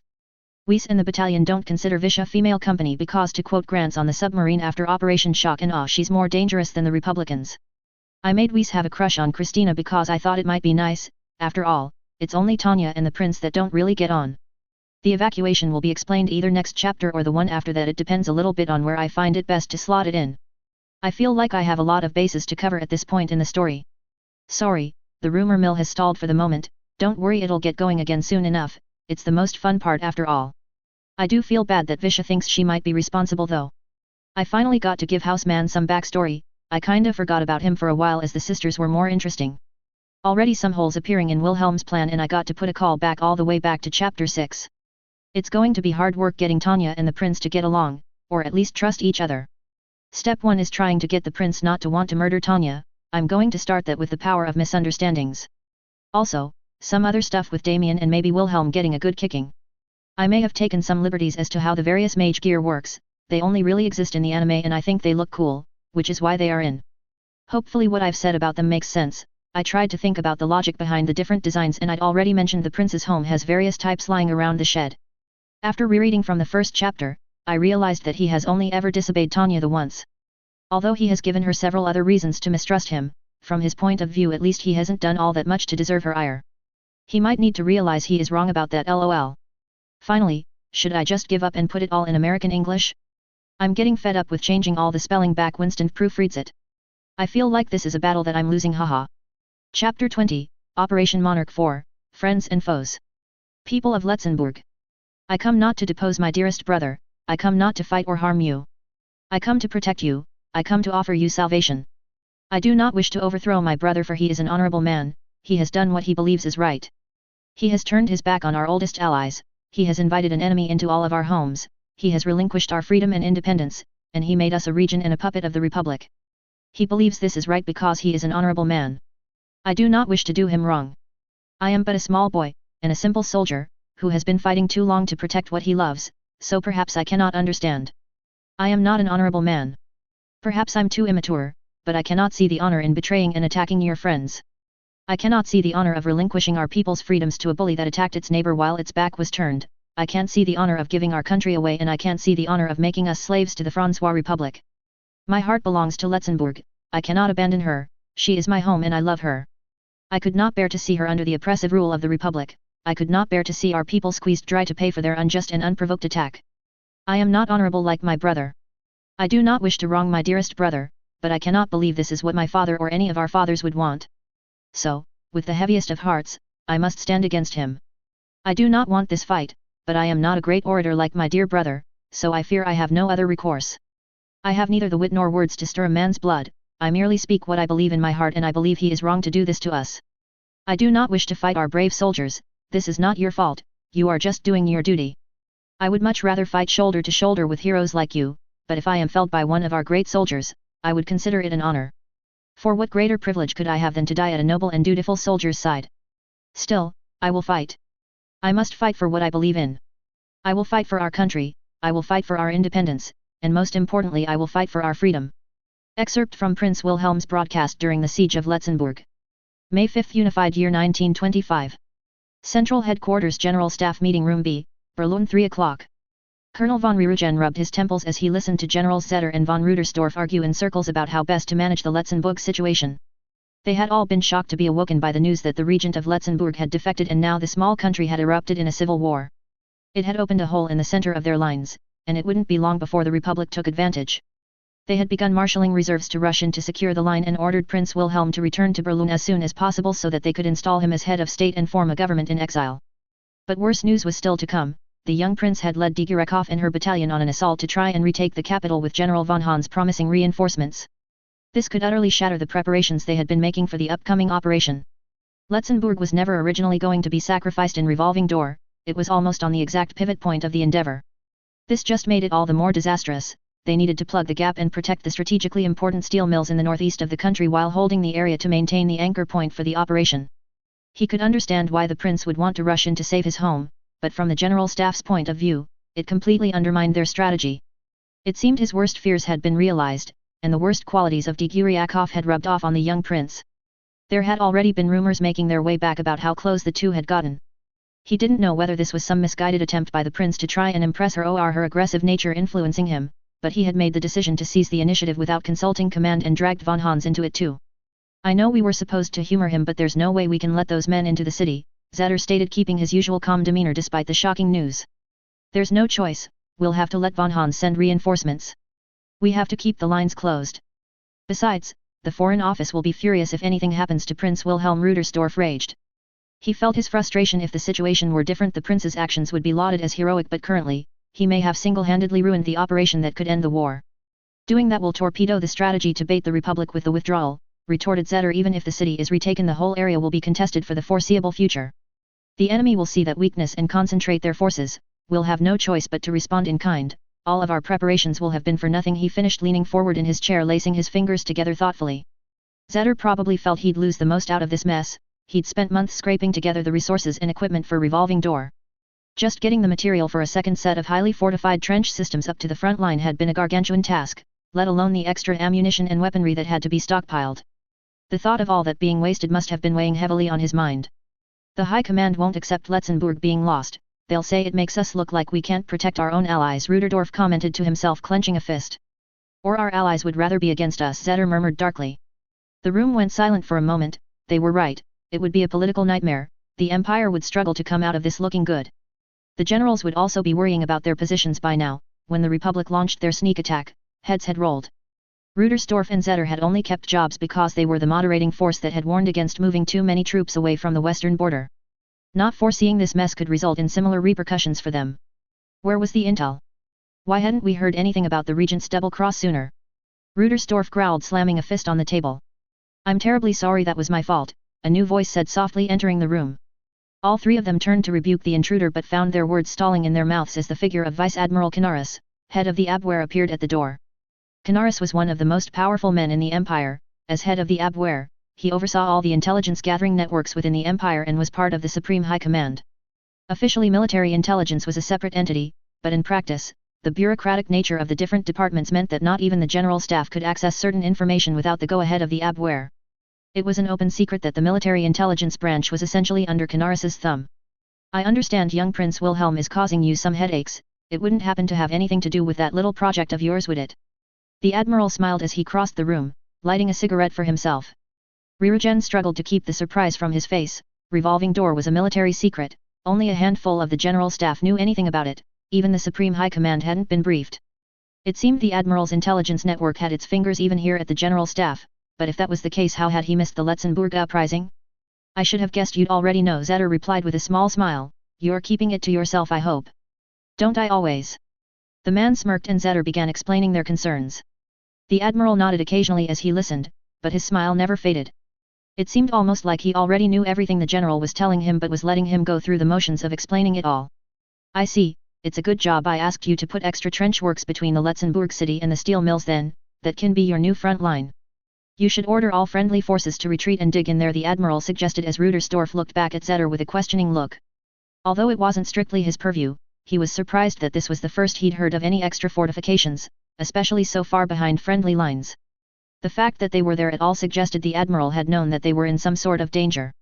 I'd forgotten about those, the General admitted. They would make for ideal defenses and it would mean that the operation could still go ahead, he mused aloud. Are you suggesting we abandon the city? All those people, they are our allies. Ryugen cut and unable to sit in silence any longer. Even if it were to undermine their efforts, they were still talking about abandoning an allied capital and its populace to the enemy. The admiral turned his smile towards him, but his eyes were devoid of friendliness. It's regrettable, Colonel, but the city is a hive of traitors. They can be sacrificed for now. For the good of the Empire. The balding man stated coldly, and the room fell silent again. Still, the rest of the high command won't like it. It'll be bad for politics and morale, observed Rudersdorf. The Foreign Office will complain, but the rest won't be too much trouble, the admiral assured them. The finance minister will actually be happy to write off some debts to the Letzenbourg banks, and I'll write to the emperor to reassure him of our efforts. As long as you can bring this war to a conclusion soon, gentlemen, I can keep the political fallout to a minimum. The admiral declared confidently, fixing the generals with a look. The generals shared an uneasy glance. They obviously felt the pressure being piled on. They already expected if revolving door failed, they'd be out of a job. The admiral was now confirming it. At least he was endorsing the plan, in a roundabout way though. If the city is lost, they'll still want someone to blame, Rudersdorf noted, clearly not convinced that his head wouldn't be on the block. The senior officers involved will have to resign. It's about time we got the prince away from the front lines anyway, and von Hans should have chosen his friends more carefully. The admiral stated flatly. What about Digerekov? We have plans for her and her unit, Zetter asked with rare concern, and the admiral held his gaze on him for a few moments. I'm sure we'll find she was just following the prince's orders. You can keep her for now. He replied with a hint of threat. I'll be keeping an eye on her though, he finished before seeing himself out. We're agreed then.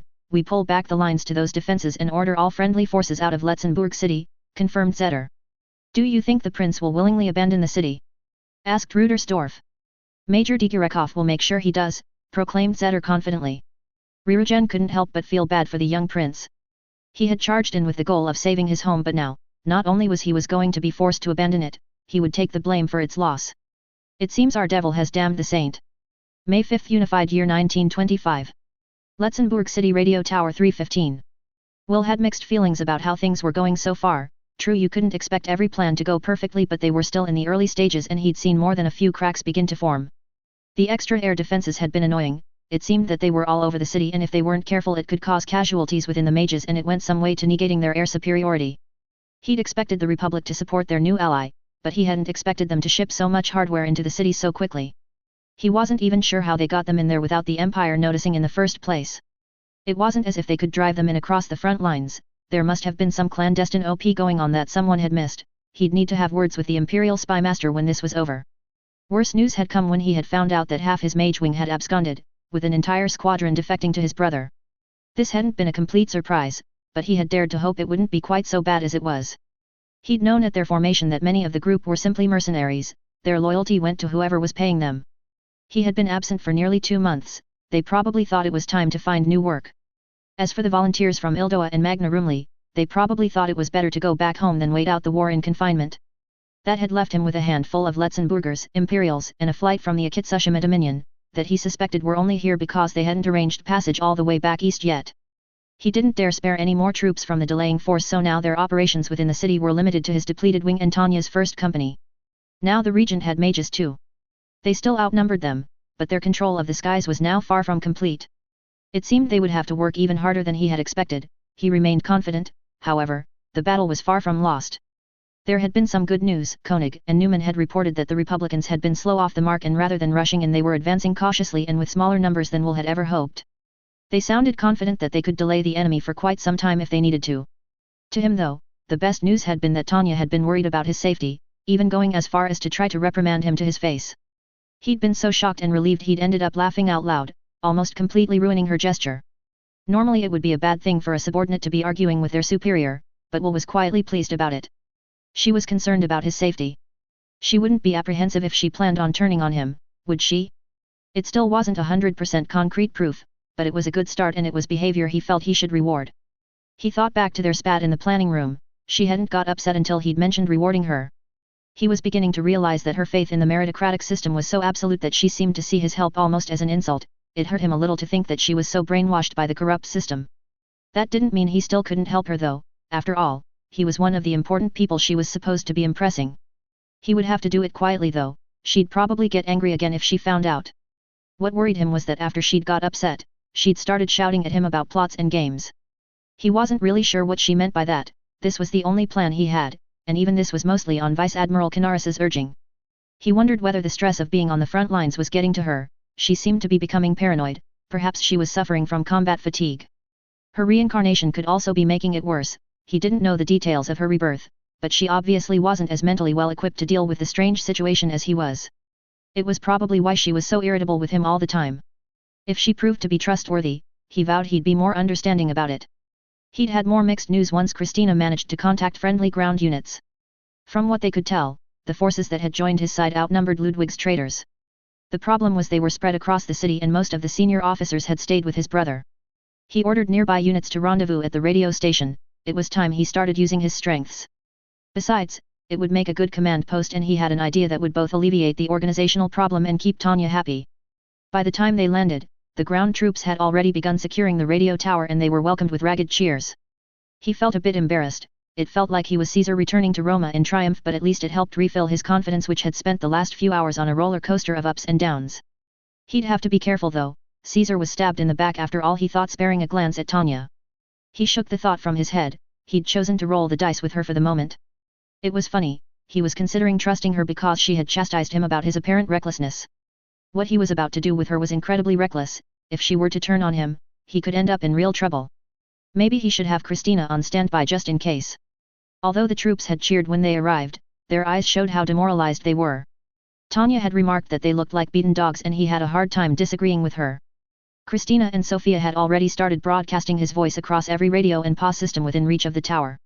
It was slightly discomforting listening to his childlike tone echoing around the city calling for peace. It seems it's true that nobody likes the sound of their own voice. He was glad this seemed to be having a positive effect on the nearby troops, but he also hoped it would be demoralizing their opponents. If possible, he would like to see them surrender or switch sides. Between the recorded messages, a second call for civilians to evacuate to safe areas was announced by Sophia, who would be getting information from the command post. A message had been sent to the regent's forces asking them to leave certain areas for the non-combatants. Whether they would adhere to this remained to be seen, but Will's forces wouldn't be attacking civilian-held areas at least. Meanwhile, Christina was monitoring radio channels for news of Imperial reinforcements and notification of the other part of his plan to remove any future threats. Time to sort out our command crisis, he thought as Tanya and her adjutant shadowed him into the hastily assembled command post. There was just so much to do. Already soldiers were busying themselves with radios trying to get situation reports from across the city. The troops were also hastily throwing up barricades and dragging up AA guns in defensive positions. Even Tanya seemed reluctantly impressed with their fast work. Once they were dug in, they would be difficult to dislodge. Fortunately, neither side seemed to be willing to shell their own city as of yet, so the only real threat would be from mass assault or mages. They were met by a relieved-looking captain who had been doing an admirable job of trying to organize things in the absence of a proper chain of command. He looked harried and was obviously pleased that he could hand over the mess to a superior officer, even if both superiors were less than half his age. He unfurled a map of the city and found some stationery to serve as proxies to represent the forces in the city. They were spread into 3 larger groups, as well as several smaller ones dotted around the city. This had completely negated the greater numbers they could field as the regent's forces were centralized and could now deal with them one at a time. Additionally, without a coordinated effort, the fight seemed to be swinging in favor of the traitor forces. Will made a show of looking thoughtful and concerned for a moment. True, things were starting to look a little dicey, but it shouldn't be difficult to turn things around. It would be nice to achieve victory before reinforcements arrived, but ultimately, they just had to contest the city until they did, then it would be total victory.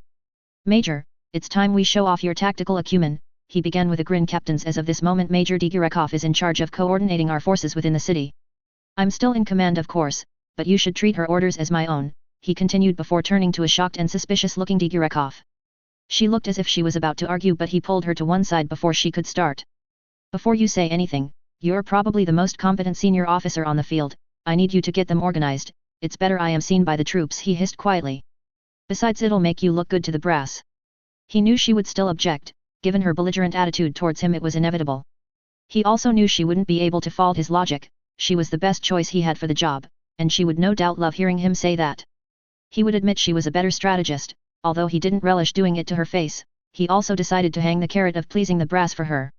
She might not want him to get her promoted himself, but if he gave her the opportunity to make it seem like she's proven herself to the brass, he could get her promoted and transferred without any fuss from her. It was also true that he was better out inspiring the Letzenbourgers. Without leadership, morale was suffering. They needed a symbol to inspire them. What better symbol than the saint?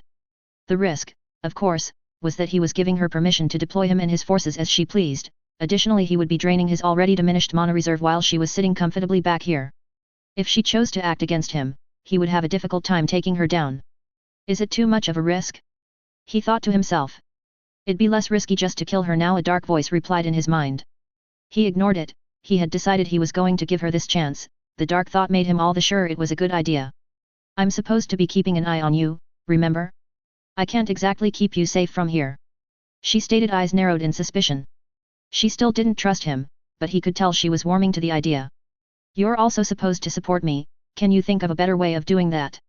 He questioned innocently, besides I'll have to go where you deploy me, you'll have the biggest picture of the fighting, I'm sure you'll keep me perfectly safe. She was studying him doubtfully, but she was struggling to find a flaw, he was sure. She glanced back over at the map of the city and he saw the corner of her lips curl into a slight smile. Lieutenant Serebryakov, I want you to stay here and work with the captain and relay all relevant information to me while I'm in the air. I can coordinate our forces while staying with the colonel, she ordered with a triumphant grin that did nothing but cause Will more confusion. Well, I guess that works as well, I guess, he thought. Although the point was to let her show that she could command from the rear. Commanding multiple units should still look good enough on paper to promote her to a rear position though, he'd just have to play down her insistence on leading from the front. Why is she so insistent on staying near me? She's never usually this worried about me, he thought, feeling suspicious once more. He couldn't see what she would gain from it. What is she thinking? He thought unless. He dismissed the idea immediately, it was just a silly rumor made by the troops, she probably still hated him. He just wished he knew if she hated him enough to turn on him. If you think that's best, he agreed reluctantly, organize what you can now, we need to be back in the air soon. She took to reorganizing the troops with gusto, interrogating the nearby officers and having messages sent to the smaller groups to try to consolidate their forces. She seemed to be enjoying it, nobody questioned her. Either his instructions were being followed or her reputation was doing the trick. Either that or they think that particular rumor is true, he mused. Meanwhile, he added a few suggestions about troop movements and sent some messages of encouragement to some of the troops. They had 3 mage squadrons to use within the city. He and Tanya agreed that each would go to relieve one of the main groups and then they would converge on their objectives. She, of course, insisted he stayed with her and her company while Houseman and the Akitsushiman Lieutenant Tenkyubashi would lead the other 2 squadrons. He wasn't especially comfortable being surrounded by troops loyal to her, but she pointed out, none of her units had defected and it had effectively ended the debate. The aim was to relieve enough forces so that they could push on all their objectives from all directions, making the most of their superior manpower to strangle enemy resistance while using the mages to crush any counterattack before it could begin. He could find no fault, it was much the same as what he would have done himself, but Tanya seemed to enjoy slightly more micromanaging than he did, adding a few sub-objectives and clauses. The enemy only had 1 mage squadron. If any group engaged them, they would hold it off until the others arrived and overwhelmed them. She said she didn't want to take any chances with them, but he suspected she didn't trust his volunteers to do the job. He didn't much care, as long as it worked, he was happy to let her deal with them however she wanted, they were traitors they could hang for all he cared. They probably weren't even the faithful he was supposed to deal with anyway. Satisfied with their plan, he left her to finish her preparations and wandered out to rejoin the mages. His only real concern was that they still hadn't heard an ETA for the reinforcements and what reports were coming in from Western Command were confused and sporadic. As he approached, Christina's voice crackled a code word through the radio. He quickly switched frequencies and waited before her voice crackled back to life on their private line. We are having some problems with communications, but I can confirm the evacuation is complete, sir, she reported, and Will felt himself smile. Good, execute Operation Carthage please, he replied before switching the frequency back. Finally, some good news, he thought before wondering how Tanya would react when she found out. He quickly dismissed the worry, she would be upset but she'd have proven herself to be on his side by then, this was just a way of blunting the damage she could do to him. He checked his watch, within the next few minutes the box would be gone forever. May 5th Unified Year 1925. Letzenbourg City, near the Ispignan Tower 345. Lieutenant Tenkyubashi was relieved to be finally seeing action again, especially now the young prince had returned. The 2 months since the boy's sabbatical with the Imperials had been trying for the volunteers sent by the Akitsushima Dominion. Aside from the prince and the other volunteers, many of the Westerners were not entirely welcoming to them. They had viewed them with distrust at best, and hostility at worst. The officers that had been assigned to replace the prince and his deputy had been less than supportive and seemed to look down on the Dominion troops. They had always been taught that those outside the Yashima were barbarians, and although he was taught to be tolerant, it seemed many of their hosts were determined to prove it was true. What was worse was that about a month ago the whole wing had been forced to stand down and hand over all its equipment. It was an outrage. They had been sent by their government to fight and gain observational and combat experience of both the Imperial and Letzenbourg mage tactics. How could they do that when they were kept on standby and under guard? They were essentially prisoners, and although they'd sent objections to the regent and the ambassadors, they'd had little luck. Over the last few weeks, the volunteers were either ordered home or began serving under the regent instead of the prince. Tenkyubashi and his group refused to serve the man, he hadn't even had the decency to meet them himself. They had long heard rumors that the regent resented his younger brother for his success at such a young age, but he had dismissed such foolish stories. No grown man would be jealous of such a young boy. He'd eventually seen the truth in it though. What other reason could he have for grounding than demolishing such a capable fighting force? It wasn't if they had mages to spare, he seemed to be doing it just to undermine and erasing his brother's achievements. It hadn't been that way when the prince was in charge, he had been respectful and had even gone so far as to learn some of their customs to help them settle in. Not just for Akitsushiman troops either, the Ildoan and Magna Rumli volunteers received the same treatment. He also showed great interest in learning various tactics and skills from them all too. He and the prince had even sparred and shared sword techniques, although, unlike the prince, he himself rarely used his blade in battle. The prince had stood with them, he was a leader. They also appreciated the prince's odd honor code. It wasn't exactly Bushido, but he understood it was a Western tradition to give your opponent the chance to surrender. The prince seemed to stick to this code very strictly, even going so far as to continue to ask his foes to yield as he charged in to challenge his enemies face to face. His strict adherence to this ethos was something to be respected. What they respected about him the most was his skill as a warrior, especially in the air. The way he dove into the enemy spinning like a pinwheel, slicing through the enemy as if they weren't there was almost terrifying. His hit-and-run tactics left the enemy reeling as if God himself had struck them down. To them, it must have seemed like he appeared and disappeared like a divine wind. Because of this, Tenkyubashi and his men had taken to calling him kamikaze. He was also quietly pleased to be serving with the Argent once again. They'd only had the honor of serving with her and her unit once before, but at the time they were making up for the shame of allowing their own commander to be shot down and captured. She had become a legend despite her age, and he was looking forward to seeing more of what she could do. The prince must have been impressed by her too. Not only had he elected to spend the last few months observing her unit, but he had put her in charge of coordinating this operation. In his mind, that proved she must be uniquely talented. He smiled to himself and shook his head. His superiors must have thought he was making up tall tales in his reports. The story of even one of these children dominating the battlefield was unbelievable. Two of them seemed utterly preposterous. If he'd not seen it for himself, he would never have believed it. Despite that, he and his men were proud to be serving with the two once more. Although he was privately disappointed that he wasn't at their side, he was pleased to be entrusted with leading a squadron to reinforce the Allied ground troops. They were currently speeding off towards their first objective. The major had ordered them to assist the smallest surrounded group, closest to the ducal palace. This had been easy, nobody knew where the traitor mages were hiding, so helping a breakout had proven relatively simple. From there, they and he liberated ground troops were to move on what was known as the Ispignan turret, part of what had once been part of the legendary fortress of Letzenbourg. Much of the once fortress was now either defunct or outdated, having been mostly torn down as part of the Treaty of Londinium, that had meant to prevent any power gaining an upper hand on the continent. Of course, the treaty also stated that Letzenbourg was supposed to remain neutral in any conflict, but ultimately everyone expected the small country to pick a side. It wouldn't survive if it didn't. There were several strategically important parts left of the citywide fortress, however, although even the most modern of the buildings were built several decades ago, they were still formidable. These had been used as fortified command posts for the regent's forces. They were the points they would have to take to regain control of the city for the young prince. The main government buildings meant nothing if these key points were captured. They were many strongholds guarded the main routes throughout the city. Whoever controlled them effectively controlled the city. Hearing a crackled order to assault from Major Digirakov, they sped towards their objective. They'd been ordered to capture or destroy the spire. Tenkyubashi chose the latter.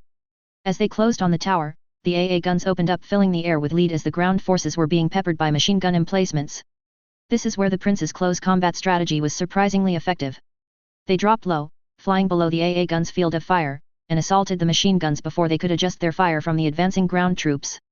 Many began to flee before the mages even reached them. Tenkyubashi could tell they were rattled even before they charged. Their fire was too undisciplined. The prince's broadcast must have made them lose heart, and their officers must have been working double time to keep order. More still surrendered to the advancing loyalists. It seemed many of the foes were not willing to fire on their own countrymen. The way was soon clear to assault the tower itself, and they ascended despite the AA and prepared artillery spells. Tenkyubashi ignored the hail of fire striking his barrier. It was already slowing down as the ground troops engaged the emplacements. He was going to blow the tower away. He wanted to vent some of his frustration from the past few months and show the Westerners that the people of the Akitsushima Dominion were not to be trifled with. Before he could fire, the anti-air stopped abruptly. He knew instinctively something was wrong. The ground troops couldn't have overwhelmed those positions so quickly. It could only mean one thing: mage reinforcements. They wouldn't risk hitting their own men. He cursed to himself. They must have snuck upon them. He ordered his men to fire on the tower before searching for the new threat. He should at least complete his objective. Calling for help with the mages was bad enough, but doing it before he'd completed their goal would be a disgrace. As the tower erupted into flames behind him, he summoned an observation formula to pick up the enemy mana signatures. He studied the confusing mess of data that swirled through the air in front of him, as I suspected they're coming from. A hail of fire suddenly detonated against the shields of several of his men, 3 fell immediately, and he cursed his own negligence. He quickly ordered his men to engage, raising his machine gun to fire indiscriminately at the traitors, while he tried to put some distance between them to call for reinforcements. He cursed again as the radio greeted him with static. Quickly he tried switching to magic communication, but it seemed that too was being jammed. It seemed they were on their own for now. That suited him. This was an opportunity for him and his men to prove themselves. He ordered his men to charge and fired into the enemy formation. He laughed as he personally managed to down the former commander that had replaced the prince. He'd always expected he was a weak and incompetent fool, but had never expected him to fall so easily. The regent and his forces were outclassed. Already the tide seemed to be turning in their favor.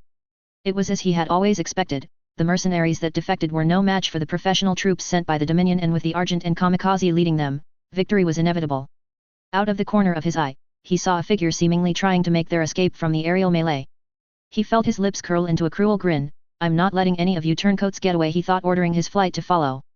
They fired explosive formulae at the small figure, watching as their shots exploded on the mage's shield, filling the air with smoke and soot. The prince might be happy to let the cowards run, but he had no such qualms. They continued firing into the cloud of dust. They hadn't seen the figure drop, so he may still be in there. As far as Tenkyubashi was concerned, there was no such thing as overkill. Suddenly the small figure appeared through the smoke and charged them head-on with an SMG, and one of his comrades disappeared in a hail of cluster shots, with another falling soon after.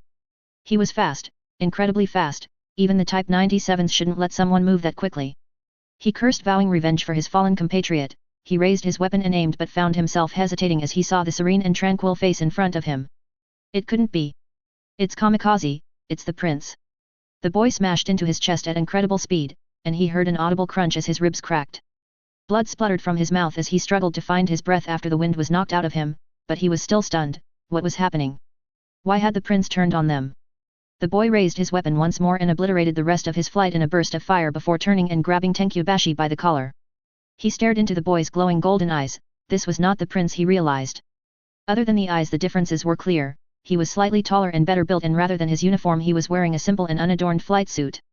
Most importantly, there was no sign of the sword he knew the prince treasured so much. Had he never been a superstitious man, but he swore this must be a yokai wearing the prince's face. He didn't seem human. No normal person had eyes like that. They were unnatural. He felt dread building inside him as the boy continued to stare at him with a calm and almost detached expression. A combat knife appeared in the boy's hand and he pressed it against his throat.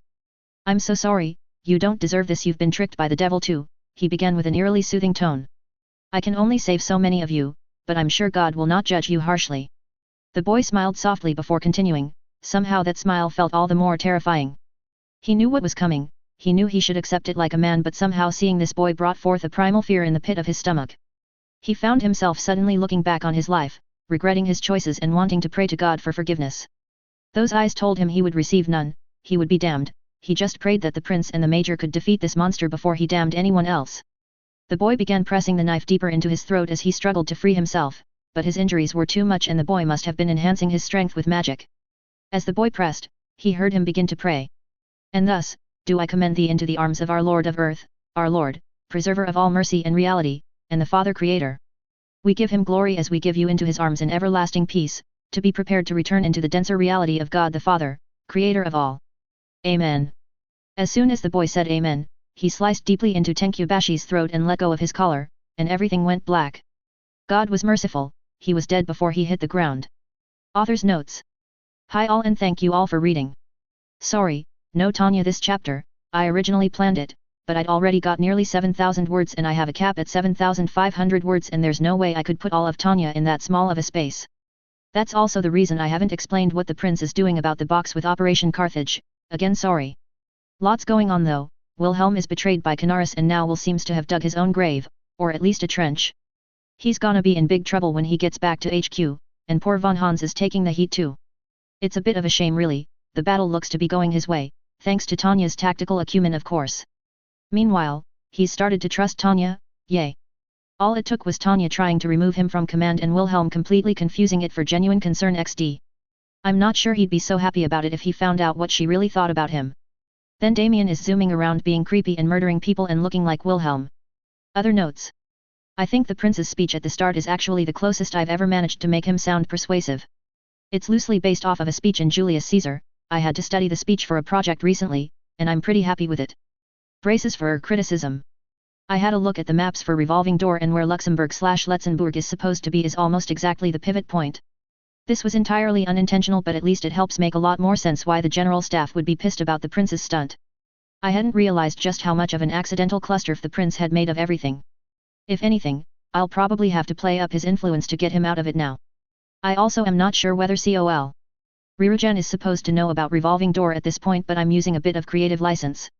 I like having the third person between Zetter and Rudersdorf as they bounce off each other. In case it's confusing, early on I decided, or I wrote it and was too lazy to change it, that Letzenbourg uses the Commonwealth phrases for their mages, so, battalion equals wing, company equals squadron, platoon equals flight.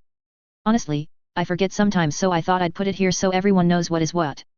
I couldn't help chuckling to myself as I was writing Wilhelm completely misinterpreting Tanya's motives, especially him thinking she wasn't handling her reincarnation as well as he was. Wilhelm, you really need some perspective on your own life. Yashima is another old name for Japan meaning great country of many islands. I just thought it made sense that someone from the Akitsushima Dominion would have a few names for the land they are from. I also thought it would make sense that the foreign troops might make their own name for the prince too, and I thought Kamikaze would be appropriate considering the way he fights. Chapter 21, Operation Monarch v. Fortress Letzenbourg. Before the Great War, the borders of the European nations were formalized within the Treaty of Londinium. In truth, this was not one treaty but several signed and underwritten by the great powers and the appropriate lesser power each treaty pertained to. It was of course up to all the great powers to enforce the terms of these treaties. Whether or not they were properly enforced, depended entirely on the political situation at the time.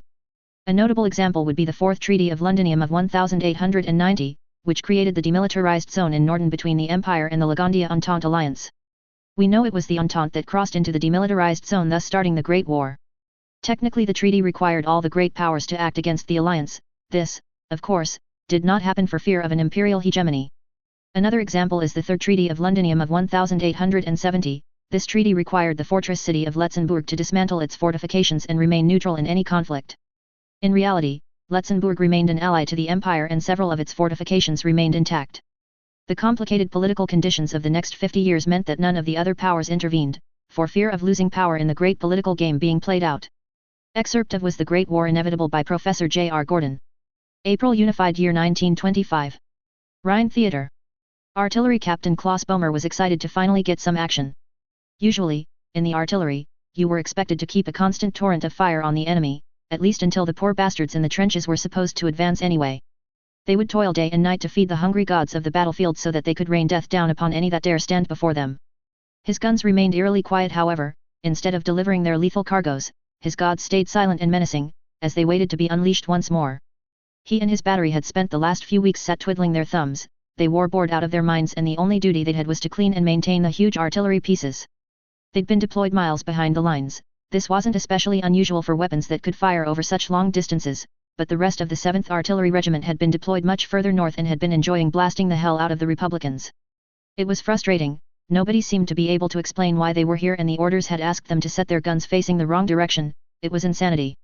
He hadn't been able to question it though. The pretty girl from command who had given the 2 sealed envelopes was explicit about who he could and could not contact. The first set of orders had been to provide artillery support for the 203rd Aerial Mage Battalion, while the second set was only to be opened once they received a message with the code word Carthage. This had struck him as odd. To begin with, what do mages need artillery for? Although their guns were more devastating than anything a mage could manage, he had heard their artillery spells could easily deal with anything they might be asked to do. He doubted they'd use an entire battalion to spot for them. Besides, they were miles away from any enemy, so they sat and waited for further instructions. They'd not even heard anything from their new commander, Major von Digerekov. Hell, they hadn't even been told where her command center was. He couldn't help feeling a little insulted. It was common courtesy to meet the officers under your command. He was also privately disappointed. He'd been looking forward to meeting the heroic figure. It seemed her reputation as a hard ass was justified. The pretty girl from command had visited regularly to reassure them though. That was a welcome and refreshing breath of fresh air. She was a slim young lady in her 20s with beautiful hazel eyes and long chocolate hair, and the way she smiled almost made his heart leap out of his chest.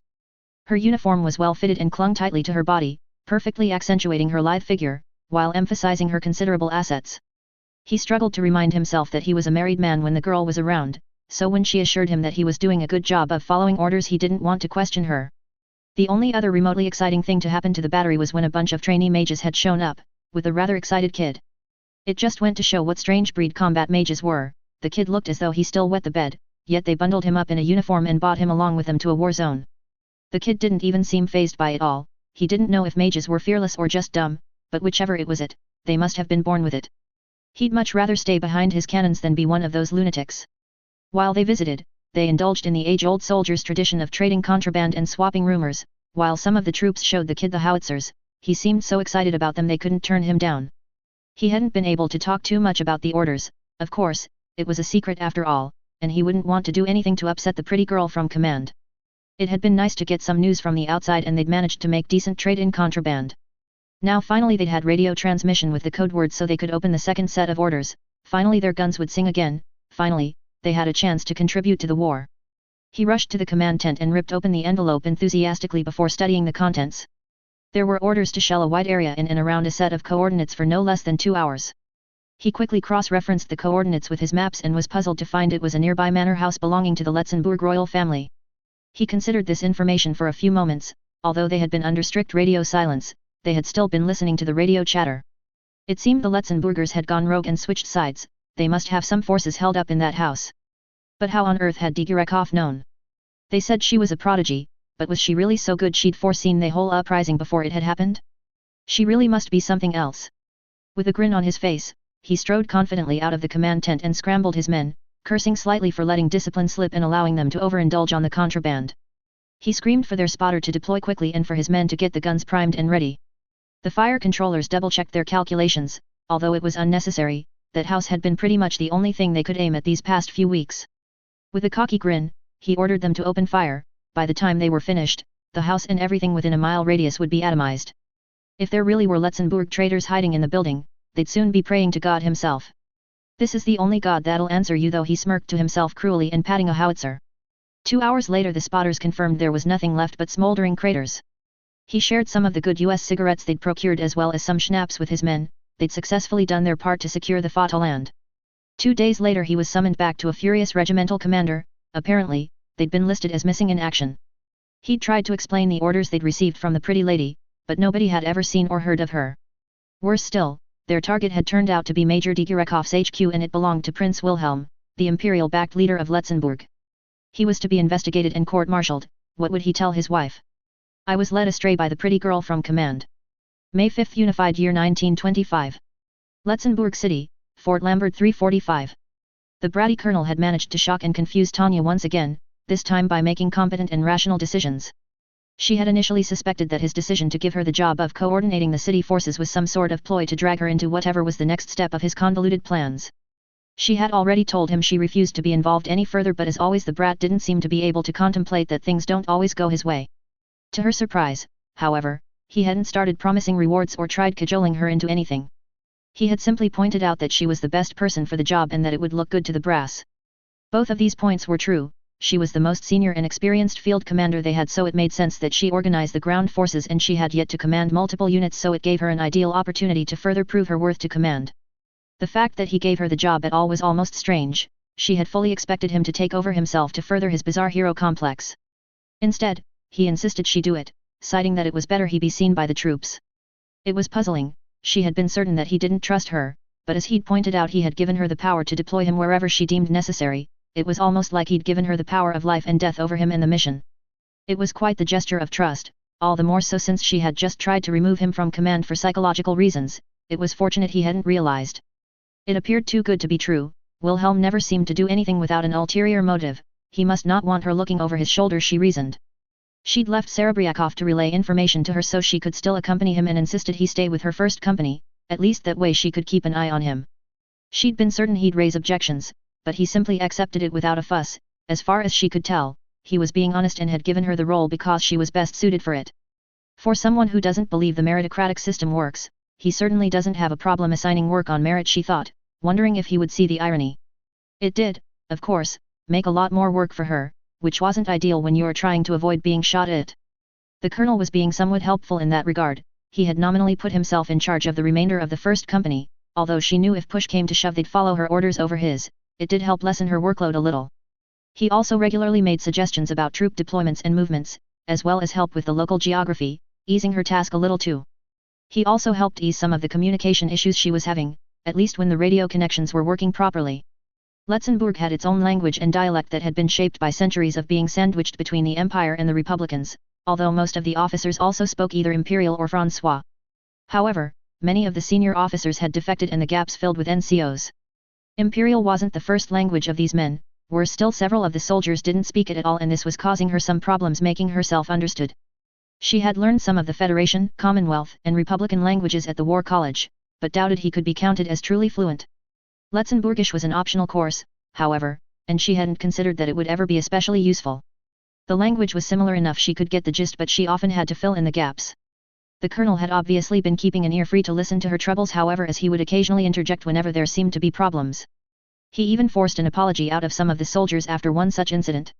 She hadn't much thought about it before, but the boy seemed surprisingly articulate in several languages. His radio broadcasts were of course in Letzenbourgish, but he spoke Imperial so well she would not have assumed it wasn't his preferred language. She'd also heard him speak fluent Francois as well as read newspapers from the Commonwealth, Federation, and Waldstadt Confederacy. Tanya was beginning to feel a strange, unfamiliar, and entirely unwelcome feeling about the bratty colonel. Respect. Although it was very much begrudged and generally, he was still fairly infuriating. He had started to make decent decisions and be useful. She just wished he'd been like this from the beginning. It would have made the last few months far more palatable. Despite outranking her, she had never seen the little colonel command a mission. The way he acted made her assume he'd used his social status to essentially buy his commission. His attitude was that it had been owed to him, and he had always claimed he actually had trouble with the brass trying to remove him from the front lines.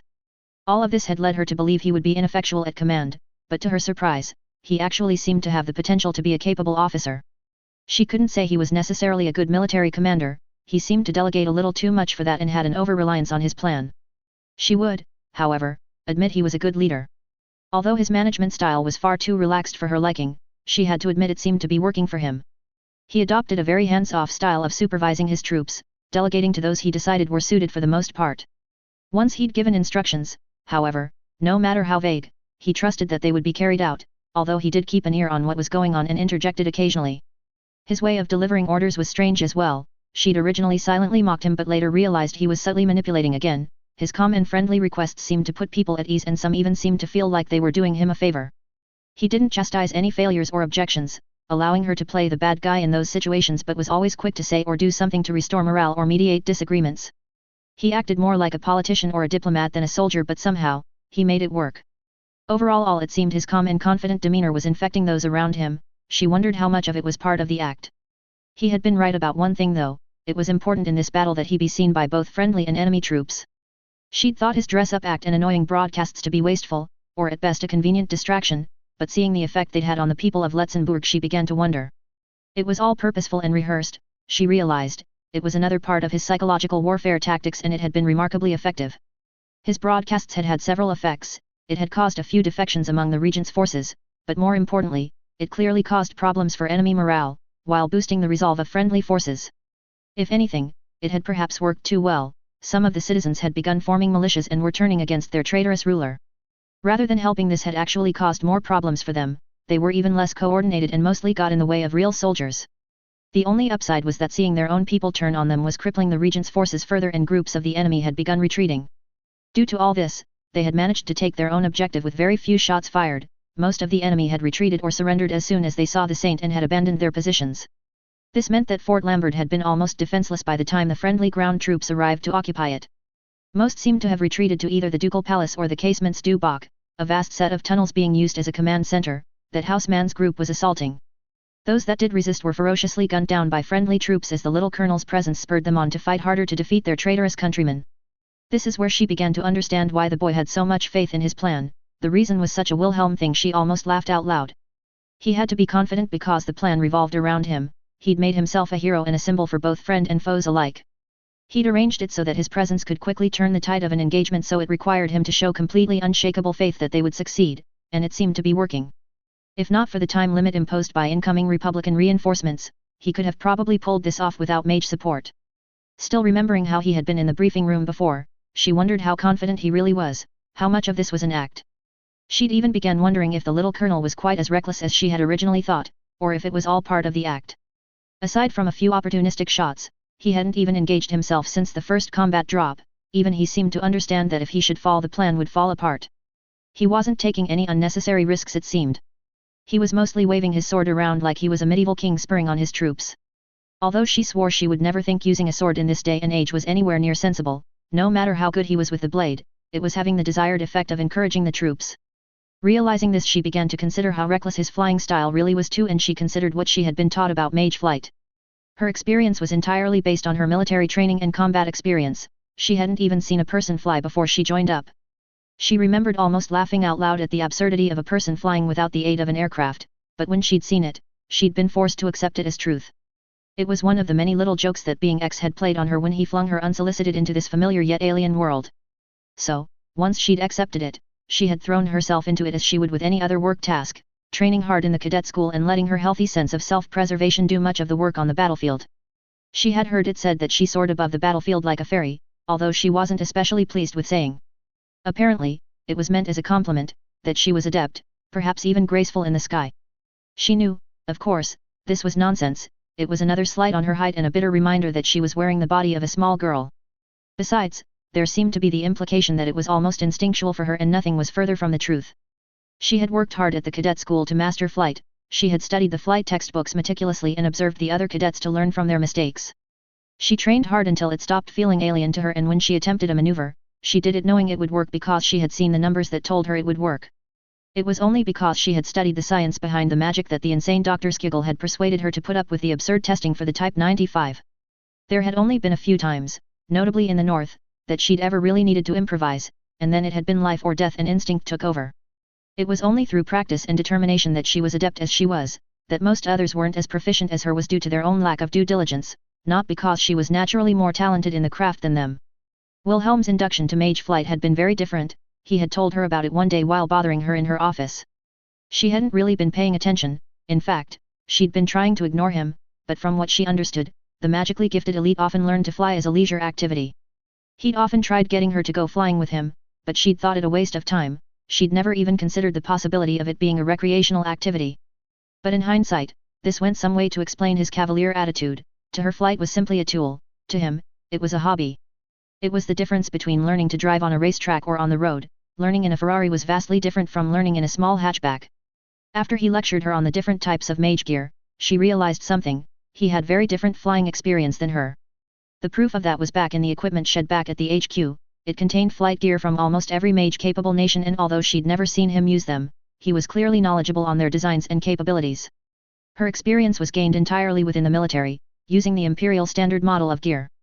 His had started as play and doing tricks for the people watching like in the shows he and Visha had described, so he had always flown to show off his prowess. This would explain his flourishes while in the air. They were likely habits from learning to fly as a civilian that nobody had bothered to correct when he joined the military, or perhaps part of his hero persona. She had noticed he had been flying differently since being back in his Letzenbourg gear. At first, she'd assumed it was more showing off. He did seem to think he was the hero of this endeavor after all, but the other Letzenbourg mages were flying in a similar manner. The gear seemed to allow for sudden stops or abrupt changes in direction much more easily than with the Imperial variant, and the low-level hovering it afforded meant that they didn't need to slow as much before landing. Additionally, he'd also shown he knew its limitations too. It wasn't usual for a mage to carry a spare computation orb outside of test flights. She only had an extra because she refused to use the Type 95 due to its mind-altering effects.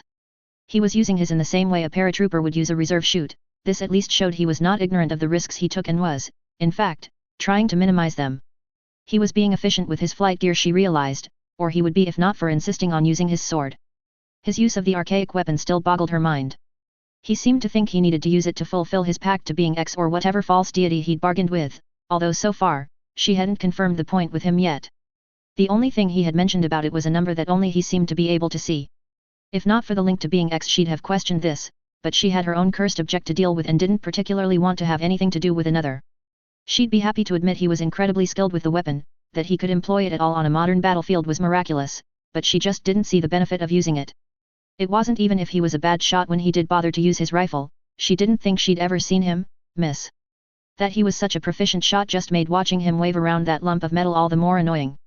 With all this in mind, she now felt like she had not utilized Wilhelm as well as she should have while he had been with the 203rd. In fact, from a human resource point of view, she'd been unforgivably wasteful with the abilities of both him and his staff. They all had skills that could have been used to improve the battalion. Wilhelm had even offered as much, but she had allowed her mistrust of him to dissuade her from using them. Equally, because she had neither tried to find or use Wilhelm's own talents, he had not been given the opportunity to put his skills to proper use to prove any worth to her. She had also failed to utilize his psychological warfare and inspirational abilities to their full potential, and now she had seen his potential as a half-decent officer. She had failed to cultivate his leadership abilities into something useful for the Empire. As a former HR manager, Tanya thought of this as an unforgivable waste and lapse of good judgment on her part. She was slightly disgusted with herself. This wasn't how she did things. From a certain point of view, you could consider the colonel's team being attached to the battalion as almost like having subcontractors. Of course, they had their own goals for their own business, but that didn't mean you shouldn't use them. You simply had to manage them differently and make sure your goals don't conflict. This was key. Wilhelm may have been plotting this operation for some time. She couldn't say it conflicted with those of her and her superiors. Although it seemed to have been hidden from much of the military command structure, it had been given the green light by at least one member of the Supreme High Command. As much as she didn't like the situation, it was the desired outcome of the Empire's top level of governance. What she wouldn't concede, however, was that Wilhelm's dealings with her had been handled any better. Perhaps it was operationally necessary that certain parts of command were left out of the loop for this operation, but until she'd had the telegram from Admiral Canaris, she'd received nothing close to official orders. Instead, Wilhelm had tried to bribe, cajole and ultimately blackmail himself in order to get her to go along with him. It was clear he could have arranged orders to be attached to her unit if he wanted to, even with her trying to block him. Instead, he seemed obsessed with trying to persuade her to join him willingly. He was like a rival company trying to poach a talented employee. The only explanation she could really come up with was that he had used too much of his influence trying to get her there in the first place by engineering his own rescue. This just showed how poorly he'd tried to manage their alliance in the first place. His covert way of dealing with things ran counter to the way she liked to see things work. She counted on the safety net that orders provided. Anything he offered only afforded the protection that he would give personally. With someone as ambitious and prone to taking risks as Wilhelm, that was far too dangerous. Meanwhile, this lack of trust between them meant that she had been kept out of the loop, further exacerbating the problem. Ultimately, both of them had dealt with each other in entirely the wrong way. There had been mistakes made by both of them, and Tanya didn't like mistakes. "We should move to reinforce Houseman. The enemy commanders seem to want to hold onto those tunnels," said the colonel, snapping her out of her thoughts. "Are you okay, Major? You seemed a little preoccupied for a moment," he continued with a smile. Out of habit she searched his words and expression for hints of mockery, but was relieved to find none. Perhaps he's rightly concerned that the officer he put in charge of coordinating forces seemed to be daydreaming, she chastised herself. "I'm fine, Colonel. I was just thinking that if you were my subordinate, you've shown enough aptitude that I might be able to make you a decent officer," she replied, smiling slightly, eliciting chuckles from her company and even a few nearby Letzenbourgers. "You're not the only one that can inspire troops," she smiled to herself. "I can only hope that one day I can be half the commander you are, Major." He grinned and bowed in return. "Now we better be off." They took back to the air with the shouts of some of the Letzenbourg militia shouting something she didn't understand as encouragement. She was slightly concerned to see a strange look cross the little colonel's face as he heard it, and his face reddened slightly. Apparently whatever the militia had called out had obviously caught him off guard and had cracked through his hero facade. She was curious as to what it might be. This wasn't a good time for him to be losing his composure. "What did they say?" she asked with genuine interest. "Mir freien eisopd Kranung für each and AR Prinzessin," he replied hurriedly, averting his eyes from her. "They wished us good luck and that they look forward to the coronation." "Didn't they say something about a princess?" she asked, mentally trying to translate the phrase. There might be some subtext she wasn't picking up. "You must have misheard. Anyway, let's focus on the mission," he finished, cutting the conversation short. He was right, of course. He'd now seemed to have pulled himself together, so now it was a moot point. They soon reached the outer pickets of the forces attacking the casements. Dubach and Captain Houseman approached and reported his lack of progress apologetically. She could see why the Letzenbourg captain was having a tough time of it. The structure was a fortress built on and into the side of a solid rock cliff. Atop and surrounding it were several the now familiar AA batteries, laying down a suppressive barrage of fire on anything airborne that dared get close. Cut into the cliff face itself were several weapon gun emplacements using the natural rock as an almost impenetrable pillbox. If it weren't bad enough that many of these contained heavy machine guns, several also housed small field guns capable of taking out swathes of infantry and even piercing armor, not that they had any. On top of that, since this fortress housed the Letzenbourg commanders, their morale had remained solid. They couldn't rely on defections or surrenders, so they needed to find a way to break in before the Republicans arrived. The task must have looked so daunting to the besieging ground troops. Wilhelm would be needed just to keep them from fleeing. The colonel's psych attacks were no more useful penetrating that rock than their own troops were. Even a barrage of artillery spells was likely only to punch a few holes for them to exploit. I thought this was supposed to have been torn down in the Treaty of Londinium, complained Tanya. The War College had taught her that Letzenbourg had once been a fortress city with many such fortifications as this. The treaty was supposed to keep the country neutral and it was supposed to dismantle most of its fortresses so that neither the Empire or the Republic could take advantage of them. Obviously, someone had been sloppy with enforcing those stipulations. If anything, it looked more like they'd been fortifying further since the 19th century treaty. Nobody in the Empire was complaining when its occupants were pro-Empire, Wilhelm retorted with a frown. He had obviously come to the same conclusion as her. This would be a tough nut to crack. The AA guns were keeping the mages at distance and the firepower aimed at the approaching troops would make storming the structure costly. They had no armor or artillery support and they didn't have the luxury of time to starve them out. It would be tempting to leave them completely, but from this bunker, they had command of all the regent's forces in and out of the city and could cause major problems even after reinforcements arrived. Even once they got past all that, there were supposed to be miles of tunnels underneath to deal with. Once they were in the tight underground passages, the mages lost the advantage of mobility. They'd essentially be tougher infantry, but in those close confines, they could easily be overwhelmed. They would need the ground troops once inside. She found herself staring at the Type 95 in her hand. She was worried but not entirely surprised that she had no recollection of taking it from the chain on her neck. Being X's baleful influence must have urged her to take hold of it, and she found herself feeling slightly sick at the idea of the foe god interfering with her free will. She knew if she used it, she would have both the firepower to blow the fortress wide open for them and the range to avoid the AA batteries. She didn't want to use the cursed object unless it was a life or death situation though. You don't use that often, I notice. I've heard people say you can perform miracles with that thing, Prince said, staring at the relic in her hand before meeting her gaze with a serious expression. Is that why you pray when you use it? She narrowed her eyes and felt the bile rise in her stomach at the comment. Was he going to order her to use it? She wouldn't do it. She would refuse to lose more of herself to being X for the boy's foolish ambitions. She needed to think fast. There must be another way to break into the fortress. If that's so, I forbid you from using it. Singing the praises of that thing will ruin my victory, the colonel said, much to her surprise. Besides, it makes me feel strange when I hear you praying. I don't like it, he finished while his face contorted into a frown once more. There would be no argument from her, but she was still surprised. She was sure Wilhelm would have jumped at the opportunity to finish them off quickly. She wondered what he meant by it making him feel strange. Perhaps the Type 95's malign influence affected him too. She hated being X with everything she had. He, however, seemed terrified of the wannabe god and terrified of the prospect of no longer existing. It was possible the device triggered some deep dread in him. Wilhelm was now staring out at the fortress, watching some groups exchange fire. They needed to find a way in, and soon. It looked like it would be a costly assault, but they did have the numbers, although she wasn't keen on such high attrition rates being attributed to her first command of multiple units. There didn't seem to be many alternatives, however, unless there was more about the structure she was unaware of. She looked over to the little colonel to see if he knew more, but stopped herself as she saw a grin spreading across his face. If it's a miracle we need to get in, I will provide one, he smirked, although I might need to be a little reckless, but I have my knight in shining armor to rescue me if it goes wrong again, don't I? Author's notes. Hi all and thanks for reading. Sorry it's been a while, I don't really have a great excuse. I got stuck, so binge-watched a few animes and didn't really accomplish anything for about a week. So, I failed my update every week idea. Uneasy face. There was initially going to be more stuff going on between Tanya and Wilhelm in this chapter, but I felt I needed to get Tanya into a place where she's starting to see some good things about the prince before he inevitably screws it up.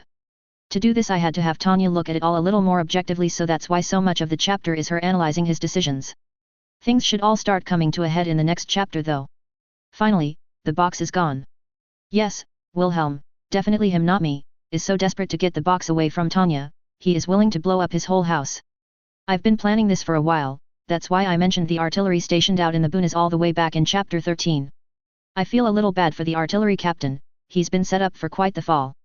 The prince might feel bad about maybe killing Tanya, but he still has no qualms about utterly destroying a man's career to get what he wants. I never said he was a good guy. The pretty girl from the command was Sophia. Keeping an eye on the artillerymen was one of her little jobs from the prince. Mir freien eisopd Kranung für ich and AR Prinzessin is Luxembourgish for we look forward to the coronation for you and your princess. Obviously, the rumors about Tanya and the prince are no longer limited to the 203rd. Wilhelm, quite wisely, thought it better not to tell Tanya about it. I can't imagine she'd be pleased. Chapter 22, Operation Monarch 6, Confrontation. Dear Prince Wilhelm. My mother says I should write to you to thank you for sending me to the school in the Waldstadt Confederacy and to let you know how I am doing. I am working very hard and have made lots of new friends, but if I'm completely honest I'd rather be fighting with you and father. Mother and father say I'm too young to fight though, but that can't be true. You and the Argent are only a little older than me and I want to be a soldier just like you and Dad. I'm super strong, I'm sure I could be lots of help to you guys. I want to be an aerial mage just like Dad, and I'm gonna get the silver wings even younger than the Argent did. Mother says I have to study for now though, so until I get there, I'd like you to look after Father for me. Yours sincerely, Reinhard Hausmann. A letter found in Prince Wilhelm's office, Letzenbourg Embassy, Berlin. May 5, Unified Year 1925. Letzenbourg City, Casements de Bach 415. Major General Jean-Paul Pyrion hated the leadership of his country. He hated the parliament for their disunity, he hated the prime minister for his inability to govern, and most of all he hated the royals for dragging his country into a war it had no business being in. All of these groups had contributed to the decline of Letzenbourg. Once the fortress city was considered the Gibraltar of the north, completely impregnable and capable of fending off any attacker, even with its small armed forces. Nowadays the only fortifications it had left, were officially shelters for the civilians, although the 3 remaining forts were much more than that. The fortress city was no more, now it was a shadow of its former self, only able to survive by begging for the scraps of the greater powers. The general belonged to the independence faction of Letzenbourg. Their political group believed Letzenbourg should return to its status as the fortress city of the continent, and they should eschew all foreign interference in their politics. For too long the pro-empire and the republican factions in the parliament had kept their country's interests held to ransom, and the Treaty of Londinium had utterly shattered its ability to defend itself without outside help. Despite the treaty's intent, it had made it all but impossible to stay out of any conflict on the continent. Their country's position was strategically and financially important for the great powers. How that importance was managed should be up to Letzenbourg, not the will of the emperor's advisors or the Republican president Gaston d'Aldier. For the moment, he knew it was just a pipe dream. The regent was a weak leader that had towed the line between the factions instead of forging a better path for the country. Worse still, the old duke's marriage into the imperial royal family had made their neutrality unsustainable. There was no way they could have stayed out of this conflict without losing face. Some might think it odd for a general to preach neutrality, perhaps almost treasonous, but Pyrion was sure that Letzenbourg was in danger of being swallowed up by one of the powers, and now it seemed he'd been proven right. They wouldn't get the city without a fight, however. He would make the powers bleed if they tried to take his country. When the call had gone up to choose between the 2 princes, he'd been torn. Not due to any loyalty to either of them, he was not loyal to the royal family, he was loyal to his country, and he wanted what was best for his home. If it were true that the empire was trying to replace Ludwig with Wilhelm, then it was essentially the empire using the boy to puppet the small country. However, in retaliation, the older prince had handed the keys to the Republic instead. He'd been given the choice of which power should he hand his country to. Of course, the Republic had claimed to respect Letzenbourg's sovereignty, but those words were empty promises. When the city was swarming with Republican troops, how much respect would they have then? They may be allies for now, would they leave once the war was over? He doubted it. They would likely just be a puppet of the Republic instead. Then there was the question of, what would happen if the Empire won? Would they take revenge for Ludwig's change of allegiance? Either way, Letzenbourg would no longer be free, perhaps it never was. Although he had no fondness for the boy, he was quietly pleased that Prince Wilhelm had taken to the field himself and seemed to be doing what he could to protect the citizens. At least the Empire seemed to not want to punish the civilians for Ludwig's betrayal, for now at least.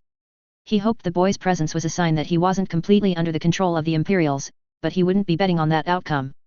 The boy was entirely too enamored with the Imperials, although it was hardly surprising. They had done everything to win him over since day one. He probably had more financial interests in the Empire than in Letzenbourg. He'd inherited a great deal of property and wealth from his late mother, and the Emperor was known to dote on him when he visited Berlin. Then, of course, there was this ongoing feud with his older brother. Nobody truly knew what it was about, but most thought that Wilhelm felt stymied by his overprotective brother. The little boy was known to have a mind much older than his years, and often wanted to do things far beyond the scope of a child his age, thus he became rebellious. With the old duke ill, it fell to Ludwig to keep the younger prince under control, but this had pushed him further towards the Imperials. They would allow him to do things that Ludwig would not, and it had opened a rift in the royal family. The young prince had at least proven himself to be a gentleman on the battlefield, showing honor and compassion to his fellow soldiers, whether they be friend or foe. This just showed his youth and naivety. The days for that sort of honorable fighting were long gone. If he'd been around in the old days, before the treaty, maybe he could have forged a name for himself. Now it was a sign that he would be too soft as a leader. Both the Empire and the Republic had shown that this war was not an honorable endeavor, it was industrial slaughter. The boy was too young and impressionable. He'd met the young prince on a few ceremonial occasions. At first he had thought the boy a brat, but when he listened to the boy talk he began to see some of the intelligence that the prince was known for. Pyrion had been reluctantly impressed with his inquisitive nature and ability to understand things far beyond the comprehension of a child his age. He also seemed to be able to recall every detail about anyone he met, which combined with his childlike behavior made him difficult to dislike. He might have made a decent representative for their country one day. It was too late for that now. the boy was a tool for the Empire even if he didn't realize it, and that made him an enemy of Letzenbourg. The poor boy was probably being fooled into this action by the Devil of the Rhine. The rumor was that she already had her hooks in him. She too might have only been young, but her reputation amongst both friend and foe made part1 feel uncomfortable. There had already been concerns that the prince idolized the girl, and he'd clearly been trying to emulate her when he formed his own mage wing. From what he'd heard recently, it was now rare for the prince not to be by her side. It was almost like she was leading him around on a leash. Then there was the way the young prince had acted at the ball. He had all but been declaring himself for the Empire and fawning all over this white silver. The Imperials were obviously using his fondness of the girl to manipulate Wilhelm, but if half of what he'd heard about the devil was true, she was doubtless using the boy for her own gains. She was a devious one. He couldn't trust Wilhelm while he was a thrall to the devil in her empire. That left the regent, Prince Ludwig. He wasn't a much better choice. He was a weak leader whose compromising nature had compounded the decline of their country. part1 could at least see that he had tried to keep the country out of this mess while regent, even if he didn't agree with his decisions. With the factionalism within the country, the regent had been forced to take more direct control over the country's affairs. Technically the prime minister and parliament should run things while the grand duke or regent takes more of a ceremonial role. However, the factionalism had gotten so bad, Ludwig had been forced to interject almost daily just to get anything done. This had left him increasingly unpopular with both the parliament and the people, as any side he overruled felt he was abusing his power. He dearly wished that there was another option. He would have taken over himself and taken them out of the war if he could, but he knew he wouldn't be able to gather the popular support of the people. With the old duke unfit to rule, the two brothers had left their country with a deeply polarizing decision. There was no longer any choice to stay neutral. He had to make a choice between them. part1 judged Ludwig to be the lesser of the two evils for the country. Even though he was an unpopular ruler, he was still their leader and had done his best in a very difficult position and with terrible advisors. Perhaps with part1's support, they could maintain the sovereignty of the Grand Duchy, or at least minimize the inevitable fallout of this situation. If necessary, he would simply use Ludwig as a figurehead while he took control to free the country from its foreign shackles. Until then, he and his men had joined the regent's cause and vowed to hold the Bach as though it were the city itself. Unfortunately, there had been defections. Wilhelm's pleas had been moving and many soldiers had chosen to support him instead. part1's convictions had held firm. However, the boy may have been smart, but he was too young to rule the country. part1 would not kneel to the Empire's marionette. They had been forced to capture and kill their own countrymen, and he had cracked down on any sign of dissent, ordering that anyone who questioned orders was to be shot. They had chosen the wrong side. It was an unfortunate necessity that they had to purge their ranks. It was a tragedy that would go down as the darkest day for their country, but they had chosen to side with foreign powers. They had chosen to be his enemy. He suspected there were still a great many soldiers whose allegiances were far from certain. He had been keeping an eye on the other officers. There had been more than a few incidences where some of the others had made suggestions that ran counter to their strategy. He had been forced to implement even stricter discipline. They couldn't be sure there weren't any sympathizers in the fortress. They had heard that the other forts hadn't been faring so well, with Fort Lambert falling almost without a fight. That would not happen to his fortress, however. part1 firmly believed the casements de Bach was impregnable to all but complete overwhelming force. Its outer defenses were impressive enough. It was the most modern of the Letzenbourg fortifications, with enough overlapping firepower to repel or at least seriously wound an attacker from any direction, even the air. Being built into the cliff face itself meant it did not suffer many of the structural weaknesses conventional fortifications did, and although large openings had been carved into the rock for the field guns and machine gun nests, the only way for an enemy to take advantage of this was a suicidal charge at the weapons. If by some miracle, they did get past the outer defenses, there were miles of tunnels for them to contend with. Once again, the unique location of the fortress in the cliff itself meant it would be difficult for any opposing side to simply collapse the tunnels, and if they did, the command center would likely still be able to operate as many of its phone lines extended underground. The enemy would be forced to take the tunnels by force, with traps and choke points whittling down their numbers while they advanced. He would see to it his soldiers would not give an inch of ground and ensure that any attack would be incredibly costly. Until recently, the weakest point in the defense had been from the air, but the regent's recent change of allegiance and secret negotiations with the Republic had meant they received some impressive new anti-air weaponry. He had immediately deployed these to cover the outer defenses and placed several on the aging towers atop the fortress. It was from one of these towers that the general glared down at the small figure holding a flag of truce illuminated by one of the searchlights. He had not been surprised that the young prince and his imperial sponsors had asked for a temporary ceasefire to negotiate. In fact, he had been more than happy to allow it. He couldn't help smiling slightly. If they were offering terms, it meant the Republican reinforcements were closer than the imperial ones. They were worried and wanted control of the city before the François arrived. part1 didn't like the idea of working with the Republicans, but was pragmatic enough to realize that it was another unfortunate necessity for now. He had no intention of surrendering. All he needed to do was stall for time, and what better way than to let them waste it with a pointless negotiation. When they realized it was a pointless endeavor, he could watch the traitors charge at his guns. He just wished those mages the regent had bribed would hurry up. With a little more firepower, they could start driving them out for good. Report. He barked at a nearby major as he jumped and saluted nervously. The prince has been waiting there for a few minutes, requesting to speak to you, sir, the man replied, looking uncomfortable. Has he said anything else? Pyrion asked, trying to ignore his subordinates' jitters. He knew firing on their own men had made the troops' morale plummet. It was all the more reason to enforce strong discipline. Well, he said, we are doing an admirable job, sir. Before asking how long you'd be, the man replied uncomfortably. Acting as friendly as ever, Wilhelm?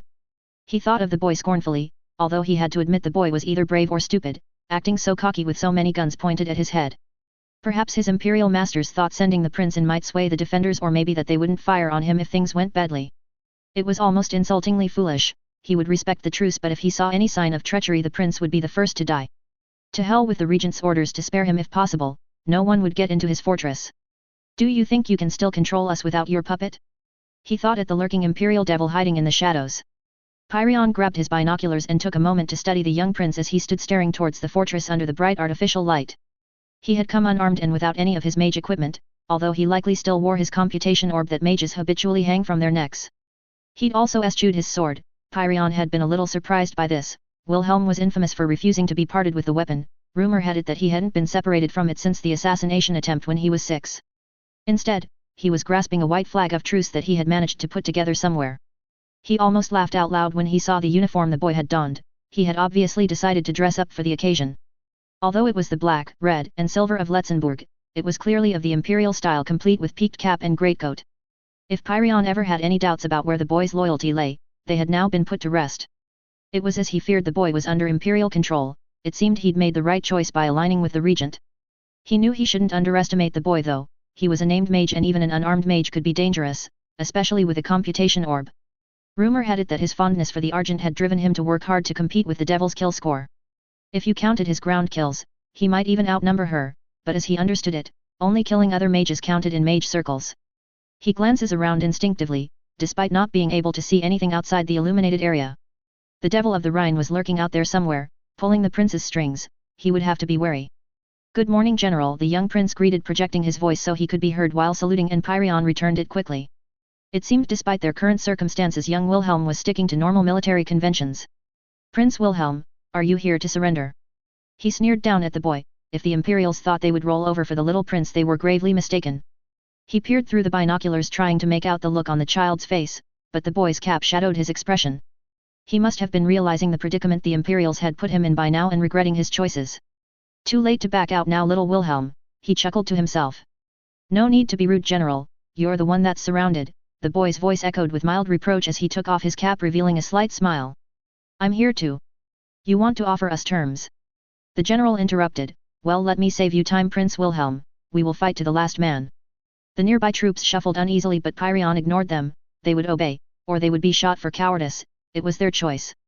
The boy was quiet and still for a moment before he piped up again once more. I'd like to do this officially if you don't mind.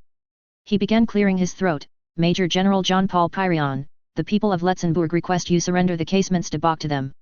He stated officiously. Your troops will be allowed to evacuate safely and unmolested by my forces as they leave the combat area unless they wish to surrender. In which case, I personally guarantee that all enlisted soldiers under your command will be given amnesty and the officers will not be charged with treason. They will, however, be required to hand themselves over and will be treated as prisoners of war. Their rights will be protected according to Chapter 2 Articles 4 to 20 of the War on Land Treaty. Pyrion found himself sneering at the boy. Why was he so confident? Nothing could breach his fortress. Well, if the boy wanted to be official, he would give him an official reply. Thank you, Prince Wilhelm, but I must decline. I will not be handing my fort over to you. You'll have to waste your men charging at my guns if you want it. If I were you, I'd withdraw your forces before Republican troops arrive, he replied curtly, peering through his binoculars to search the boy's face for a reaction. The boy frowned slightly, but the determined look remained on the boy's face. It seemed he wasn't happy with the answer. I believe you have misinterpreted my words, General. It isn't my troops that are surrounding you. This shelter is the property of the people of Letzenbourg. It is supposed to provide safety and refuge for them in times of dire need. He began explaining calmly. It isn't me you are surrendering to. I am asking you to surrender the fortress to the people of our great country. What gives you the right to claim to be the representative of the people, you brat? Pyrion spat, unable to contain the anger he felt at the prince and his brother for starting this civil war. Not what general, who? If you'll shine a light behind me, you'll see, the boy said, and Pyrion could almost hear a grin in his voice. He turned to a subordinate and gestured him to move another searchlight behind the boy, making sure to keep an eye on the little mage. If this was a trick, he'd open fire. To his shock and slight horror, the searchlight illuminated a group of civilians, including women and children. As the light moved along, it showed more and more of them. There must have been hundreds of them, maybe over 1,000. That's my neighbor Mrs. Lentz. He heard one of the nearby soldiers exclaim and was joined in by similar murmuring from his fellows before the general barked at them to be quiet. The forces loyal to Wilhelm von Hohenzollern have withdrawn, General. These are the people of Letzenbourg. Under Article 1 of the War on Land Treaty, they are not counted as belligerents and cannot lawfully be fired upon. Additionally, they are to be protected. The boy projected as Pyrion felt the color drain from his face. This is why I am leading them to the safety of the casements de Bach. The fortress is designed to double as a shelter in times of crisis. You're using civilians as human shields? The general asked in disbelief. The boy had a reputation as an honorable soldier, yet he was using the citizens. It was monstrous. Was this the devil of the Rhine's influence? Not at all, General. I'm leading them to the safety of the tunnels. As I said, my troops have withdrawn. I have declared the Bach is a non-combat zone used to keep the civilians safe. As it was designed to be, he stated matter-of-factly. The boy was being serious, he realized. He was applying the war treaty and the reasoning they had used to keep the fort completely literally. Surely, he must realize it had never really been meant that way. Some of the men were now murmuring in agreement with the young prince. Although it was technically true the fort was supposed to be somewhere for the civilians to escape to, the reality was it was a military installation. They couldn't just let anyone in. The prince had taken great pains to be official, which meant to refuse could be seen as contravening international treaties. They must be up to something, but what? They must have hidden some sympathizers inside the group. They were trying to bring them down from the inside. Well, he wouldn't let them, but he couldn't be seen to be refusing outright. He'd test the water a little first. There are too many, we cannot take them all, especially if we are to keep them safe from your attacks, the general shouted down. The tunnels go for miles, General, and I have already declared this a non-combat zone. There will be no attacks from my troops. You should at least take the women and children. The young prince replied. I haven't agreed to a non-combat zone, this is my fortress. The general raged internally. Still, it seemed he must have hidden his spies amongst the women. Most would assume sheltering women and children acceptable. He was clearly trying to trick him. Please, he's right, General, we have a duty to protect them, the nearby major pleaded. The idiot had clearly fallen for the act hook, line and sinker. Why was he surrounded by such incompetent officers? You won't fool me. Just the children, the general replied with a nasty grin. No doubt you'll change your mind now you can't get your spy inside. Very well, the prince replied with a heavy sigh before turning to the refugees behind him. Follow behind me and you'll be safe. Don't be scared, let's sing a song, he called as the children began shuffling nervously forward and he began to sing. Where the Alzette slowly flows. The Sura plays wild pranks. It was the national anthem, Pyrion realized as the prince began marching forward towards the fortress as the other children followed and the crowd began joining in. Where fragrant vineyards amply grow. On the Mosella's banks. There lies the land for which we would dare everything down here. Our own, our native land which ranks deeply in our hearts. What was happening? The prince was marching towards Pyrion's impenetrable fortress with an army of children. Could one of those kids be a spy to take the fort? And why the national anthem? They were all traitors to Letzenbourg, how dare they sing that? O thou above whose powerful hand makes states or lays them low. Protect this Letzenburger land from foreign yoke and woe. How could he speak of foreign woe? He was the invader, he was the one enslaving their country. Open fire. Kill them all. The general ordered. He could not allow them into the fortress. But General, their children. The major protested. Your spirit of liberty bestow on us now as of yore. Let freedom's sun in glory glow. For now and evermore. Pyrion ignored his subordinate and drew his pistol, firing into the approaching group of youngsters. The world seemed to slow down and fall into silence as the shot echoed in the dark. XXXXX. Far above, Wilhelm smirked to himself. The soldiers in the fort were now mutinying against their officers. It was no longer an immediate threat and there was no need to take it themselves anymore. It didn't really matter who they eventually declared for, by the time they had sorted themselves out they would be too depleted to put up a fight. Originally his plan had been to flood the fort with civilians, they wouldn't need to take the fort if the enemy were too busy looking after non-combatants. But the general was clearly a paranoid and unstable maniac, to think that he would fire on unarmed civilians and children at that. It painted a sad picture of the world which they found themselves in. Still, they'd effectively neutralized the fortress without a fight. If that wasn't a miracle then he didn't know what was. If he hadn't had spent the last few months with the 203rd, he'd never have thought of a plan like this. Digirekov's influence was obviously rubbing off on him. It was all entirely legal and worked within the framework of the Treaty of Londinium and the War on Land Treaty. Letzenbourg officially had no fortresses, only shelters for the civilians. As soldiers, they were obligated by these treaties to escort the civilians to these shelters. The fact that these shelters were in actuality heavily defended military facilities didn't matter if you were upholding the moral obligations of international law. Tanya was very good at taking advantage of that sort of thing, so it had given him the idea. Tanya was also very skilled with decoy formulas. The doppelganger she made of him on the ground was very lifelike, it was almost creepy. He'd never quite got the hang of decoys, he resolved to practice them more often, he could see how they could come in handy. He had originally planned on going down in person, but once again Tanya seemed to be over-concerned about his safety. The decoy had been a compromise to save another argument. He had just had broadcast from above, hoping that the darkness of the night would hide the direction of his voice. Fortunately, it had worked perfectly. It did mean Tanya had to mingle in with the crowd to be close enough to make the fake Wilhelm. However, she hadn't been happy about that. She was probably less happy that the general's shot had coincidentally managed to hit her barrier. She'd probably try to blame him for it. Still, at least it had stopped the general killing any of the children. It wouldn't have looked good for his reputation if any of them had been hurt. Gunshots echoed out into the darkness. Ludwig's forces were still putting up a fight in the city. He'd have to find Tanya and organize a counterattack.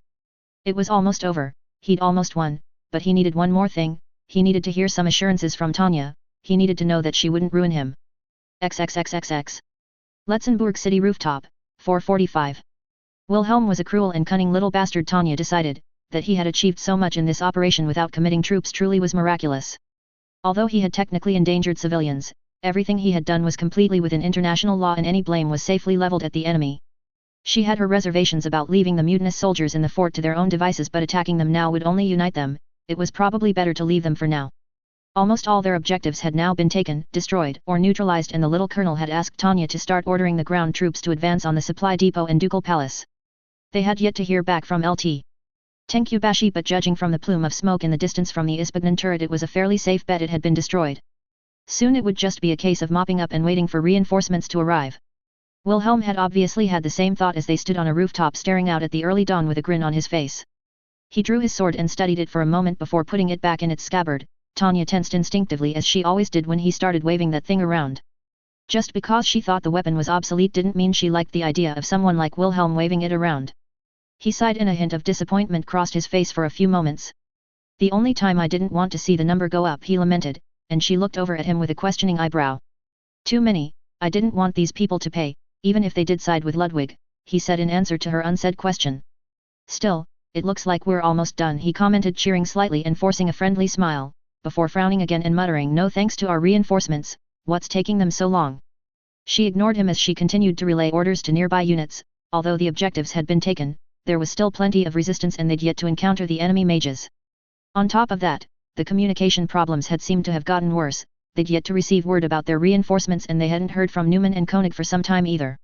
She was getting a bad feeling. She trusted her veterans to get the job done, but they couldn't hold forever. Without the reinforcements, this was all a wasted exercise. I want to thank you for all your hard work, Major. I'm sure Command will be impressed too, he continued, giving her a strange look again.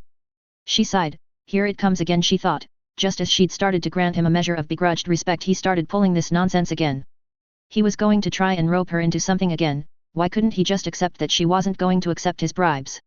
I'm glad I can count on you, he finished sincerely.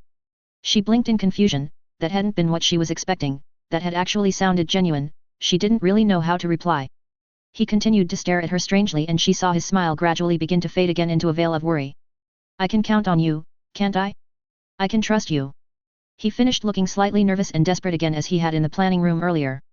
It seemed his professional persona had fled him as quickly as it had appeared. The act must have been as much for him as it was the troops.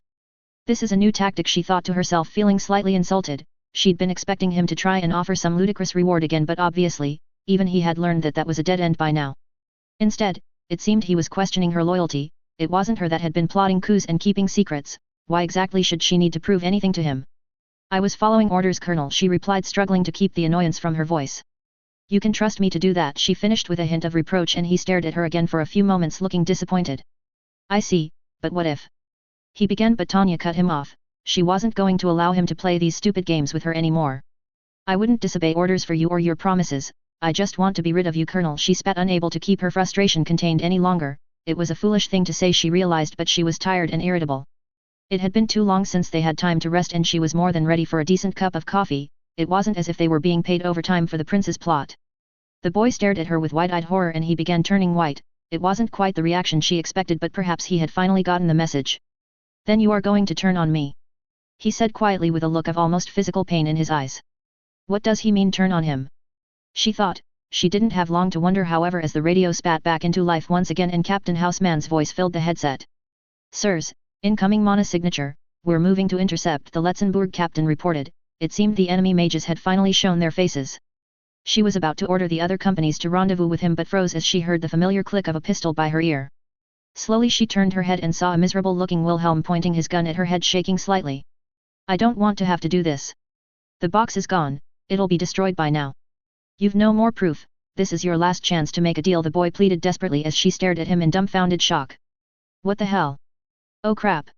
She thought as the realization dawned on her, this wasn't about one of his plots, it was about his secret. He'd been acting strange since the news about Letzenbourg had arrived. She'd assumed it was about aren or nerves about this mission, but what if it was more than that? He'd been using the high command telegram to keep her in check, but after this operation, she'd be free of him. He must have been worried she'd reveal his illegitimate origins. She wondered how she missed it. This whole mission was built upon him ridding himself of his enemies. But if he considered her an enemy, why hadn't he used his influence or dealt with her later when it was safe? Shit! She thought, realizing, she'd just told him she wanted to be rid of him. He'd seemed fine until then, even going so far as to be genuinely civil. She'd chastised him for trying to drag her into something and he'd somehow taken it as a threat and panicked. Why are you so desperate to ruin me? I offered you anything you wanted. All you had to do is pick a reward and stay quiet. Why would you rather see my life destroyed? What did I ever do to you? He wailed, obviously taking her silence as a sign she wasn't going to give in to him. Fortunately for her, he'd hesitated. If he'd fired it would have been all over, but obviously what passed for a conscience in his paranoid little mind had held him back. If the situation had been reversed, she would have no such qualms. Scruples were something you could ill afford when it comes to self-preservation, even if you were a pacifist like Tanya. With one swift movement, she ducked under his fire and grabbed his wrist, before moving behind him and wrenching his arm behind his back. He didn't have time to react as she shoved him bodily to the ground, using her weight to keep him pinned while she yanked on his arm once more. He yelped in pain as she felt his wrist snap in her grip, forcing him to drop the pistol. Give me one reason why I shouldn't kill you, Wilhelm, she threatened, squeezing his broken arm to make her point. She could actually think of a few herself. It still might not the best move to get rid of him, but he was always easier to deal with when he was on the back foot. Wouldn't you prefer to see me rot in the gutter after the imperial family disown me? He spat back venomously. She'd been right, he thought she was going to expose him. She cursed her luck. This mess had been a huge misunderstanding, but now she might be forced to deal with the idiot after all. She picked up the boy, spun him around and grabbed him by the collar before slamming him into a nearby chimney, pinning him to the brickwork. He winced in pain before fixing her with a hateful look. It seemed he really did feel betrayed. As much as I'd love to see that, I never had any intention of revealing your secret, you cretin. She growled, you're not the only one who would cause me trouble if I did. Besides, I was going to trade you the damned box to keep you as far away from me as possible, she growled at him. You were going to give me the box. He replied, confused as his eyes searched her face for deception. Like hell. I've been trying to negotiate with you half of the night and you shot me down every time. I only thought you were coming around because you seemed to worry about me, he finished with doubtful confusion. Tanya sighed, annoyed with herself. It seemed she would have to admit that she'd been misinterpreting his actions. That she'd made a mistake at all irritated her almost as much as the little brat did, even though it was as much his fault as hers. She wouldn't hide it, however. After all, accidents happen when small mistakes are repeatedly made. An organization will be completely undone if your mistakes don't come to light. If you don't admit your mistakes, those mistakes will crush you. That was an iron rule she lived by. She wondered what other mistakes must have been missed for this situation to occur. Ideally, she'd prefer to get through this mess without having to shoot the little colonel. The higher UPS wouldn't be too pleased if he died in battle. There'd be paperwork and an investigation for starters. She and the battalion had only been sent back to the Rhine as a way to make up for accidentally damaging a Commonwealth submarine in the north. She'd barely escaped court-martial then. Failing to protect a VIP, even in a situation like this, could be incredibly damaging for her career. This had all happened because they'd got their wires crossed. Now she fully understood the situation and had safely disarmed him. Perhaps they could still sort this out. He had clearly been reluctant to fire. Perhaps he really had been starting to trust her. It had only been her last comment that had triggered a response. If that were the case, even someone like Wilhelm could be talked round. He wasn't that stupid. It still might be easier to beat some sense into him, however. Her orders allowed for her to get a little rough with him. The only problem could be with how much trouble he could cause later. She'd have to be careful. I thought you were trying to drag me into whatever the next part of your stupid plan is, she retorted through gritted teeth. She hated admitting she'd made a blunder at the best of times, but admitting it to him somehow felt like a personal defeat. He studied her expression for a few moments before his face softened a little. You, really were going to give me the box? You were going to stay quiet? He began. Tanya opted to stay silent as his green orb searched her face. He'd just pulled a gun on her, she reserved the right to rethink whether she would expose him now. He, of course, didn't need to know that. You expect me to believe this is just a misunderstanding? He finished in complete disbelief before bursting into relieved laughter. That's great! He exclaimed, immediately cheering up. It must be true, only you would admit to breaking someone's arm due to a misunderstanding. He laughed in relief. She kept hold of his collar, not ready to release him just yet. She felt her face redden slightly as he laughed at her, and her frustration at him built up once again. You did point a gun at me, she reminded him threateningly. I'll have to make it up to you, he replied, clearly missing all hint of threat in her voice. Even now it's like he's trying to provoke me, she thought. The idiot mustn't even realize he's doing it. I'll speak to some contacts in the high command end. He began, continuing before the wind was knocked out of him. Tanya had always considered herself as a pacifist. She didn't particularly enjoy violence or inflicting pain, so she avoided it wherever possible.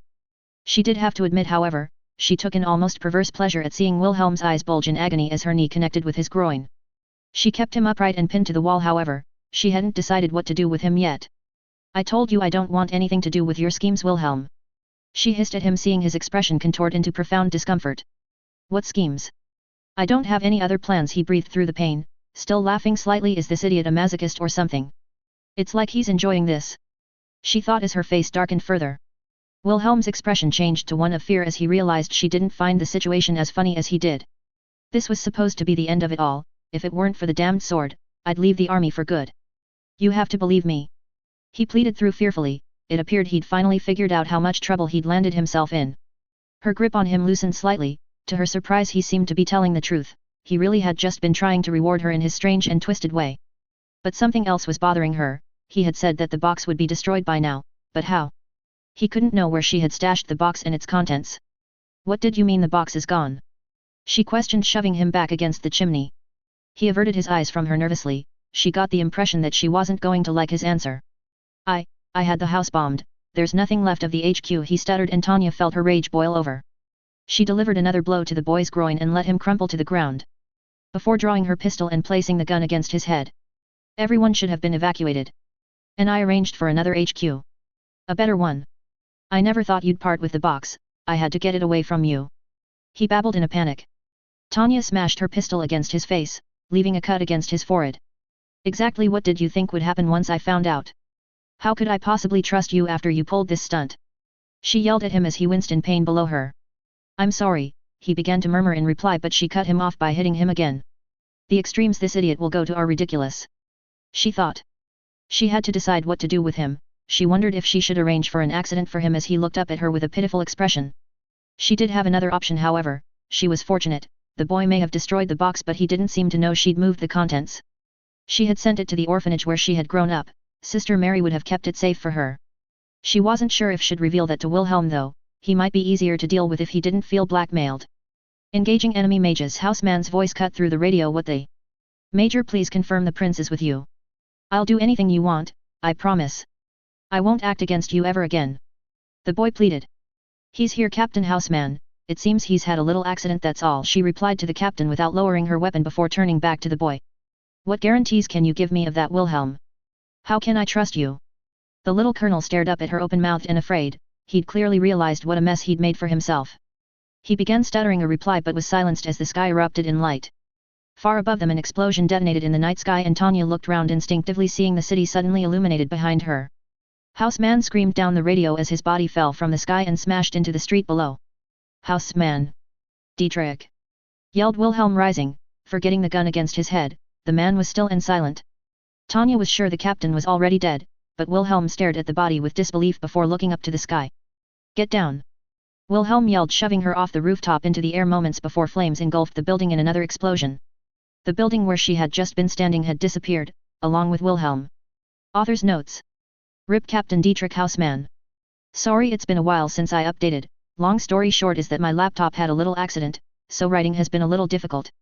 I'm back on it now though. I'm not 100% sure if I'm happy with this chapter. I had originally had a different idea of how the fort would be dealt with, but I didn't really like it. I did like the idea of Wilhelm singing the national anthem with all its talk of freedom and liberty when he is essentially selling the county out to the empire though. I used the Luxembourg national anthem seeing as Letzenbourg is the O version of the place, and it seemed to fit pretty well. I also liked having Tanya beat the crap out of him a bit, he deserved it. He's going to have to do something big to get back on Tanya's good side though, if it's even possible. Chapter 23, Fall of Letzenbourg Part I. Plus to all Imperial and Allied forces in the Letzenbourg theatre, you are hereby ordered to withdraw from the Letzenbourg defensive line in Letzenbourg city. All forces will regroup at coordinates lat 49.83 long 6.25 and await further orders. Glory to the Reich Plus. Order to withdraw, authorized by Major General Kurt von Rudersdorf, Imperial General Staff, Operations Division. December 21, Unified Year 1915. Letzenbourg City, Ducal Palace. Prince Ludwig von Hohenzollern had a reputation as a cold and emotionless man, combined with his hard facial features. This made him seem intimidating to many. Although many would praise him for his hard work and diligence, having already been forced to fill in for his father's poor health at times, he knew most thought of him as an unfeeling and unfriendly person and claimed he was difficult to work with. It was in part an act. He knew he couldn't risk aligning too closely with any of the parliamentary factions. Mostly though, he was simply not good at expressing himself in that sort of way. He kept his true thoughts and feelings hidden, and that made him seem aloof and unapproachable. He wondered if his detractors would still think that way if they could see him now cradling his sickly baby brother, while desperately fighting off the tears in his eyes. Ludwig truly loved and cared for his family, even if he struggled to show it. Although he had disagreed with his father's remarriage for political reasons, he'd privately been ecstatic to see how much the pair seemed to truly care for one another. Even in this day and age, many marriages amongst the aristocrats and the elites were rarely motivated by silly notions, such as love. He'd been even more pleased when news of his stepmother's pregnancy had been announced and had vowed to do everything he could for his new sibling, despite the 20-year age gap. Soon, however, tragedy struck the royal family. Ludwig's stepmother, Princess Hermione, had died giving birth to his brother.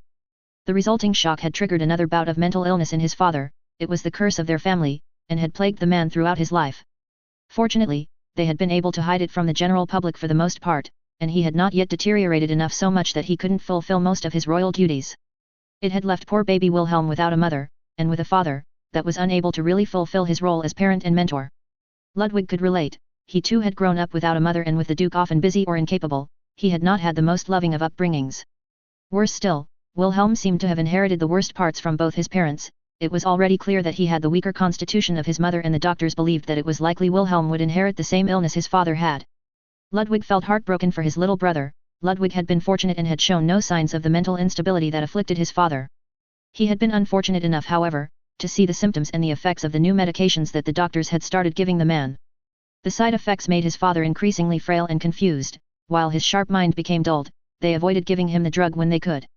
Wilhelm would need to be tested as he grew. If there was any sign of the disorder, the doctors claimed they would have to treat it quite aggressively in the hopes of curing him in the long term. They stated it would be necessary to give his little brother the same dosages as his father took, and for a longer period. The boy would spend his youth in a state of near constant sickness and confusion. To Ludwig it sounded hellish. There was even talk of medicating him even if he didn't show signs, just to be safe. With their father's deteriorating condition, it would likely fall to Ludwig to make that decision when the time came. If Wilhelm survived that long. The Ispanian flu had recently swept through the continent like a biblical plague. Thousands had already died in the epidemic. At first, it seemed the little country of Letzenbourg had been spared the disease, as it seemed to find its way through the Republic and up into the Northern Empire, without touching the little country. They weren't that lucky, however. It almost seemed like the devil himself was trying to target the weakened baby Wilhelm, as the first recorded outbreaks in the country were servants in the ducal palace, and at only 6 months old the young prince soon started exhibiting symptoms. Ludwig had prayed for his brother to get better. What more could he do? The best doctors had already written the boy off. They were almost certain that baby Wilhelm would not survive the night. The survival rate for the illness was depressingly low, and with Wilhelm's poor constitution the doctors held out little hope of recovery. His father, Duke Henri, was still able to mostly hide his condition and was away on a state visit to Magna Rumley, so Ludwig was the only family member left to comfort the frail little child. He had dismissed the nannies and nurses for the night, despite their protestations, and opted to sit and cradle his brother in a sitting room along the corridor from the nursery. If he really was going to die, he would be with him at the end. He wouldn't let his little brother be alone in his final hours. The baby had been quiet for some time now. At first, he had screamed to communicate his discomfort as babies do. The screams were broken by vicious bouts of coughing, that there was little he could do to ease. Eventually, The child's strength began to fail him though, and now the room had fallen almost silent. He listened to the baby's ragged breathing, half expecting every intake of breath to be his last. The baby breathed out and it seemed like an eternity went past before against all odds the child struggled to take another breath. This continued on late into the night. Wilhelm was still fighting, every breath was an act of defiance against the hand fate had dealt him. Ludwig marveled at the resolve the child seemed to be able to find, and he began daring hope that his brother might yet survive. It seemed his prayers were going to be answered. Would that be for the best? A dark thought crossed his mind. Even if he survives tonight, you know how low the survival rate is, even amongst grown men. He felt ashamed at the thought, but he knew it was true. It was said that 1 in 5 people who caught the Ispanian flu would die, even if they were strong and healthy before. What chance could a sickly little baby have? Even if he pulled through, he'd have to contend with the same illness their father had. He'd spend his life drugged in the name of keeping him well. Either that or he'd slowly deteriorate like their father. He'd spend his life miserable, no matter what Ludwig tried to do for him. Wilhelm's breathing had become shallow and slow again and his face had begun turning a bluish color. The boy was suffering. He gently caressed the baby's forehead affectionately, feeling the warmth escaping the feverish child, while Ludwig felt the helpless sadness of watching a sick loved one. Still, he seemed to be fighting with every breath, fighting a battle he surely could not win. In another world, maybe you would have been a brave and noble warrior, he said to the baby as he rose to his feet, clutching the child in his arms. Perhaps there was something he could do. He wandered over to the doorway towards the adjoining corridor and up towards the nursery. It was dark and empty. He didn't bother switching on the lights. He knew his way well enough and he didn't want to cause the baby any further discomfort. Unusually the corridors were empty of servants and guards. Even at this time of night, there would usually be someone seeing to the business of looking after the royal seat of power. It seemed they'd taken his order to be left alone with his brother to heart. That was fortunate. He wouldn't want anyone to see what he was going to do. He knew he'd never forgive himself, but he was sure this would be best for his brother. He didn't want him to suffer anymore. He found himself stopping partway along his journey. An antique cavalry saber hung on the wall, illuminated by the moonlight from a nearby window. It wasn't anything special, it was one of the many martial decorations that littered the palace. He didn't particularly care for that sort of thing, but it was the sort of clutter that was expected in royal residences. No doubt it dated back before the Treaty of Londinium when Letzenbourg had been considered a fortress city and foolishly thought its meager little army could stand against the millions of men everyone else could throw at them. Still, despite its simple and unadorned design, it was beautiful in its own way. A strange fancy came over him as he looked at the sword. He carefully shuffled his beloved brother into one arm. He was so small he could easily be held that way.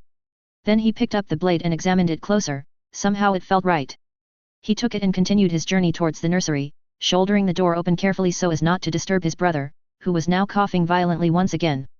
He entered the unlit room, once again eschewing the lights. This was the sort of evil thing that should be done in the dark. He took a few moments to comfort the struggling Wilhelm before crossing to the crib. He looked down at his brother with dismay. The baby looked even worse. He wished he'd resolved to do this earlier, to save the child the extra suffering. He reverently lay baby Wilhelm in his bed before placing the sword next to him. It looked almost comical. The baby was only a fraction of the size of the weapon, but it was the best he could do. Wilhelm, you don't deserve such a terrible life. I'm so sorry, he whispered quietly with tears in his eyes as he picked up a pillow. The northern pagans believed a warrior couldn't get into heaven without a sword in his hand. This is the best I can do. He finished positioning the pillow above the child. You are my little warrior. He closed his eyes and took a few deep breaths. He was committed. He would happily go to hell to save his brother from having to live in it. He braced himself. He was going to do it. He'd end the boy's suffering. Suddenly there was a noise by the door behind him and his eyes snapped open. Had someone seen him? He hastily turned around, dropping the pillow as he went and stared nervously towards the door. Through the gloom the eyes of another man peered back at him in surprise. The shadowy figure seemed to be carrying something. The two of them froze, unsure of how to react to their unexpected companion, until Ludwig heard a gurgling of a baby coming from the man's arms. Shit, the man exclaimed as Ludwig's eyes widened in surprise, and behind him, baby Wilhelm began to cry. XXXX. May 5th, Unified Year 1925. Temporary Command Center of Prince Wilhelm's Forces, 5 o'clock. The atmosphere in the command center was tense, to say the least. The communication problems persisted, and they were now struggling to contact the forces within the city as well as Western Command. Even units in the city were having problems, with many only being able to communicate with the others closest to them. Visha couldn't help but feel slightly worried about the Major and the Prince. They'd been out of direct contact for some time now. She knew the Major would no doubt be fine but was worried about the lack of contact. The Major wouldn't like not having all the information, and Visha worried without the Major's input they might miss something important. They had heard reports from other units about their most recent position but had been unable to contact them themselves for some time. They'd also lost contact with Captain Houseman and the Akitsushaman Lieutenant Tenkyubashi, and none of the ground troops seemed to have seen them. Despite having most of the information about what was happening on the ground, they were struggling to pass it on to the officers that needed it. It felt like they'd been cut off. The last orders they had received from the two commanders was to advance on the Ducal Palace and Supply Depot, but the situation had started to change since then. The latest reports were that the regent's forces were regrouping for a potential counterattack in the east of the city. Visha may not have been to the war college, but she had enough experience on the battlefield to know they couldn't let this force go unchallenged. However, the Letzenbourg captain that she'd been assigned to liaise with was adamant that they should follow the last orders they had been given until they heard differently. I don't know how you Imperials do it, but we Letzenbourgers follow the orders we are given. The captain spat indignantly after she'd suggested sending forces to intercept them. She found herself sighing. She now understood how the major felt when she saw one of her allies or subordinates doing something stupid. But Captain Lakin, we can't get in contact with the commanders, they'll be surrounded if the enemy counterattacks now. Visha pleaded. She didn't like confrontation, but the major would never forgive her if she didn't do everything she could to stop this man from making such a huge mistake. Major Digurekov said to advance, we were told the major's orders were the prince's orders, I will not disobey his orders. The man replied stubbornly before adding quietly, besides, I've heard the stories of what your major does to people who don't follow orders. Visha sighed again, so that's what it was really about. Sometimes the major's reputation for being so strict could be a pain. She wasn't as bad as all that. If he'd known her even a little bit, he'd have realized she'd be way angrier at him for allowing the enemy to seize the initiative. She wished her commander were here right now. This guy outranked her, what could she do? What would the major do? She thought to herself, considering the situation. Then it hit her, although the captain outranked her, she didn't technically have to follow his orders. She was part of the Imperial Army, whereas he was a Letzenburger. They had a different chain of command. She could order a force out herself, couldn't she? She felt her confidence grow despite the nervousness of doing something like this. She was sure this is what the major would do. Then she felt herself deflate as she realized she'd be ordering Letzenburgers. They could ignore her just like she was going to ignore the captain. Plus, there were plenty of the field officers that outranked her too. There was no way they'd listen to her. She wasn't the major. I guess I have no choice but to try and talk him round, she thought with a frown. The conversation was like talking to a wall. No matter how much Visha pointed out the danger their troops were in, or how much she tried to assure him that both the major and the prince would approve of the action, he flatly refused, while becoming increasingly more frustrated. It seemed like things were going nowhere while the man was becoming angrier and had now begun yelling. What is going on here? Cut in a friendly, feminine voice from the doorway to the command post. Both of them turned in to see Captain Sophia Zerbest peering into the room with a smile and polite interest. The rest of the support staff, who until now had been busying themselves and trying to ignore their bickering superiors, had now fallen silent and stared on with interest. Obviously, they felt the interjection of one of the prince's confidants was going to break this stalemate, or at least make things more interesting. I came down to see if we'd heard from the prince. I didn't expect to find such a heated debate. I thought most of the threats were neutralized. She said with a smile, cocking her head. Visha hadn't worked much with Captain Zerbest. The prince always seemed to be sending her on some sort of errand, but it was no secret amongst the battalion that he trusted her completely. She was beautiful and mysterious, and always seemed so confident and professional, but despite that, she was friendly and always wore a cheerful smile. When she had been around, she always made a point to thank Visha for looking after the prince and offered to help out with her duties. Visha wished she'd had more time to get to know her.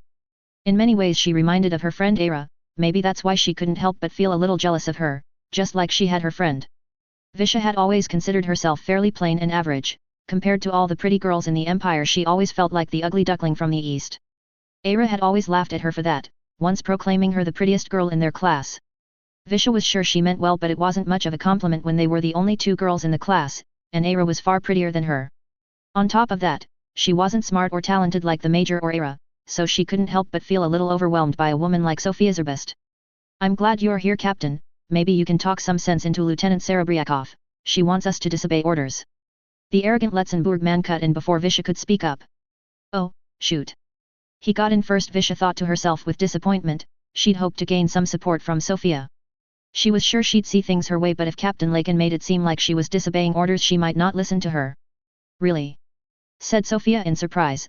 That doesn't sound like something someone the prince trusts so much would do. Why don't you explain, Lieutenant? She continued with her unwavering smile, and Captain Lakin began to look a little worried. Yes, she's going to listen. She grinned in triumph while explaining the situation.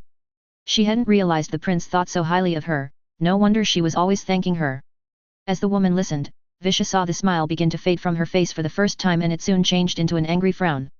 You see, she wants us to. The other captain began before he was cut off with a glare from Sophia. Captain Lakin, you are relieved. If you can't see the sense of Lieutenant Serebryakov's concern, you don't deserve to wear a uniform. She began with a harsh tone that somehow didn't seem to fit with how Visha had always seen the older woman. The captain opened his mouth to protest, but Sophia interrupted him once more. I'd resign now if I were you. The prince is merciful, but I guarantee both myself and Major Digirekov will be recommending a firing squad if you are still part of the army by the time they get back. She finished, fixing him with a glare.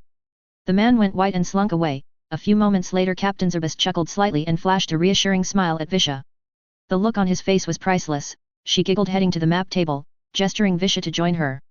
Honestly, every time I drop Major Digirekov's name, it sends people into such a panic. How did such a cute girl develop such a fearsome reputation? She grinned with a hint of mischief in her eyes before looking at the table and sighing slightly. I suppose I should take over from that idiot. Could you fill me in, please? Visha nodded and explained to the captain the state of their forces around the city and the communication blackouts they'd been suffering. Then she went on to suggest where she thought they could pull some forces to break the counterattack, using the experience she gained while serving with the major. She didn't want to seem too forward with her suggestions. She was sure the lady captain would know better than her what was best, but knew she was expected to make recommendations. Honestly, you seem to have it all under control. I should just leave you in charge. Sophia said approvingly with her perpetual smile. I see why Major Digirekov relies on you so much. Thank you, Captain, she replied, blushing slightly, unused to such enthusiastic praise before they got to work trying to get the troops to move despite the communication problems. Visha was actually enjoying working with the woman. The atmosphere had completely changed in the command post. Suddenly it felt more like they were sisters doing chores than soldiers organizing an assault. Sophia also had lots of ideas about getting messages out to the troops they were struggling to contact.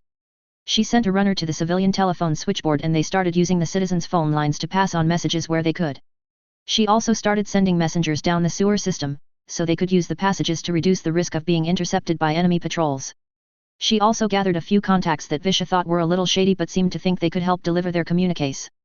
Soon their work was interrupted by an excited radio operator. They'd finally got through to someone outside the city and they were asking to speak to the major. Better still, it was the rest of the Pixie battalion. Visha could finally found out how the rest of her comrades were doing. They rushed over to the operator's station and Sophia gestured for Visha to take the receiver, quickly greeting her teammate. Visha, is that you? Where's the major? Newman's voice crackled through the receiver and Visha felt relief that he was unharmed. She quickly explained that the two commanders were out in the thick of it, so they were having a hard time getting in contact, before asking if they'd heard news of the reinforcements General von Hans had promised. The radio went quiet for what seemed like an eternity and for a moment Visha thought they'd lost contact again, but finally, Newman's voice finally returned, sounding unusually serious.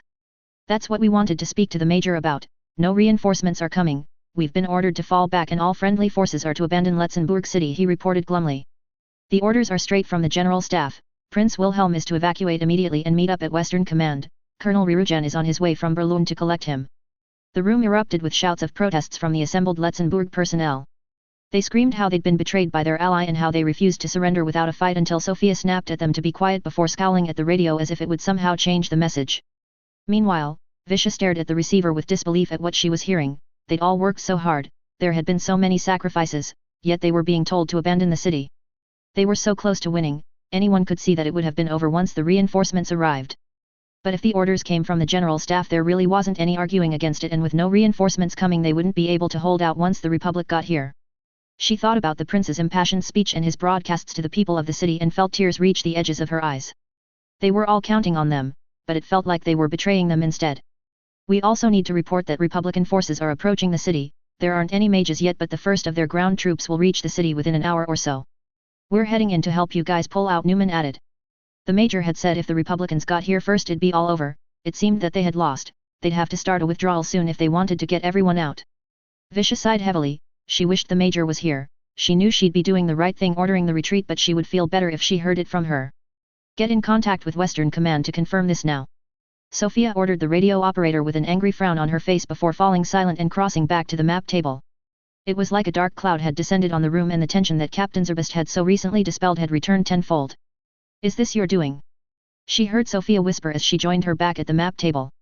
The woman still wore an uncertain frown as she studied the map. It seemed odd to Visha to see the woman like that. She usually seemed so confident.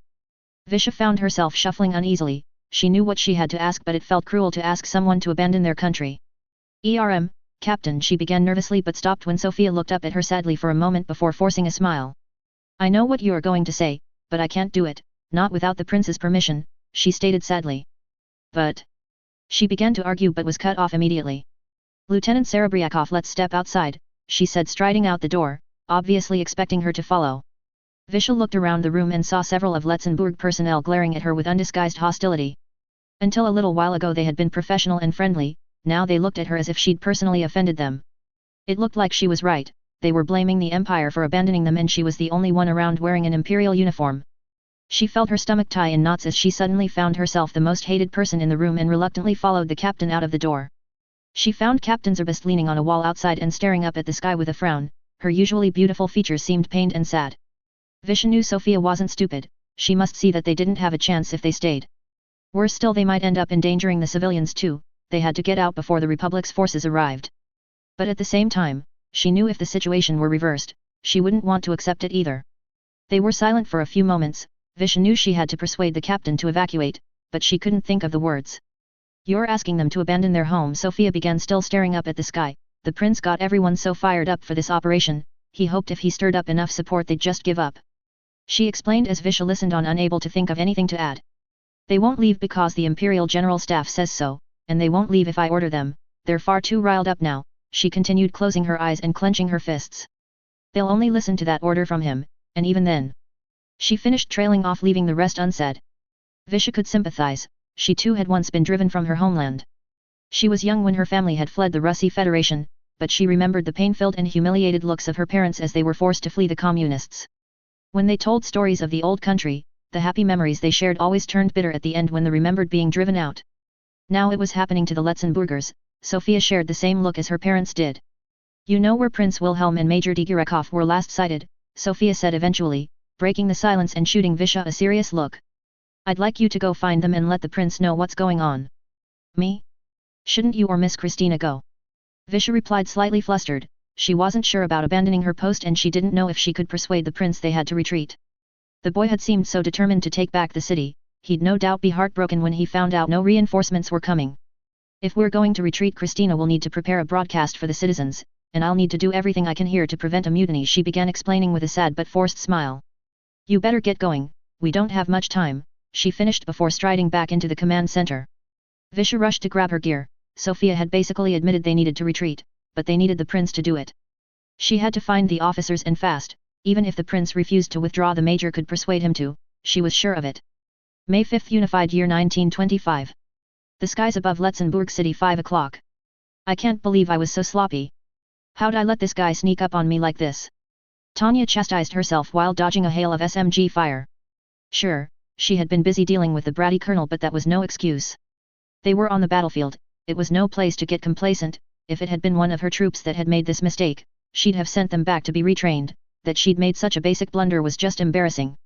Worse still, it had been Wilhelm that had spotted him first, that just made it all the more shameful, weirdly though he'd reacted to get her clear. Despite having a gun against his head and being clearly shaken to see his subordinate's demise, he'd still managed to maintain more situational awareness than her. Maybe it was because of his paranoid streak, but if that were the case, why on earth hadn't he moved to save himself instead? He had said he didn't want to kill her, but she never would have expected that he'd put himself in danger in her place. Not that she was complaining, of course, the blast seemed to have been aimed directly at her and she hadn't been using the Type 95, so it could have caused some serious damage if it had hit. As it happened, his shove had enough force to knock her off the roof. She'd managed to quickly activate a barrier and flight formula and had essentially surfed the crest of the shockwave without too much trouble. As a result, she'd suffered nothing more than a bruising to her pride, which under the circumstances seemed to be a decent trade-off. Unfortunately, their attacker followed up almost immediately after, so she had no idea what had happened to Wilhelm. She hoped he was alive. Sure, he could be a frustrating and irritating little brat, but she didn't like waste and she'd had seen a glimmer of something useful in him. Now she'd shown him that he couldn't get away with his crap. The general staff might be able to use him for something. Besides, if he's going to start doing things like taking incoming fire for me, it might not be the worst thing to have him around, she thought before instantly wondering if she'd gone mad. It probably wouldn't matter anyway, he had tried to hide it, but Wilhelm had been low on mana since the mission started. She'd been keeping an eye on him, she'd needed to if she was going to follow her orders to bring him back in one piece. She'd noticed he'd been doing everything he could to subtly conserve power, it was likely part of the reason he'd been avoiding combat where he could. Unfortunately, that meant when the blast hit, his barriers wouldn't have lasted long, he'd likely be out of commission. Depending on how much mana he had left at the time, she might end up needing a dustpan and brush to retrieve him. That would cause her problems. there would definitely be questions asked, and she didn't much like the idea of having to present the emperor with what was left of his nephew in a small paper bag. She couldn't imagine it would be all that constructive to her career. Even when dying you managed to cause me problems, she complained inwardly. At least she wouldn't likely be trusted to babysit any more VIPs on the front lines. That was something to look forward to. She didn't have time to worry about that now. Her attacker was all over her and was firing to control her movements and prevent her from gaining altitude. Smart move, she thought. Judging by how willing he'd been to blow up the building she and Wilhelm were on, and how indiscriminately he was firing to control her movements, he was obviously not concerned about collateral damage. He clearly wasn't holding back either and seemed to have no intention of letting her get away. She hadn't gotten a good look at him yet, but she could see from his silhouette that he was using the bulkier Letzenbourg gear. That meant if she got above him, she'd gain the advantage. As far as she was aware, only Wilhelm and his inner circle had modified the foreign gear to compete with the altitude Imperial gear could manage, and that was only because they had somehow managed to get hold of some Type 97s. Those orbs were rare even amongst the Imperial ranks. It was doubtful that this mage had anything that could compete. Although she wouldn't ever be dumb enough to underestimate any aerial mage, she knew without being immodest, she was considered above average with her skill in air-to-air combat. Her kill count and named status was proof of that. Although annoyingly her achievements with the Type 95 had also boosted that reputation, she would have preferred if she could sponge out the credits she had attained with being X's intervention. But overall, this meant she was usually reasonably confident about fighting another mage one-on-one. This guy was fighting smart, however. He'd taken the opportunity to ambush her, and when that failed, he rightly judged he needed to keep her from gaining altitude if he wanted to stand a chance of dealing with her. If the situation had been reversed, she probably would have done the same. Unfortunately for him, once she got into a better position, the advantages afforded by her orb and gear would become apparent. She had to be careful though. He was unusually fast for a mage not using the superior Imperial orbs, which meant he was either an extremely skilled or powerful mage. Such people did exist, she knew. The Navy often said that almost every member of the Commonwealth's marine mages were particularly tough. That was why they had been so keen to have the 203rd conduct training exercises before they were shipped back here to the Rhine. Although the Allied Kingdom were no slouches when it came to computation orbs, the Empire was still the only power to master a dual core. That the Commonwealth and Republic mages could compete at all, spoke of their skill and power. The mage was doing a good job of keeping her pinned to prevent her gaining altitude, but his strategy was flawed. If he was firing to limit her movement, he couldn't fire a decisive blow. So far very few of his shots had been aimed directly at her. If he had backup, she would be concerned about his friends taking advantage and she'd be forced to take more drastic measures. Since he was on his own, she just had to wait for him to reload. It still could be worth seeing if she could speed things along though.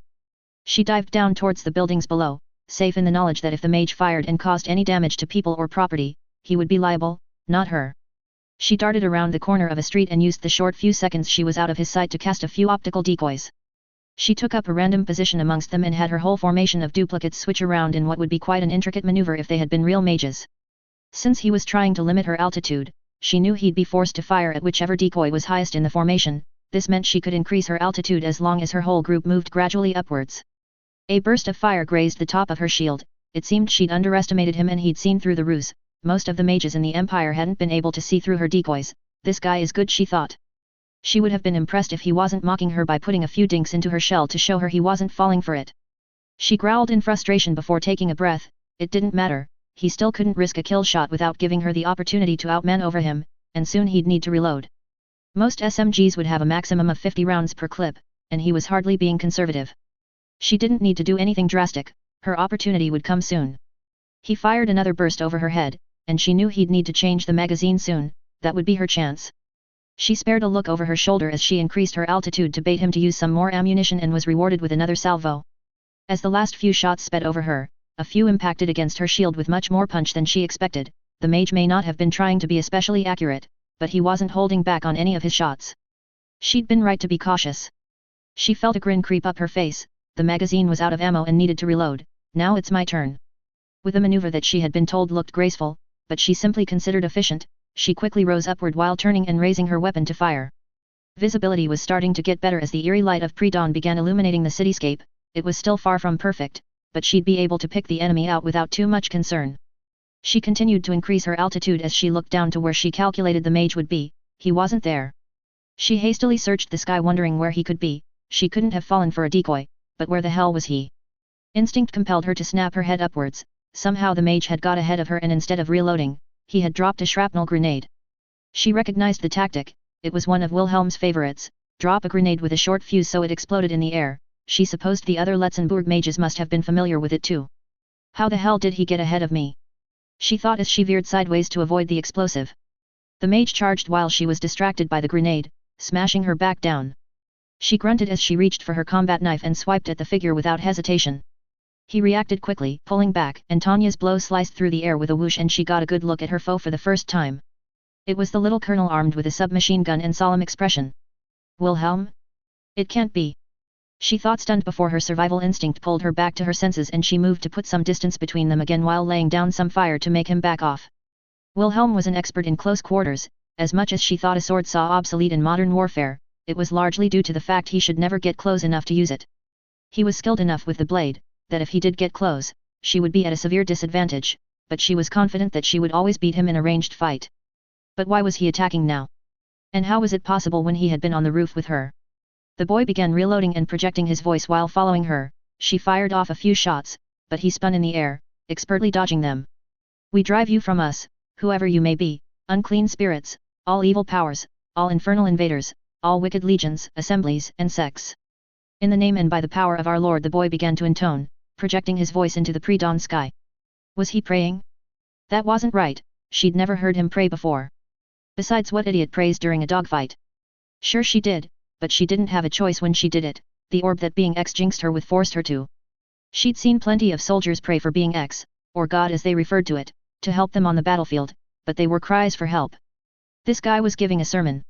May you be snatched away and driven from the Church of God, from the souls made to the image and likeness of God and redeemed by the precious blood of the divine Lamb. The boy continued his unnerving preaching as he clicked a new magazine into his submachine gun.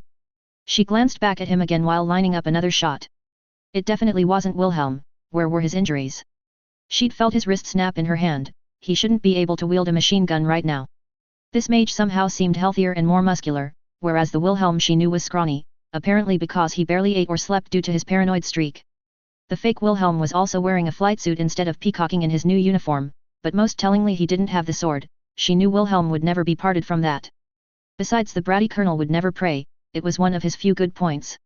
Most cunning serpent, you shall no more dare to deceive the human race, persecute the church, torment God's elect and sift them as wheat, said the fake Wilhelm while firing another volley. Tanya span and returned fire and the boy ascended out of the line of fire once more. What the hell is this? Tanya screamed internally while dodging another hail of incoming fire from above. She'd heard that truth is stranger than fiction, but this situation was ridiculous. Being X must be involved somehow. It was the only explanation. This sort of thing simply didn't happen in the real world. It was like she'd stumbled into the plot of a rejected shonen manga. Any decent editor would have thrown out a story with such a trite turn of events in it and fired the idiot that came up with such drivel. Then again, what else could she expect from a creature so obsessed with getting people to praise it? The fact that she was even in this universe's knockoff World War proved the thing wasn't all that big on originality. It was the oldest cliché in the book. She had somehow ended up fighting what seemed like Wilhelm's clone. She would have categorized him as his evil twin, but she was sure she would have heard if the brat had another brother. Besides, that would imply that the little colonel was the good twin, and after the altercation on the roof, good was not even close to how Tanya would have described him. Although the little idiot did save her from the worst of the rooftop blast, so he wasn't all bad. The Most High God commands you, he with whom, in your great insolence, you still claim to be equal. God who wants all men to be saved and to come to the knowledge of the truth. The boy droned on, suddenly speeding in front of her and peppering her barrier with another hail of fire. How the hell is he so fast? She wondered. She shouldn't be struggling to keep up with him like this. The real Wilhelm had explained that the Letzenbourg gear allowed for greater maneuverability, but that didn't explain how quickly this guy accelerated. The Type 97 should easily allow her to outpace him, but not only was he managing to keep up, but he was also somehow managing to overtake her. It also seemed that she couldn't count on winning a battle of attrition. More speed required more mana to be poured into a computation orb. He wasn't trying to be conservative with that. He also wasn't pulling any punches with his penetration formulas. Despite using a lot of firepower to limit her movements, every shot that had struck her barrier felt like an attempt to break through. He was either trying to resolve this quickly or had a lot of power to spare. God the Father commands you. God's word made flesh, commands you, he who to save our race outdone through your envy, humbled himself, becoming obedient even unto death. The boy continued as Tanya once again veered upwards to try and gain altitude while firing again to keep the boy at a distance. The boy prevented her, however, as he fired an artillery spell that exploded in the air above her, driving her back down. That praying is really getting on my nerves, she grumbled to herself as she prepared her own artillery spell. Two could play at that game. Wait a second. I think recognize that prayer. Tanya had never been religious, and until being X had stuck her with the mind-altering Type 95, she would have never considered praying, so usually, she wouldn't be able to tell one set of pointless chanting from another. In her old life, however, she had quite enjoyed horror movies, the sheer ridiculousness of the plots and the over-the-top gore, made for fine entertainment. To the Salariman, it had been like watching a comedy, although seeing the sort of gore portrayed in those movies brought to reality this new life had changed her perspective slightly. One such film she remembered was about a murderous demon that a priest exorcised. This prayer was the same rite of exorcism the priest used in the movie, it must have been the real deal. What the hell? I'm not really a devil. She yelled at the fake colonel, but he didn't seem to care. The way they treat little girls in this world is far too cruel, it's an outrage. Once I'm out of this I'm going to sue for defamation. She fired her artillery spell and she saw the boy veer away, obviously sensing the danger. She quickly rushed to gain altitude as the explosion distracted the Letzenbourger. Once she got the height advantage, she could finally finish him. It didn't take long for him to recover, however, and he was soon following her, accelerating quickly in an attempt to overtake her again. He who has built his church on the firm rock and declared that the gates of hell shall not prevail against her, because he will dwell with her all days even to the end of the world, the blood of the martyrs and the pious intercession of all the saints command you. The boy continued firing once again. He didn't fire to limit her movements this time, her breakout had made that tactic unsustainable, this time the full barrage struck the rear of her barrier and to her horror, she felt it begin to waver. These shots had much more mana infused in them than she had expected, and she began to worry she wouldn't be able to gain enough altitude before he brought her protective shield down. She would have to act quickly. She was almost at the limit of his maximum altitude, so far, he'd managed to keep her wrong-footed, but the tables were about to turn. She fired a cluster of shots, all packed with a small yield artillery spell. Usually, the plan would be to set these explosions off to reduce the enemy's visibility and create turbulent air to slow him down. That would probably be enough to slow him up enough to get her past his gear's limit, but she was getting fed up with this guy, so she poured extra mana into the spells for greater effect. She saw the doppelganger enter the space just as the spells blew with a satisfying crack and watched the air fill with fire. Time seemed to slow as her opponent was engulfed in the detonations and for a moment, she dared to hope that her strategy would have finished him off. At the very least he'd have to direct less energy from speed and more to strengthen his protective barrier. Unfortunately, the fake didn't just look like Wilhelm, he also had his penchant for acting completely contrary to any right-thinking person and erupted from the explosion at incredible speed. He looked like a meteorite entering the atmosphere, but in this case, he was heading up into the sky rather than falling from it. His flight suit was ablaze from the explosions, but the speed in which he was traveling meant that the flames were already being blown out to reveal a singed but very much alive figure speeding towards her. Against all logical sense, he must have increased his speed, instead of strengthening his defenses against the blast. Stop deceiving human creatures and pouring out to them the poison of eternal damnation. Begone, Satan, inventor and master of all deceit, enemy of man's salvation. The boy continued his liturgy, his voice contained no emotion, it was almost like he was reading directly out of the scripture he'd gotten the ritual from. Things were getting dicey, it looked like he might intercept her before she reached the limit of his gear. This guy was much more dangerous than she'd ever expected, and she found herself considering the unthinkable, she might have to use the Type 95. The thought sickened her, she feared the corrupting influence it had on her mind and the gaps it left in her memories. When she had used it during the 203 RDS training she'd lost 3 whole days, and when she'd used it during the Rookies training mission to raid the Republic trenches, she had no idea how she got back. She'd later found out she'd been singing a hymn and drawing enemy fire, it was scary how being X could puppet her and remove her free will. Maybe that influence is controllable, she found herself thinking. If she just used it for a short burst, she could use it without falling under being X's control, right? Just a little bit, a tiny bit of power to deal with this guy and then she could cut it off. No, it's not worth the risk, not yet at least, she rationalized. She'd almost started to sound like an addict craving her next fix for a moment. That wasn't her, she was sure, the corruption was worse than she thought. She swore she would only use that thing if it was absolutely necessary, she wasn't in that much of a jam yet, was she? Unbidden, her hand placed itself over her chest and her eyes closed themselves, she didn't know what was happening, she had no control over herself.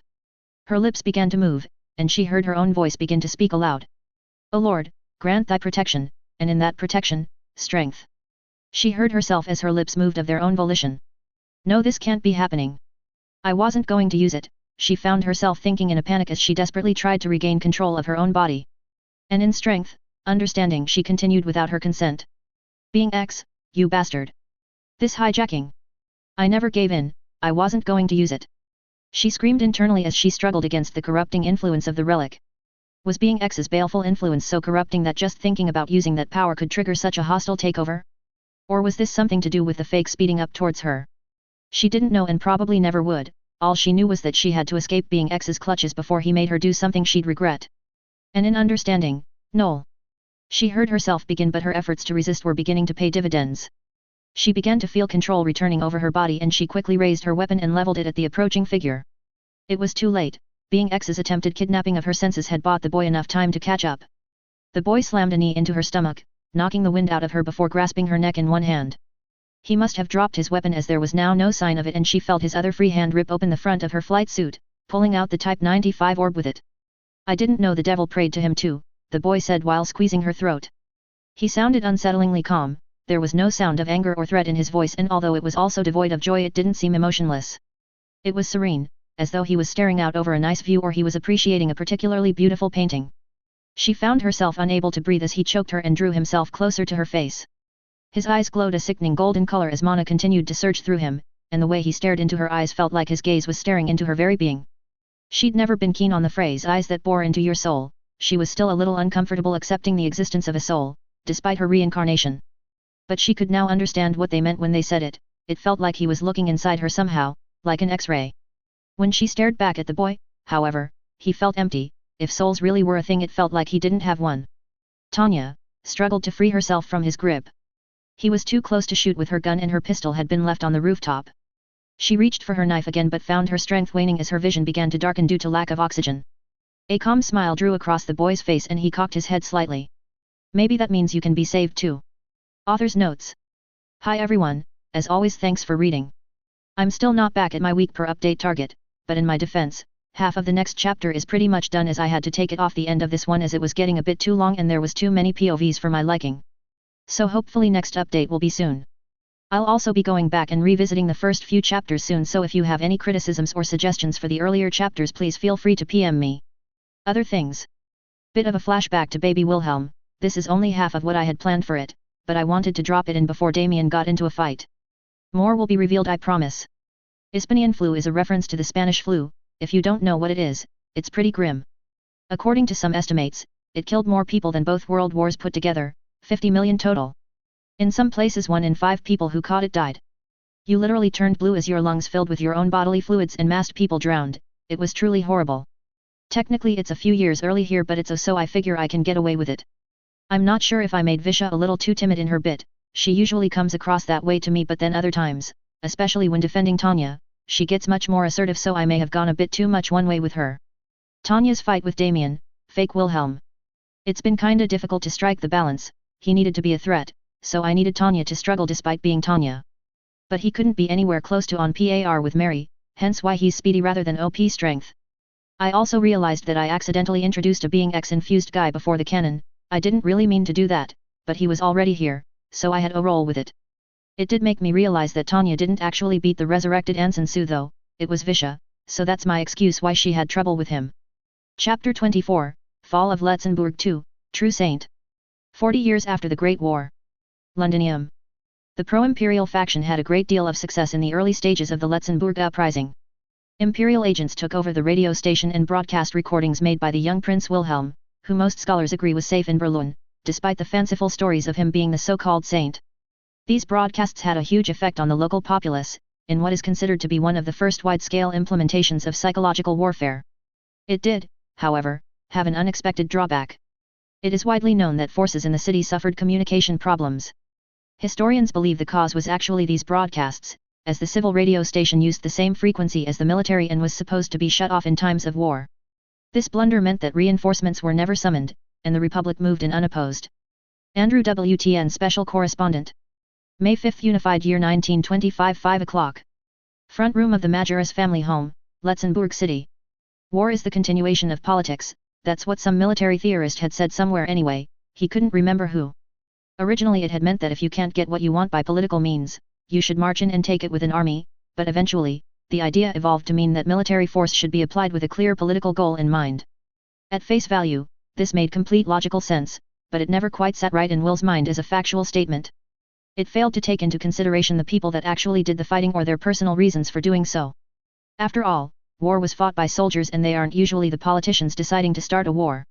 Sure, there were the generals and sometimes a soldier could rise through the ranks and gain some power over the governing of their country, but most would not be changing the world.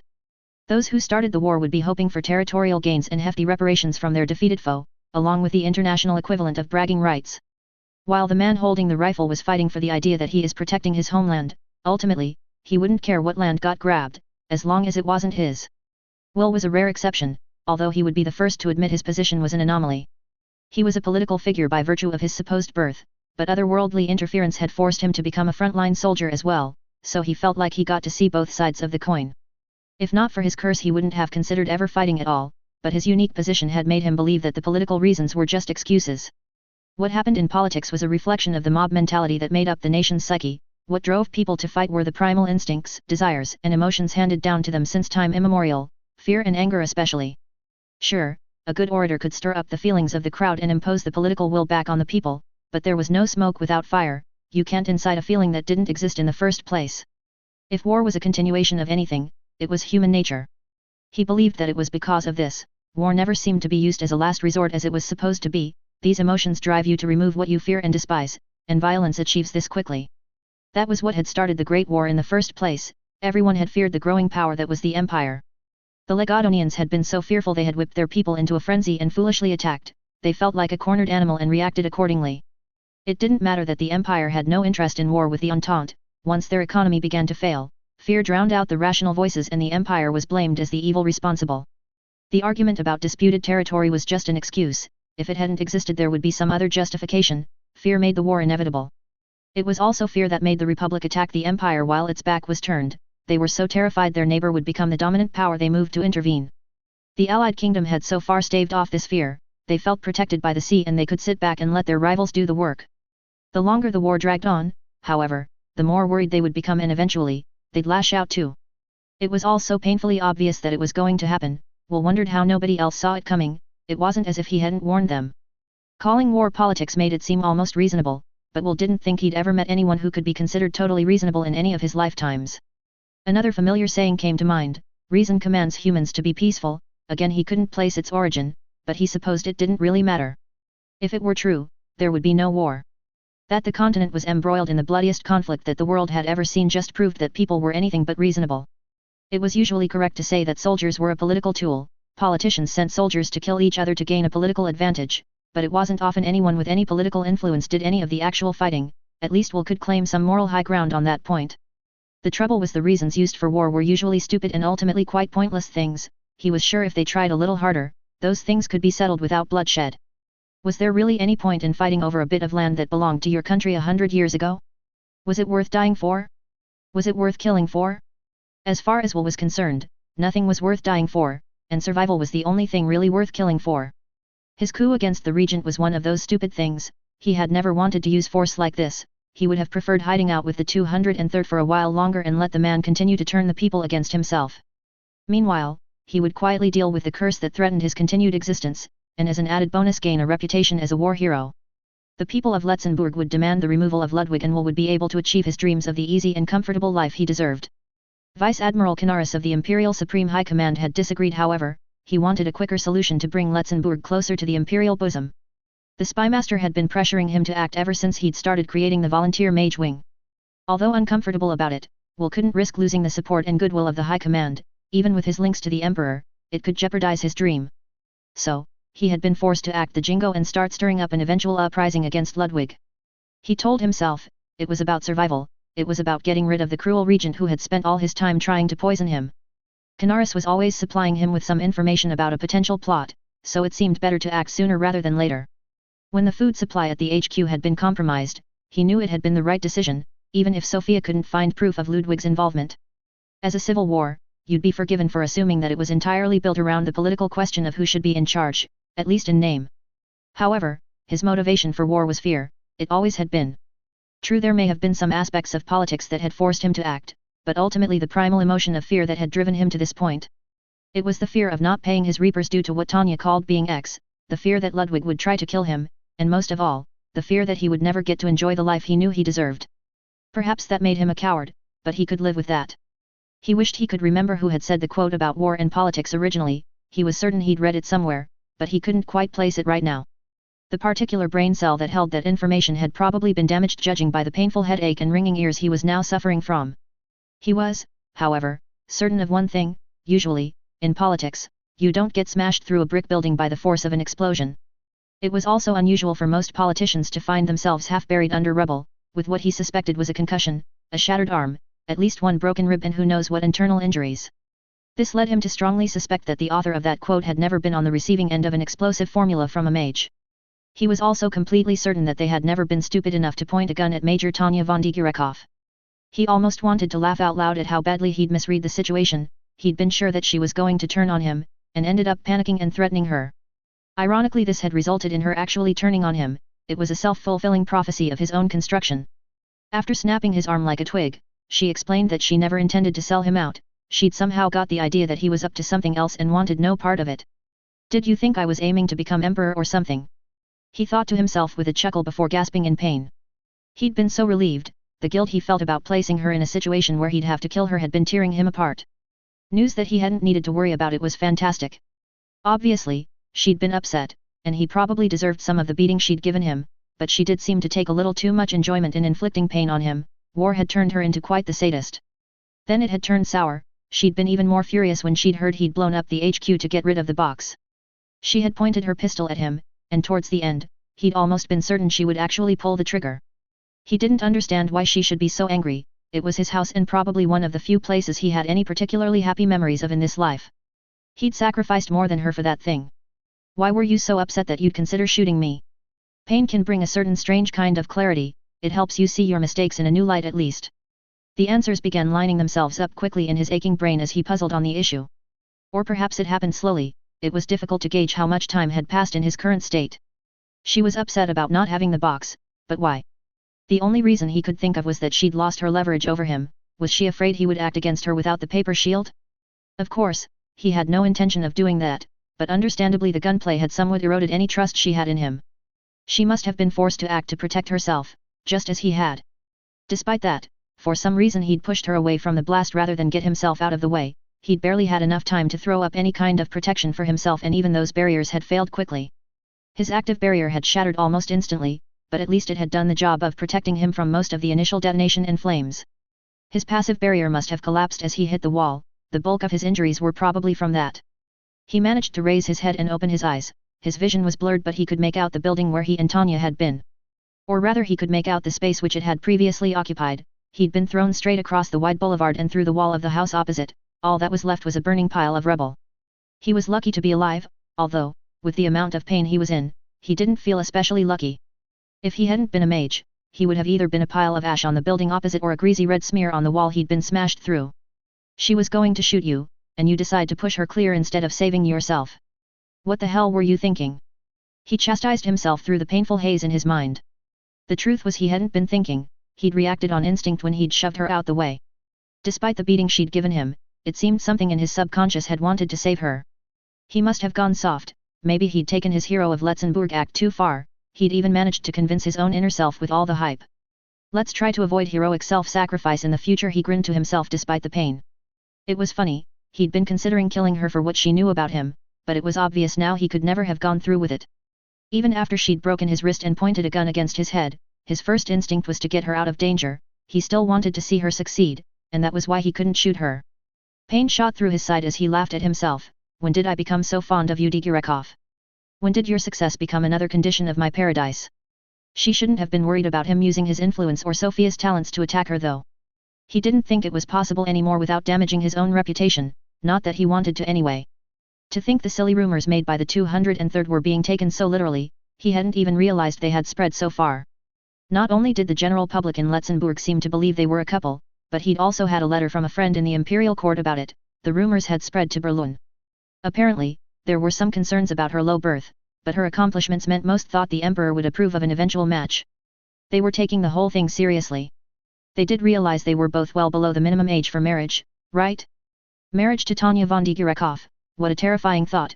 He shuddered, eliciting another burst of pain from his side. All this meant he couldn't act against her, at least not until those rumors had petered out. If he said or did anything to her publicly, it'd either be labeled a lover's tiff or he'd be branded a brute. If he acted against her in secret, he'd be expected to publicly come to her rescue. If he didn't, his public image would be ruined. If he'd actually shot her, he would have needed to hide his involvement and go into a period of mourning to save face. If his involvement had been discovered, he'd be done for. It had taken time to build an image and reputation that he could use to his advantage. To act against her in any way would risk destroying it in an instant. He looked up again, trying to find some sign of her. She had likely been thrown in the other direction.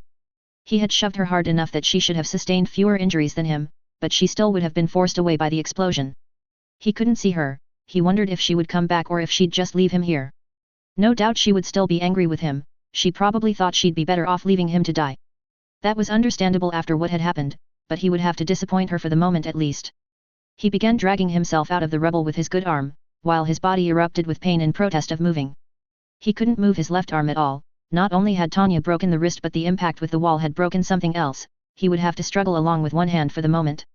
He must have been bleeding somewhere, as he left a small trail of red ichor as he crawled through the hole that he had created on his way in. He heard the house creak slightly around him, and for a horrifying moment, he thought the rest of the building would collapse on top of him. Fortunately, he was spared such a fate for now, but the injection of fear shot some more adrenaline into his system and he managed to drag himself out a little quicker. Once clear he rolled onto his back and stared up at the sky. He could see the telltale signs of mage combat flashing in the darkness. The enemy must have gotten their act together and launched a counterattack with their mages as a vanguard. Idiots, didn't they realize that they'd already lost? He thought. His forces had already taken or neutralized almost all the key positions in the city. The only reason the enemy hadn't been driven out was that the Imperials hadn't shown up yet. Their assault was pointless, more proof that people aren't reasonable. Hurry up and surrender already. It was annoying but not really surprising. After all, they were captive to the emotions and human nature that drive people to war too. They were scared of change, angered by their aggressor and vengeful due to the humiliation of loss. You needed to completely break someone to get them to truly surrender. How many people did you have to break to defeat an army? How many more for a country? Tanya was probably up there, he realized, as his eyes strained to make out the mages duking it out. She was nothing if not pragmatic. She'd deal with the enemy before coming to see if he had survived or not. Tanya always liked doing her job properly. She would come and confirm his body if she could. What would she do if she found him alive? It was entirely possible she'd decide to finish him off herself. It looks like I'll have to beg you for mercy, he smiled at the flashing lights in the sky.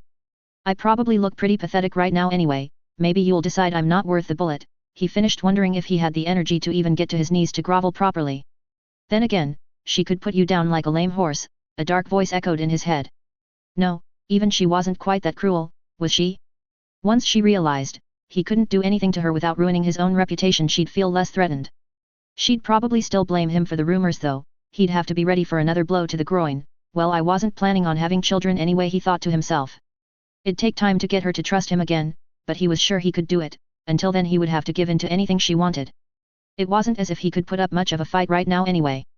Will didn't want to think about any of that for the moment. He felt sick and tired. He just wanted to go to sleep. Were you supposed to stay awake if you thought you had a concussion? He couldn't remember. It probably doesn't matter anyway. Maybe it's time to give up, he thought as he felt exhaustion begin to swallow him. He felt a strangely familiar sensation. It felt like he was slipping away from himself piece by piece. He jerked awake suddenly, pain and fear reviving him as it chased away some of the fuzz from his mind.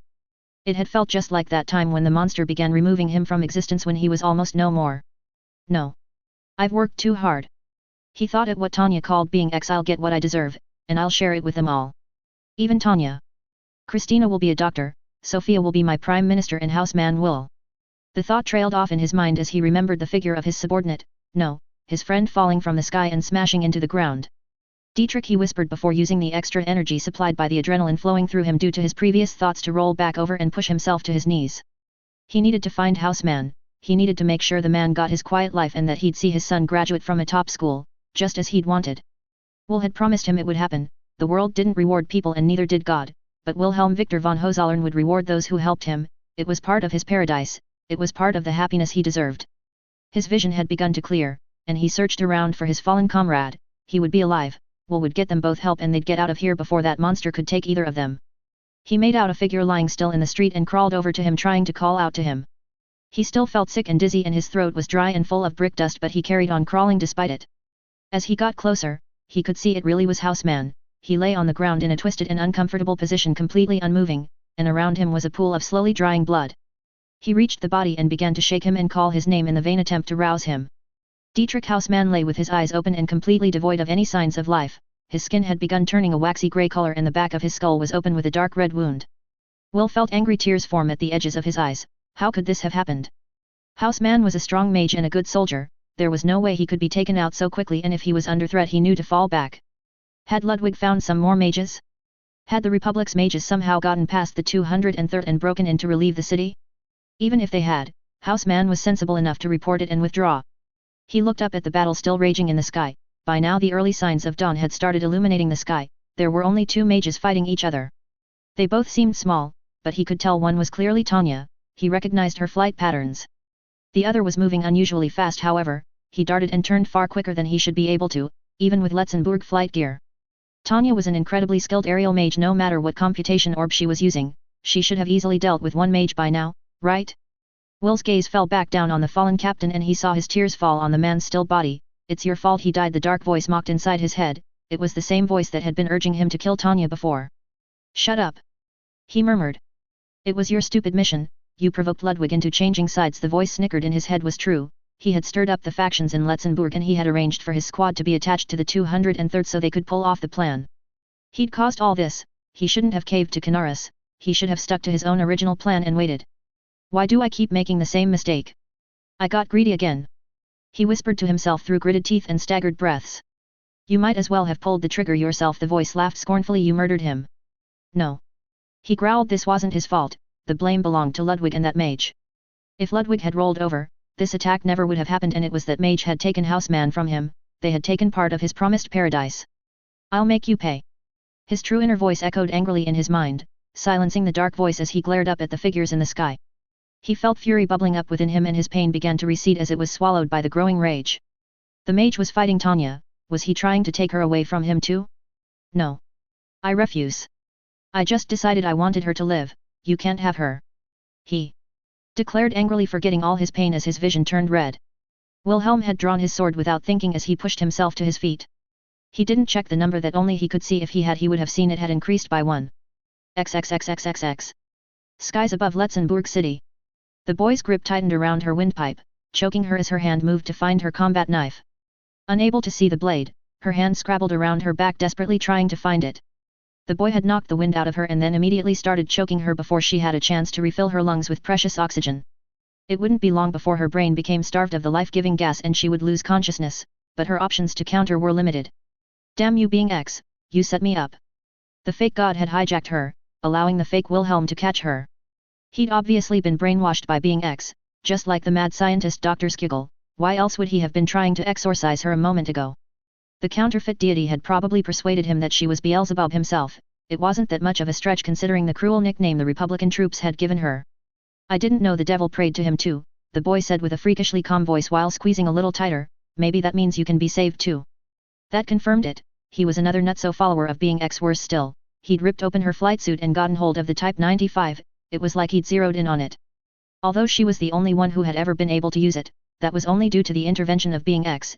If this guy was one of his cronies, it was possible he might be able to use it too. The thought was terrifying. It'd be like giving nukes to terrorists.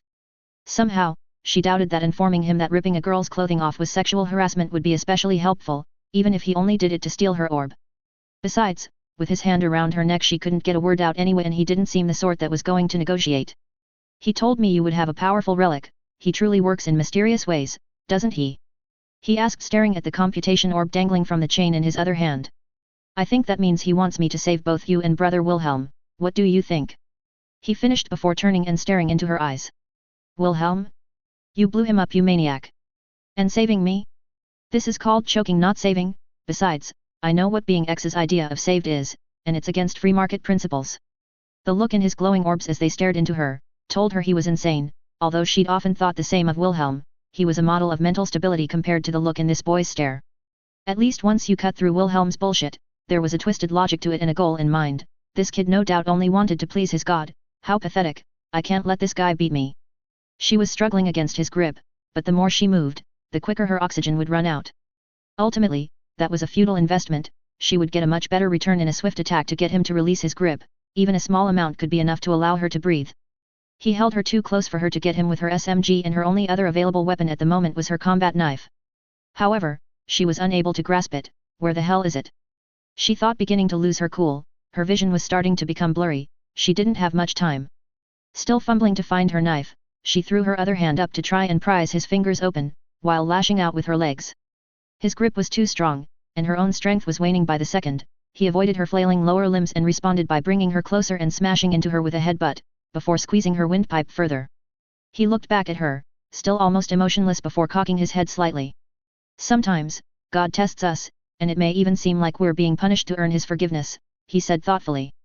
They'd been gradually descending since he'd grasped her. Tanya realized, they were now only a few hundred feet above the city.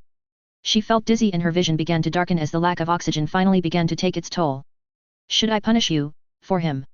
The boy said almost to himself before looking down at her questioningly, and the area seemed strangely silent.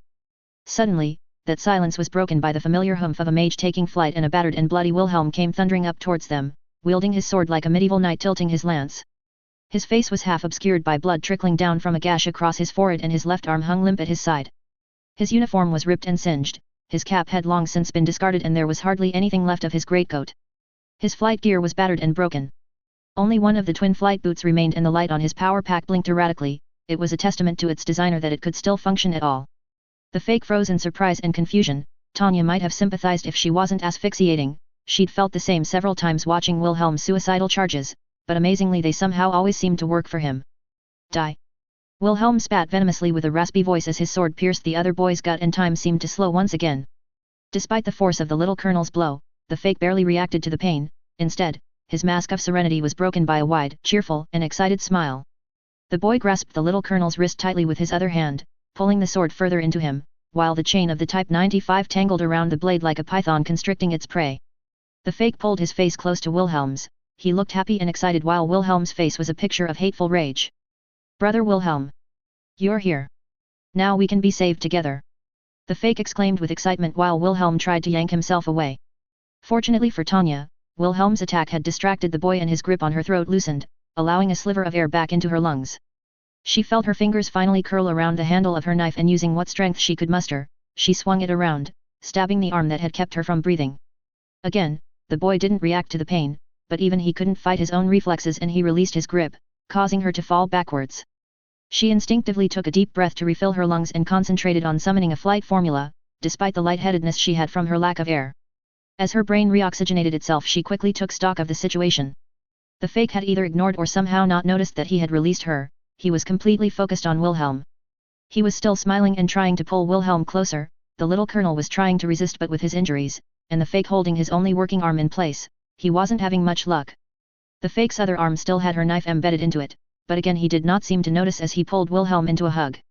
Damn it, Wilhelm is too close to get a clear shot, she complained inwardly, aiming her weapon.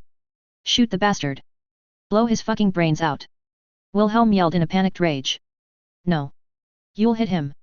The fake shouted back, spinning them around, putting himself between her and Wilhelm. Now was her chance. She squeezed the trigger and a burst of fire erupted from her SMG. She had pulled her aim to one side slightly to avoid hitting Wilhelm. The gun was well made and fairly accurate for a weapon of its type, but it still had a bit of a spray, and she wanted to avoid explaining to a tribunal why a bullet from her gun was embedded in the body of the faux prince. Despite that, 3 bullets struck their attacker in the torso, and this time he seemed to feel the pain. His grip on Wilhelm lessened, and his lips moved before he slipped backwards off of Wilhelm's blade and fell down towards the city below, before landing in the river with a splash. Wilhelm descended quickly afterwards. A combination of the damage to his gear, exhaustion, and injuries made him seem unsteady in the air. Tanya followed cautiously as he landed and slumped against a nearby building close to the riverbank. Although he was no threat to her in his current state, and he had rushed in to help her, she didn't know how he would react to her after the incident on the roof. He was her responsibility, however. With his injuries she would have to take command and make sure he was treated, while ensuring he kept his mouth shut about her own contributions to his current state of health, of course. She wasn't overly concerned. She knew he cared about his self-image, and being beaten up by a girl would be something he'd prefer to keep quiet. If necessary, she could always reveal that she'd removed the evidence from the box and sent it away, but she had a feeling it wouldn't be required. He lifted his arm and stared at his sword as she approached. No, she realized, not his sword. He was studying the Type 95 dangling from its chain wrapped around the blade near the hilt. He'd never seen it up close, she realized. Tanya felt uneasy. For some reason, she didn't like the idea of the little colonel possessing that thing. It was almost impossible that he could use it, but it somehow felt wrong to see him with it. She would have been happy to throw it away, but it had been officially assigned and entrusted to her by the logistics department and countersigned by the general staff. It was technically the most advanced piece of technology in the world, at least decades beyond even the Type 97, and command would be loathed to lose it. The only reason it wasn't sitting in some lab was that no one could figure out why she was the only person that could use it, and they hoped that mystery would unravel itself if she kept hold of it. To abandon it would be a breach of their trust and a potential investigation that could spell the end to her career, not to mention a mountain of paperwork. Besides, she had a horrible feeling being X would always find a way to get it back to her. She could hear Wilhelm's ragged, shallow, and gurgled breaths as he stared at the orb. He must have some internal injuries, she realized, perhaps even a punctured lung. She'd have to summon a medic for him fairly soon. He looked like me, didn't he? He asked slowly, clearly in pain. She could understand the need for confirmation. The whole situation had been crazy for her. For him it must have seemed like a bizarre dream. Especially since he seemed to have a head injury, he'd probably been thinking it was all a hallucination. She wondered if under the circumstances she'd have been better off lying about it, but it was too late now. Before he fell, he said, "Forgive Ludwig," he rasped in confusion. It seemed this mage had more of a connection to the Letzenbourg royals than an uncanny resemblance. Tanya didn't know what to say. There'd be no way to find out about it right now. Her priority was to get Wilhelm out now, as per her original orders. He turned as she approached, leaning his back against the wall, wincing in pain as he moved. He looked at the orb with a disgusted expression before lifting the sword out in front of her. For a second she was being hostile, but she caught the look of anguish in his eyes as he stared at her. "Take it away, I don't want to touch it," he whispered, and she moved to untangle the 95 from the blade. "It's worse than the sword," he finished quietly, looking before away from it. She wasn't sure if she was more relieved or uncomfortable with the little colonel's reaction to the orb. Something about the device had obviously upset the boy, although considering what he'd been through the last few hours it was likely his emotional state was fragile, to say the least. Could he sense being X's influence on the device? She had never been able to unless it was active, but she had sensed nothing from the boy's sword and she'd not seen the number he'd raved about either. She supposed it didn't matter, they both had their respective curses to deal with, it made sense not to want to get involved with another one. He watched her quietly, and for a while, the only sound was his rasping breath as she unraveled the cursed objects. From the corner of her eye, she could see his skin had turned pale and waxy. It was likely he was only even conscious because of adrenaline right now. He seemed calmer, however. She could probably relieve him now without an argument, then summon a medic. Their forces had basically been on clean-up duties anyway. She frowned and inwardly chastised herself for being complacent. They hadn't heard anything over the radio for a while now. It was foolish to assume that the situation hadn't changed. She glanced at Wilhelm's bloody and singed body, and thought back to her basic first aid training. She should at least get him laid down and check him over. Once she'd stabilized him, she should get back in touch with Visha and get a satrap and medical team. Maybe they could send one of his underlings to pick him up. "I'll make sure you don't get blamed," Wilhelm said, swaying slightly, obviously mistaking her thoughtful frown for worry. "I deserved that beating anyway," he finished as Tanya blinked in surprise. He was being genuine, she was sure. She really had finally got through that thick skull. She did her best to keep a triumphant grin off her face, although she couldn't help but glance to see his look of submission. He wore no such expression, however. Instead, he was still staring at the Type 95 with a strange, almost unreadable look. "I could throw it in the river if you want," he said, eventually looking over at rippling water as she finally freed the device, and she found herself briefly considering the offer. She had no time to weigh up the proposal, however, as she heard a gargled, angry whisper from the little colonel. "It can't be." She glanced up, seeing a look of burning hatred filling Wilhelm's eyes. She followed his gaze and saw the fake crawling out of the river. Having suffered terrible injuries in Norden nearly 2 years prior, she knew that both should be suffering excruciating pain, despite the adrenaline that would be fueling them. So, when Wilhelm rose up and started staggering towards his injured clone, she was more than a little surprised. Judging from the look she'd seen, this was it, he'd totally cracked. She wasn't surprised. She'd always considered him irrational, even if he had proved that it was partly because his aims didn't line up with those around him. She could almost forgive him. However, with his injuries and the strange situation of fighting his doppelganger, it was to be expected he would suffer battle fatigue. There were few people that would be especially well equipped for this sort of situation. He'd done well to last this long. It was a pain though. She'd just got him calm and malleable. "Brother Wilhelm," the phony smiled as Wilhelm reached him, eliciting a vicious kick to the face from Wilhelm. Tanya didn't feel the need to intervene. It was probably better for her if Wilhelm got this out of his system, so she took the opportunity to try and reconnect to any nearby forces. She'd keep an eye on the two. Of course, there was a decent chance Wilhelm would collapse any minute anyway. "You took someone very important from me, you took part of my happiness." Wilhelm growled at the boy, stamping a foot into his ribs. The boy looked at him confused, and Wilhelm yelled and stabbed a sword into his shoulder in a fit of anger. "Houseman was mine," he spat. "I promised him, and you took him from me." Wilhelm viciously shoved his heel into one of the bullet wounds that she had inflicted earlier. She wondered if she should step in. This was technically against the rules of war with the treatment of wounded, but as far as she was aware, they never bothered to put an article about wounded fighting each other. Besides, Wilhelm was technically still in command. it would be his responsibility, she just needed to remember to lodge an official complaint later. Then you had the audacity to try and take her too, he said darkly as Tanya finally heard a burst of static and muffled voices spring to life from her radio. It seemed Wilhelm was really putting on a show for her to prove he'd learned his lesson. She saw through it of course, but she appreciated the effort. Suddenly Lieutenant Serebryakov's voice started stuttering through the static. She couldn't make out the words, but she could tell it was her. Finally, we can get back on track, she thought. She's mine too. He growled. You won't take her, he continued with another kick while pulling his sword back out of the other boy's shoulder. Okay Wilhelm, no need to ham it up, thought Tanya. Maybe he was still worried that she'd shoot him. I'd like to see you suffer, but I don't have time, Wilhelm finished, while the fake looked up at him with a serene smile.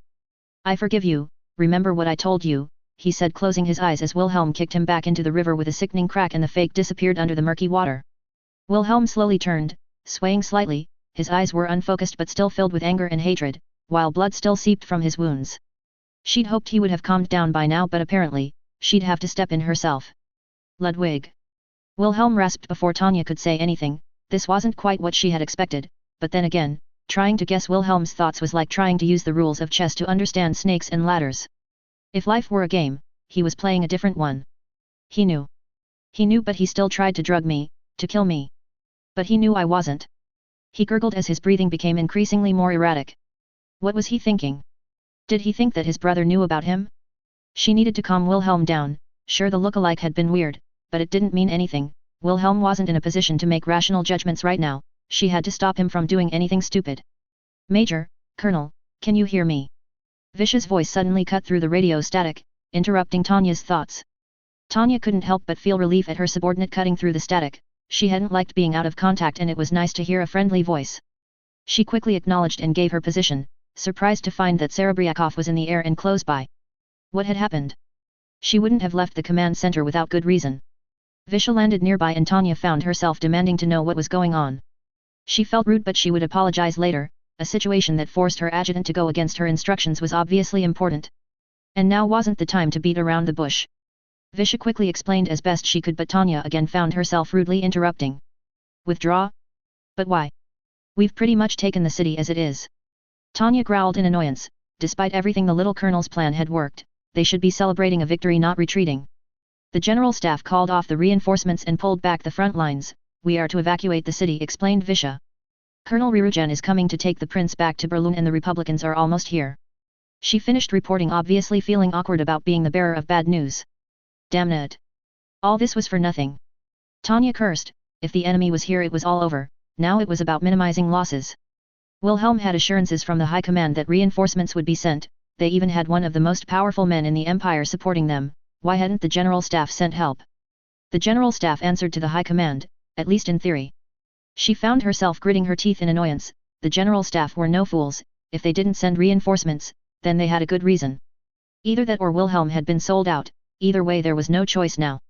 When did the evacuation start? Asked Tanya, straightening herself up and trying to adapt as quickly as she could. That's just it, ma'am. The Letzenbourg soldiers won't leave unless the prince says so, began Visha. I was hoping he was with you.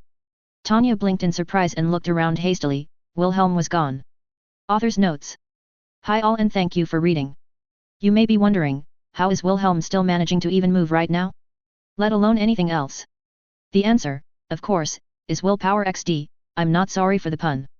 I like Wilhelm's bit in this chapter. Personally, I think it's one of the best bits I've written, but I'd like to know your thoughts. War is the continuation of politics is a quote by Prussian General Karl von Clausewitz in his book on war. Carlosen references this quote a lot in the LN, but it's usually Loria using it. Needless to say, Wilhelm is right. Clausewitz was never blasted through a wall by a mage or pointed a gun at Tanya XD. Reason compels humans to be peaceful is a quote from the LN attributed to the Ildoan General Igor Gassman. I'm not going to explain why Wilhelm would know that saying for the moment. I'm not saying for a second that Damien, fake Wilhelm, or Wilhelm could use the Type 95, but I think it would be a genuine concern for Tanya. She knows what it can do, and the idea of a religious nutjob or sword-wielding schemer using it would probably be terrifying for her. I mean, imagine if Mary got hold of it and could use it. I tried to make it, so Wilhelm didn't just come in and save the day. I hope it came across that way. Sometimes I worry that the characters are doing things that are far too crazy and unrealistic, then I read about some historical figure and realize they are pretty boring. Look up Adrian Carton de Weert. He served in 4 different wars, including the 2 world wars, and lied about being British so he could be in the Boer War. he amputated his own fingers, lost an eye, a hand, and a lung.